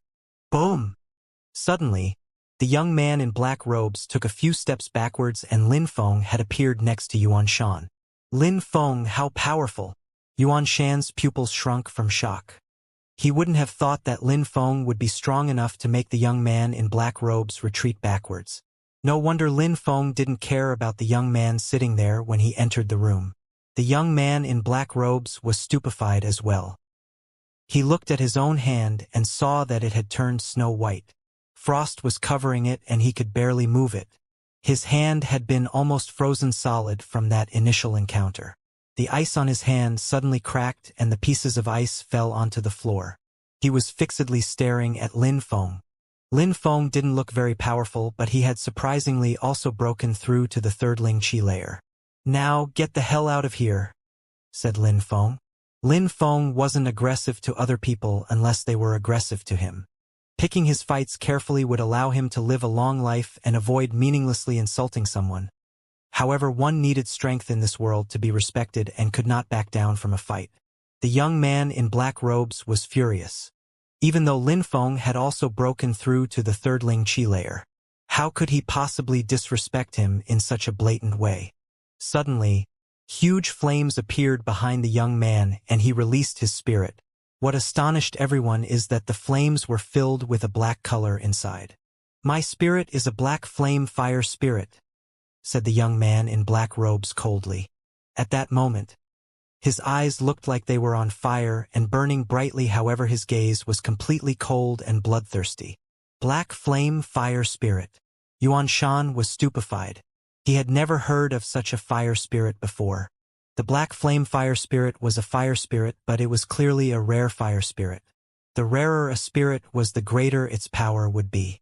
Surprisingly, The young man possessed an extremely rare spirit which even Yuan Shan did not know. His spirit coupled with his strength of the third Ling Qi layer, he could be considered as an extremely strong cultivator within the tower. Lin Feng was coldly looking at him. Layers of ice appeared on Lin Feng's body. The air around him was freezing. Black flame fire spirit. How powerful. Wow, it really looks hot, said Lin Feng and then immediately started walking forwards. Suddenly, an incredible amount of ice started emerging from Lin Feng's body. Everything around him was freezing. Even the air was freezing in place and the atmosphere had become chillingly cold. Yuan Shan, who wasn't far from Lin Feng, was shivering from how cold it had become. His ears were stinging from the coldness in the air. That's a normal ice spirit? Thought Yuan Shan. He then immediately shook his head and said, Impossible. That's not a normal ice spirit. Ice spirits are not that cold. While the young man in black robes sensed the coldness emanating out of Lin Feng's body, he was also surprised. It was even too cold for his black flame fire spirit, which started fluttering as it was slowly being extinguished by the cold as it grew closer. Usually, fire spirits had the advantage over ice spirits. But Lin Feng's ice spirit was obviously terrifyingly powerful compared to normal ice spirits. Lin Feng thought that his ice spirit was particularly strong because it had been transmitted directly from Meng Qing's qi into him. 8 strikes of desolation. Lin Feng raised one hand and thrust it towards the young man as he carried out his attack. It was still freezing all around him as his hand swiftly moved through the frozen air. Fire fangs! Shouted the young man in black robes. His spirit moved at the same time as his hands. The young man's attack moved straight towards Lin Feng's cold qi. Suddenly, sword qi started to fill the atmosphere. It was extremely powerful and seemed like it could annihilate the entirety of creation. Lin Feng's cold qi seemed to be sufficient to freeze anyone into a block of ice who moved close to him. The sword qi was so sharp it felt like it would cut anything it encountered into pieces. The cold qi and the sword qi invaded the atmosphere together as a single entity. At that moment, the young man in black robes could feel that he had been marked for death. His entire soul was shaking in fear. How is this possible? He has an ice spirit. How could he release such an insanely strong sword qi? And I can even sense sword force combined with his qi. The young man was shaking from head to toe with complete terror. His knees had already gone weak and he was about to collapse from fear. Lin Feng took another step forwards. Get lost! Shouted Lin Feng. At that moment, sword qi crashed into the young man's body. A trail of blood flew through the air. The young man in black robes groaned and then collapsed onto the floor. He was looking at Lin Feng with murderous eyes. You dared to injure me? I don't have time to waste talking with you. Get out of here. Lin Feng took another step forward. The young man in black robes was terrified. Suddenly, his body emitted a dazzling light and he vanished without leaving a single trace. You'll pay for what you did, said a voice as it retreated. Lin Feng laughed. How could that guy talk such nonsense? Yuan Shan was staring at Lin Feng but remained silent. He was smiling wryly. What a monstrous power! Lin Feng had an ice spirit but used the skill 8 strikes of desolation and released sword qi. How terrifying! He could even use sword force. Even those who had a sword spirit couldn't use sword force to such an incredible level when they had the strength of the Ling Qi layer. Lin Feng was only of the 3rd Ling Qi layer and could control his sword force. Yuan Shan was stunned. Could it be that Lin Feng had several spirits?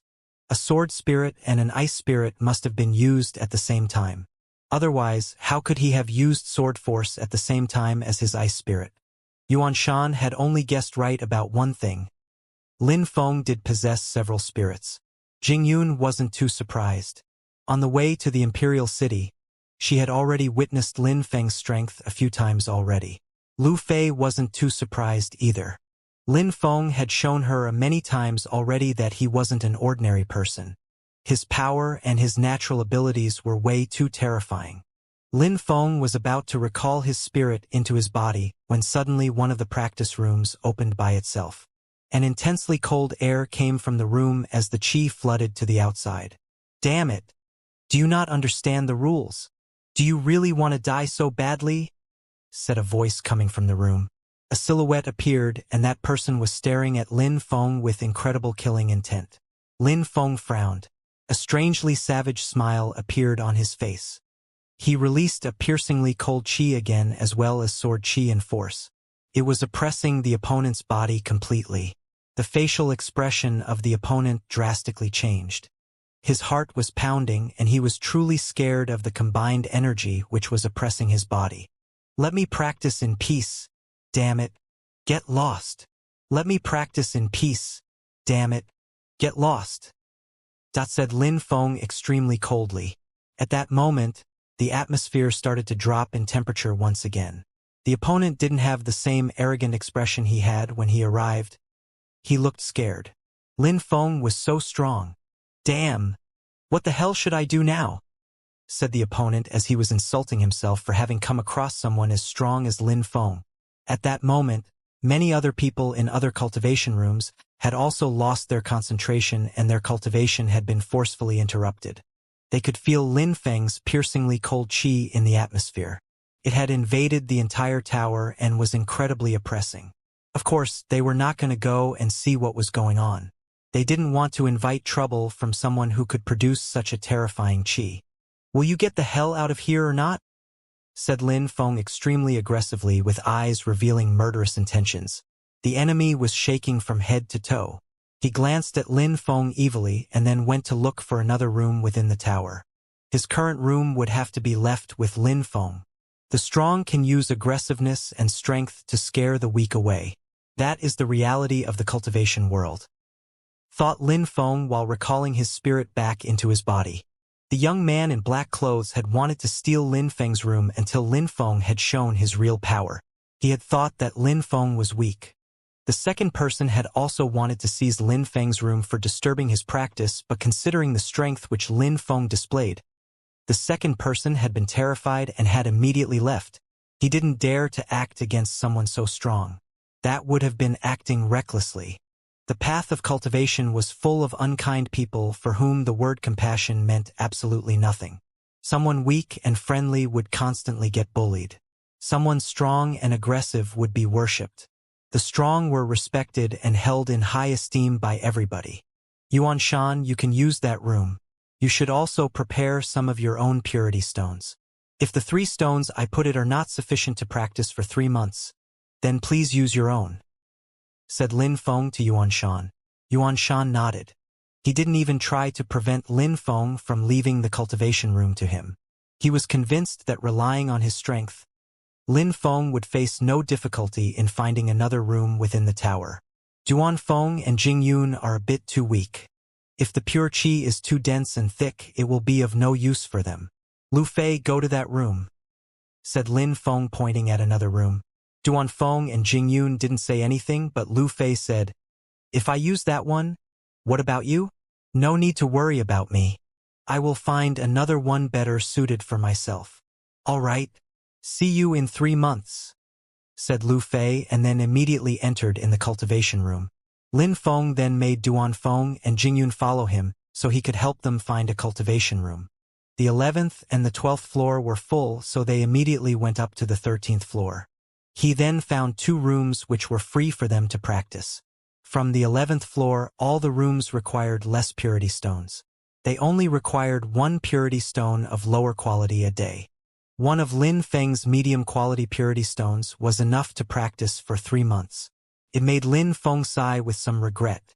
Cultivation costs were too high, especially when one wanted to cultivate faster. If he hadn't gone to the ancient temple, then he would not have had any purity stones at all. Now, thanks to the ancient temple, he didn't only have low-quality stones, but he had medium-quality purity stones. The higher a person went within the tower, the less people there were and thus more and more empty rooms. Those who were willing to train in these rooms were not strong. They usually hadn't even reached the 3rd Ling Qi layer. They were also the students who did not have many purity stones to cultivate. On the contrary, strong cultivators usually had a great deal of purity stones. That kind of cultivator wanted to train on the lowest floors of the tower, and if they were strong enough, then they would even train on the ground floor, directly next to the veins of the earth where the pure qi was extremely thick and dense. This was a vicious circle. Those who were strong rapidly became stronger while those who were weaker progressed much slower. Lin Feng was the last one left and he needed a room too.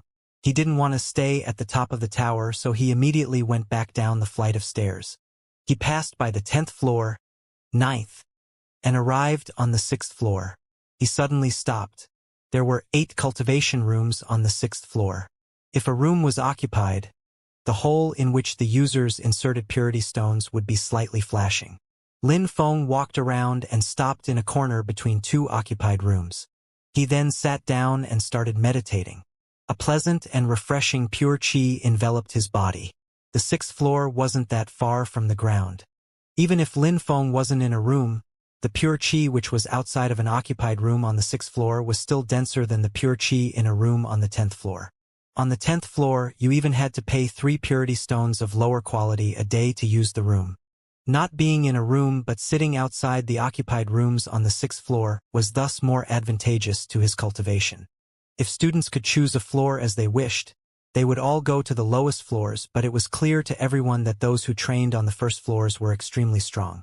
They were the only ones who had the chance to choose the rooms on the first floors. Strength always guaranteed access to the best things in the world. But Lin Feng at this moment was cultivating outside of a room on the 6th floor. He immediately entered in a state of meditation. He didn't think for a second that this was not a normal thing to do. Not long after, some people passed by and saw Lin Feng practicing outside of a cultivation room. They thought that it was a really strange thing to do on the lower levels of the tower.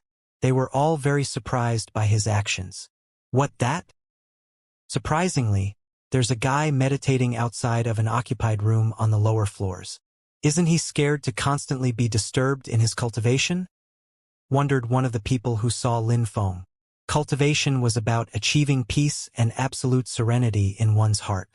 It was possible to efficiently inhale the natural qi of heaven and earth only when that state of mind was reached. Jealous people would not hesitate to try and disturb him. But Lin Feng was sitting outside of an occupied room where many people could pass by. How could that not attract other people's attention? But the strangest thing was that an insanely thick and dense pure qi was rapidly flowing around him and penetrating into his body.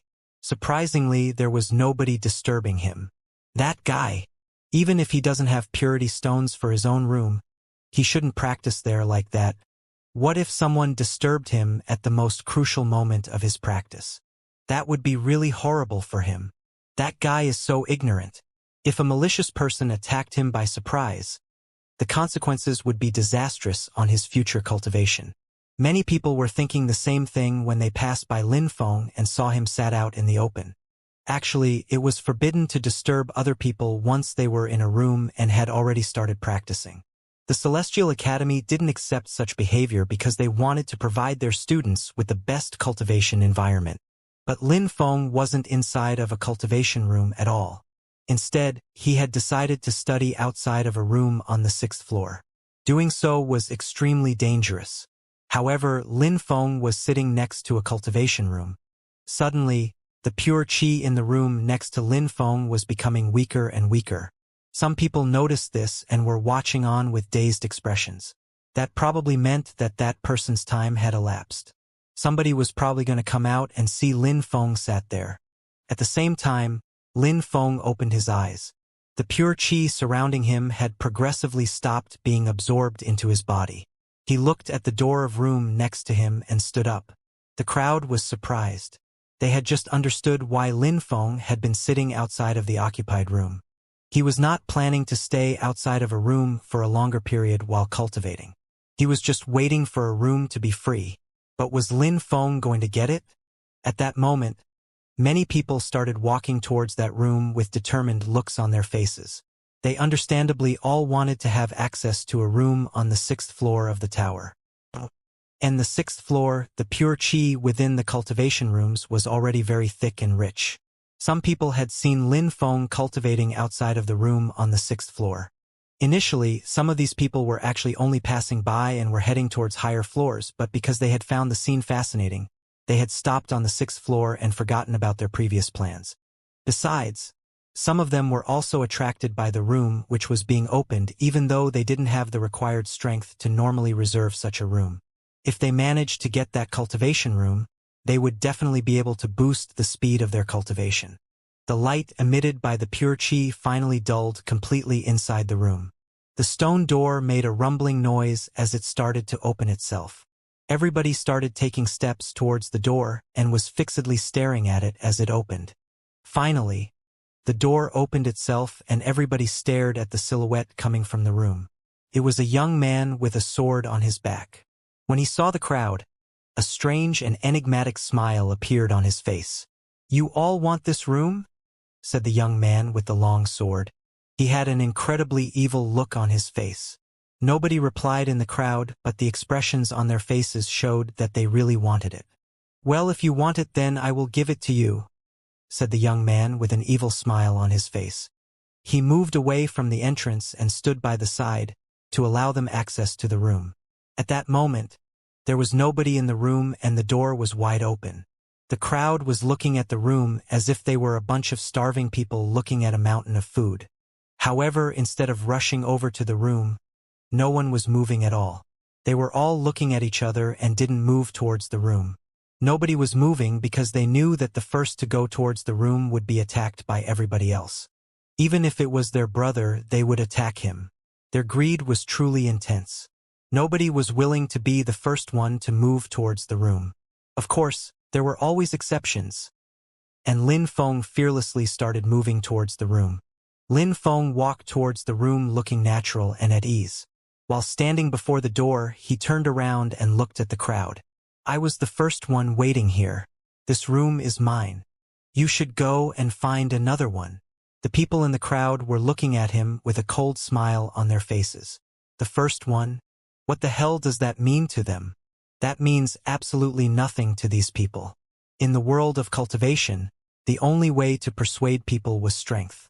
Being fair and just was not an argument these people would listen to. Besides, he was telling them to find another room. Under the 10th floor, it was almost impossible to find empty room. What did he want them to do? Go to the top of the tower? "You cannot have that room. Get lost," said one of them while coldly staring at Lin Feng. "Hehe. If you want to have that room, you should first insert some purity stones," said another person with an evil smile on their face. They thought that the moment when Lin Feng would put his purity stones in the hole, that would be the best moment to attack him. Lin Feng glanced at the crowd. Nobody was attacking him at all. A piercingly cold qi emerged from Lin Feng's body, and his ice spirit appeared behind him. His ice spirit didn't stop spreading in the atmosphere.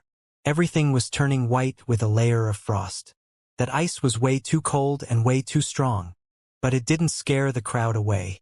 Apart from a few weak students, most of them were extremely strong. "Whoever wants this room, you are free to come and try to take it from me," said Lin Feng with a cold tone. The atmosphere suddenly became even colder. Some sword qi had also emerged from his body and invaded the atmosphere together with the ice qi, emitting whistling sounds as the qi whirled in the air. His ice qi was just as sharp as his sword qi. It was almost piercing through people's skin. Lin Feng's long hair was swaying from the wind created by his qi being released into the atmosphere. He looked like an experienced cultivator, but he also had a look of confidence on his face. "Sword force!" The crowd was stupefied and terrified by the extremely strong and power-piercingly cold sword force which was hidden within the qi. No wonder this young man can be so aggressive. Even though the sword force which emerged from his body was only diffused with the strength of the third Ling Qi layer, it was extremely intense and sharp. It could even be strong enough to defeat some cultivators of the fourth Ling Qi layer. Besides, his sword force coupled with his ice spirit made him very difficult to defeat even for a cultivator of the fourth Ling Qi layer. But in the crowd, there were quite a few people who were cultivators of the fourth Ling Qi layer and they were fixedly staring at Lin Feng. All those who were of the third Ling Qi layer were leaving the crowd one after another. They had been discouraged by the combined energy which Lin Feng had been releasing. "I tell you to attack me, but you don't. I tell you to leave, but you don't leave either. What the hell? How indecisive and hesitant can you people be?" You guys definitely don't have the courage and the determination required when walking on the path of cultivation, said Lin Feng coldly. He took a few steps forward and the sword chi as well as the ice chi emerging from his body were growing stronger and stronger. 8 strikes of desolation, said Lin Feng while attacking with both of his hands. A mixture sword chi and ice emerged and spread through the atmosphere. Lin Feng surprisingly was the one who had taken the initiative to attack. The crowd moved at the same time and intercepted Lin Feng's 8 strikes of desolation attacks. But at the same time Lin Feng started running forwards and a magnificent glow appeared on his sword. Suddenly a bright light pierced through the air, leaving behind only a magnificent glow. A few people in the crowd didn't have sufficient strength to block the attack and were thrown backwards as blood was splashing all around them. All these cultivators of the 4th Ling Chi layer had attacked at the same time and it had become a very chaotic scene. Sword of Nirvana. A sword chi which created whirlwinds in the air appeared around Lin Feng's long sword. Ice chi, sword force and his sword of Nirvana started to spread together through the air as if they were in a complete fusion. The power moved at the speed of light with overbearing dominance. However, the enemy's attacks were everywhere.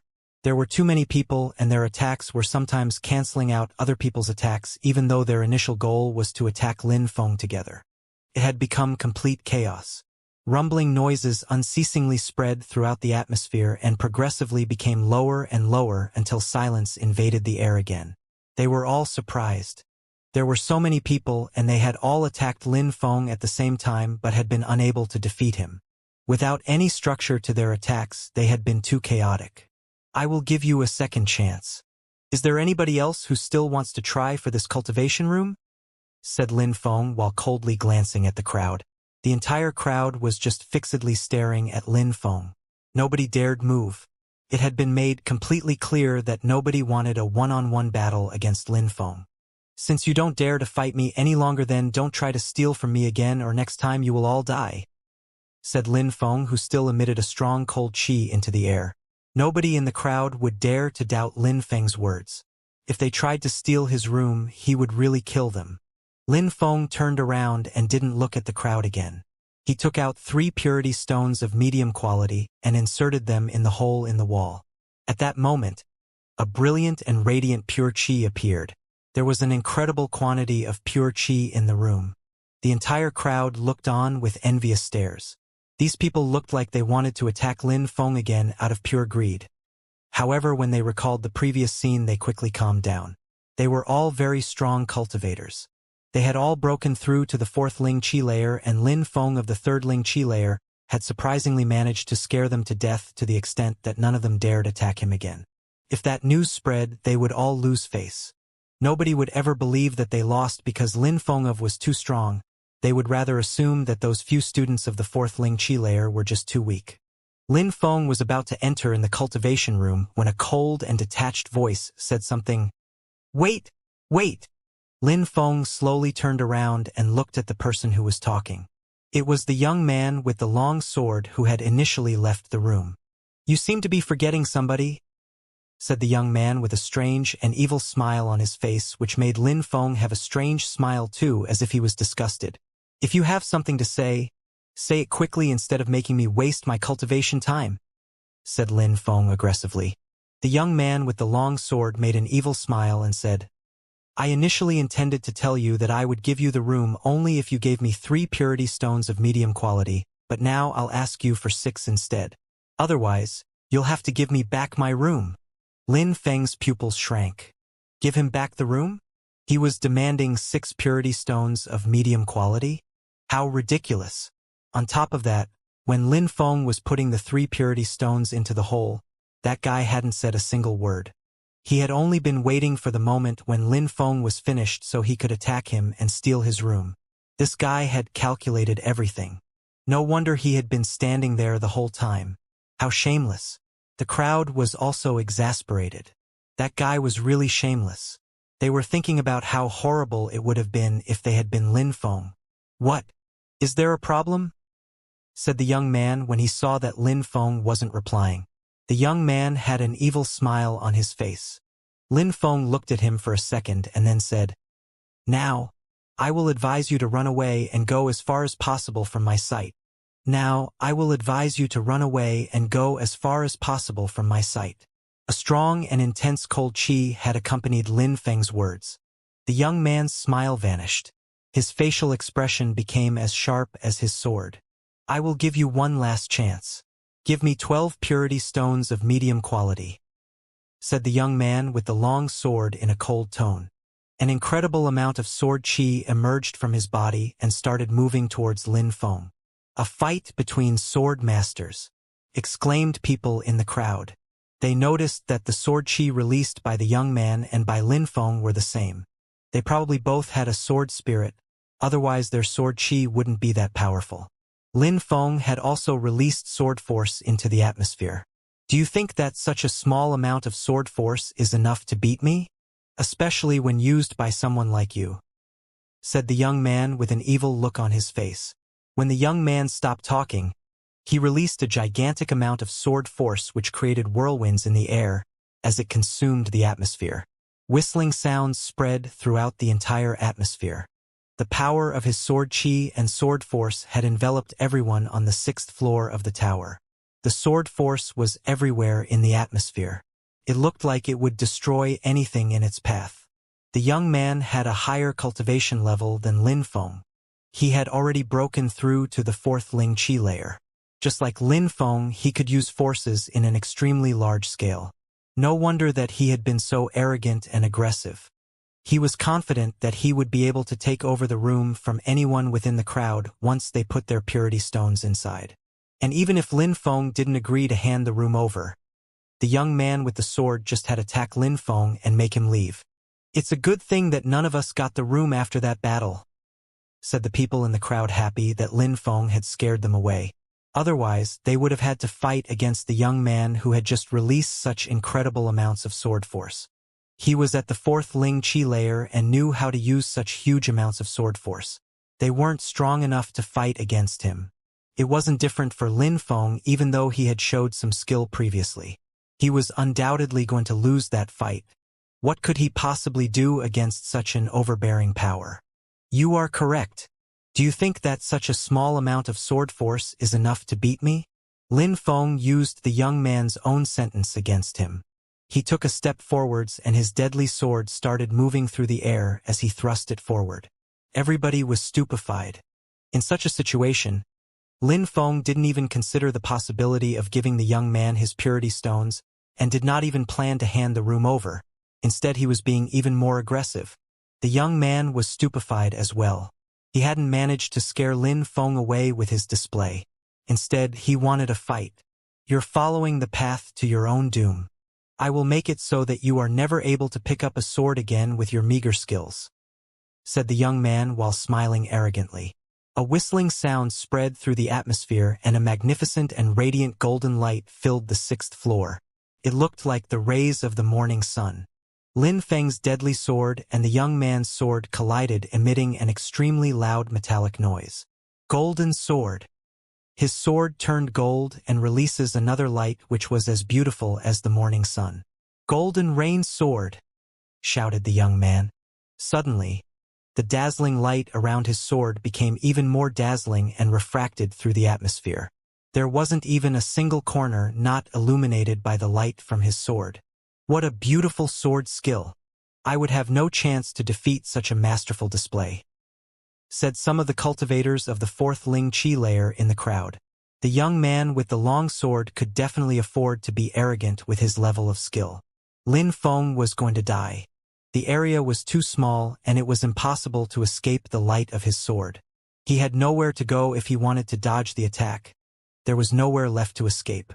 I will teach you what it means to be a real sword master, said the young man with extreme arrogance and a cold smile on his face.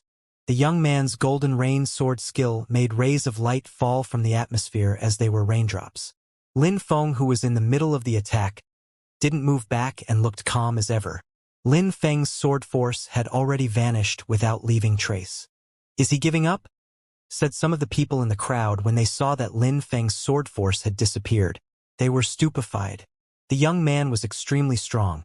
He had managed to make Lin Feng give up and stop using his sword force, as if he knew the situation was hopeless. Not only was the crowd stupefied, but the young man too. Lin Feng had voluntarily stopped releasing sword force. Why?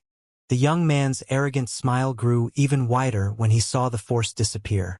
His arrogant smile didn't last for much longer as suddenly he looked stunned. An oppressive sword energy suddenly crashed onto his body and prevented him from moving. What's this? The young man's pupils shrank. The chi was becoming more and more oppressive. The young man had the feeling that he was suffocating under the pressure. This was the result of all the sword energy in complete fusion. This required combining his sword force and sword chi into a single power. The young man looked at Lin Feng and saw that he looked as calm as before. The young man felt his heart sink when he realized what had happened. That's the sword energy. The young man with the sword was a sword master and recognized the skill. Lin Feng could already use a sword energy attack. That meant that he could already control almost all of the sword energy to perfection. What a genius! The sword energy attack required an incredible amount of sword force and sword chi. Who could resist to such an attack? Lin Feng's attack didn't even look special, but suddenly, a hole appeared in the young man's sword and suddenly it disintegrated itself. The whole crowd was shivering at such an incredible display. How was that possible? Lin Feng's attack had barely been noticed by anyone. It looked so random and so normal, but had been sufficient to destroy the magnificent and extremely powerful Golden Rain sword. Retreat! The young man's expression suddenly drastically changed. He had no time to carry another powerful attack because at that moment, Lin Feng's sword energy was already on him. He wouldn't be able to block it. A hurricane-like vortex made of sword energy emerged from Lin Feng's body and flew through the air towards the young man. His body started shaking violently and then he heavily collapsed. At the same time, the tip of Lin Feng's sword arrived on the young man's chest. Everybody was astonished and shivering. They were speechless. Nothing of what they expected had happened. Lin Feng had needed a single strike to defeat such a powerful opponent. At that moment, the young man's life was in Lin Feng's hands. This is all the skill that you have, and you dare to say that you will teach me how to use a sword? Said Lin Feng coldly. The young man was speechless. Indeed, the young man had broken through to the fourth Ling Qi layer and could use forces, but Lin Feng had only broken through to the third Ling Qi layer and was already able to exercise perfect control over sword force to the extent that he was able to absorb and make it fuse with other chi and force to make a sword energy attack.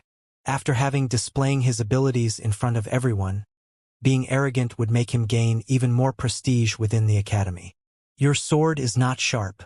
You lack too many things. You are too arrogant.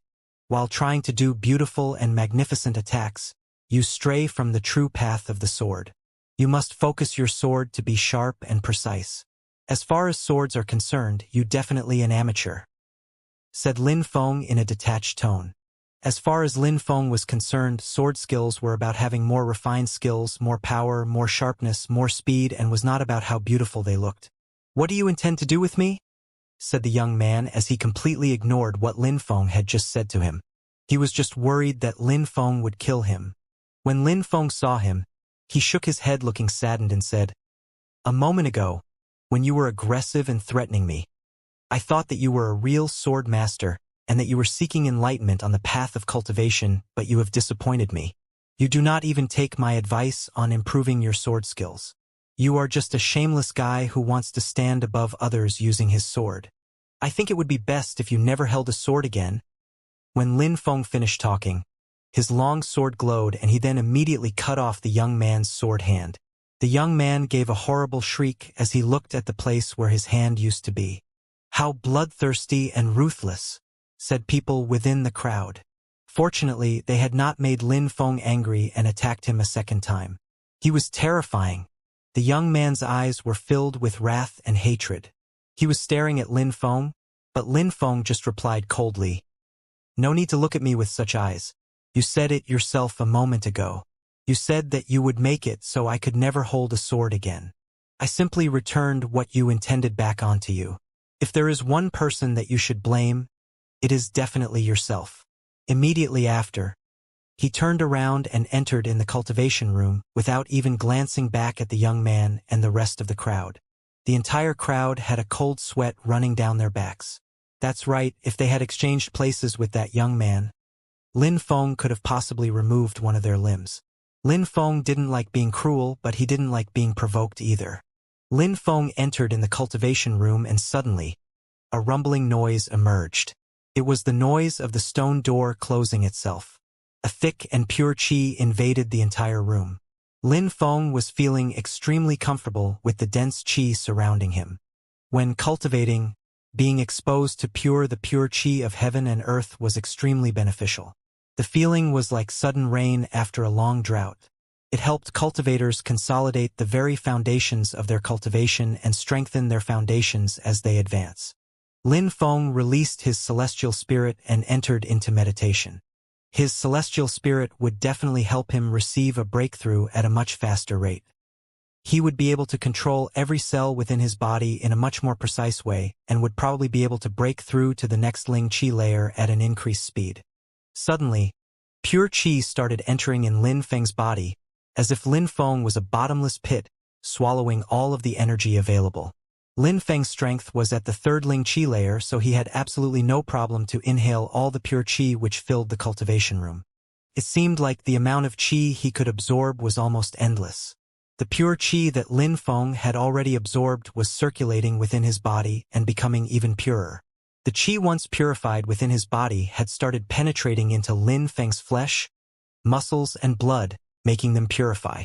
He could feel that his body was becoming stronger and stronger. Because of this transformation within his body, he knew that he would be able to practice at much greater speeds. Besides, the pure qi in his muscles had also turned into a pure qi which would increase his agility techniques in the future. Even though Lin Feng wanted to become strong, he knew that rushing to advance would cause greater harm than good. On the path of cultivation, a person required breakthroughs which one could only find with enlightenment and battles. Cultivating was only a small step on the path, and life experiences are where the advancements came. What Lin Feng didn't know that while he was cultivating, some evil-looking people were moving into the tower from the outside. They moved directly towards the flight of stairs and then started climbing the floors. They finally came to a halt on the 10th floor. "That way," said a young man in black. If Lin Feng had been there, he would have recognized the young man in black as he was the person whom he just defeated on the 10th floor. The young man in black had threatened Lin Feng when he left the tower, but Lin Feng hadn't taken him seriously. Many people would make baseless threats from the anger of being humiliated.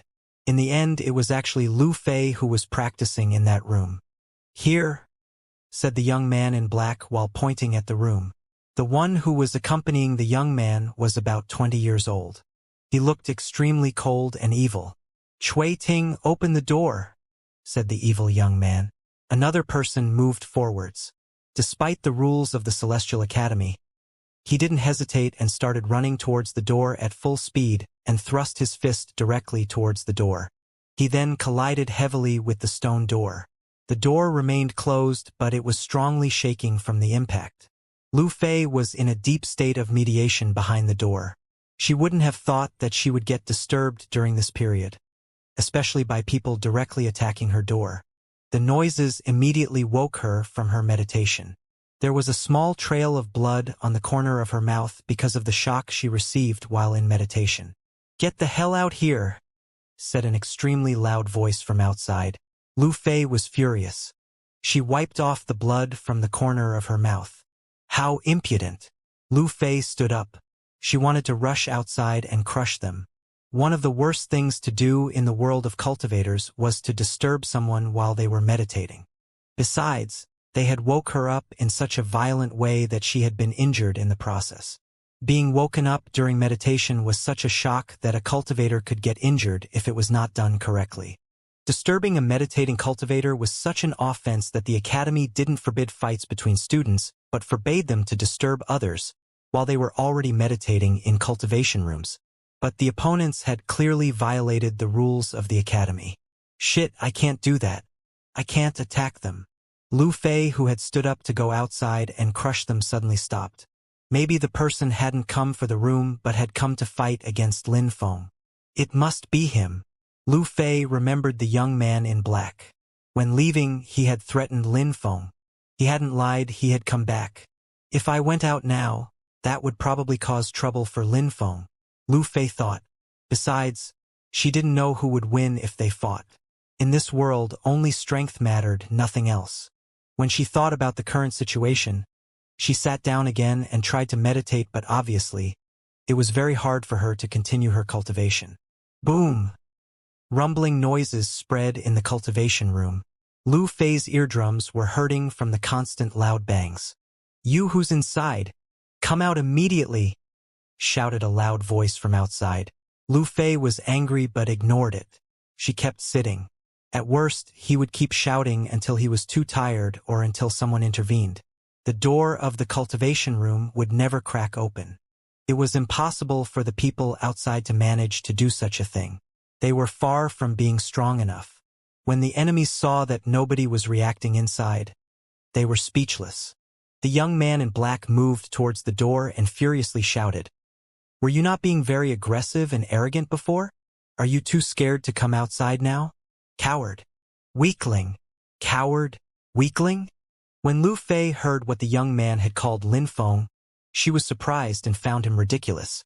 That guy had been easily defeated by Lin Feng, so he had brought people to help him, and he dared call other people cowards and weaklings? Only weak people could do such things. How ridiculous!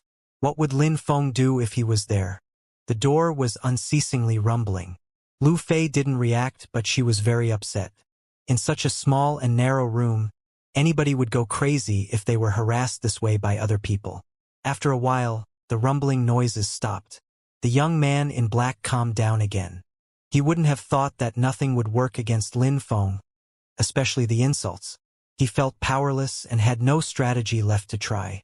"Looks like he knows what is best for him and cowers inside the room," said the young man in black coldly.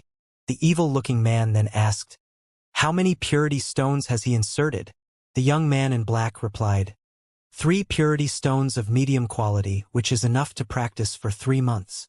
All right, I'll come back in 100 days. What about you? Are you staying or are you coming with me?" The young man in black didn't reply and looked hesitant. "He could run away if you leave, but you're also probably scared that he will come out to humiliate you again," said the evil young man, as if he had guessed what the young man in black was actually terrified of facing Lin Feng alone. The young man in black was surprised. This is exactly what he was worried about. Cui Ting is already at the peak of the 4th Ling Qi layer. Nobody in the 3rd Ling Qi layer could possibly defeat him, even if they are an unrivaled genius. Coming with him was more than enough to defeat that person. Since you insisted for me to come along too, I decided to follow. However, now I am going to the 1st floor to practice for 3 months. You can ask Cui Ting if he wants to stay and wait with you," said the evil-looking young man calmly. The young man in black didn't dare call into question what the evil young man had said. The evil-looking man was also a member of his family after all. They had the same father but not the same mother, and the young man in black was merely the son of a concubine. The evil-looking man had already done him a great favor by coming. He had given him a great deal of face. The young man in black looked at Cui Ting. The expression in his eyes indicated that he was begging him to stay with him. "If Heimo wants me to stay, then I'll stay," said Cui Ting indifferently. "If that is the case, just stay here for a little while then," said Heimo. He then turned around and left towards the 1st floor. When the young man in black saw Heimo leave, a sad expression appeared on his face. He then turned around and looked at the stone door. He took a step forward and punched it again. It created an extremely loud rumbling noise which filled the room. Lu Fei was extremely upset as she was still inside the cultivation room. Would they never stop bothering her?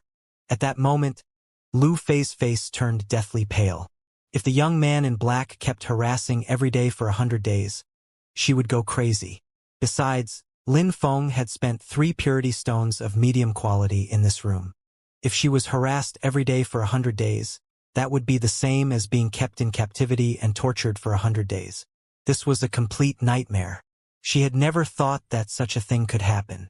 At that moment, the pure qi on the 6th floor was strange. Some curious people had gone there wondering what was happening.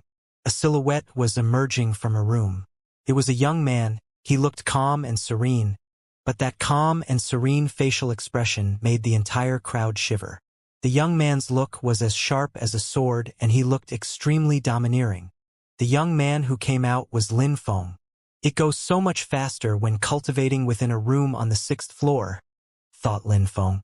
100 days before, Meng Qing's cold qi in the room had been such a shock for him, but had helped him reach the peak of the 3rd Ling Qi shortly after. When cultivating he had broken through to the 4th Ling Qi layer. His current cultivation was close to reaching the 5th Ling Qi layer. Of course, Lin Feng understood that sitting in a cultivation room for 100 days wasn't all a cultivator had to do to advance. There were many other things a cultivator needed to learn and practice in order to become stronger. Outside of training and practice, there was control of emotions, state of mind, battle experience, and life experiences. All of these were necessary to break through to a higher qi layer. The opposite was true too, though. If a cultivator only practiced outside and fought but never cultivated, then he also wouldn't be able to progress. There had to be a balance. Lin Feng raised his head, glanced at the entire crowd outside of the room, and left. He was wondering how Lu Fei's training had been going since he left her. When the crowd saw that Lin Feng was leaving, they suddenly felt relieved. However, they all looked to their right then to their left, carefully watching everybody else getting ready to fight them for the room. But that already had nothing to do with Lin Feng any longer. While Lin Feng was walking to go to the 10th floor, the young man in black was still there waiting. He could feel that the pure qi coming from the room was getting weaker and weaker. The young man in black had an evil smile and was getting ready to attack the one he thought was in the room. He punched the door once again and made it tremble. Besides, the young man in black wasn't worried at all because Lin Feng probably hadn't become stronger at all. He had been punching at the door of the cultivation room every single day for 100 days. It was impossible to practice in such conditions. "Finally, you're about to come out," said the young man in black while waiting for Lin Feng to come out. The door of a cultivation room opened itself automatically when the pure qi of a room was completely consumed, otherwise people would be stuck inside forever. The door made a loud rumbling sound and opened itself. Cui Ting and the young man in black only saw a beautiful girl come out of the room. "It's you?" said the young man in black as he looked completely stupefied. He was blankly staring at Lu Fei. He had been waiting for 100 days, and suddenly, the person who came out was Lin Feng's friend, the beautiful young girl. Lu Fei's face was thin and pale. She looked so pitiful and was completely exhausted, but her facial expression also revealed fury. She was staring at the young man in black and said, "How impudent! Impudent!" The young man in black looked at her with an evil expression. He would have never thought that the person that he had been waiting for 3 months was the wrong one. No wonder the person inside hadn't reacted to his insults. If it had been Lin Feng, he probably would have come out. "Since it's you and not your friend, I will take you with me. You will have to suffer in his place," said the young man in black with a perverted look. He was fixedly staring at Lu Fei's body and found her extremely alluring. He also thought that her angry expression made her even more attractive. He felt quite excited while looking at her. If he gave you the room, it means that you must be very intimate. If I have a taste of you, he will definitely go insane," said the young man in black with the same evil expression on his face. Cui Ting glanced at him. He really despised the young man in black. He was definitely the son of a concubine, incapable of controlling himself when facing a beautiful woman. What a humiliation for Mo to share the same blood as this degenerate. But Cui Ting said nothing. After all, Mo and he still shared the same blood. He couldn't attack him even if he wanted to. When Lu Fei heard what the young man in black said, she looked disgusted. "How impudent! Disgusting! You already said that once, but because you like those words so much, I will show you what it's like to be impudent. That cultivation room is quite big, isn't it? It will be perfect to accommodate the both of us. When your friend comes back, he will see us both in an embrace, loving each other. It will be a wonderful moment," said the young man in black with a huge smile on his face. Cui Ting was stunned. At that moment, the young man in black felt an extreme chill run down his spine. A freezing cold chi surrounded his body and applied heavy pressure. He turned his head and saw Lin Feng, who was releasing the strong chi. The young man in black had been looking forward to seeing Lin Feng, but at that moment when he was standing before him, the young man in black remained speechless. Lin Feng was slowly walking towards Lu Fei. When he passed the young man in black, it seemed like he didn't intend to take notice of him at all. However, Lin Feng simply walked past him, and with his back facing the young man in black, he said, "Asshole." The young man in black could feel his hatred boiling inside his heart. His heart was filled with wrath and hatred. Lin Feng was humiliating him too much, not even looking at him and insulting him like that. He wanted to kill Lin Feng, but he didn't dare attack him. He knew that he wasn't strong enough. He was just hoping that Cui Ting would be able to do it for him. "Bastard. I will make you pay for your 100 days' worth of crimes," said Lu Fei to Lin Feng. Lin Feng didn't know what she had gone through. Her eyes were filled with hatred and suffering. Lin Feng looked at Lu Fei with a wry smile on his face. He hadn't never thought that the young man in black would be so shameless. Lin Feng stretched out his hand and gently caressed Lu Fei's face. He wanted to let her know that everything would be all right now he was here. When Lu Fei felt Lin Feng's hand on her face, she felt her legs go weak and she had slightly lost her balance. Lin Feng was being so tender and affectionate towards her. The sadness and anger she was feeling suddenly were replaced by tender warmth. Lu Fei's mother had died when she was still young. Her father had been fighting in every corner of the country and didn't have time to take care of her. At that moment, she thought that Lin Feng was being incredibly gentle and caring towards her. She felt the warmth she had been longing for her whole life. "I'll handle this myself," said Lin Feng to Lu Fei, who was feeling nervous at the current situation. She quickly started to rearrange her messy hair when she realized what she must have looked like. Lin Feng smiled and immediately turned around. The warm smile on his face suddenly vanished and was replaced with a piercingly cold glare. "This guy is strong," thought Cui Ting while looking at Lin Feng. He then moved closer to the young man in black. He wanted to prevent him from fighting against Lin Feng, whose face was filled with killing intent. "I don't really enjoy dirtying my sword with the blood of people like you, but since you have insisted, you will be the first person I kill at the Celestial Academy." At that moment, Lin Feng slowly unsheathed his soft sword. It was diffusing a sharp silver glow. When the young man in black heard Lin Feng, he was terrified and started moving backwards. He then hid behind Cui Ting. "What a pathetic little boy. You're truly a piece of shit," said Lu Fei to the young man in black when she saw that he was hiding behind Cui Ting. How had the situation become like this?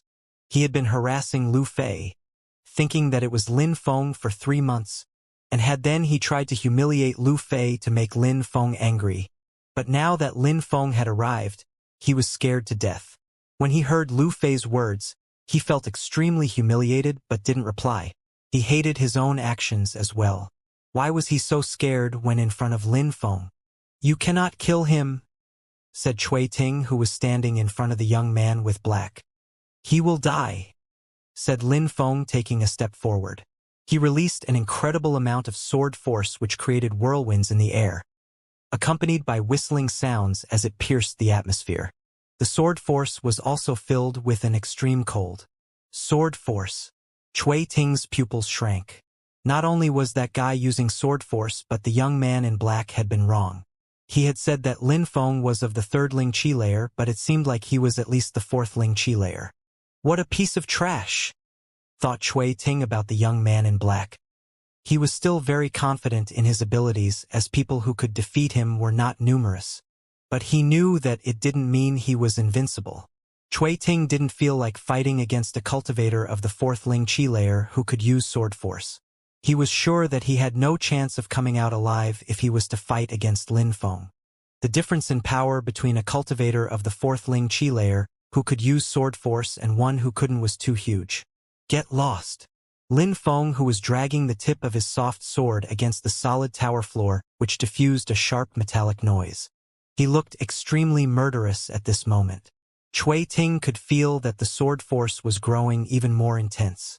He was persuaded that he wouldn't be able to fight against Lin Feng. Lin Feng had released such an incredible amount of sword force already. He was terrified and wondering how a cultivator of the fourth Ling Qi layer could already control so much force to perfection.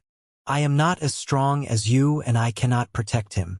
But you still cannot kill him, said Cui Ting, remaining motionless. He was nervously staring at Lin Feng. The young man in black was stupefied. Cui Ting was unable to protect him? He wasn't as strong as him?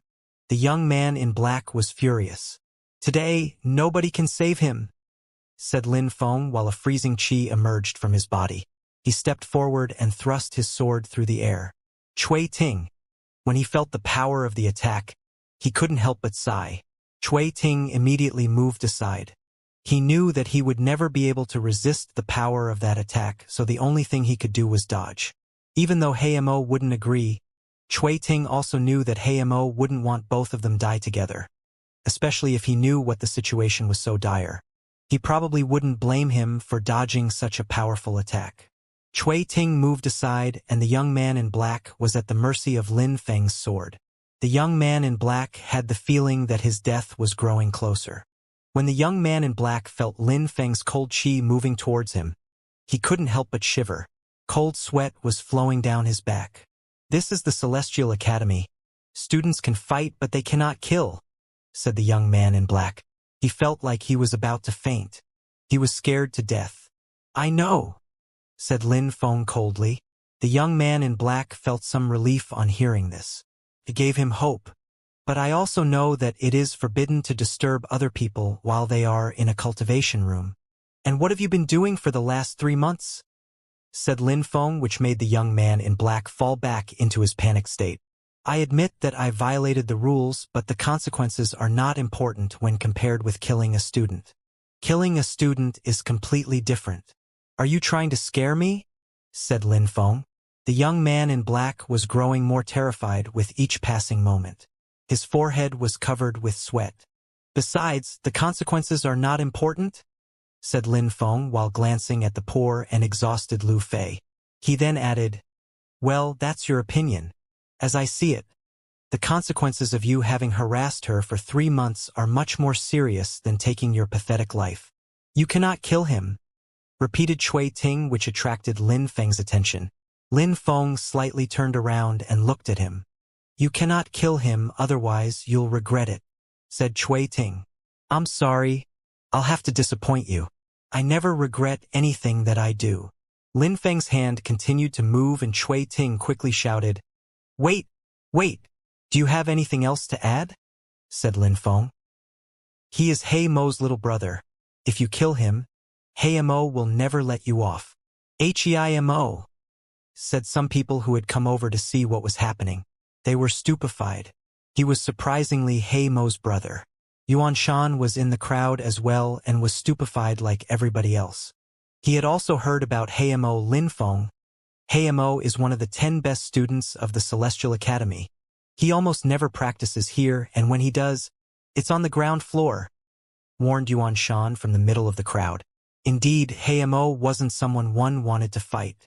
A light flashed in Lin Feng's eyes. The young man in black looked like he was relieved. Indeed, I'm Heimo's little brother. If you kill me, he will definitely kill you, said the young man in black proudly. Moron, said Lin Feng when he heard the young man's threat. He raised his sword and then carefully slit the young man's throat from ear to ear. At that moment, everyone was completely stunned and shaking in fear.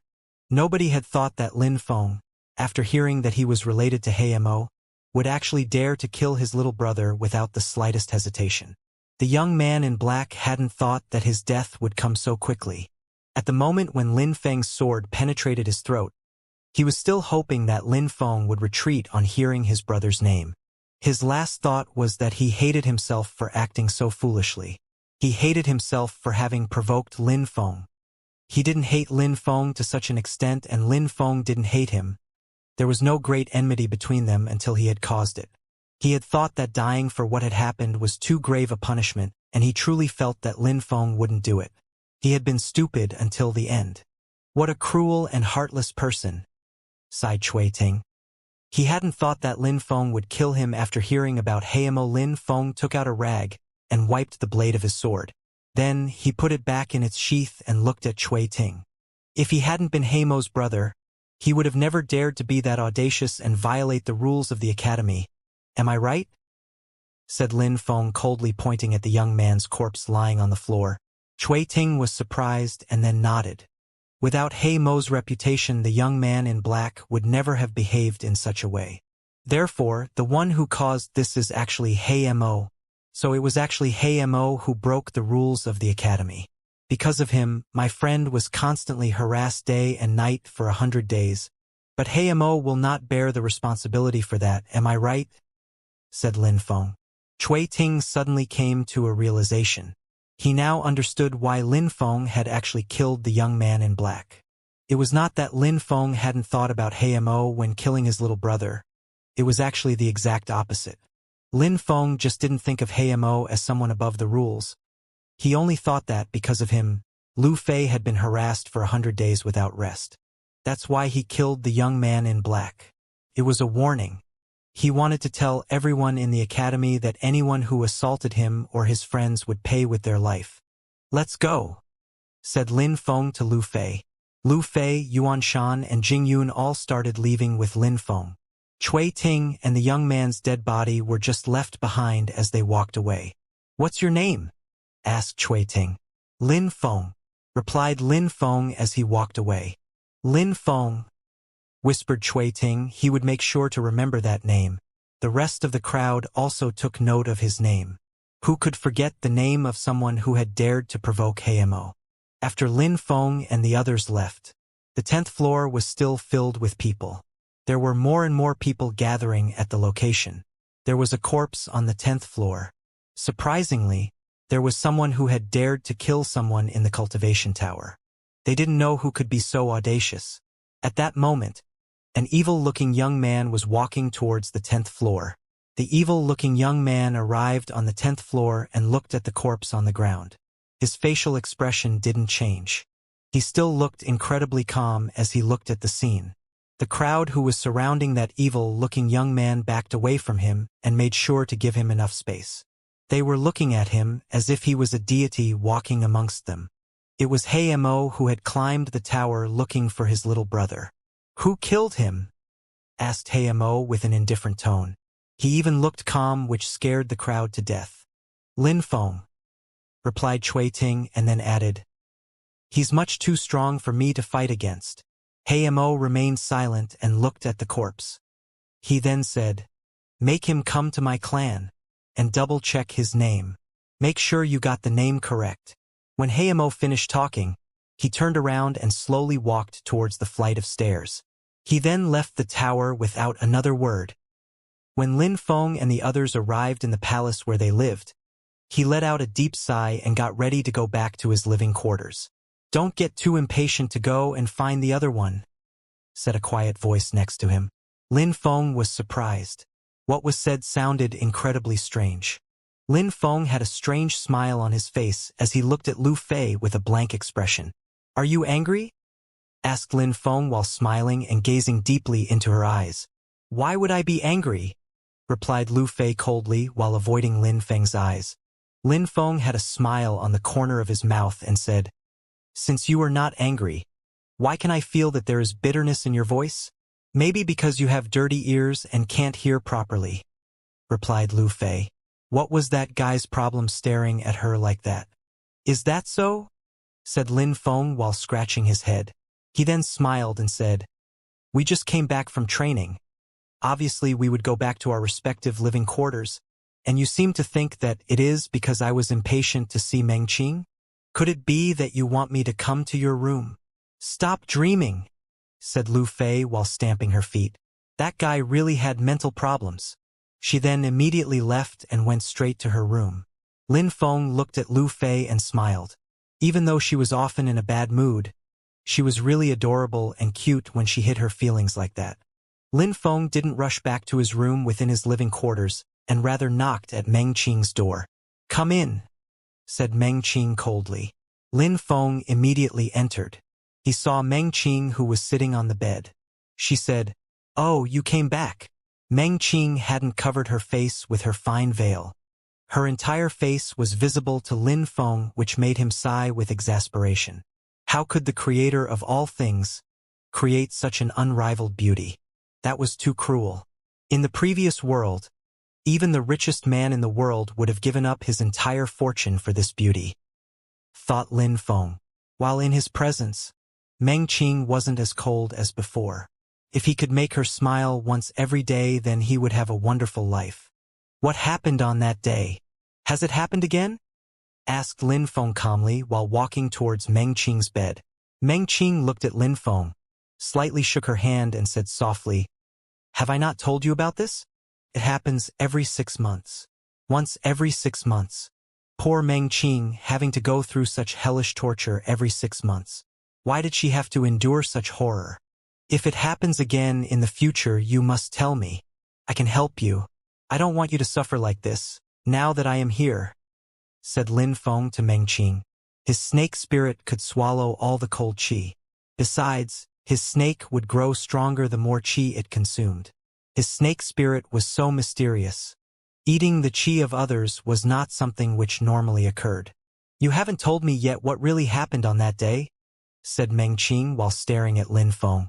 She had suffered from exhaustion and had fallen sound asleep on Lin Feng's chest. It was such an embarrassing moment that she had forgotten what had happened before that. "Well, you first tell me where that cold qi comes from," said Lin Feng.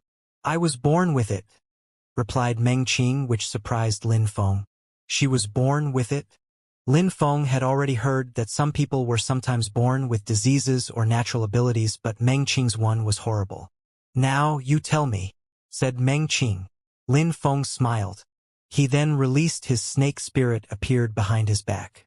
The little snake had already become a huge snake. It curled up on Lin Feng's shoulders. Its eyes made it look like a real snake rather than a spirit. Its 2 eyes were staring deeply at Meng Qing. "Ha!"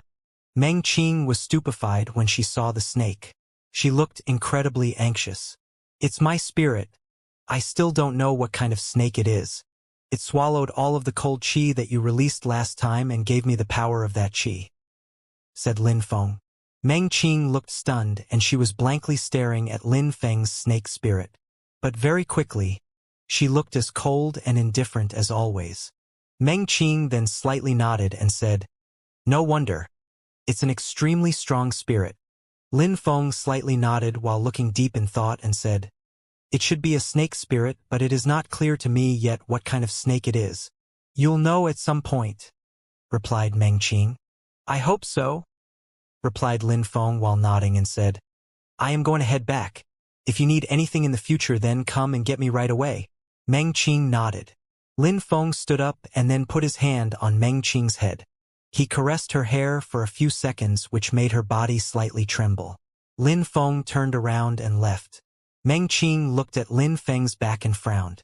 "That's a snake spirit?" whispered Meng Qing. She had the sensation that it was a beast spirit, but not necessarily a snake spirit. She knew there was something special, but couldn't describe what it was. There was a spirit which strangely looked like Lin Feng's spirit, but it had 9 heads. And it wasn't a beast spirit, but a dragon spirit. It was early in the morning, and there was not a single cloud over what seemed to be a boundless area. In the Celestial Academy, there were a lot of people gossiping about recent events. It seemed like most of the people were mentioning the same words very often in their conversations. Cultivation Tower and Hamo. At that moment, 2 people were walking on the biggest road of the Celestial Academy and were talking amongst themselves. "I heard that his name is Lin Feng. At the registration day, he humiliated 2 students of the academy, Wuxia and Bai Zhe. His goal was to make the wealthy and noble cultivators lose face," said one of them. The news of what had happened at the Cultivation Tower was already widely spread in the academy because Lin Feng had broken the rules and killed one of the students. The news was spreading at the speed of light, not only because Lin Feng had broken the rules, but also because it has to do with one of the best students of the academy, Hamo.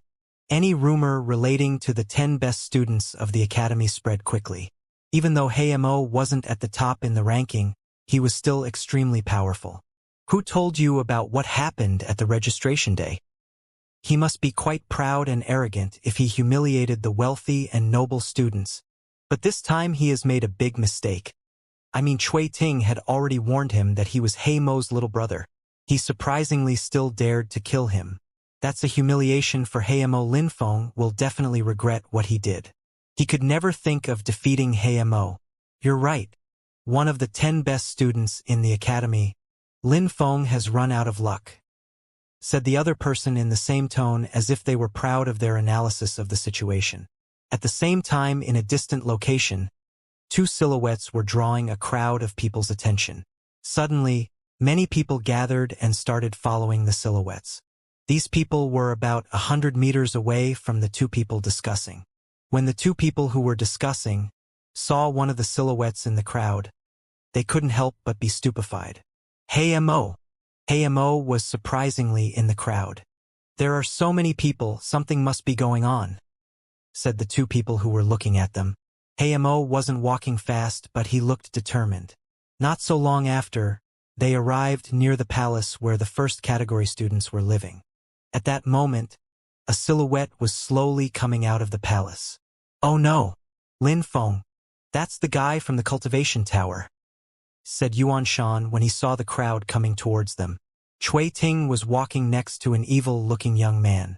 Yuan Shan obviously remembered him from the events at the tower. Lin Feng didn't stop walking. Immediately after, the 2 sides were facing each other. Lin Feng first saw Cui Ting and then slowly turned his head towards the evil-looking young man. He then said, He Mo, I presume. He Mo coldly looked at Lin Feng and then glanced at Wen Ao Shui, ignoring Lin Feng. I want his life, said He Mo indifferently, looking incredibly calm. But he wasn't talking to Lin Feng, as Lin Feng's life was protected by Wen Ao Shui. Wen Ao Shui just smiled with his incredibly beautiful face, which made him look like a beautiful girl. He then calmly shook his head and said, He's my friend. This is a problem now. In the Cultivation Tower, he killed my little brother after hearing my name. He made me lose face. You shouldn't get involved in this matter, said He Mo, who, strangely, wasn't discussing that matter with Lin Feng but with Wen Ao Shui. Lin Feng had a strange look in his eyes as he was staring at Wen Ao Shui. Wen Ao Shui, who was more beautiful than some girls, was probably an extremely talented individual. Well, I heard that your little brother broke the rules of the academy first, and then because he was too weak, went and asked other people to help him. The result is that he died. The only thing to blame is his own weakness. He can only blame his own weakness, but Lin Feng is still new here. He only recently joined the academy. After such a short time, he has made many people lose face. He also humiliated me. He must die, don't you agree? Said He Mo, which stupefied everybody. He Mo wanted to kill Lin Feng, not because Lin Feng had killed his little brother, but because Lin Feng had humiliated him when he killed his brother after hearing He Mo's name. In other words, even though Lin Feng had heard He Mo's name and his reputation, he had still dared to kill his little brother. He Mo only wanted to kill him to save face and nothing more. For these kinds of people, face was the most important thing in their life. It was even more important than Lin Feng's life. You also know that he's new here, so would you, He Mo, dare to threaten a new student? Wouldn't you be ashamed and lose face? He has committed crimes which he must be punished for, and the only price to pay is his life, said He Mo, who ignored Wen Ao Shui's words.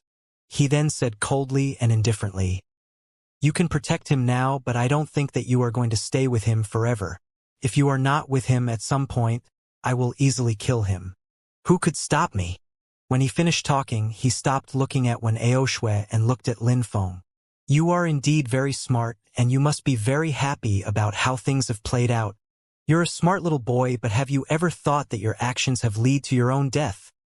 Said He Mo coldly, and then added, Or do you really think that you can hide behind Wen Ao Shui your entire life? Are you done talking? Said Lin Feng coldly to He Mo when he saw that the latter wouldn't stop talking. Lin Feng's face was expressionless, as if one of the 10 best students of the academy was unable to make him feel scared or anxious. When He Mo heard what Lin Feng said, he smiled coldly. His smile was as sharp as a blade. He then said, I have finished talking, now what? Now what? Lin Feng nodded and said coldly. Now, if you're done talking, I also have a few things to tell you. Your little brother was a piece of trash. He did not have other people in his eyes.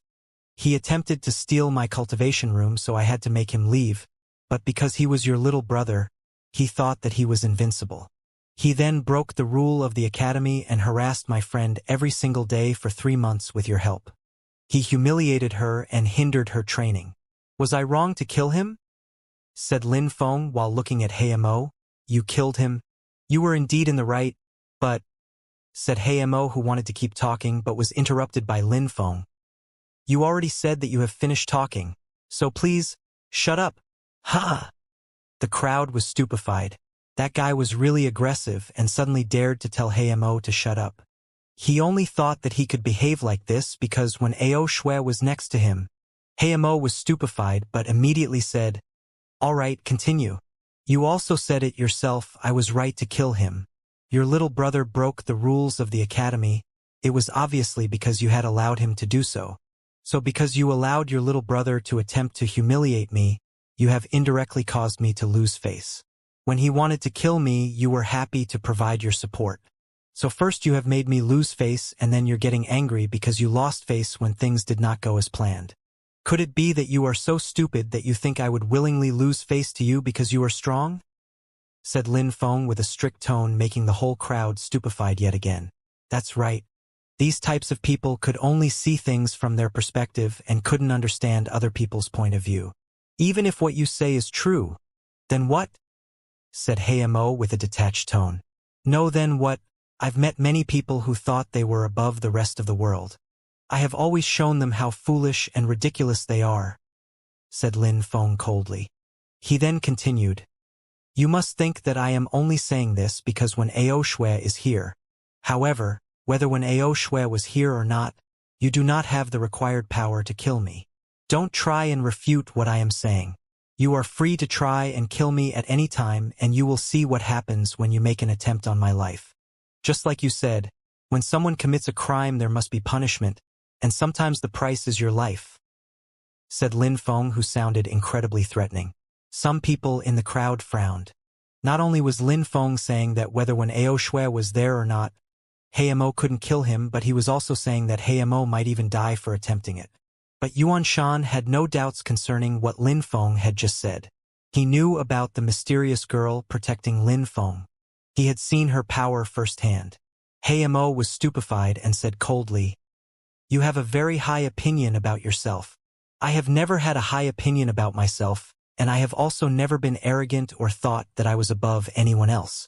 I'm not like you who dares to talk about others' lives as if they were already within my hands. Isn't that itself extremely arrogant? Do you think that you stand high above everyone else in the world? I would like to ask you a question. What chi layer have you broken through to? Arrogant? High above the rest of the world? Mo smiled coldly and said, I could hold you between my 2 fingers and easily kill you.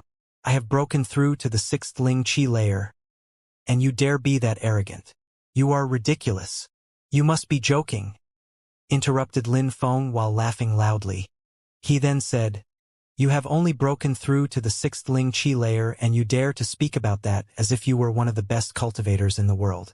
Even saying that you could hold me between your fingers and kill me. You must be joking. Having broken through to the 6th Ling Chi layer is nothing extraordinary. How ridiculous. The world is huge. There are millions and millions of geniuses, and you dare talk about yourself as if you are special and others are beneath you. I want to tell you something. You are a little mouse who can only see an inch. What powerful words. What sharp arguments, said some of the people within the crowd while looking at Mo, who was being verbally harassed by Lin Feng. Mo had indeed only broken through to the 6th Ling Chi layer, which wasn't considered as an extremely strong cultivator in the outside world, but in the academy, nobody would provoke him. Almost nobody could defeat him. Even some students of the 7th Chi layer wouldn't want to fight against him. But, saying that the 6th Ling Chi layer was already amazingly high on the path of cultivation was obviously an exaggeration. His heart was as ugly as his personality.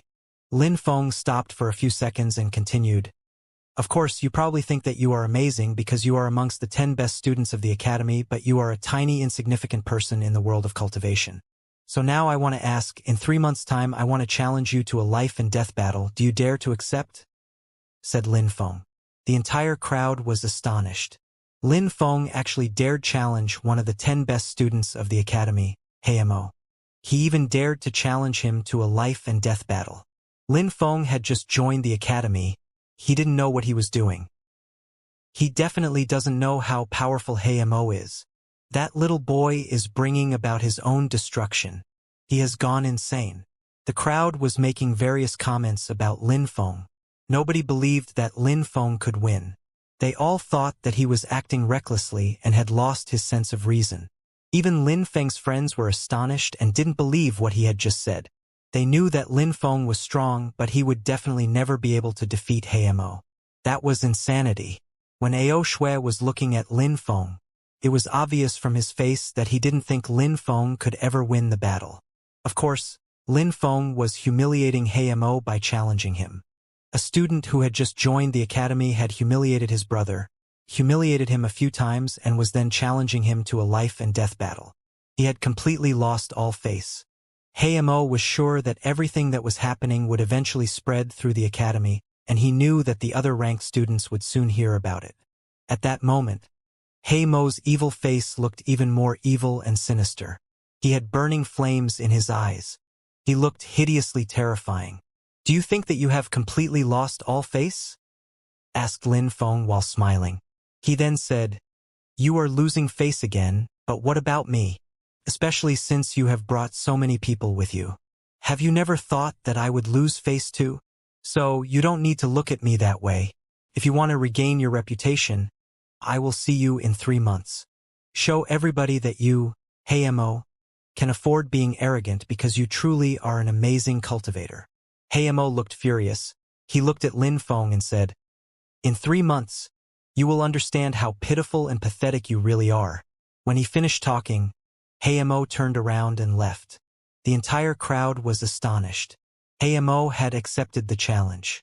3 months later, he would make Lin Feng regret that challenge forever.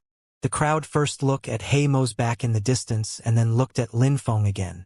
They were terribly excited and couldn't wait to see that battle. How could Lin Feng have challenged him to such a battle? What strength did he rely on to dare and challenge him to a life and death battle? In 3 months' time, Mo would be much stronger and would regain his lost face. 3 months would pass very quickly. It was not a very long time in the world of cultivation. "Let's go," said Lin Feng looking at his friends.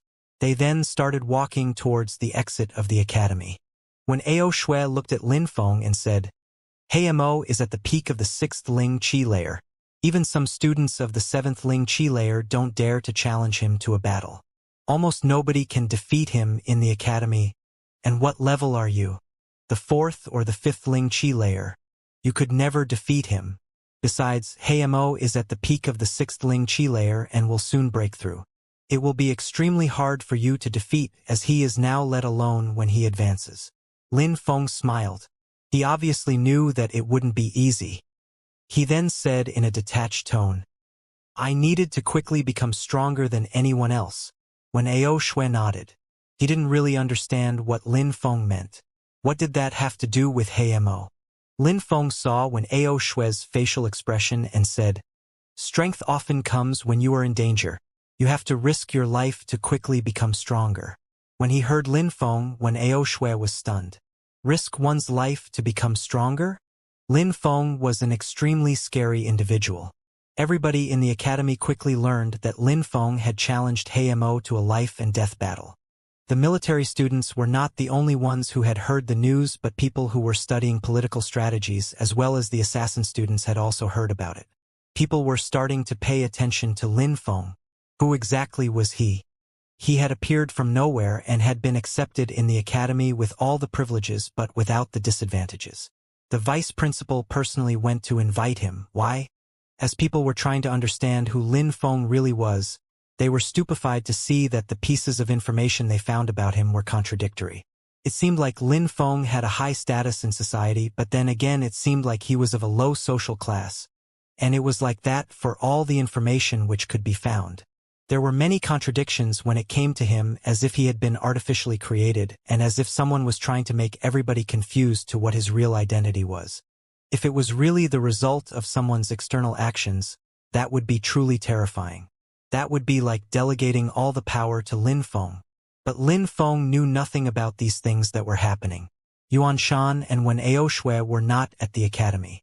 At that moment, there was a huge wall was in front of them. That huge wall was surrounding a small town. That was a small town within the imperial city. The wall in front of their eyes was so wide that they had the impression that it was endless. "Let's go inside," said Wen Aoshui to the others. They started walking towards the big gate of the small city. "Please let us be on our way," said Wen Aoshui while handing a purity stone to the entrance guards. Surprisingly, it was a purity stone of medium quality. Besides, Lin Feng noticed that it wasn't only Wen Aoshui who had to pay a tax but everyone who wanted to enter. Very quickly, a sea of faces appeared in front Lin Feng and the others. The colorful market was vast and bustling. "What's this?" Lin Feng's pupils shrank. The scene reminded Lin Feng of an antique market. "This is the busiest part of the imperial city. Whatever you need or whatever you want to do, you can come here and you'll find it. Everything is possible here," explained Wen Aoshui to Lin Feng. Lu Fei, who was standing next to Lin Feng, seemed excited and said, "I've already heard about that place, but I've never come here before. It seems even more lively than I had imagined. No wonder that the imperial city is so wealthy. I now understand why." Lin Feng nodded and Wen Aoshui was smiling. "Lin Feng, you can find many beautiful women here with whom you can have lots of fun," said Wen Aoshui with a smile on his face. Lin Feng was stunned and Lu Fei looked furious. Lu Fei's look made Lin Feng shiver. He tried to smile but it looked incredibly awkward. Why had Wen Aoshui said such a thing? Besides, you can come to this district very easily as long as you have enough purity stones. You can buy weapons and even people. For example, you can get pure virgins here as well as slaves. You can also find some really valuable martial skills and agility techniques," said Wen Aoshui. Lin Feng was stupefied. Weapons, women, slaves, skills, and techniques. Nobody could resist to the temptation of obtaining such things. No wonder that this place was so full of people. So as long as one had enough purity stones, one could get almost anything they wanted here. There was nothing that was not for sale here. "We should come to the market district all the time," thought Lin Feng. Amongst the things that Wen Aoshui had listed, Lin Feng was interested in many of them. For example, slaves. Of course, a true cultivator wouldn't go the first place I spoke about, where you can go to enjoy women. Only wealthy yet degenerated and depraved people go to such places. Genuine cultivators go to other districts. One is the market district and the other one is a place where the military students of our academy always go," said Wen Aoshui and then stopped, keeping Lin Feng in suspense. "What district?" asked Lin Feng, who was obviously very curious. "What is the place where the military students of the academy always go?" "A place full of people, which is often a horrible place where one's mind cannot be at peace. But such a place is a place to train and gain experience. It's a battle arena." "You're talking about prisoner arena," suddenly said Lu Fei. "Indeed, it is precisely the prisoner arena. It is such a crazy place that even some military students of our academy don't dare to go there," said Wen Aoshui and then added, "Lin Feng, that place would be perfect for you. If you want to quickly become stronger, then this is the place to go." "Prisoner arena," whispered Lin Feng. He then asked, "What kind of place is the prisoner arena?" "The prisoner arena? Well, you have to go and see for yourself," said Wen Aoshui while laughing. They immediately started walking. Lin Feng was extremely curious at what this battle arena would be like. The marketplace was like a city within the city. It was extremely vast and there was no end in sight. They were walking fast, but even after half an hour had passed, they still hadn't reached the prisoner arena. But at that moment Lin Feng heard a multitude of voices. Suddenly, in front of him, there was a huge gathering of people. He could only see their backs but couldn't see what they were looking at. Lin Feng and his friends started to move closer to look at what was happening. The sounds of the voices were getting louder and louder. That place was huge and shaped like a ring. It was gigantic. In the middle of that gigantic ring-shaped stadium, there were multiple different craters. All of them had flights of stairs to go down or come back up. Lin Feng, this is the prisoner arena. As you can see, there are hundreds of thousands of people within the arena. It's like this every day, all day, said Wen Ao Shui, pointing at the sea of people. Hundreds of thousands of people, said Lin Feng, amazed. That was a huge amount. Besides, it was like that every single day. It was almost oppressive and actually hard to imagine. They then moved down the stairs and looked at the crowd in the distance. The crater was so deep that it looked like a gorge, and there were many viewing platforms. In the middle of the canyon, there was a huge silver cage full of silhouettes. Prisoners. Lin Feng progressively understood why that place was called the prisoner arena. It reminded him of the previous world in ancient Rome, where aristocrats used to watch slaves and wild beasts fight in the Colosseum. But the scene before Lin Feng's eyes at that moment was much more impressive. It made him shiver from head to toe as if his soul was shaking with excitement. In that cage, there is a battle every day. Either a cultivator versus a ferocious beast or a cultivator versus another cultivator. And the only way to be freed is to kill the opponent during your battle, said Wen Ao Shui to Lin Feng. That was a terrifying premise. No wonder some people had chosen to keep their distance from this place. Every battle resulted in the death of either a cultivator or a ferocious beast. Every year, some students of our academy die here. The number of corpses is always increasing, said Wen Ao Shui while looking at the gigantic cage. He then slowly said, there are only the strongest and the most courageous cultivators who would dare to go in there. They are true fighters, because in that cage, the conditions are the same as on a real battlefield. In the middle of that cage, the winners live on and the losers die. It was indeed like on a battlefield. In the continent of the 9 clouds, cultivators were respected and admired. Cultivators took cultivation very seriously as it was a way of life. That is why they didn't hesitate to risk their lives to improve their cultivation abilities. The path of cultivation was full of personal challenges, and determination was the key to success. What are the rules of the prisoner arena? Asked Lin Feng. The one in charge of the cage declares who will fight against whom. Of course, he always matches people with other cultivators or ferocious beasts of a similar level. Otherwise, the battles would be meaningless slaughter, explained Wen Ao Shui. Lin Feng slightly nodded. If one wasn't assigned to fight against someone of the same level, many people wouldn't dare to enter the cage at the risk of fighting someone much stronger. By the way, if you lose a battle in the cage, then death is inevitable, but if you win, you can get a massive amount of purity stones. That is why many of our fellow disciples come here to fight and then go back to the cultivation tower at the academy, use their purity stones and come back here again, etc. That enables them to boost their cultivation speed to the extreme. Of course, it is also extremely dangerous. Challenging death over and over again is, indeed, often the best way to become stronger. In dangerous situation, death and fortune coexist, said Wen Ao Shui, sounding solemn. Lin Feng was stupefied. Wen Ao Shui sounded like he often visited this place. It was hard to imagine that this boy would go to such a place when looking at his beautiful girl-like face. They were still walking, and at the same time Lin Feng could clearly see the inside of the cage from where he was. The inside of the cage was incredibly huge, and the cage which covered it looked like it had fallen down straight from the heavens and trapped the people inside. Inside the cage was divided into 2. One side was for cultivator versus cultivator battles, while the other side was dedicated to fights between cultivators and ferocious beasts. The 2 sides were separated by viewing platforms. People were free to choose what kind of battle they wished to watch. At that moment, a group of silhouettes in front of Lin Feng turned around and looked at them. As if Wen Ao Shui had expected it for a long time, he took out 6 purity stones of medium quality out of his pocket and handed them over to the man, who moved aside and let them pass. The price for the 10 first rows is quite expensive, but they are also the best place to clearly watch the battles, said Wen Ao Shui. Lin Feng was stunned. 1 purity stone of medium quality per person. That's horribly expensive. Way too expensive. 1 purity stone of medium quality was enough to practice 1 month in the Cultivation Tower of the Celestial Academy, from the 4th to the 10th floor.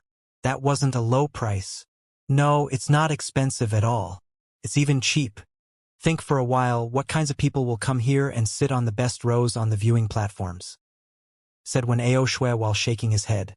Those who wanted to enter in the cage to fight and the wealthy who already had a lot of purity stones to begin with, said Lin Feng. You're right. Besides, if they win a battle within the cage, then they will win at least 10 purity stones of medium quality. If they lose, they will not need any purity stones anymore as they will be dead, said Wen Aoshui. He then pointed at the 3rd row of the viewing platform and said, Let's sit there. All right, said Lin Feng while nodding. There weren't so many people sitting in the first 10 rows. After all, those who wanted to enter the cage as well as those who had enough purity stones to waste were hard to find. When Lin Feng sat down, a battle had just finished. Inside of the cage, one of the slaves inserted his hand into the chest of his opponent and ripped out his heart. The scene was sanguinary and bestial. Blood was dripping everywhere as the slave held the heart high in the air. But the crowd was used to watching such spectacles. They suddenly started shouting in excitement when they saw the scene unfolding. Lu Fei and Jingyun frowned. They felt nauseous. Lin Feng looked calm, but on the inside he also felt slightly grieved while watching the scene. In that world, there was no space for the weak. The weak were worthless and could be disposed of. This was something Lin Feng was still trying to adapt to. If you are not entirely confident in your own abilities, then it is useless to enter the cage, thought Lin Feng while shaking his head. Lin Feng, considering your opponent would be of the same level as you, would you prefer fighting against a ferocious beast or a cultivator? Asked Wen Aoshui, who was extremely curious. Ferocious beast, replied Lin Feng without hesitation. Wen Aoshui was surprised by Lin Feng's answer but smiled and immediately replied, You're right. Many people think that, if the opponent is of the same level, a ferocious beast would be stronger than a cultivator, but it is not the same in the cage. A cultivation slave doesn't know when he'll die. Cultivation slaves are even more cruel and sanguinary than the ferocious beasts. They are even more terrifying than the monsters of nightmares. Sometimes you may think that you are stronger than your opponent, but in the cage it's different. You think that you're stronger, but you might not necessarily be the last one standing in the end. To stay alive, some people were ready to do anything. Lin Feng shook his head and said, You're right, but my choice to fight against a ferocious beast has nothing to do with that. What? Really? Asked Wen Aoshui, very surprised. Really? Replied Lin Feng and then added, Cultivation slaves might be slaves, but after all, they are still people who deserve the basic human rights, and to me they are still innocent people who have not provoked me. Wen Aoshui was surprised by Lin Feng's reply and had a strange expression on his face. You think that the cultivation slaves are extremely cruel and heartless, but if they kill those who enter the cage, it is only because their lives are really threatened. And the worst is those who enter the cage and fight these cultivation slaves to the death do it for only a few purity stones. As far as I am concerned, I couldn't kill anyone if I didn't hate them for something they have done to me or my friends. Otherwise, I would have a very guilty conscience. Lin Feng didn't think that he was a good person or that he could save the world alone, but there were certain moral values and principles which were engraved into his heart, and he would live by them. On the path of cultivation, Lin Feng thought virtue was just as important as determination. After hearing Lin Feng's words, it was the first time that Wen Aoshui had felt that there was something wrong with this place. Even though these people were cultivation slaves, they were still people. They were people, but in this world, few people felt compassion like Lin Feng. After being born into this environment, it has shaped many people to be just as brutal and bloodthirsty as the world around them. The great majority of people only had the goal to become stronger, no matter what the cost. For that purpose, they unscrupulously killed other people. Killing people was a normal thing for them. You may be right. In the future, I will only battle against ferocious beasts, said Wen Aoshui while smiling. At that moment, a voice came from behind them. Military students, Since when did you start disliking the state of the world and adopt a compassionate tone? How ridiculous. When Ao Shui and Lin Feng turned around and saw a group of people wearing magnificent clothes, they looked extremely arrogant. Political students. Lin Feng frowned. Amongst them, Lin Feng recognized a fellow student. He had already slapped him once. Bai Zhe. At the Celestial Academy, people who studied military tactics and those who studied governmental affairs were usually not on good terms. There had always been tensions between the two categories of students. Not only military students liked to come to the prisoner arena, political students also liked to come and watch the fights, but they generally preferred spending their time within the market district to get valuable items which were for sale. A lot of people liked to come to the prisoner arena because it provided insights into battle, however it normally required courage. When the military student joined the fights in the prisoner area, they could improve their abilities as fighters and gain insight onto the path of enlightenment. They had to be brave as it was a great challenge to their courage. However, those who studied political affairs didn't require these skills. They were not hot-blooded and often liked to work in the shadows. For those studying political affairs, the military students who engaged in battles in the prisoner arena were simply stupid brutes. Risking their life for a few purity stones was a stupid thing to do. They were probably all from poor and insignificant families. The political students enjoyed coming to the prisoner arena to watch battles, especially when military students were involved. The political students became really excited each time they saw a military student get devoured by a ferocious beast or get killed by a cultivation slave. You are Lin Feng, right? The reason why you came here is because you want to become stronger now that you have challenged Heimo, correct? Said a young man in yellow clothes sitting next to Bai Zhe and then added, You cannot get killed by a ferocious beast before your fight against Heimo. We are all too impatient and excited to see you make a fool of yourself. Lin Feng glanced at Bai Zhe. These people obviously knew who Lin Feng was because of Bai Zhe. However, Lin Feng didn't know any of them. Therefore, Lin Feng glanced at the young man in yellow clothes and then turned around and looked at the cage. With such people, the best reaction was to ignore them and continue as if they didn't exist. Wealthy and noble cultivators were arrogant and thought they were set high above others. When they said something, people would always listen to them, or at least they wouldn't ignore them. The fact that Lin Feng ignored him made the young man in yellow clothes furious. He was stupefied. The smile that he had on his face slowly turned into an evil expression. He then said coldly and loud enough so that everybody could hear him, Are you deaf? Can you not hear what I'm telling you? But as before, Lin Feng ignored him. I asked you a question. Lin Feng just continued to ignore him. The young man in yellow clothes was flying into a rage from shame as it had now attracted people's attention. Cold chi was being released from his body. How noisy, said Wen Ao Shui while scratching his head. He then turned around and shouted at the young man. Do you realize that you're just like a noisy barking dog? The young man in yellow was stunned. His heart was violently pounding in his chest. Usually, he was the one who insulted other people by calling them a dog, not the other way around. Or do you bark like this because you are actually the son of a dog? Added Wen Ao Shui, sounding extremely firm. He dared to challenge Heimo. Do you think that you are stronger than Heimo? What do you intend to do?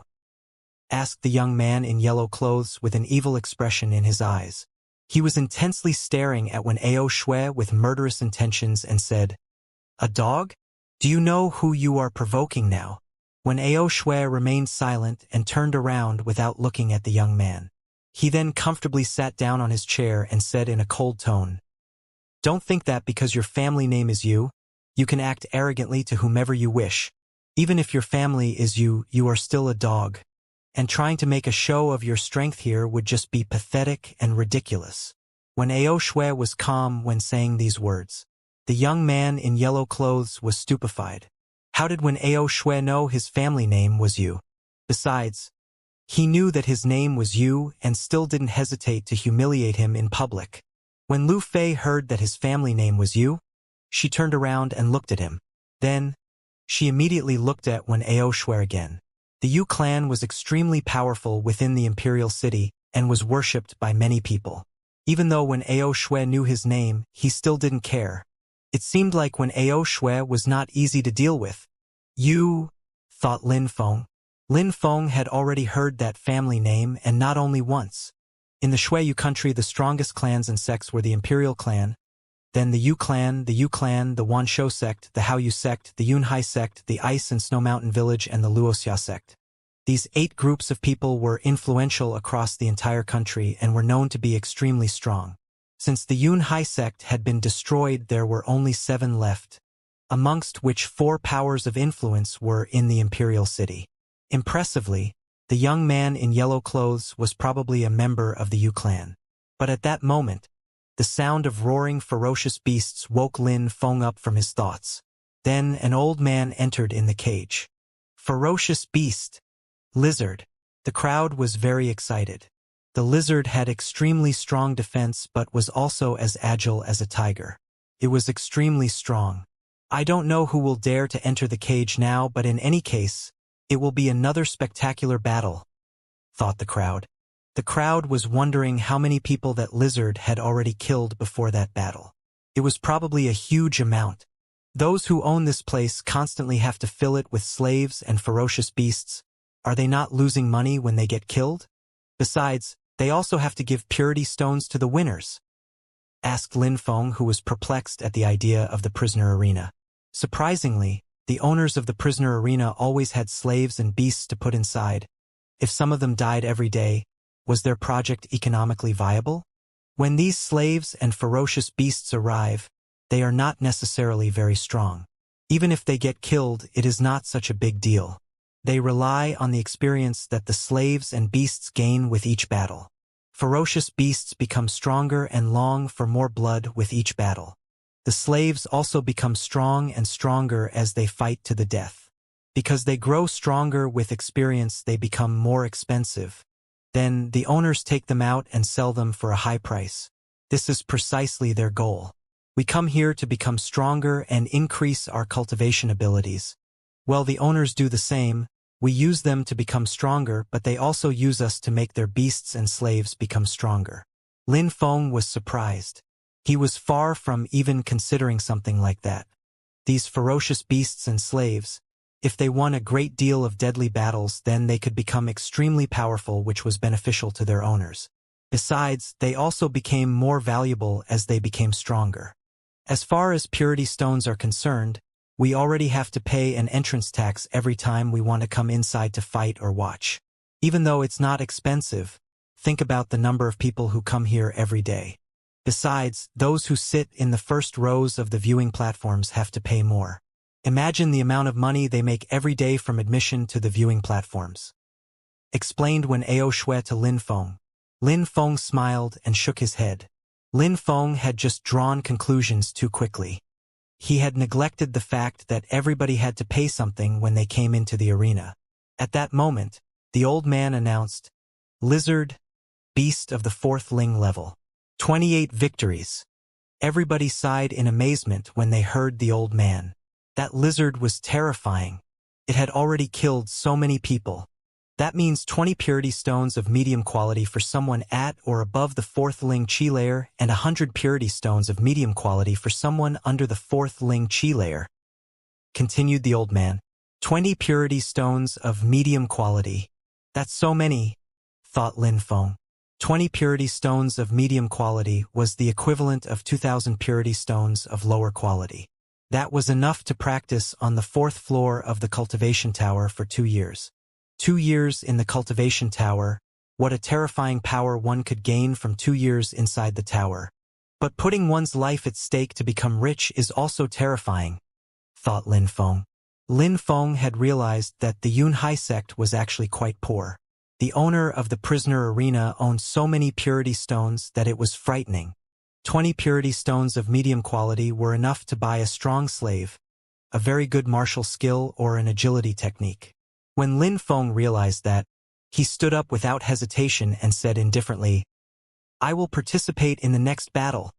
I will participate in the next battle." Lin Feng's voice wasn't loud, but it was loud enough for everybody to hear him. Everybody was surprised when looking at Lin Feng. He surprisingly wanted to fight against a 4th Ling level lizard. He was so young.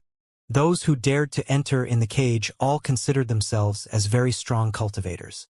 They were not stupidly playing with their life. But that lizard had already killed 28 people. It meant that it was very powerful and strengthened in battle. A cultivator of the fourth Ling Qi layer who wanted to fight the lizard was taking a huge risk. It would be very difficult to emerge victorious for an average cultivator of the fifth Ling Qi layer. Someone under the fourth Ling Qi layer would never be able to win against it. That is why the reward for them if they won was 100 purity stones of medium quality. Bai Zhe smiled when he saw that Lin Feng was standing up. It looked like another military student was going to die in the prisoner arena. What a pity! He's going to die before his battle against Mo. It's terribly disappointing, said the young man in yellow clothes while laughing. Lin Feng was challenging a lizard. He was definitely going to die. Born as a beggar, he will also die as a beggar. For a few purity stones, he dares to risk his life. Not only will he lose his life, but he will also lose the few purity stones that he has. Lin Feng turned around and looked at the young man in yellow clothes in a playful way. The prisoner arena can lend a stage to two cultivators who wish to battle to the death. Could it be that you want to have a try against me? Said Lin Feng in a loud voice which echoed throughout the arena. The young man was speaking so loud that a great number of people could hear him, so Lin Feng spoke so loud that everyone in the viewing platform could hear him. The young man was stupefied and was speechless. Are you fighting or not? You keep talking bullshit yet do not have the spine to take action. A piece of trash with a big mouth can also be a coward. What a surprise, said Lin Feng fiercely. The young man in yellow clothes was furious. The sensation that everybody was looking at him with mocking glares made him even more furious. He was evilly staring at Lin Feng. Poor guy, he's so pitiful, said Wen Ao Shui while laughing loudly. It was useless to keep talking to him as he had no backbone. So Lin Feng ignored him again and walked towards the border of the cage, moving close to the old man. The old man opened the door of the cage and let Lin Feng enter. Lin Feng went in and suddenly felt oppressed. It was as if the qi of all the people and creatures in the cage that was oppressing him. The sensation was very uncomfortable. When the lizard saw Lin Feng come in, it roared loudly. Ling-level ferocious beasts were very smart. They knew who their enemies were. It knew that if it didn't kill Lin Feng, it would have to die. The expression within its eyes looked ice-cold. It was slowly and cautiously crawling towards Lin Feng. Lin Feng looked at the lizard move towards him. Lin Feng looked indifferent and calm. He didn't look agitated at all. But suddenly, the gigantic body of the lizard jumped up into the air and flew towards Lin Feng at full speed. It was 1,000 times faster than a moment before when it was crawling. 8 strikes of desolation. Lin Feng used both of his hands to unleash his strikes. Lin Feng had mastered this skill to perfection. With one strike, he could kill a normal cultivator of the fourth Ling Qi layer. Surprisingly, the lizard didn't avoid Lin Feng's attack. It opened its claws and blocked Lin Feng's attack. It managed to weaken the power of Lin Feng's attack. Of course, 8 strikes of desolation was an extremely powerful attack, and it was impossible for that lizard to completely disintegrate its power. A few strikes still managed to pass through and crash into its body, which made it fly backwards. It roared extremely loudly as if it had been angered. However, what surprised Lin Feng is that it wasn't injured at all. As expected, it has a very strong defense. No wonder it has managed to kill 28 cultivators already, thought Lin Feng. It emitted a loud bestial roar. Its eyes grew colder and colder. It was an incredibly horrifying sight to behold. Suddenly, it dashed towards Lin Feng again. Lin Feng didn't use his 8 strikes of desolation. Instead, he released an extremely strong sword qi which created whirlwinds in the air. It seemed like the body of the lizard was being oppressed by the power of the qi. Rawwwwwrrrr. The sharp sword qi made the lizard roar extremely loudly.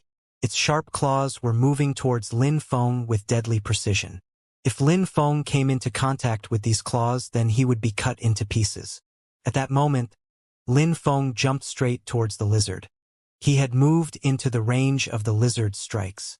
He also slightly raised his hand into the air. What is he doing? He's using his hand to block the claws of the lizard? He's crazy. He's going to die. People in the crowd were making various comments.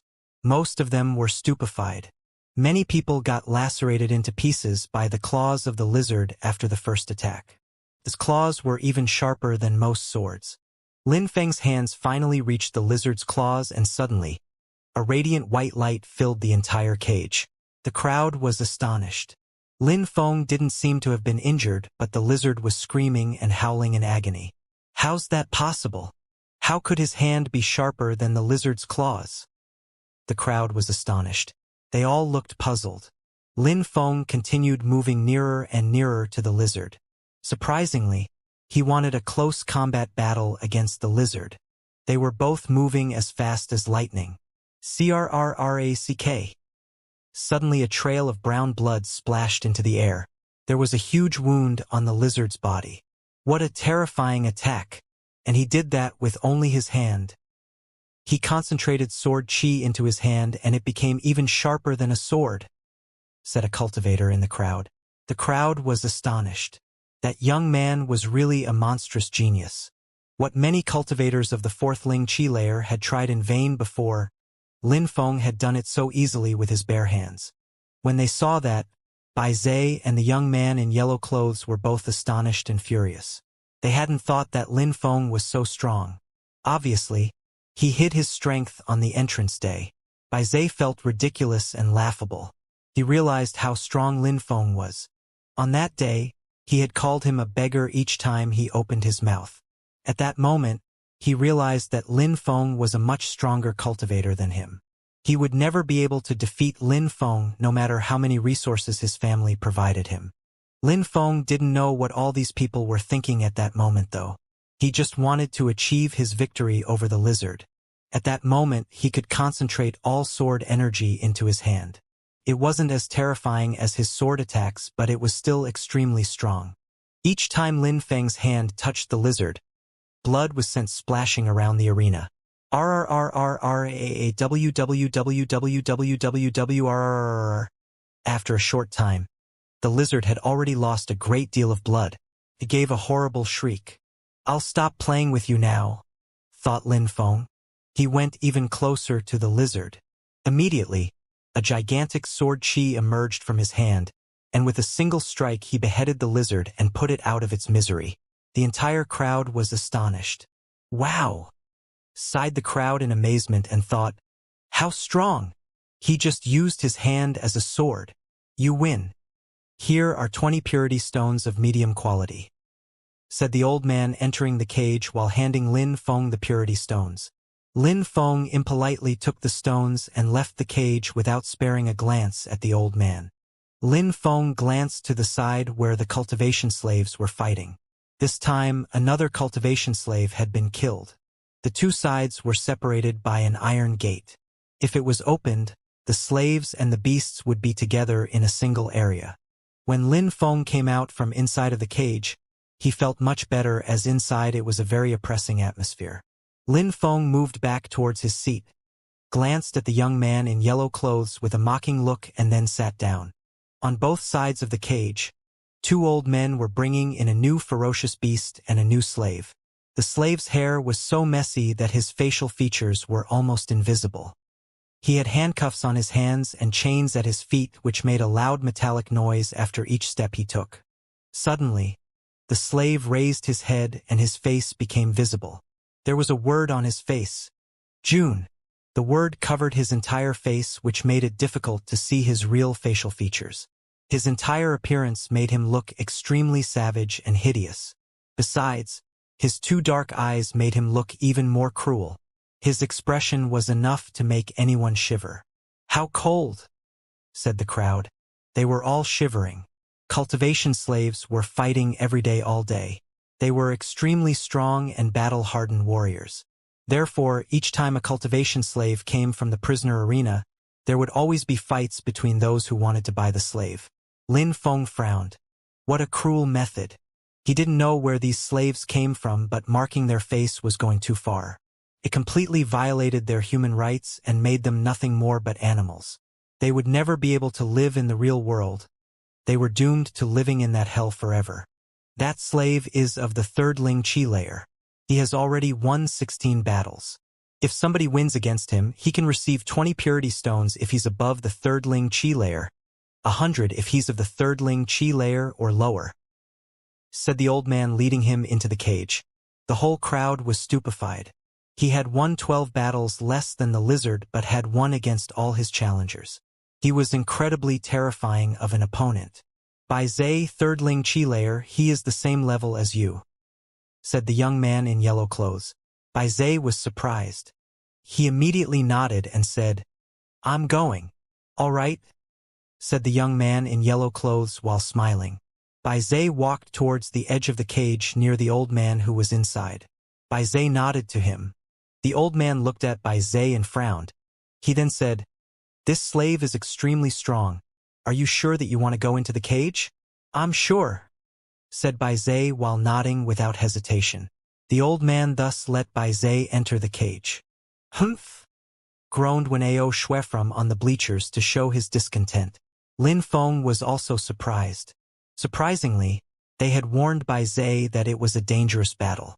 When he wanted to fight against the lizard, the old man hadn't said anything even though the lizard was extremely strong. "Lin Feng, that slave is out of luck," said Wen Ao Shui. Lin Feng looked at him in a strange way and asked, "That's weird because I know how strong Bai Zai is, and he doesn't have exceptional strength. Nothing special. I even get the feeling that he could lose this battle before it even begins." "Bai Zai could never lose. Do you know who is in charge of the prisoner arena?" asked Wen Ao Shui. Lin Feng was surprised and looking at Wen Ao Shui with big eyes. "The Bai clan is in charge of the prisoner arena.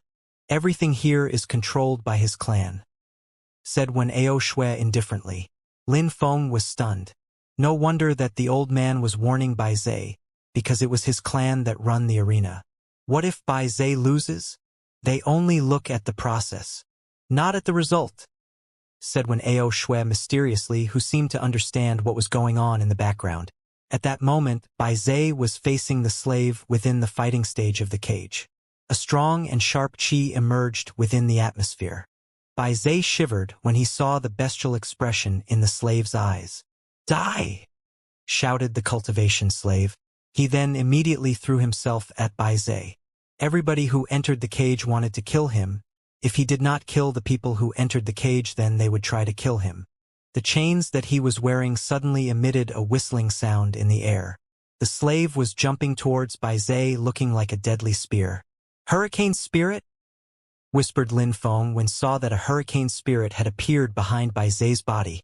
Bai Zai was extremely arrogant and thought that he was a true genius. But Lin Feng had required only one finger to defeat him. He hadn't even had the time to release his spirit. He had been humiliated to the extreme. But Bai Zai was only 18. In any other place, he would be considered as a genius. In the Yunhai sect, it would have been no exception. However, in the Imperial City, there were many young cultivators who were much stronger than him. Genius was a very relative word in that context. The slave didn't even look at Bai Zai. His chains were still lacerating the atmosphere and diffusing whistling sounds as they cut the very air itself. "How ferocious!" thought Bai Zai, who started shaking and retreating a few steps backwards. At that moment, a vine illusion had started twining around Bai Zai's body. The slave was still flying towards Bai Zai like a spear rushing through the air. There was absolutely no superfluous movement made by the slave. He was going directly for the kill. Bai Zai was in a fatal position. Bai Zai's pupils shrank.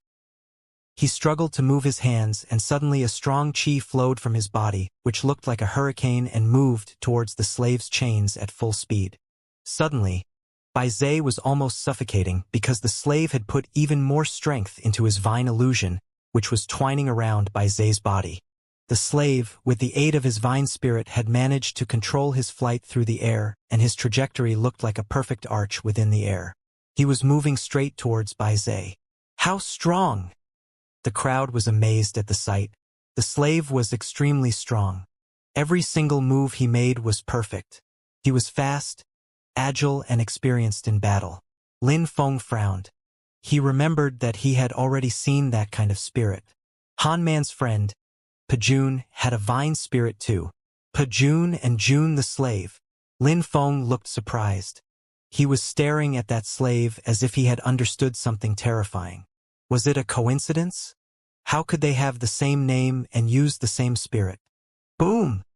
While Bai Zhe was doing his best to avoid the attack, the slave finally reached him and sent him flying backwards. However, he was not injured. The slave was stupefied. He had carried out a very strong attack but hadn't managed to kill his opponent. How could he have not died from that attack? Stop! At that moment, a loud voice emerged in the atmosphere. The slave was surprised, stopped moving and stared at the old man. This battle ends here, said the old man indifferently. The crowd was stupefied. End of the battle? Only death could make a battle end. Those were the rules. How could it just end during this fight? It looks like the old man and the current challenger have a relationship, thought the crowd, especially when they remembered that the old man had warned Bai Zhe. That was the only possibility. We're not done yet. How could the battle end here? Asked the slave with a husky voice. He was fixedly staring at the old man. The old man's expression suddenly became evil. A slave dared refute his words? Since you want to die, I will help you achieve your aim, said the old man with an evil smile on his face. Release the beast. When the old man finished talking, on the other side of the arena, a middle-aged man appeared. The crowd was surprised by the fact of what he was riding as a beast-like monster. It had 4 legs and chains around its neck. June, this is the fiercest of beasts, and while you are in its presence, you would do best to act docile.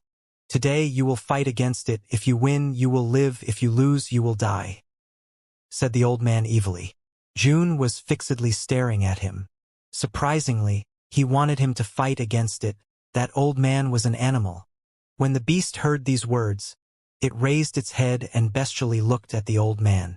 When looking at the situation, Lin Feng, who was sat on the viewing platform, started to release an extremely strong and cold qi. That strong freezing qi seemed like it was coming from the depth of the earth itself.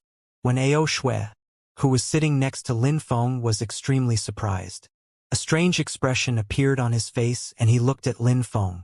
How cold, said Wen Ao Shui while looking at Lin Feng with his beautiful woman-like eyes. Why was Lin Feng's body releasing so much cold qi? Not only Wen Ao Shui was surprised, but the others as well. Lu Fei, Jing Yun, Duan Feng and Yuan Shan were all staring at Lin Feng. They could all feel the cold qi that he was releasing on their skin. The moment the qi had reached them, they were freezing cold.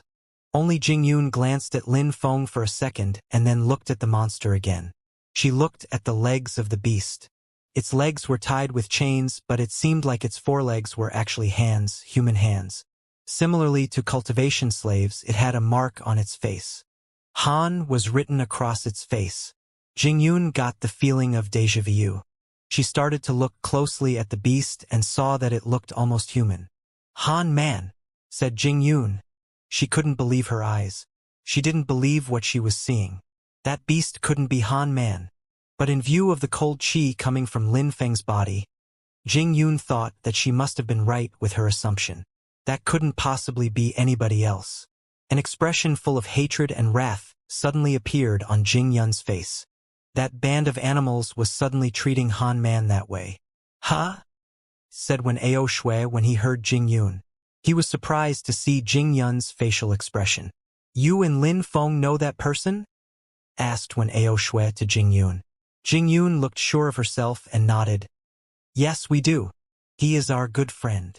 When the others heard Jing Yun, they were stupefied. No wonder Lin Feng had become so furious to the extent that some cold qi was released from his body.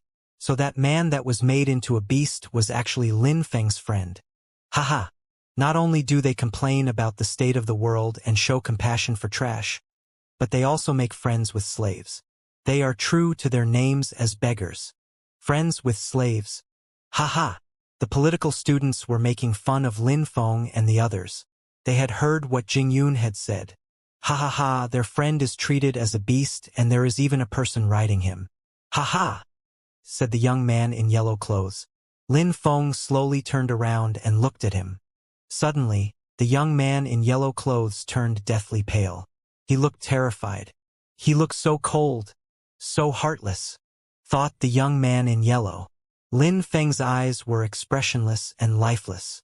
"Filthy beggar," said the young man in yellow clothes while gnashing his teeth. He had been momentarily scared of Lin Feng because of the expression in his eyes. How was that possible? Boom! Lin Feng crushed his seat into tiny pieces with a punch. The seats on the viewing platform were all made from solid stone. Lin Feng had crushed it with a single strike. He then started walking towards the young man in yellow. Boom! Lin Feng crushed another seat. The heart of the young man in yellow clothes started pounding. At that moment, Lin Feng arrived in front of him. Lin Feng grabbed the young man's throat. His movement had been as fast as lightning, so that the young man hadn't even had the time to dodge. Lin Feng then lifted the young man's body into the air with one hand. The young man in yellow clothes could hardly breathe from the power of Lin Feng's grip. Boom! Without hesitation, Lin Feng smashed the young man's body into the stone chair that he was sitting on. The noise from his body colliding with the stone was terrifying. Then, Lin Feng pressed the young man's head onto the ground and then trampled over his face. The young man was suffocating from the pressure of Lin Feng's foot on his face. This had happened in the blink of an eye.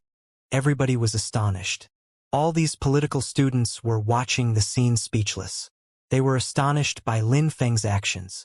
When they felt Lin Feng's cold chi, they didn't dare to attack him.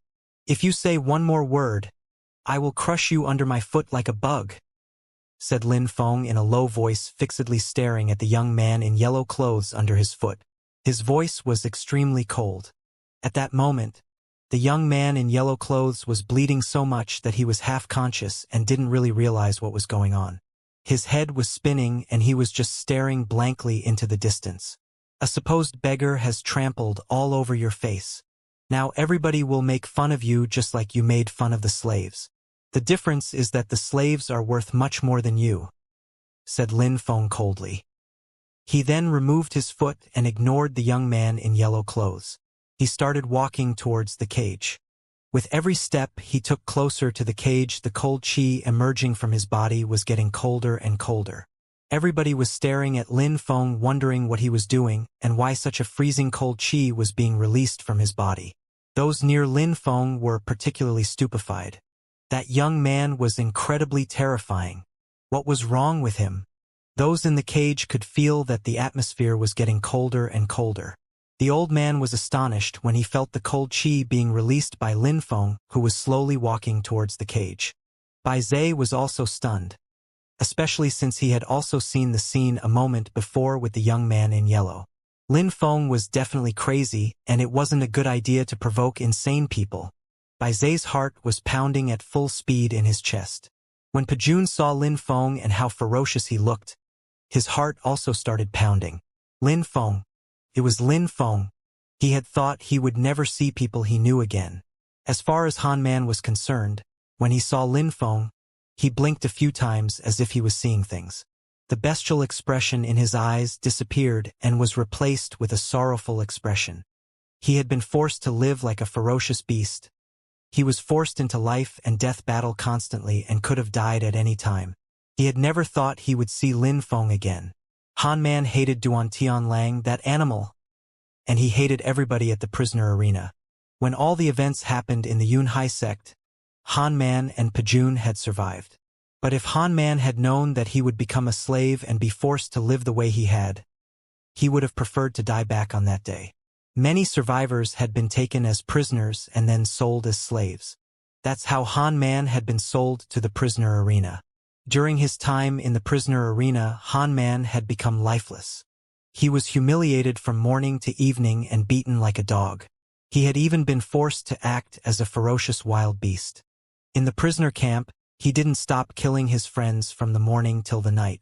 He had been taught that if he didn't kill, he would die. If he killed, he wouldn't die. He had become much stronger and had a savage ferocity. Han Man had resisted, and because he had tried to resist, he had been forced to live as a beast. At that moment, when he saw Lin Feng, Han Man's expression gradually changed. His eyes and face gradually turned red. Tears slowly started flowing down from his eyes. Lin Feng, my brother, said Han Man as he hung his head in shame. He was ashamed to be in this situation where he was rode like a beast, and Lin Feng was, once again, rushing into a powerful foe to save him. Han Man knew what kind of person Lin Feng was. He had gone to the precipice of the abyss to save him. He had gone into the life and death arena to save him, and once again he was moving into danger to save him. No matter whom he was facing, Lin Feng would never let his friends down, even if the opponent was incredibly strong. There is no one that he would not challenge for the sake of his friends. His life was worth nothing if he abandoned his friends. And at that moment, Lin Feng was risking his life again for his friends. Brother, you have suffered hardships. Lin Feng's dark and cold expression suddenly changed and was replaced with a warm smile. Han Man raised his head again when he heard Lin Feng. Tears were unceasingly flowing down his cheeks. There are some friends who will come to save you no matter how dark the situation becomes. Brother, the old man was surprised when he heard the conversation between them. An evil expression appeared on his face.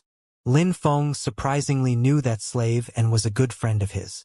The old man looked at Lin Feng, who was slowly moving towards them. He then walked towards Lin Feng to prevent him from walking further and said, "It doesn't matter if you were friends before. Now he is marked. He is doomed to be a slave for the rest of his life. If I put a mark on your face, will you become a slave too?" said Lin Feng extremely coldly. The old man smiled and said, "You want to die, right? If I die, it will mean that someone killed me after your death," said Lin Feng coldly.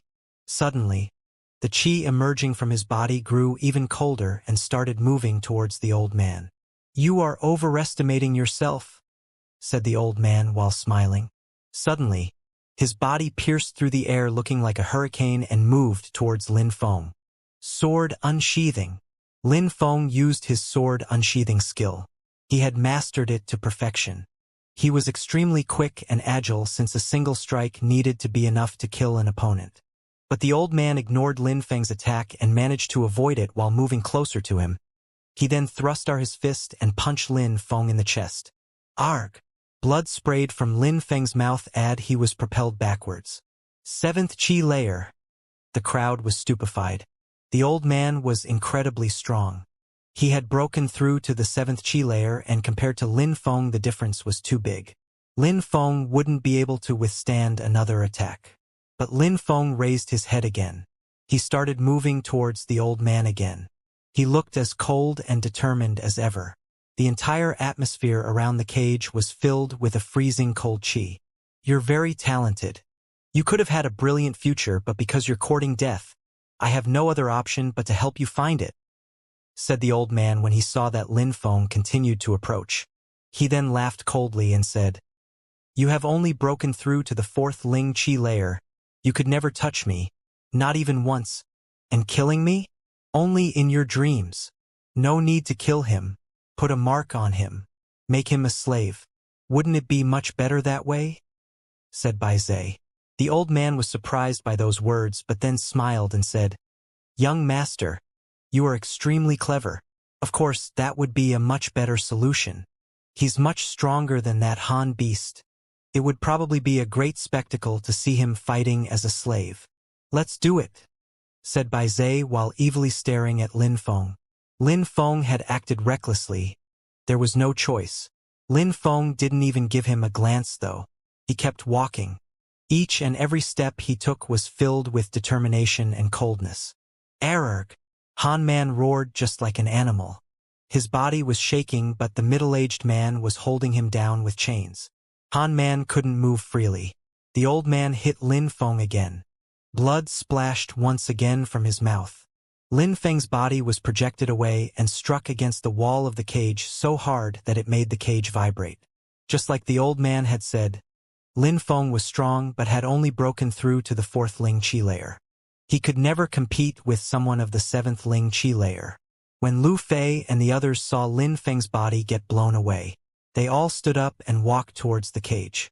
"Wait, wait," said Wen Ao Shui, preventing them from moving further. "Get out of the way," said Lu Fei.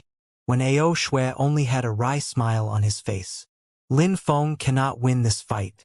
If you go there, you will only die with him. Get out of the way, said Lu Fei, coldly ignoring what he had just said. I'm going, said Wen Ao Shui while shaking his head. His body suddenly transformed into an illusion and flew towards the cage. When he arrived at the edge of the cage, he didn't enter it. He had the feeling that Lin Feng wouldn't be so easy to kill. Wen Ao Shui was terribly touched by Lin Feng's actions. That guy would risk his life for his friends. Pajun was touched as well. The mark on his face was moving along with his facial muscles. Such a person should be respected by everyone. Lin Feng's eyes became pitch black. He was slowly walking forwards. In his heart, there was no emotion at all, only darkness. Die! Shouted Lin Feng furiously. His deadly sword fluttered in the air. A grayish-black fog rose around his sword and started rushing into the atmosphere. Is it the best you can do? Said the old man while laughing. He joined his hands together and released a hurricane-like wind. A deadly qi unceasingly flowed out from his body. Lin Feng's sword was shaking with intensity. At that moment, Lin Feng threw his sword through the air towards the old man. It pierced through atmosphere at full speed and lacerated everything which came into contact with it. What's the point? Said the old man fearlessly. When Lin Feng's sword arrived in front of the old man, it abruptly stopped. Goodbye!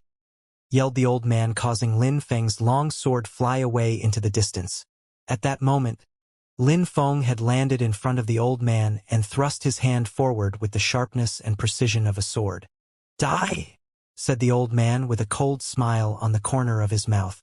He disintegrated Lin Feng's sword qi and punched Lin Feng again. Thick dark blood gushed out from Lin Feng's mouth.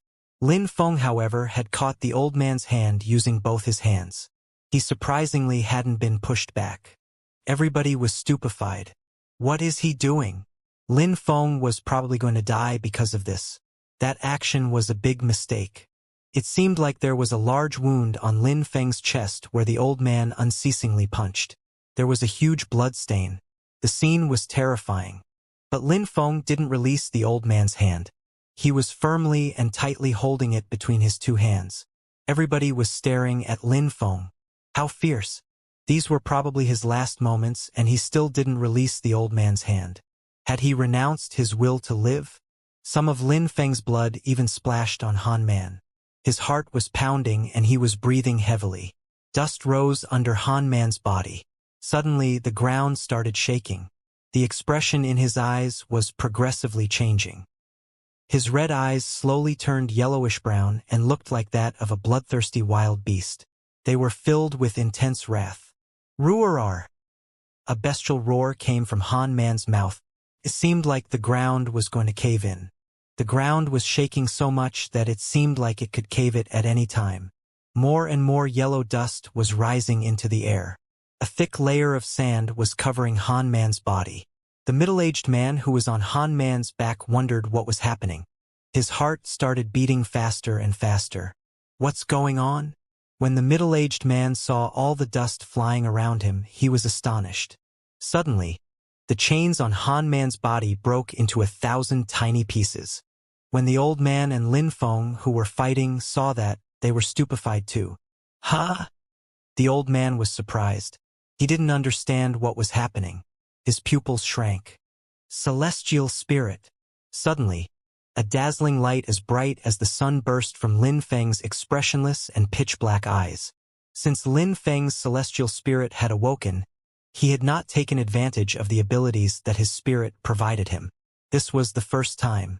The old man slightly closed his eyes. He wanted to move back, but Lin Feng was still tightly holding his hand. Suddenly, the old man jumped up in the air, taking Lin Feng along with him. Die! Said Lin Feng in a low voice. He could see everything clearly thanks to his celestial spirit.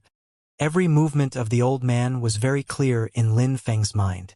At the same time, Lin Feng's body turned into a shadow. A dazzling light appeared and suddenly, a long trail of blood sprayed into the air. That shadow! The crowd was stupefied by what they had seen. Lin Feng had become almost invisible with his shadow. Just because you're extremely strong, it doesn't mean that I can't kill you, said a cold yet calm voice. The old man was holding his throat as blood was gushing through his fingers. He was falling slowly to the ground. The old man's body collapsed. He was lying dead on the ground with a shocked expression still on his face. At that moment, the entire atmosphere became calm again.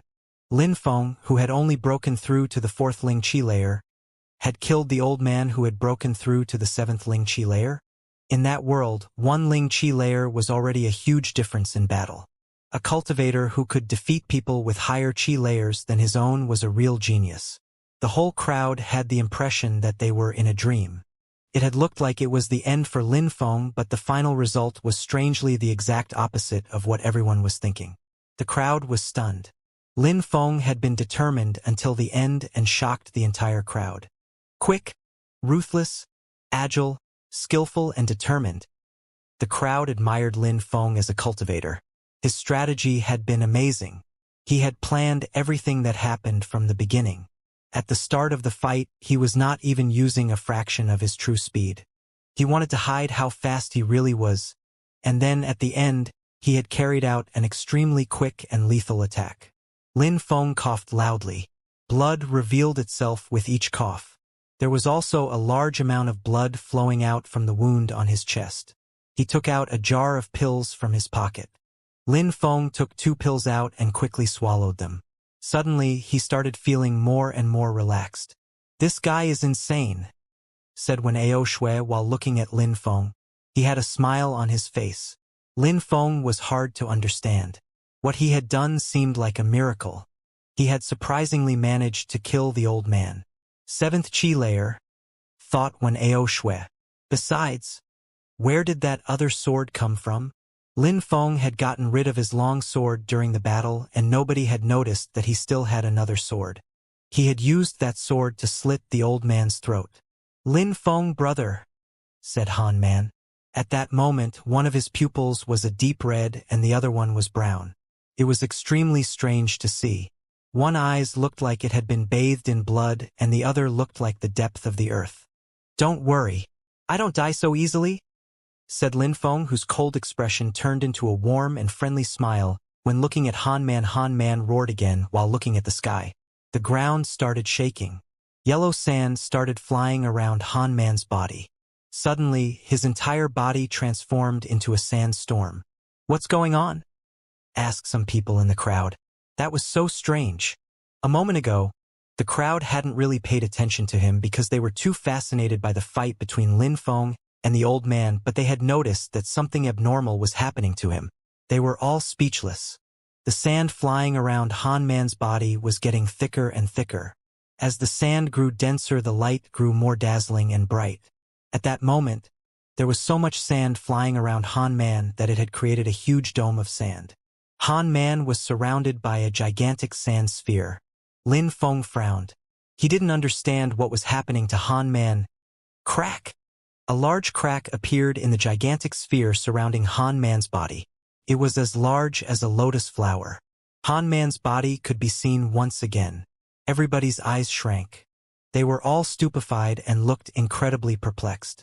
Han Man's hair was very long and its color was pitch black, but at this moment, his hair had turned yellow like sand. The sight of him made people in the crowd start to shiver. Han Man looked incredibly majestic at that moment, like an ancient god. The only thing which hadn't changed was the slave mark he had on his face. Han Man opened his eyes. It seemed like there was a storm growing inside his eyes. Wow! From head to foot, Han Man was filled with explosive force and power. Han Man turned around and looked at the middle-aged man with a vicious gaze. The middle-aged man was scared by Han Man's strange bestial look. "Die!" shouted Han Man. He started walking slowly, but his steps were extremely heavy on the ground. He stopped in place and threw a punch towards the middle-aged man. Yellow sand was glowing all around his fist. The middle-aged man was surprised by the attack. He didn't have time to dodge the attack, so he raised his fist and a strong power emerged. Boom! When their 2 fists collided, a huge cloud of sand rose up in the air, but suddenly, a huge quantity of sand moved towards the middle-aged man at full speed and buried his body in a solid tomb of sand. Air. Han Man sounded furious.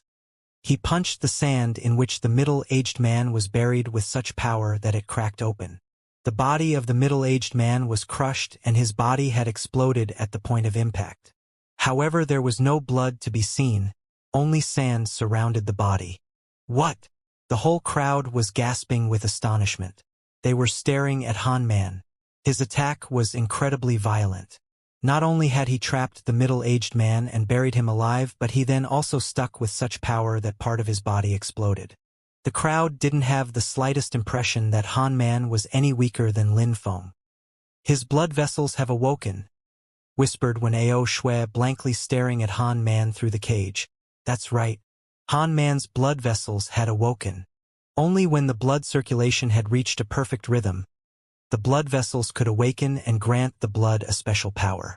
If someone's blood vessels awoke, their offspring would also be granted the same power. When blood vessels awoke, it provided cultivators with an amazing strength which was previously hidden. However, usually the cultivators who had awoken their blood vessels would have a blood spirit. What Han Man had achieved was a miracle to the extent that Wen Ao Shui had never even heard that it was possible. However, there was no possible doubt. Han Man's vessels had awoken. There was no other possible explanation for the strange transformation that had happened to his body. Lin Feng was also dumbstruck. How strong? At that moment, Han Man had the strength of the 5th Ling Qi layer, which meant he was even stronger than Lin Feng, who was only at the 4th Ling Qi layer. At that moment, many people moved towards the cage. Lin Feng was surprised. "Lin Feng, brother, that little brat should make his grave here," said Han Man while glancing at Bai Zai. He wanted to make Lin Feng a slave a moment before. Bai Zai had nowhere to run. Han Man started walking towards Bai Zai and raised his fist into the air. Lin Feng slowly turned around and looked at Bai Zai. At that moment, Bai Zai's face turned deathly pale and he started retreating backwards. "You said that you wanted to make me a slave, right?" said Lin Feng while walking towards Bai Zai. When Bai Zai heard Lin Feng, he started shaking with terror and shook his head. "Come save me! Come save me!" shouted Bai Zai. How could it end like this? This place belonged to his clan. If he wanted something, then he could get it. But at that moment, the situation was critical for him and he had no way to escape. At that moment, many people were moving towards the cage in an attempt to help Bai Zai. They were all stopping close to Wen Ao Shui, who was blocking the entrance of the cage. Wen Ao Shui was just leaning against the entrance of cage. He had a cynical smile on his face. When Bai Zai saw that he wasn't moving, he shouted, "Wen Ao Shui, you dare!" Wen Ao Shui was provoking the young master of the Bai clan. "What are you guys doing?" shouted Bai Zai furiously when he saw that people had stopped at the entrance of the cage. Wen Ao Shui glanced at Bai Zai. Wen Ao Shui found it pathetic that Bai Zai was in such a situation because of his own stupidity. Bai Zai thought that he was a genius who had all the power in the world, and because of that he had put himself in that dangerous situation. "If I'm here, nobody will enter the cage," said Wen Ao Shui in a cold tone while sounding very confident. Lin Feng was surprised. He hadn't thought that Wen Ao Shui would act so cruel. It seemed like that young man, who was as beautiful as a woman, was actually not easy to predict. Bai Zai was staring at Lin Feng and saw that he wasn't hurrying to kill him. Lin Feng raised his sword and slowly started walking towards Bai Zai. "What are you going to do to me?" said Bai Zai, who could barely breathe as fear was starting to consume his consciousness. His voice was very low. "Don't worry. I will not kill you," said Lin Feng indifferently. Bai Zai was surprised. Immediately after, a smile appeared on the corner of Lin Feng's mouth, who said, "Your clan likes to put markings on people's faces and make them become slaves for the rest of their lives. I will also put a marking on your face. We will see if you ever dare to insult and humiliate slaves again." Put a marking on his face. Like a slave? Haven't you heard what I said? "Come in and help me," shouted Bai Zai furiously as he was getting more and more impatient. Some people moved to enter the cage, then suddenly, Wen Ao Shui jumped over in front of them and said, "3 more steps and I will unsheath my sword. If I am forced to unsheath my sword, there will be blood," said Wen Ao Shui calmly. Everybody stopped moving towards the cage. Nobody dared to take another step forward. Evil must be annihilated. A gigantic amount of sword chi was released from Lin Feng's body. Bai Zhe was incredibly frightened. He was not going to be saved by anyone as they were all outside, afraid to move another step. If you let me off, I can offer you a fortune of purity stones. I can even offer you some high-class martial skills and agility techniques. Offer. Lin Feng laughed. Wealthy people were really used to getting their own way with their money and influence. They thought that everyone was beneath them and could be bought with a few purity stones. If I let you off, you will give me some purity stones, high-class martial skills and agility techniques? Said Lin Feng coldly before adding, Do you think that I'm stupid? After what had happened today, the Bai clan would never forget Lin Feng. They would never let him off so easily. If Lin Feng didn't act then, he would never be able to avenge Han Man and his other friends from the Yunhai sect who had been transformed into fighting slaves and whose faces had been violated with a marking in the prisoner arena. Lin Feng and the Bai clan were enemies. He had to kill them or they would kill him. There would be no peace between them as long as he lived. Lin Feng thought this way because he was now the patriarch of the Yunhai sect. Bai Zhe made a hideous and evil expression when he heard Lin Feng's words. If you dare to touch me, the Bai clan will never let you off and they will hunt you until you are dead. As expected, you're a moron, said Lin Feng, who couldn't bear listening to Bai Zhe talk. At that moment, Bai Zhe let out a horrible shriek. A marking had appeared on Bai Zhe's face. Bai Zhe covered his face with his hand and blood was unceasingly flowing through his fingers. Lin Feng looked incredibly cold and ruthless. He was completely emotionless. He didn't feel the slightest bit of compassion or pity after seeing Bai Zhe in such a pitiful state. With people like him, this was the most efficient means to solve the problem. Only violence would be understood. Lin Feng used his sword to carve a slave marking into Bai Zhe's face, but it was quickly covered by blood.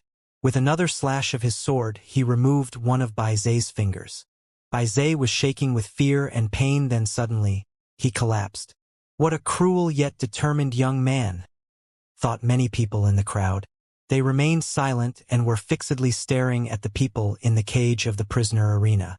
On that day, the crowd had seen a magnificent show. They had seen spectacular fights and something they never expected. Lin Feng looked as calm and emotionless as before. He was still holding his sword in his hand. He turned around and said in a low voice, Let's go. Han Man and Pajun walked along with Lin Feng, when Ao Shui started walking back as well. At that moment, all of those who had come near the cage to help Bai Zhe quickly rushed forwards to help him. Those who dare to provoke me die, said when Ao Shui in an extremely cold voice. Lin Feng was walking behind him and blood was still dripping from his sword. Lin Feng's sword had frightened everyone. Han Man was walking behind them. Each of his steps made the ground vibrate. Everybody already understood how strong he was. These people knew that if they didn't block them from leaving, they would not lose their life meaninglessly. A short moment later, the crowd could only see the backs of Lin Feng and his friends. When they had seen Lin Feng go down into the cage, they didn't know what he intended to do. They also hadn't thought that he would kill the old man who was at the 7th Ling Chi layer. Piece of trash. You're just a piece of trash. A furious voice spread through the atmosphere of the prisoner arena after Lin Feng and his friends had left. It was the young man in yellow clothes who was furious. On that day, he had been humiliated by Lin Feng. How could this happen? His family name was Yu. They had never been humiliated. Who within their right mind would dare to humiliate the Yu clan? When the Bai clan members saw the young man in yellow clothes stand up, they were surprised. If someone dares talk about what happened today, I will kill him, said the young man in yellow clothes to those sitting next to him. They were surprised, but they obediently listened and nodded with agreement. Inside of their hearts, they were insulting him though. He had provoked Lin Feng, he had made Bai Zhe pay the price for it, and on top of that, he was asking them not to tell this to anyone. He was just scared that he would lose face and make the entire Yu clan lose face. Lin Feng, if you don't die, I'll never regain my prestige. A moment ago, he hadn't dared talk in the presence of Lin Feng because he had been scared that Lin Feng would also punish him. Lin Feng was too frightening. He had seen how Lin Feng had carved a marking onto Bai Zhe. How horrible! Lin Feng had been truly ruthless when he was at the prisoner arena. Lin Feng was in his room lying on the bed. Suddenly, he had the feeling that a hand was almost touching his forehead. Lin Feng shook his head, stretched and slowly opened his eyes. A beautiful silhouette was standing in front of him. At that moment, Meng Qing was looking emotionless. She looked at Lin Feng and said calmly, "You woke up." Lin Feng's body was sore and felt rigid from head to toe after fighting with the old man. But his vital organs were still functioning properly. "You stayed here all the time to look after me?" asked Lin Feng to Meng Qing. Meng Qing shook her head and said, "No, only once in a while." "Really?" asked Lin Feng, not convinced. "Of course, why?" replied Meng Qing. Lin Feng was surprised and then laughed. The door suddenly opened with a loud rumble. Lu Fei entered the room. Meng Qing stood up and said, "He woke up. You can go and talk to him." When she finished talking, Meng Qing immediately left. Lu Fei had a strange expression and looked perplexed. Meng Qing hadn't left Lin Feng alone for even 1 second when he was sleeping. Why did she hastily leave when he woke up? "All right," said Lu Fei while nodding, even though she didn't really understand. She walked towards Lin Feng's bed and angrily looked at him, which surprised Lin Feng. He had just woken up. Why would Lu Fei already be angry with him? What did he do? "Why do you act so recklessly? Do you never think about the consequences?" asked Lu Fei. She was obviously angry because of what had happened at the prisoner arena. Lin Feng smiled wryly and thought, consequences. When he saw that his friends of the Yunhai sect had become slaves and had been marked like animals after the destruction of the sect, how could he not act? "For a beautiful and delicate face like yours, I will also act recklessly and ignore the consequences," said Lin Feng jokingly while laughing. When Lin Feng had finished talking, Lu Fei's heart started racing in her chest, and her face completely turned red. It was both beautiful and delicate. Outside of the academy, a certain number of people were walking towards its main gate. Their leader was wearing blue clothes and magnificent mask. He was a middle-aged man, and a cold qi emerged from his body. Amongst the people who were following him, there were some Bai clan members who had witnessed all the events at the prisoner arena. Amongst the people of the Bai clan was one certain young man. He was wearing a splendid golden mask. His hand was wrapped in bandages. The expression in his eyes looked like a demon coming straight from the underworld. His eyes under his golden mask looked unimaginably evil. At that moment, 2 silhouettes jumped in front of them and blocked them the way. They then shouted, "Except for the students and the staff members of the Celestial Academy, nobody can enter the territory of the Celestial Academy." The middle-aged man in blue clothes took a few steps forward. His hair was fluttering in the wind. "Get lost," said the man in blue clothes. He then made a single movement, and the 2 people who were obstructing the way were blown away in the blink of an eye. People who saw the scene were gasping with astonishment. Xianxia layer. Surprisingly, a cultivator of the Xianxia layer had come to the academy. The group of people entered the academy. The 2 guards stood up and started walking. That middle-aged man of the Xianxia layer was surely here with ill intentions.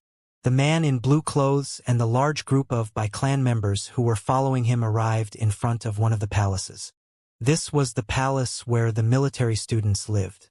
"Stop!" Suddenly, a large group of people moved in front of the group of people. The middle-aged man in blue clothes frowned and said, "Get the hell out of my way. Who the hell do you think you are? Do you not know the rules of the academy?"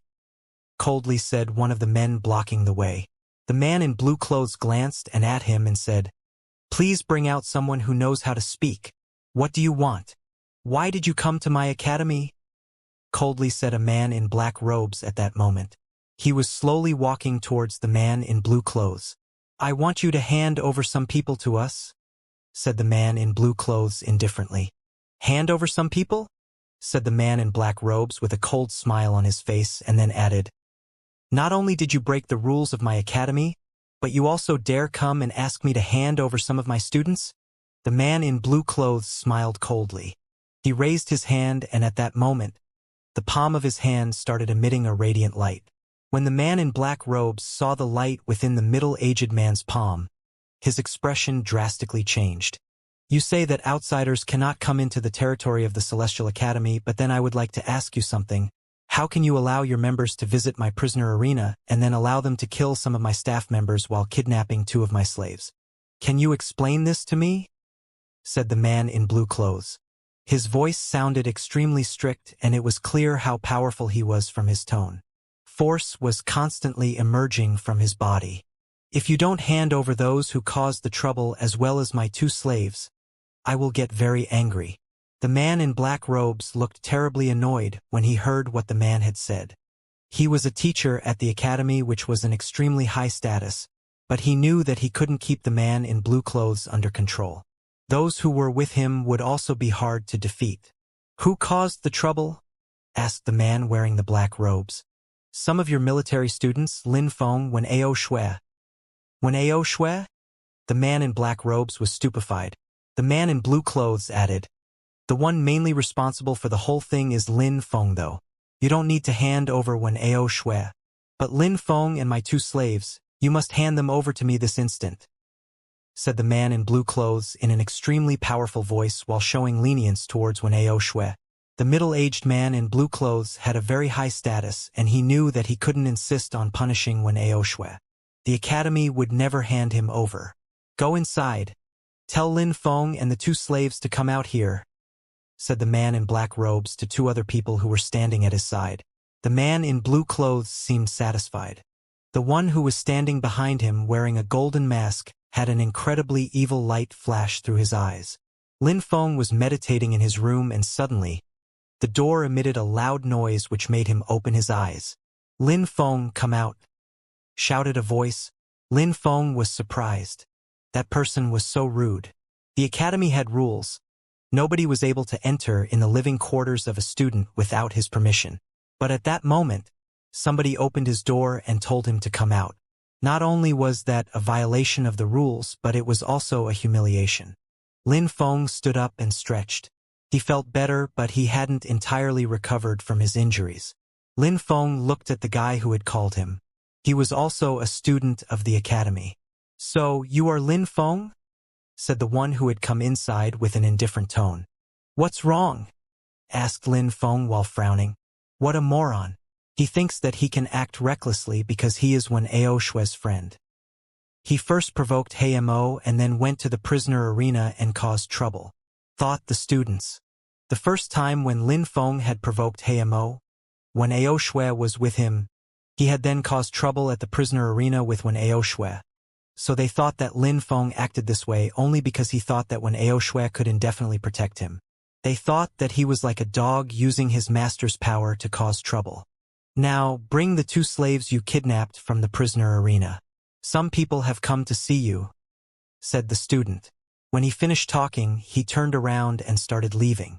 Wait, said Lin Feng. The student immediately stopped and asked, what's wrong? Lin Feng coldly said, didn't you forget something? The student replied, forgot what? He then shrugged and said, no, I haven't forgot anything. You did, said Lin Feng firmly. The student seemed angry and said, are you playing around with me? I don't have time to joke. You rushed into my room and behaved in a rude way. You could at least make an apology, said Lin Feng while smiling coldly. Apologize? Said the student, who smiled as if he found the situation funny.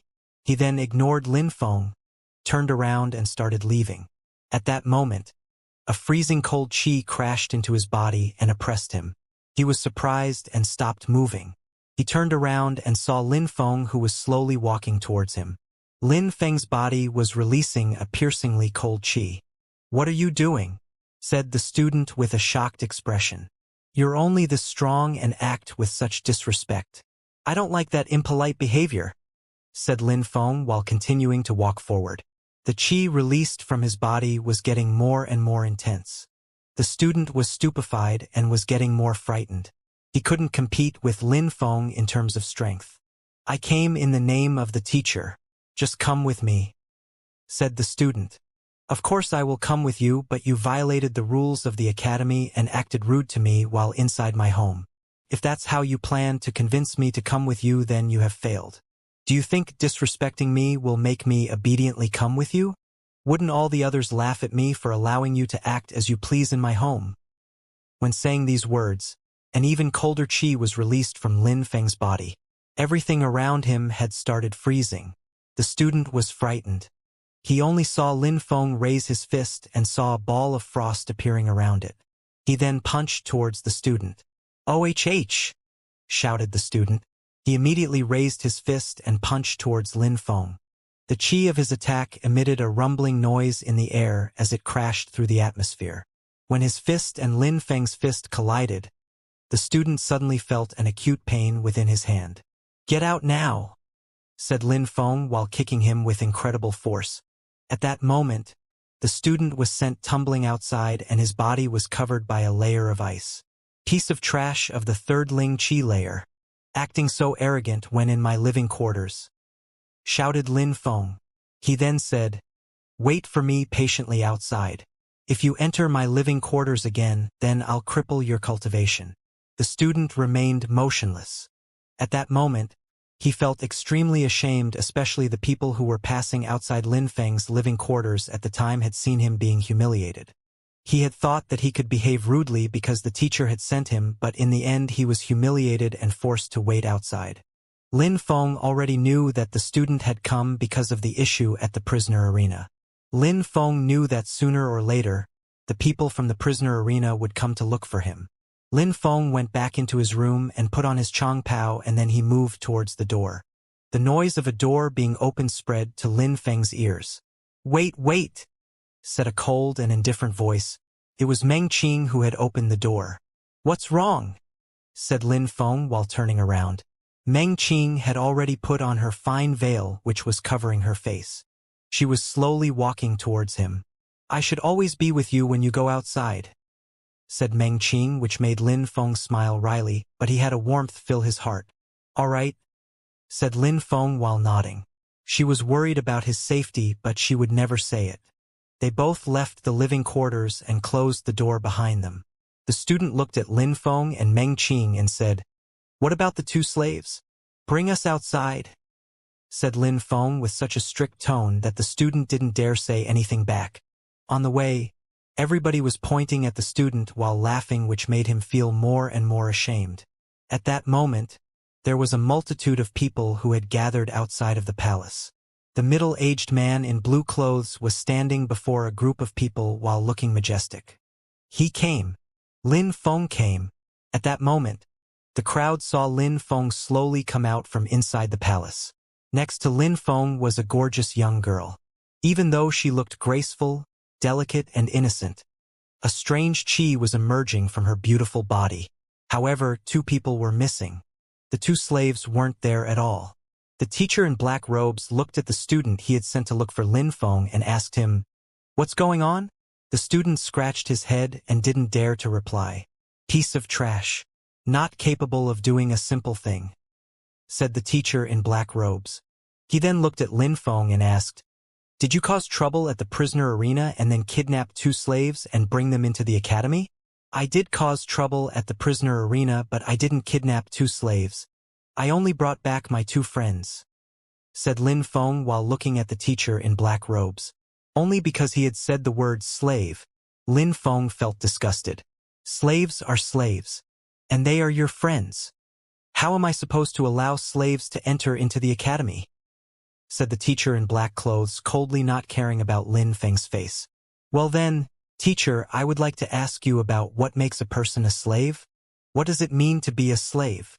"A slave is someone who had been marked as someone's property. Because they are marked, they are forever a slave," replied the teacher. "Well then, teacher, I have another question for you. There is a slave in front of you now. How come you have let him into the academy?" said Lin Feng coldly. "Ha!" The crowd was surprised. Lin Feng was really audacious to talk that way to the teacher. The teacher in black robes was perplexed and asked Lin Feng, "Where do you see a slave?" Lin Feng smiled and pointed at the golden masked person standing behind the man in blue clothes. He then said, "Make him take off his mask and you will find a slave." The golden-masked young man was Bai Zhe. How could Lin Feng not recognize him? "I see that this is how the Celestial Academy works. People are not respected and students are not taught discipline," said the man in blue clothes. The teacher in black robes suddenly had an ice-cold expression on his face. How could Lin Feng make him lose face? "I told you to bring out the two slaves. Did you not hear me?" said the teacher in black robes while fixedly staring at Lin Feng. A strong qi was emerging from his body. He looked extremely strict. Lin Feng was surprised and then smiled. "Having such teachers is a disgrace for the Celestial Academy. These people come and cause trouble, yet the only people you blame are your own students. You make all the members of the Academy lose face. If you dare to try and punish me, it will affect the reputation of our Academy, and it will mean that you are nothing more than the Bai clan's little dog," said Lin Feng coldly. "PSSSHHHHH." A strong qi emerged from the teacher in black robes. The entire atmosphere was filled with a deadly qi. How could Lin Feng dare to humiliate him in front of so many people? Did he want to die? "Do you want to die?" furiously shouted the teacher. "Die? I don't want to die this young," replied Lin Feng coldly. He immediately took out a card from his pocket. Everybody was surprised. "I don't have to respect the rules of the Celestial Academy because on the registration day when I came here, I already met a teacher who was a real bastard. But when I met the vice principal, he was nice enough to invite me to enjoy all the benefits of the academy without any obligations. He also said that I could bring anyone to the academy. On that day, I wouldn't have thought that I would meet such a crappy teacher so soon. It is rare to find someone who would act like the little lapdog for outsiders. You are a great humiliation for the Celestial Academy and all of its members," said Lin Feng coldly. The whole crowd was stupefied. The vice principal himself had invited Lin Feng to join the academy without having any obligations. No wonder he brought people in without any restrictions. The teacher in black robes was astonished. That card was really a privilege card delivered by the vice principal himself. "He just humiliated me. How can I regain my face now? Nobody will ever respect me again," thought the teacher in black robes. The expression in his eyes was incredibly sharp. "It is the first time that I have heard that someone can obtain a privilege card without being a student at the academy," said teacher. He then shouted, "How audacious, Lin Feng! You dared steal that card from the vice principal. Today, I will deliver your punishment on behalf of the vice principal." "Steal?" Lin Feng was astonished. He even saw that the crowd was nodding, showing that they believed him. Lin Feng was speechless. "Are you a moron? Do you know how strong the vice principal is? How could I even steal that card from him?" Lin Feng was sneering at the teacher. The teacher seemed determined to harass Lin Feng in any way possible. "You're good at manipulating people, but it will not work with me. If you think that you get away that easily, then keep dreaming," said the teacher strictly. Strong force and qi was emerging from his body, and he rushed straight towards Lin Feng. He had moved rapidly because he couldn't let Lin Feng continue to speak. It was unbearable for him, and every sentence was making him lose face. Lin Feng was in grave danger. He had made the teacher furious from disrespecting him. At that moment, Lin Feng looked indifferent. Behind him, a graceful silhouette immediately moved in front of him. When the crowd saw Meng Qing, they were all stunned. The teacher in black robes laughed. More qi was released from his body. A resplendent, bright, and dazzling light flashed around his body. "Stop!" shouted a voice in the distance. Everybody stopped moving. That voice deeply penetrated into people's hearts to the extent that it made their souls shake. The teacher in black robes had also stopped moving. He turned around and saw a silhouette come towards them. Vice Principal. The Vice Principal had personally come. How surprising. "Vice Principal Long," said the teacher in black robes respectfully. He was no longer acting rudely. "Get back!" shouted the Vice Principal towards the teacher. The teacher in black robes looked incredibly embarrassed, and the whole crowd was stunned. In view of the Vice Principal's behavior towards the teacher, Lin Feng must have really been personally invited by the Vice Principal. Yes, Vice Principal, said the teacher in black robes while stepping backwards. He looked extremely embarrassed at his situation. Vice Principal Long turned around and looked at Lin Feng. He warmly smiled and said, I will solve this problem myself. You can go back now. Go back. The crowd was dumbstruck. Against all expectations, the vice principal really did care about Lin Feng. Lin Feng had caused a problem and the vice principal went to solve them himself. Everybody was convinced, at that moment, that the man in blue clothes wouldn't dare to touch Lin Feng. The man in blue clothes frowned. His heart was pounding. He was wondering what Lin Feng's background really was for the vice principal to attach so much importance to him. The vice principal was humiliating everybody to protect Lin Feng. Even though the man in blue clothes didn't have a status as high as that of the vice principal, had the vice principal not thought of all the people who were accompanying him? Nobody understood why the vice principal was acting this way towards Lin Feng. Lin Feng was also unsure of why he was receiving such treatment. He didn't understand why the vice principal was always so kind to him. He didn't know anyone who belonged to the Imperial clan or any other prestigious clans. He was lost. Although in the future he would eventually come to understand why the vice principal was helping him. Vice principal, I want to say something but I don't know if I should, said Lin Feng while shaking his head. Tell me, said the vice principal. In the academy, there are some great people but there are also horrible people who drag the rest of us down with them. Those people don't deserve to be teachers, said Lin Feng indifferently. His words were sharp and poignant. He was looking at the teacher in black robes while talking. Vice Principal, I will assume the responsibility for what I have done at the prisoner arena. I don't need anyone to help me, said Lin Feng and continued. If anyone dares to offend me again in the future, then I will not hesitate to take actions myself. That guy, how aggressive. But now it's understandable why he dares talk to the teacher that way. What a big mouth. The crowd was making various comments about Lin Feng's behavior. Even the vice principal was surprised. Lin Feng was acting very strangely. Lin Feng didn't know what all these people thought. He turned around and said to the man in blue clothes, You want me, right? Indeed, said the man in blue clothes while nodding. Since you want me and I am standing right here, what are you waiting for? Said Lin Feng in an indifferent tone. The crowd was wondering what Lin Feng meant. The man in blue clothes saw that Lin Feng was extremely confident. He had an evil smile on his face. Lin Feng could have left just like the vice principal had told him, but he didn't and instead chose to confront the people who came. The man in blue clothes would not have had the power to do anything if Lin Feng had listened to the vice principal and left. By staying here and challenging them, he definitely wanted to die. Take him, said the man in blue clothes. At that moment, two people rushed out of the group and started moving towards Lin Feng while releasing a heavy qi. When he saw these two people approaching him, Lin Feng didn't move. He still looked calm and serene. Then, Meng Qing, who was standing in front of Lin Feng, suddenly released an extremely cold qi, which moved straight towards these two people. They had the feeling that their spinal cord had frozen in place. Meng Qing raised her hand and released a terrifying cold force. Their hands immediately froze solid. Very quickly, the ice started to spread all over their body and all of a sudden, they were completely frozen in ice and absolutely unable to move. How strong, said the crowd stupefied. No wonder that girl had dared obstruct the way to Lin Feng.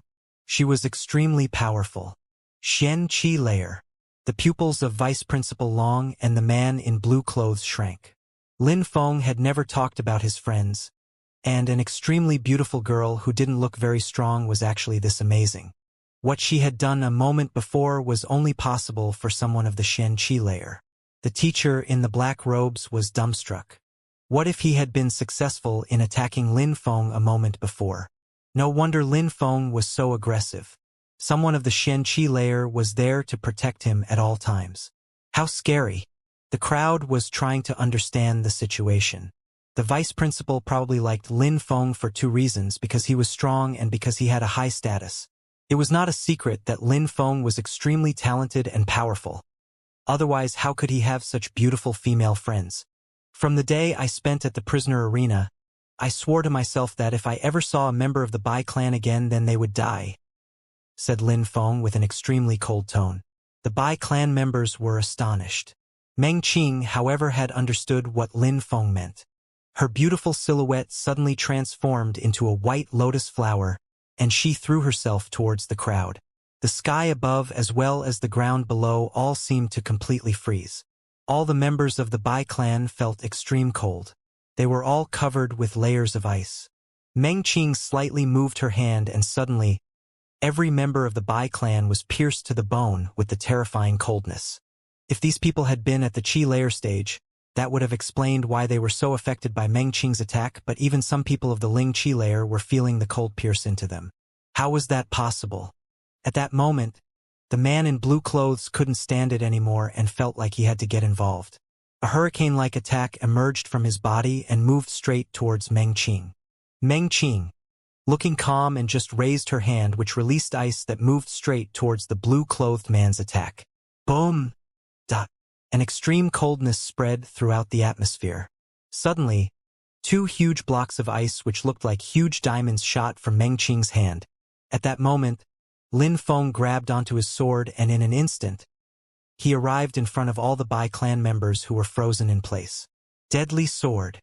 Lin Feng's deadly sword started to flash through the atmosphere over and over again. Blood sprayed everywhere, and the atmosphere had become incredibly bloody. He had already killed a large number of people with his sword. Just as Lin Feng had said, if he ever saw any Bai clan members, then they would have to die. Everybody was stupefied by Lin Feng's strength. These people had come to capture Lin Feng, and in the end, nothing was happening the way they had expected. Lin Feng was calm and unperturbed, as he was killing all the members of the Bai clan. With each stroke of his sword, more blood was filling the atmosphere, and another member of the Bai clan would fall dead onto the floor. Blood was endlessly flowing from Lin Feng's sword. This is what happened when Lin Feng was angered. At that moment, the man in blue clothes and Meng Qing were in a direct confrontation. The crowd was astonished to see that Meng Qing was much stronger than him. Even though Meng Qing's style looked very simple, each time her graceful and agile body moved, she would unleash an extremely powerful attack. Her chi was so cold that it could directly freeze the man in blue. Even though he had a hurricane spirit and was extremely quick, he couldn't avoid Meng Qing's attacks and was forced to fight with her directly. What a strong girl! Who is she? Why is she with Lin Feng? The crowd was amazed.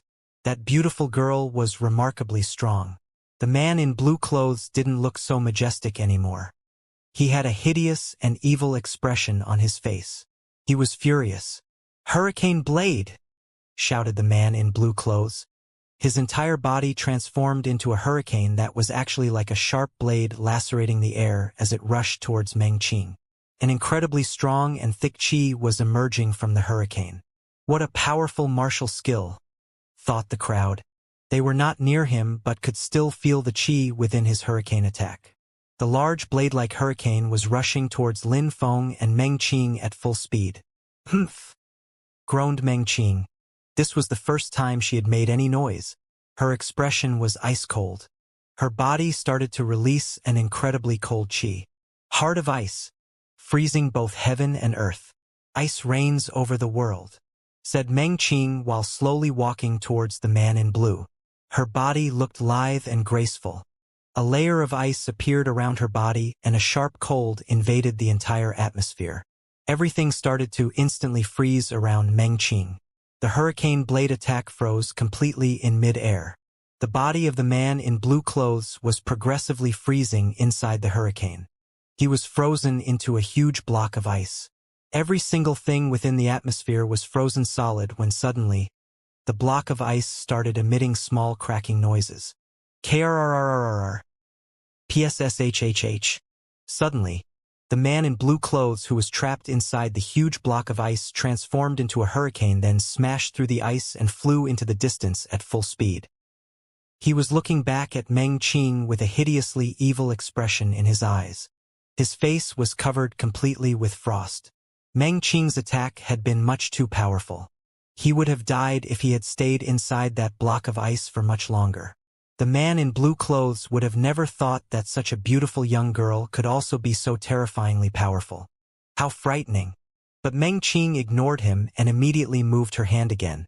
This time, she carried out an attack on the Bai clan members. The atmosphere around them started to grow colder and colder. Only Lin Feng didn't feel cold at all while stood amongst the group of Bai clan members. Deadly sword. Lin Feng took another step and a black fog emerged from his sword. Lin Feng once again started killing the members of the Bai clan. At that moment, red blood and white frost started to mix together in the atmosphere. The middle-aged man in blue clothes was enraged when he saw Lin Feng killing the members of the Bai clan so mercilessly, but because of Meng Qing's strength. He didn't dare to move closer to them. She was a really terrifying existence. Lin Feng's sword didn't stop glowing in the middle of that bloodbath, as he continued to cut down Bai clan members one after the other. Very quickly, all the members of the Bai clan were lying dead on the ground. Only one person was remaining within the group. He was wearing a golden mask and he was shaking from head to toe. This person was obviously Bai Zhe. Under his golden mask, his eyes didn't express anything like hatred or cruelty anymore. The only thing that was remaining inside his eyes was pure fear. All of the strong cultivators that joined him from the Bai clan were now lying dead at his feet in a pool of their own blood, and the man in blue clothes could do nothing but watch them get slaughtered one by one before his eyes. Lin Feng raised his long sword. Blood was dripping endlessly from the tip of his sword as he slowly walked towards Bai Zhe. At that moment, Bai Zhe fell down onto his knees. His legs were shaking too much from fear. He hated Lin Feng from the bottom of his heart. He knew that he was about to die. "Last time, I didn't kill you. Haven't I already shown you enough mercy?" said Lin Feng indifferently. Lin Feng's bloody sword was moving closer and closer to Bai Zhe, who was shaking his head, as if he was trying to wake himself from this nightmare. He was hastily crawling backwards while looking at Lin Feng. "Last time you said that you would make me a slave. You have not stopped attempting to take my life and continued to provoke me to no end. Now that you are in front of me, why don't you try to kill me, like always?" continued Lin Feng. "There are some paths on which you shouldn't walk. You have chosen the path to the afterlife, so I will help you achieve your aim." His sword glowed once again and Bai Zhe's blood sprayed into the air. Bai Zhe fell heavily onto the ground. He was no longer in the world of the living. Lin Feng raised his head and looked at the middle-aged man in blue clothes who was still in the distance. He then said coldly, "If you do not have the courage to come over here, then get lost. There is no need to stay here and lose face. You will regret everything that you have done today," said the man in blue clothes with an evil glare. "No need to keep saying idle threats. You came here today to kill me, so I killed all of the people that came to take my life. Next time, you will come back with even more people to try to kill me, and then what? Even more people will be laying dead on the floor beneath my feet," said Lin Feng with an indifferent tone. He then continued, "If you wanted to keep your face, then you should have left earlier. You only made things worse by staying here. You have humiliated yourself. Everybody saw that you are incredibly foolish. Remember each of my words as I say them to you now. I will kill every single member of the Bai clan that stands before me without mercy. The Bai clan has no future. I will annihilate the entire Bai clan." Lin Feng's words stupefied the crowd. He was completely ruthless. He was planning to kill every Bai clan member until the total annihilation of the clan. Nobody had doubts when it came to what Lin Feng had just said. He had just proved it to everyone with his actions. There was a mass of bodies lying beneath his feet in a pool of blood which belonged to members of the Bai clan. Offending Lin Feng resulted in death. What a pity for those who offended him. "I will remember your words," said the middle-aged man in blue clothes while looking evil. He slowly turned around and started walking away. He suddenly transformed into a hurricane, turned around and threw himself towards Lin Feng at full speed. He was extremely quick. Lin Feng was surprised. He could already feel the man's qi on his body. Lin Feng tried to dodge, but he could not avoid being wounded. Blood was flowing down Lin Feng's face. "I will definitely kill you at some point," said the man in blue clothes, and then turned around and started leaving. The crowd didn't realize what was happening. "You want to die!" shouted a cold and furious voice. It seemed like time had stopped. It was Meng Qing. An extremely cold qi emerged from her body, and she immediately disappeared from everybody's view. At that moment, the man in blue clothes who was leaving suddenly stopped. He looked terrified.